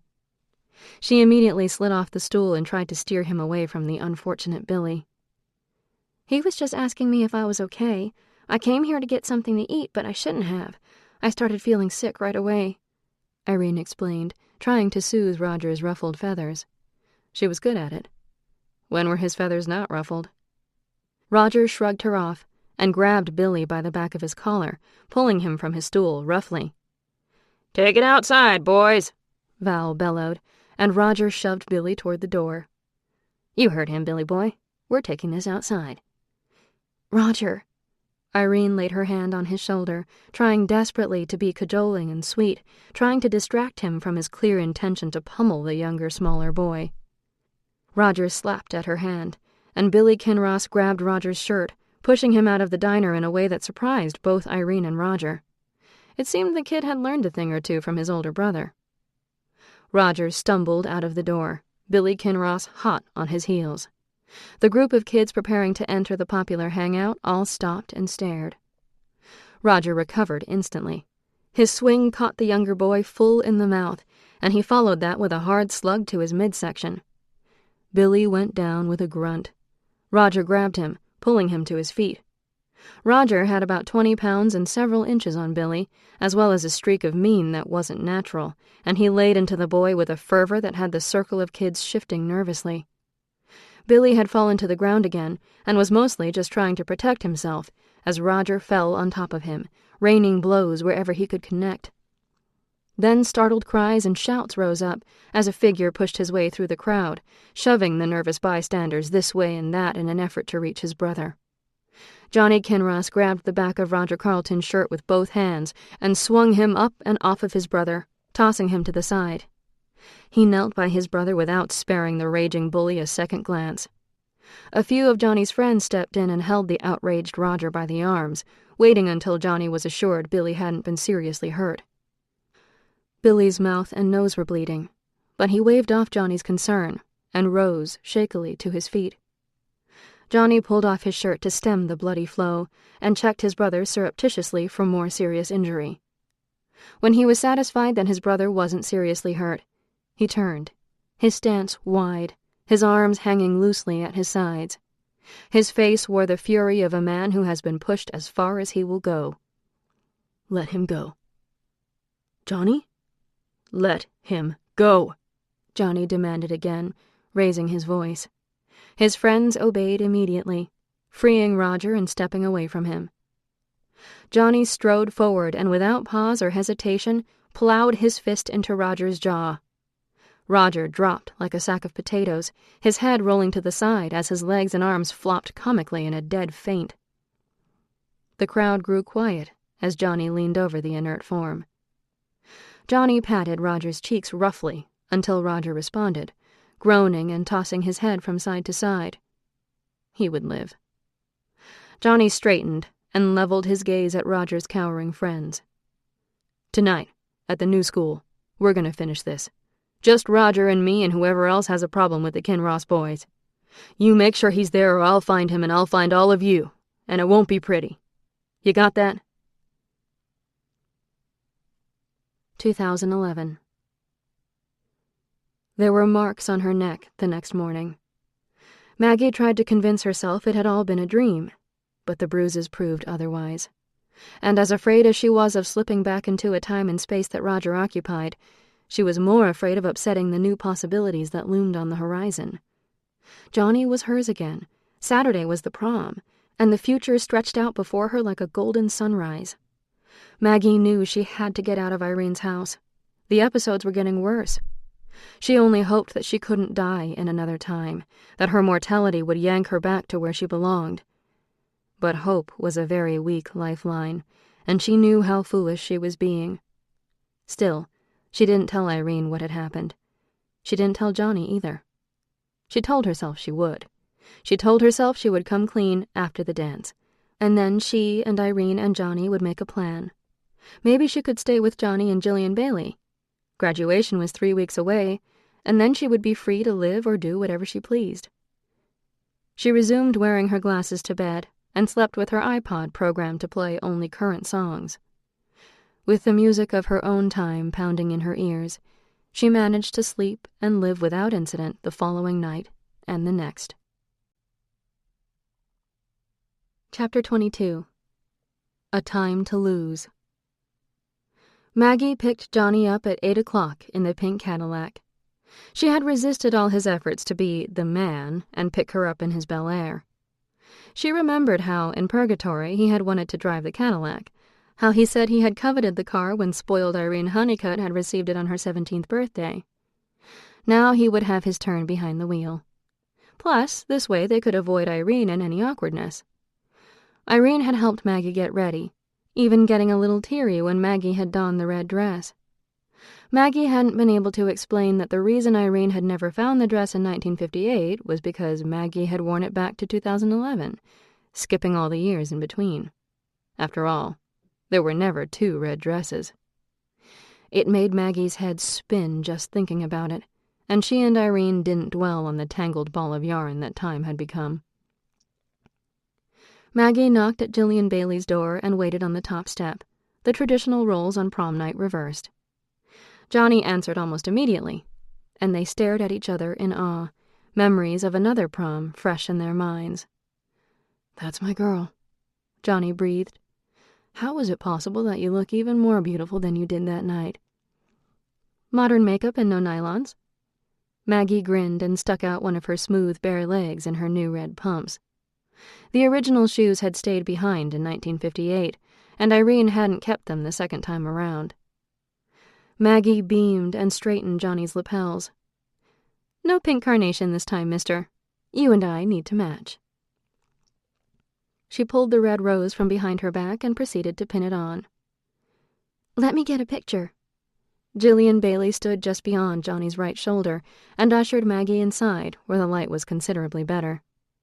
Dusk had descended, and night was crawling into the sky. Maggie and Johnny looped their arms around each other, and instead of smiling into the camera, they ended up looking at each other. "Hey, you two," Jillian smiled. "Yoo-hoo! Can you look right here?" She snapped away, but in the end, the best shot was the first one, where they couldn't seem to tear their eyes away from each other. Jillian promised Maggie that she would send the pics to her phone. Maggie tossed Johnny the keys as they headed for the car. Johnny smiled and opened the passenger door, helping her in. "The old girl looks almost as good as she used to. Maybe just a little rusty around the edges," he commented as he pulled away from Jillian's house. "The transmission feels nice and tight." "It should. You just repaired it a few months ago." "I did?" "Yes, you did. I sorta helped. Well, not really, but I kept you company. Told you blonde jokes and stuff." "Now that I can believe." He grinned. The prom was being held in the parking lot of the burned-out Honeyville High School. The Ladies' Historical Society had held their auction the night before the big dance, trying to raise money for the new school that would be built on the very same site, and giving the community a chance to rally around the seniors, who had lost not only their school a few months before graduation, but all the decorations and supplies they had painstakingly gathered. Irene had found the record player she was looking for and donated it, as well as several other things that she claimed it was time to let go of. The auction had been a huge success, and the townsfolk then helped to set up the space for Beneath the Stars, Prom 2011. It worked out that the prom was actually held beneath the stars, which seemed fitting. Maggie couldn't help but notice the similarity of the prom themes in 1958 and 2011, but was grateful she would be dancing with Johnny in the fresh air, where she would be safe from the pull of the past. Hundreds of silk trees lined the perimeter of the parking lot, and each had been densely strung with white twinkle lights, creating an enclosed dance floor. A popular band from Galveston had volunteered to play at the ravaged high school free of charge. Huge generators were brought in to power the band and the lighting, and several local businesses had donated tables and chairs, refreshments, and flowers to the senior class. There is something very sexy about a guy who can dance, and apparently Johnny had been practicing some modern moves in the 3 days since Maggie had popped the question. It's amazing what someone can learn from satellite TV. Maggie was stunned and thrilled in equal measure.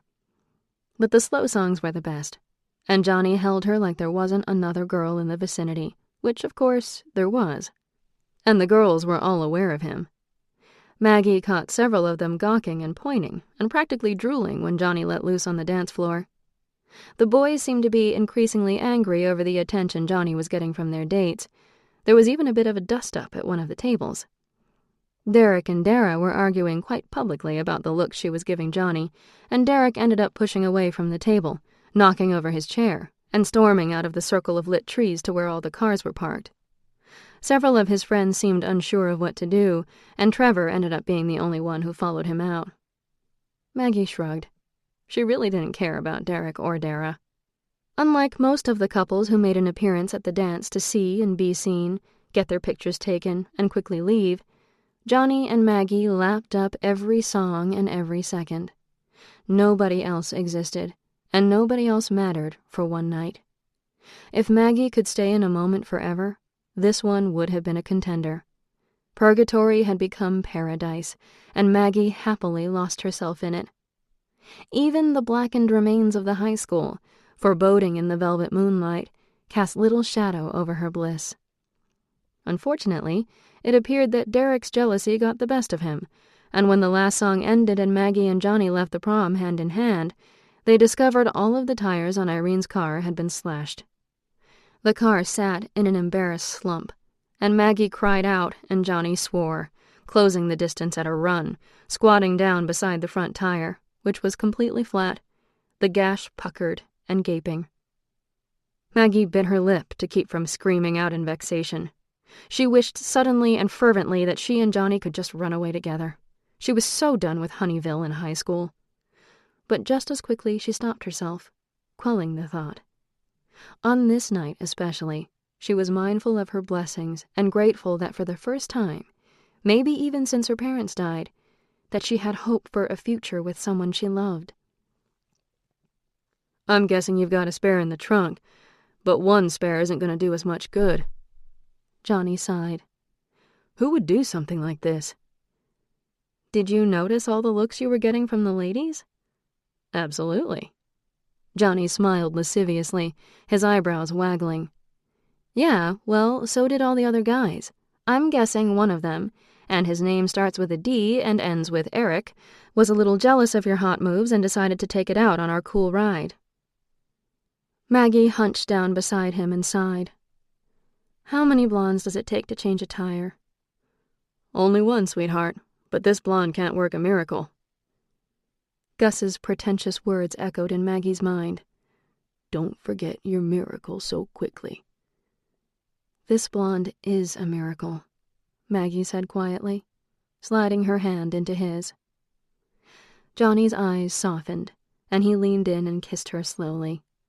Then he stood, pulling her up beside him. We aren't taking this old girl home tonight. You got any friends who could give us a lift? Maggie looked around at the mostly deserted car lot, and then back toward the tree-lined dance floor. The band was disassembling and moving gear into the back of an old Ford pickup, overflowing with speakers and equipment. They weren't going to be able to squish in there, and Maggie didn't know any of the band members. Her eyes roved past the few remaining couples all walking out to their cars. One car pulled away as she watched, and another couple she knew only vaguely climbed onto a Harley-Davidson motorcycle, the girl hiking up her skirt and pulling on a helmet. The hog rumbled and belched, and they pulled away without a backward glance at the marooned Cadillac. Maggie, do you guys need some help? Maggie swung around to see Jody Evans turn off the twinkle lights at the perimeter of the dance floor and head towards them. Jody was on her dance team, and she had always been nice to Maggie, helping her out with her makeup the night of the fateful winter formal, and never letting Dara's opinion sway her. "Jody!" Maggie called, relieved that someone she knew still remained at the dance. The place was now almost deserted.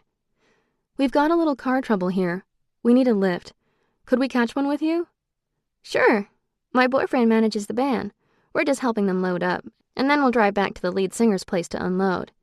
The committee will come back tomorrow to take down all this other stuff. It's way too late tonight to mess with it, and I don't think anyone's going to run off with silk trees or twinkle lights. Of course, judging by your car tires, there are some definite jerks out there. Geez, who did that?" Jody's eyes widened at the damage done to the caddy's tires. Maggie let the question slide by, not wanting to point fingers when she wasn't absolutely sure of the offender. "Are you sure we could squeeze in? The truck looks pretty full."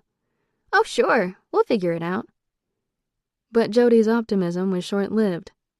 The lead singer, the drummer, Jody, and her band manager boyfriend were all going to cram into the front seat of the truck.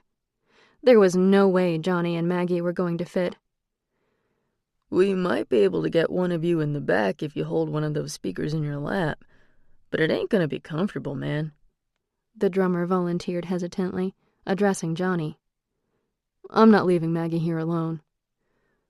"Johnny, I'll get in the car, turn on the radio, and rest my feet." Maggie shrugged. "Plus, it'll only take you 10 minutes to get to Jillian's house and be back here with your car. I'll be fine. I used to ride my bike to and from this very school by myself, day in and day out." Johnny shook his head again. "No, we'll walk. It isn't that far." "In those shoes?" Jody laughed, looking at Maggie's high red heels. "I'll carry her," Johnny offered, as if he thought he could really carry her for 3 miles. "In that dress?" Jody laughed even harder. "I'll stay with Maggie. You jump in the cab with the guys, Johnny, and you and Maggie can take me home when you get your car," Jody suggested cheerfully. Jody?" Jody's boyfriend definitely did not like that idea. He obviously didn't want prom night to end so soon, especially without even taking his date home. "This is crazy," Maggie sighed. "I can't hold a speaker on my lap. It's bigger than I am, and I sure as heck can't walk home. Jody, we've already kept you guys long enough. Just let Johnny jump in the back, and I'll wait here for 10 minutes for him to come back with his car." Johnny scowled. He didn't like her suggestion. Not at all.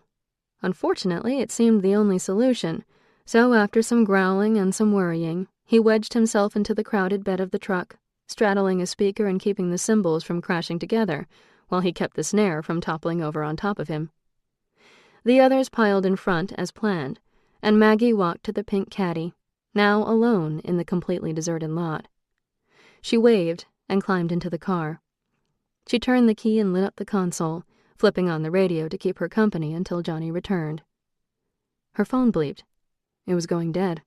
Maggie clicked on the picture messages Jillian had sent, hoping she had enough power to open them. The first picture that opened was the first one Jillian had taken. She and Johnny were standing close, and her head was tilted up to his. They were gazing at each other, smiles of pleasure curling their lips. Maggie caught her breath and felt her eyes swim. It was perfect. Finally, a happy ending. Her phone bleeped again. She turned it off and sat back, smiling, with the picture filling her vision behind her eyes. Johnny still had the radio tuned into the oldie station. A song Maggie faintly knew trickled out of the slightly tinny speakers and into the car. Maggie's smile broadened, and her feet jived a little in time with the rhythm. She had heard this song somewhere before, but she couldn't place it. And we'll be rocking and a-reelin'. Lights flashed from behind her closed lids, and Maggie blinked in surprise. Johnny couldn't be back already. The lights slid past the caddy, and Maggie's view was suddenly obscured by the people that were sitting on the hood of Irene's car. She screeched and jerked upright, her eyes swinging wildly to the right. A mint-green car, similar to Irene's in year and make, was parked next to her. Another pair of lights slid past, and then another. A black truck with rounded edges and ancient curves jerked to a stop to the left of Irene's Cadillac, and Maggie cried out, and then bit back the sound when the driver of the truck tossed a startled look her way. The driver's side window was down.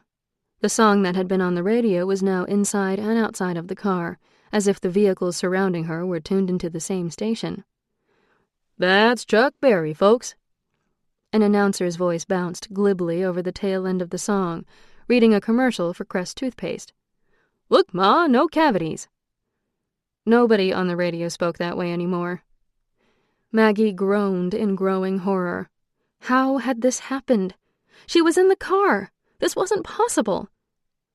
Maggie's ever-accommodating brain supplied an answer almost immediately.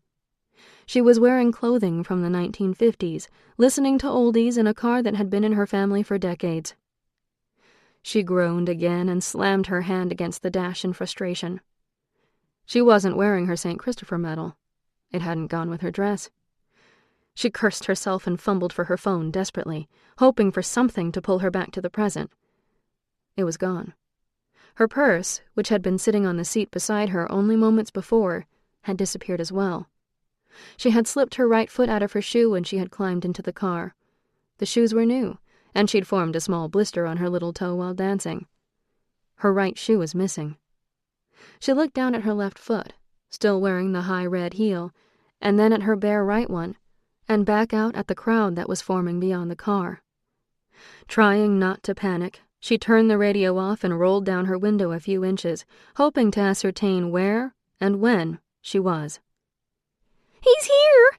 a girl squealed, and the voices beyond the caddy's windows rose and fell in excitement. "Kinross is here!" The shout went out across the parking lot. "Paula, don't say anything." It was Irene's voice. She and her friends must be the girls sitting on the hood of the car. "Yeah, Paula," someone chimed in. Was that Shirley or Kathy? Maggie knew she had heard that voice before. "You always spill the beans." "Roger is up to something," Irene said in a low, firm voice, and her friends quieted down. "He wants us to send Johnny inside the school, but don't any of you do it. Do you hear me?" "But Irene," Paula wailed.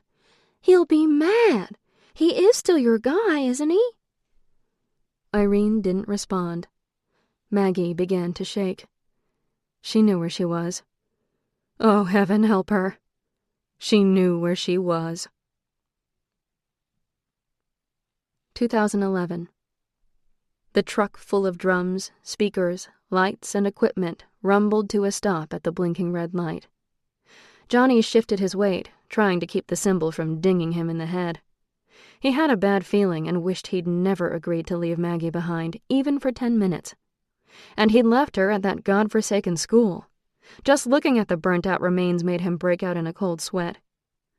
Johnny felt sick and headachy, and if he didn't get out of the bouncing truck soon, he was going to be sick all over the equipment. This was not the way he had envisioned the night ending. He needed to get back to Maggie. Jody Evans called out to him through her open window, verifying the directions to Jillian's. She was perched on her boyfriend's lap, her head almost touching the roof of the overcrowded cab. The light turned green, and Johnny tried to answer, but his throat was suddenly so tight he couldn't breathe. "Johnny?" Jody peered through the back window, craning her head this way and that. "Who are you talking to, Jody?" Her boyfriend laughed. "Yeah, Jode. Most guys don't like it when their girls call them by the wrong name," the lead singer drawled. "What did I call you?" Jody laughed, addressing her boyfriend. "You called him Johnny," the drummer teased. "His name is Jeremy, and mine's Craig, in case you're thinking about replacing Jeremy." "Shut it, Craig," Jeremy threatened cheerfully. "I wasn't talking to you, Jer. I was just thinking we needed to... Jody's voice broke off, and a puzzled look marked her pretty features. Weird. I just totally forgot what I was going to say. And I feel like it was important. It's almost like déjà vu. Or something. Something crashed in the bed of the truck. Craig swore, and then Trey, the lead singer, threatened randomly. "Whoever didn't tie down that cymbal is going to buy it if it's busted." He slowed to a stop at the side of the road, and he and Craig spilled out of the driver's side door. "Shit!" they heard Craig shriek. "The speaker tipped over, and the cymbal is shoved through the snare drum." Jody and Jeremy joined the melee and commenced rearranging the equipment so they could make it home without further incident. No one seemed to remember that there had been someone in the back of the truck. Someone they had agreed to help. Someone who had been holding the cymbal that had skewered the drum. Reduced to a vague and fleeting sense of something forgotten, it was as if he had never been there at all. Chapter 23. A Time to Die. 1958. Johnny slowed and then swung into the spot left open just for him. He opened the heavy door of the Bel Air and stepped out of his pride and joy. The sound of his black boot hitting the ground met with silence. He lit a cigarette like he had all the time in the world, and no one was watching. He was dressed like some of the other guys. Jeans, boots, white tee, and black leather jacket. But he seemed suited to his choice, where the others looked posed. His dark blonde hair swooped high off his forehead, and his blue eyes swept over the kid standing by, or sitting atop, somebody's Studebaker or someone else's Lincoln, or any one of the various cars and trucks arranged in 2 lines. Johnny noticed that Irene Honeycutt's pink Cadillac took up 2 spaces. It was a miracle she hadn't dented a tail fin yet. That baby was so long it could drive in 2 counties at once. Irene was the only girl in Honeyville who had her very own spankin' new wheels. He wouldn't mind taking that car for a ride, although he had lost a lot of respect for the girl. Irene glanced away uncomfortably, and thoughts of Maggie rose in his mind. Damn it all. He was too old for this schoolyard shit. Donnie had put new wheels on his truck, and it looked like Carter's dad had come through on the new carburetor for his old Ford. The last he had seen, it was up on blocks. He would have helped him put it in if he'd known. Johnny let the cars distract him. The cataloging of parts and paint jobs calmed him down and made him forget for just a moment that he was here to bloody a few noses, break a few taillights, and generally raise Cain. But someone had alerted the ladies. Who the hell brought chicks to a rumble? Johnny sighed and tossed his cigarette. Eyeing the school, he thanked his stars that he had graduated, and he would never have to attend the shiny new edifice the whole town was talking about. He would be more than happy if he never had to set foot inside the new Honeyville High. The passenger door on his black hot rod opened, and Billy stepped out. He didn't try to imitate Johnny. It would have been laughable if he had. Johnny didn't want Billy to be like him. Billy wasn't cool, but he was nice. He didn't have an attitude, but he had a brain. He might not have girls hanging on him, but he would be able to hang on to a classy lady someday. Johnny was sure of it. Billy was worth 2 of Johnny, and Johnny was proud of it. Billy wore his thick, black-rimmed glasses and peered through them nervously at the crowd that had collected in the brand-new parking lot. He wore a button-up collared shirt and slacks, though it was sweltering out. Of course, Johnny had his jacket on, but that was all for the intimidation factor. Billy had insisted on coming along, knowing that Johnny was more likely to remain calm if his little brother was with him. Johnny had told him to stay home, and had expected Billy to give in to his stern command, but for once, Billy had been adamant, knowing that Johnny was set on picking a fight all because of him. "You looking for Roger, Johnny?" someone called out. Johnny didn't bother to answer. They all knew he was. Johnny strolled down the line of cars and stopped in front of Irene Honeycutt's pink ride. Irene didn't smile, but her girlfriends giggled and elbowed each other. If he wanted to, he could crook his little finger at any one of the twittering females perched on Irene's car and be hot and heavy in 5 minutes flat. But he wasn't interested in Irene's friends. None of them could hold a candle to Maggie. Irene looked different. She had always been a beautiful girl, but there was a stiffness and a strain in her eyes that had never been there before. She looked afraid. From what he'd seen, Johnny wasn't so sure the blue-eyed brunette was that into Roger, but who was he to question it? Roger was smart, rich, and popular, and Irene's daddy sure seemed to have plans for him. Johnny had plans for him, too. He was going to beat the hell out of Roger and all his boys and swear that it would be 10 times worse the next time anyone messed with Billy Kinross. "He isn't here, Johnny," a plump redhead named Paula called out, and Irene leveled a look at her that Johnny couldn't decipher. The redhead squirmed nervously and ducked her head when another girl poked her in the ribs. Johnny zoned in and moved close to the nervous little carrot top. Tipping her chin up with a long finger, Johnny spoke loud and clear.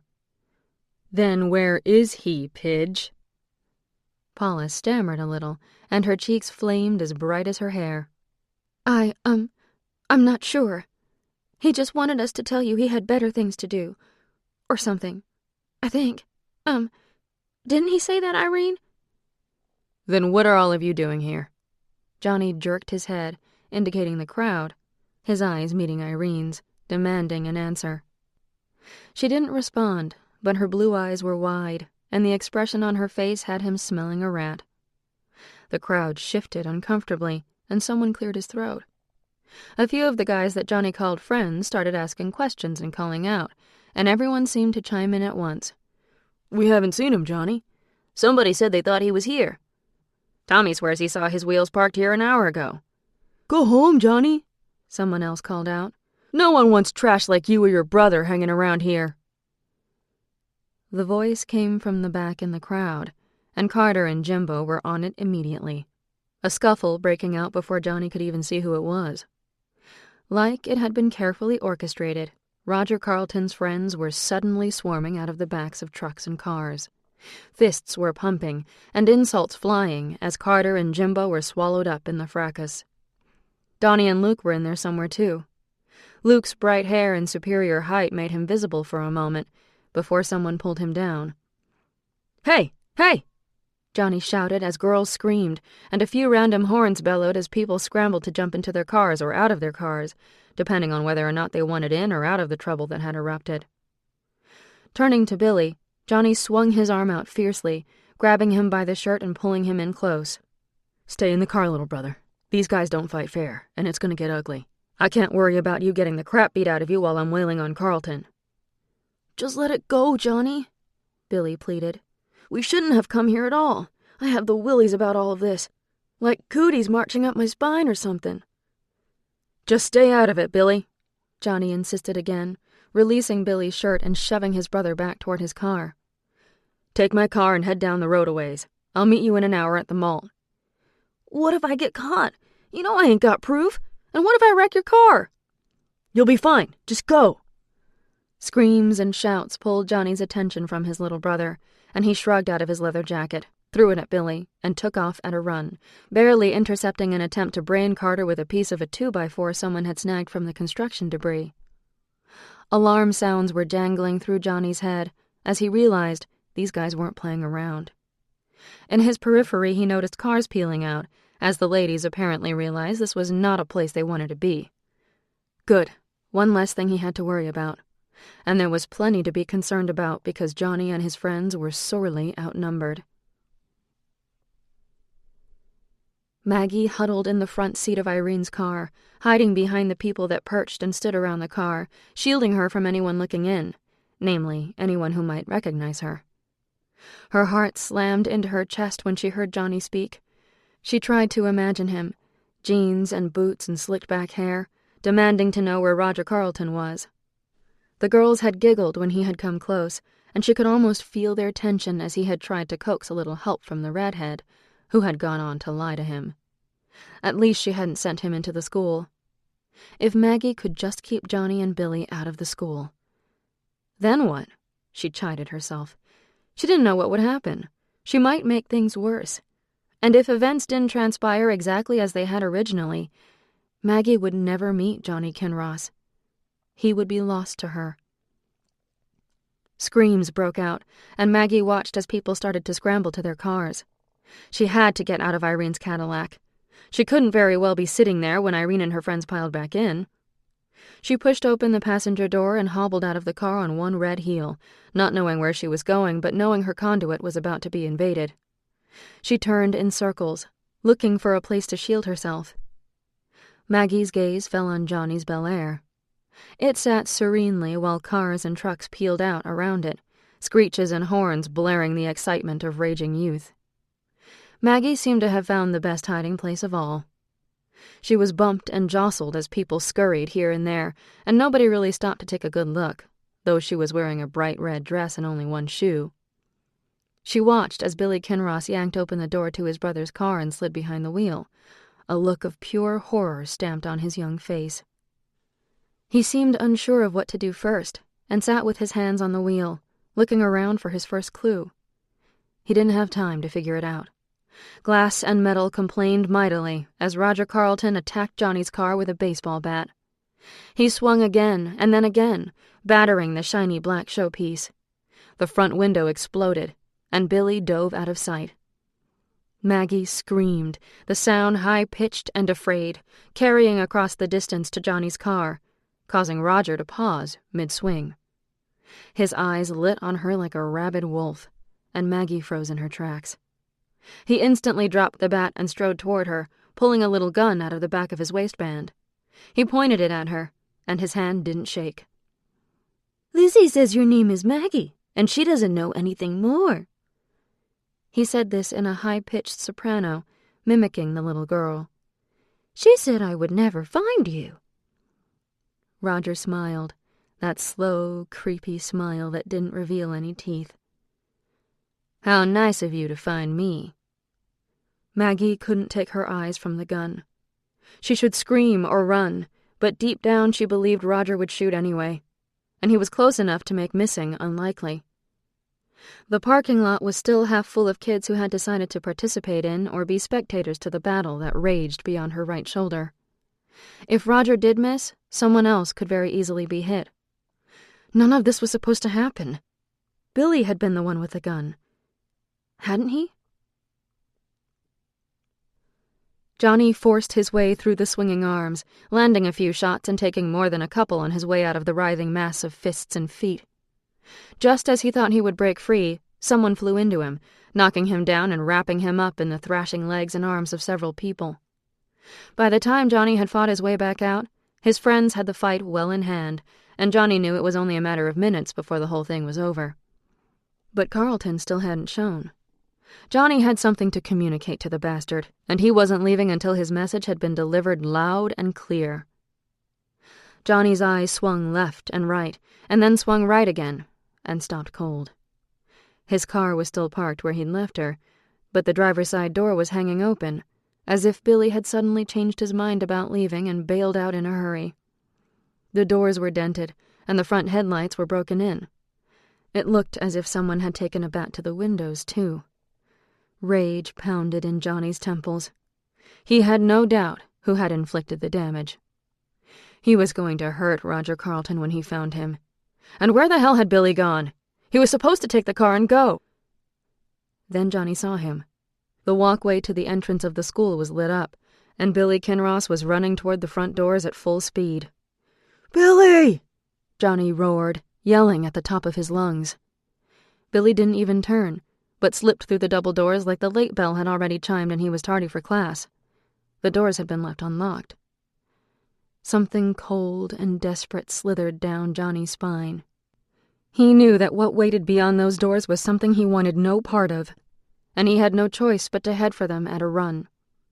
The double-doored entrance opened into a large 3-story rotunda with gleaming tiles and a great staircase that swept upward to twin balconies that edged the 2nd and 3rd floors. "Billy!" Johnny called out, suddenly uncertain as to where to go. The school seemed silent and untouched, and all at once he doubted the wisdom in coming through the doors. If the cops caught him in here, he would have more than a few bruises and a black eye to explain. Breaking and entering, maybe, even though the doors had been open. A gunshot rang out, interrupting his second thoughts. Johnny ran forward, taking the stairs 3 at a time, hurling himself up their wide expanse. "Oh God, please no. No. No." The words pounded through his head as he cleared the stairs and skidded to a stop on the 3rd floor, eyes searching both ways down a long, wide hallway that ran beyond the balcony to corridors and distant rooms. Suddenly, Billy was running toward him, his shirt untucked, his glasses gone, his face a mask of terror. "He's got a gun, Johnny! He's got a gun!" Billy looked over his shoulder and then past Johnny, as if expecting a full-on attack from every direction. "Who's got a gun?" Johnny was looking for blood and bullet holes. Billy seemed unharmed, but he was clearly terrified. "Billy!" Johnny reached out and grabbed onto his frantic brother, detaining him, trying to muscle him back toward the stairs. He needed to get him out of the school. "Roger Carlton has a gun. He shot out a window back there. A bunch of his friends were in here, and when they saw the gun, they ran. It made him mad, I guess. He shot out one of the windows, and he's got a girl, Johnny. I don't think he saw me, but I just can't leave her there. I heard him tell her he's going to shoot her." "What girl? Who?" Call him cold-hearted, but Johnny decided he would worry about the girl after Billy was out of danger. Again, he tried to steer Billy back toward the stairs. "I don't know her. I just saw her once with Lizzie Honeycutt." Billy rubbed his head in distress. Johnny's stomach fell to his knees, and his breath caught in his throat. He knew what Billy was going to say next. "Roger called her Maggie." Roger had taken her into the school. Maggie had walked alongside him demurely. She hadn't fought or even protested. If she walked quietly, without drawing attention, she could save Billy and Johnny. Billy didn't have a gun. He was still in the car. He had no reason to follow Roger. She could save him. She would save him. Roger held her arm roughly and walked like he had big plans. Roger's friends had been alarmed by the gun and scattered every which way, running down the unfamiliar halls and away from the madmen they had aided. Roger shouted, shooting wildly, and the glass on a new window pane exploded into the classroom he had taken her to. The police would be coming now. She just needed to find a way to keep herself alive until then. Roger had other plans. "I think I'm going to kill you, Maggie," he sneered. "It's perfect, really. I know Kinross has a thing for you. It'll upset him that you're dead. I'll tell the police he was the one who took the gun. I got it out of the trunk of a car he was working on. They'll believe me. And he'll go to jail and his mother will suffer.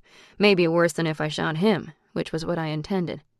And of course there's the bonus of actually watching you die. You ruined everything. Irene says she loves me, but she lies. She wants to get away from me, and it's all your fault." "Johnny doesn't even know we're in here," Maggie replied softly. "Your friend saw you with the gun. You're here, he's not. Chief Bailey won't have a hard time putting 2 and 2 together. You will be the one to go to jail. You're 18, aren't you?" Maggie's mind raced to find something that might scare him. "You might even get the electric chair." It was Texas in 1958. She was pretty sure that was the method they used for the death penalty. "Billy followed us in. Didn't you see him?" Roger snickered.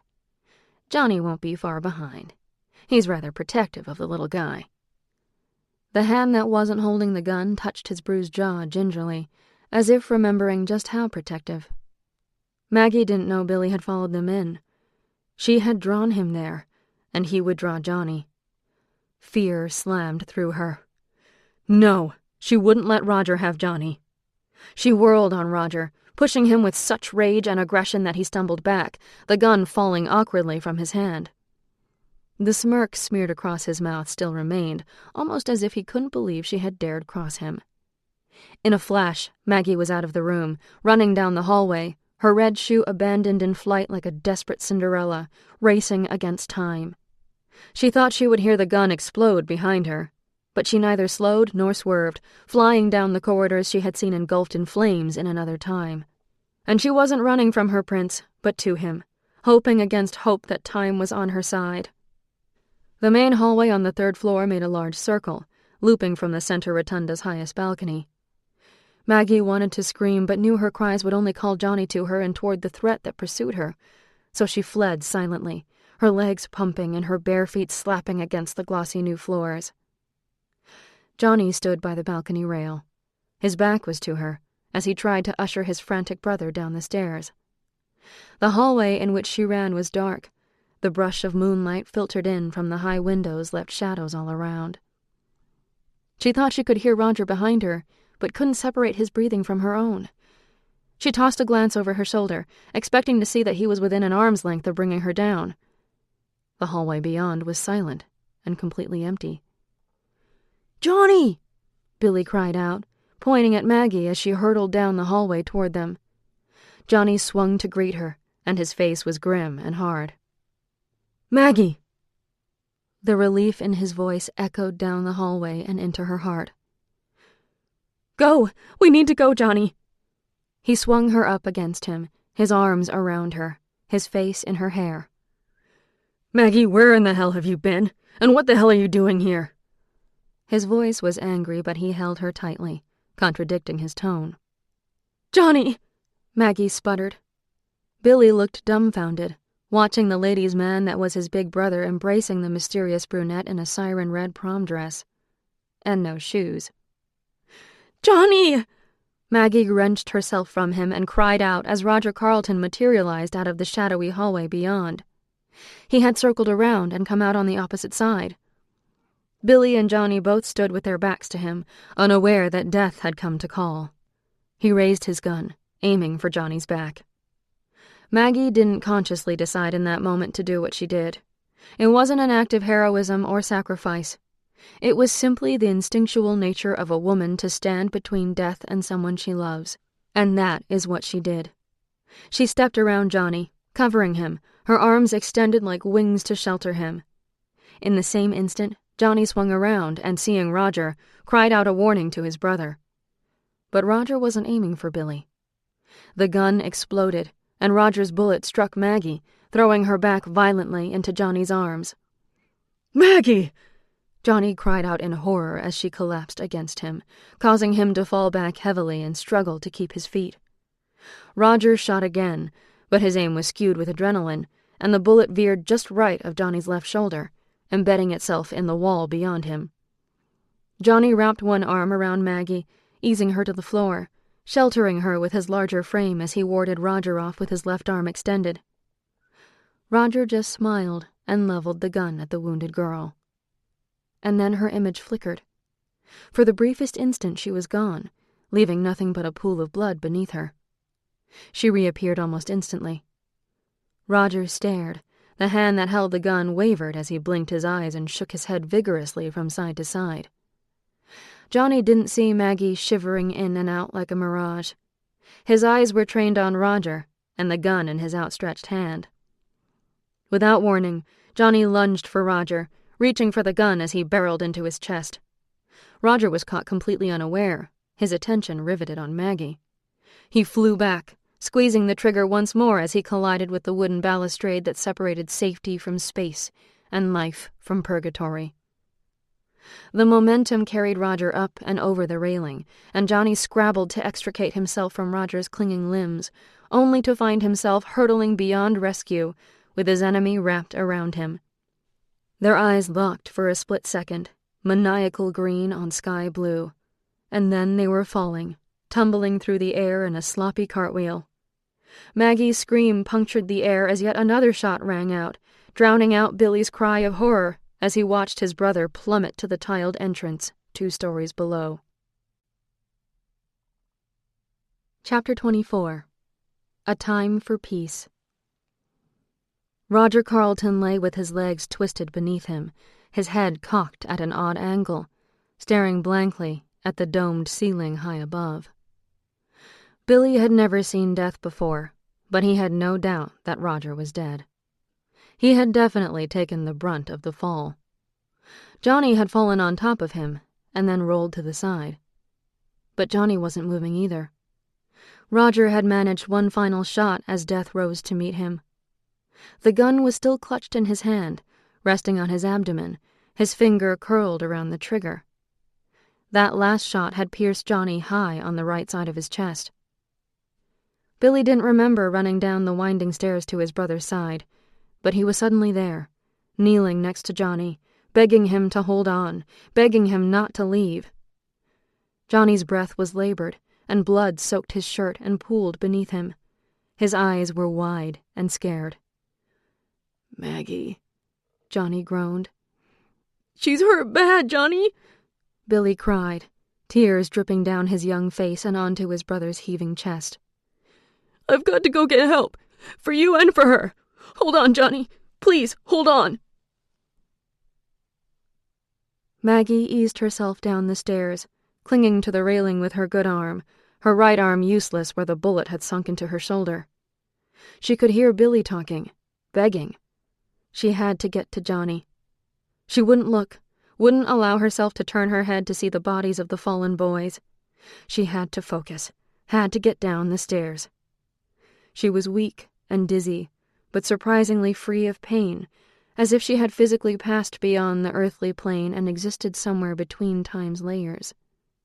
The wrenching, pulling, pounding at her core demanded she succumb and fly away. She fought it desperately as she focused on one step and then one more, moving faster than she thought she could, letting her need to reach Johnny fuel her efforts. And then she heard Billy leave, racing through the double front doors, out into the night beyond. Maggie cleared the bottom step and let her gaze rest on the figures sprawled in horrific display in the center of the rotunda. Maggie's legs buckled at the sight. "Johnny!"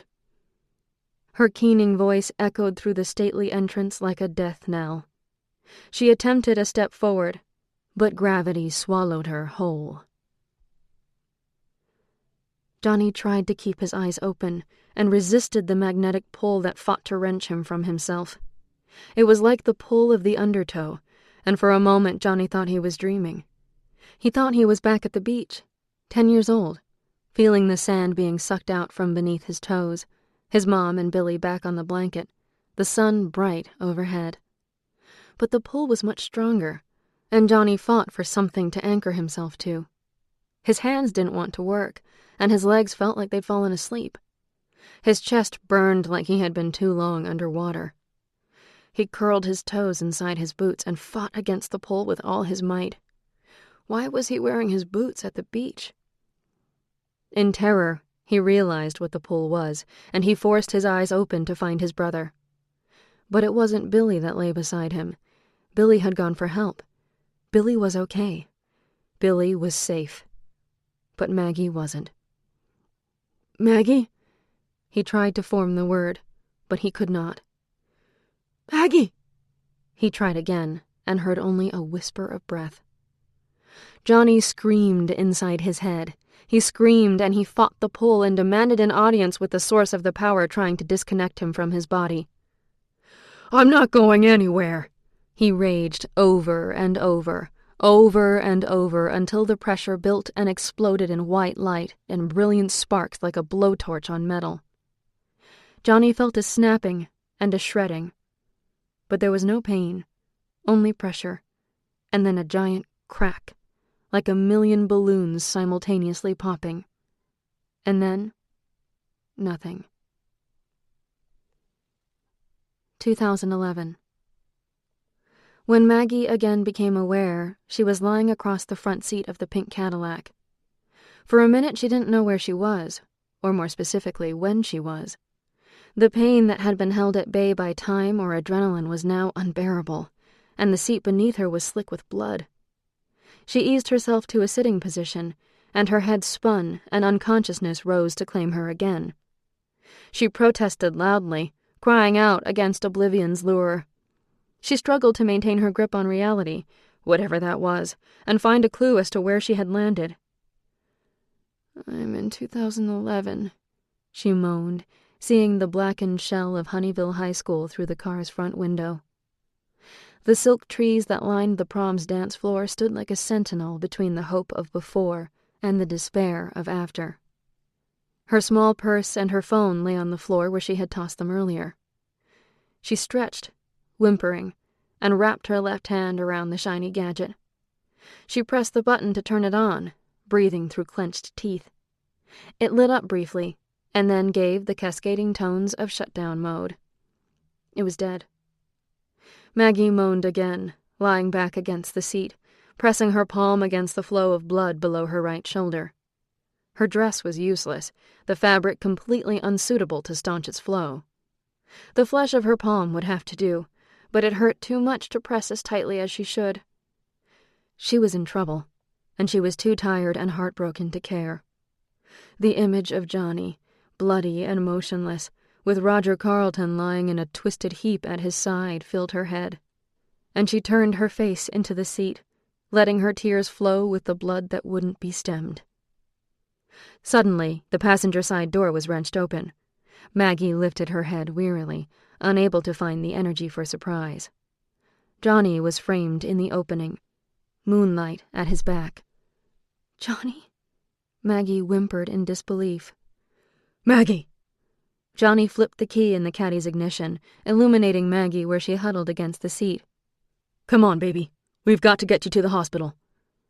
His hair was disheveled, his white sports coat abandoned, his dress shirt untucked, and his tie dangling.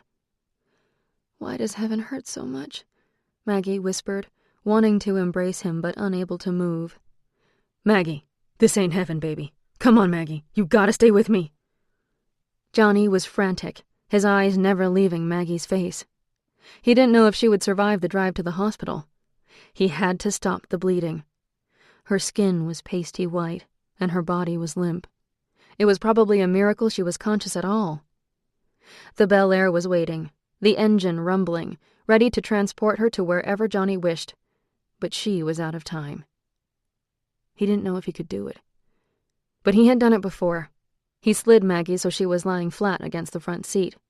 Then he knelt at her side, his legs folded awkwardly in the footwell, and pressed both of his hands into her wound, remembering how it felt to gather energy, to feel it flooding his system like a hot white light.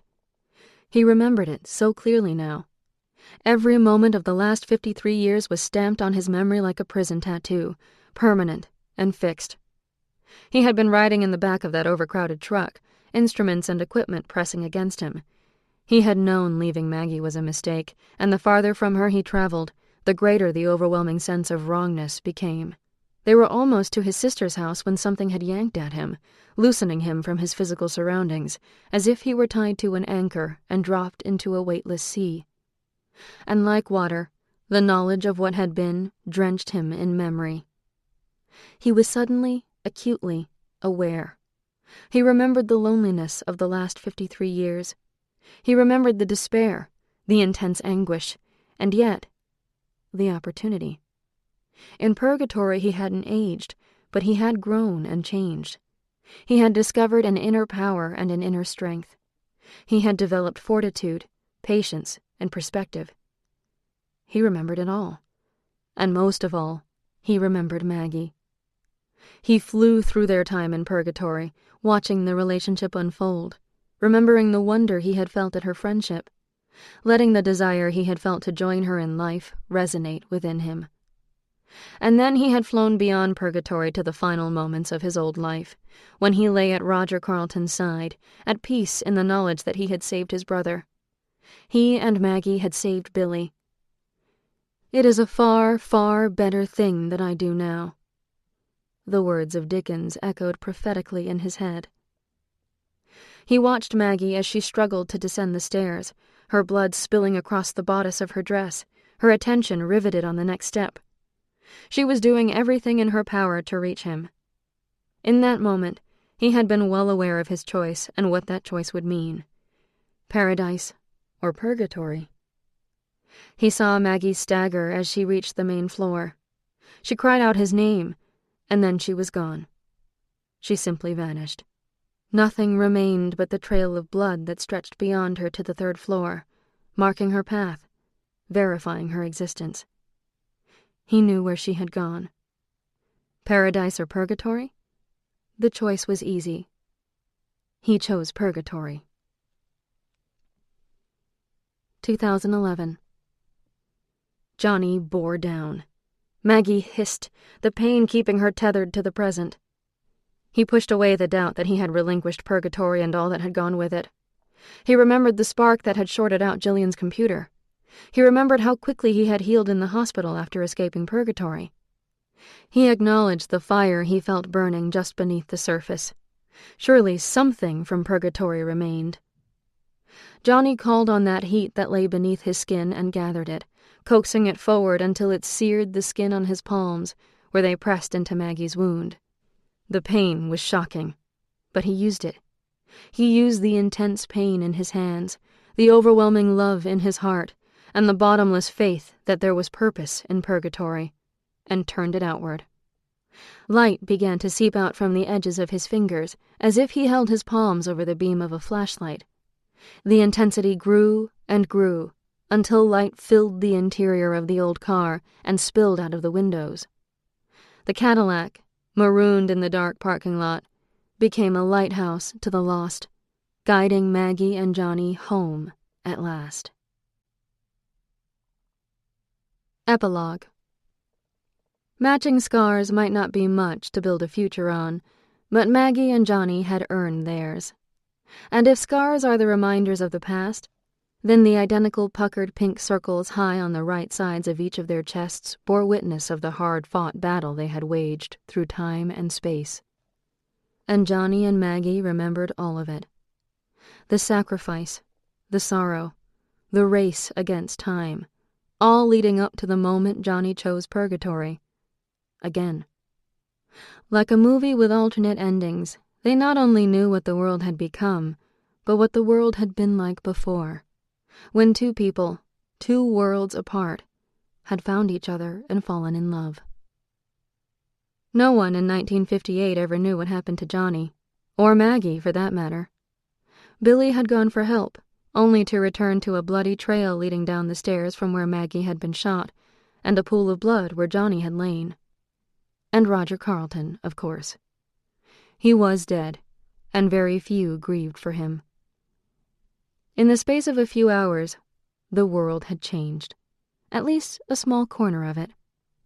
Billy didn't die, and Roger did. Irene didn't marry Roger, but many years later she married Billy. And there were some things that didn't change. Sadly, Irene still gave birth to a stillborn baby, and she and Billy never had children of their own. Dolly Kinross still suffered, Chief Bailey still searched for answers, and the years still passed while Johnny Kinross languished in purgatory, waiting for the day when Maggie O'Bannon would help him break free. When a young Maggie came to live with her great-aunt Irene and her Uncle Billy when she was orphaned at age 10, Billy commented on the coincidence that she was named Maggie, and that she resembled the girl that still haunted his memory. But it had been so long ago, and it was beyond comprehension to think the 2 girls were one and the same. Billy, Irene, and Maggie traveled quite extensively with Billy's work, but Maggie's last year in high school found them back in Honeyville, back in the old family home, back where the story truly began. And then time resumed its track. Maggie found Johnny in purgatory, and what was became what is. After all, that which has been is now, and that which is to be has already been. This concludes Prom Night and Purgatory by Amy Harmon. Narrated by Emily Wuzeller. Copyright 2012 by Amy Harmon. This unabridged audiobook is published by arrangement with Amy Harmon, care of Distal and Goderich Literary Management, and was produced in the year 2014 by Tantor Media Incorporated, which holds the copyright thereto. Please visit Tantor.com for more information on our growing library of unabridged audiobooks and to take advantage of special offers. Or call toll-free 8777-TANTOR to request a catalog.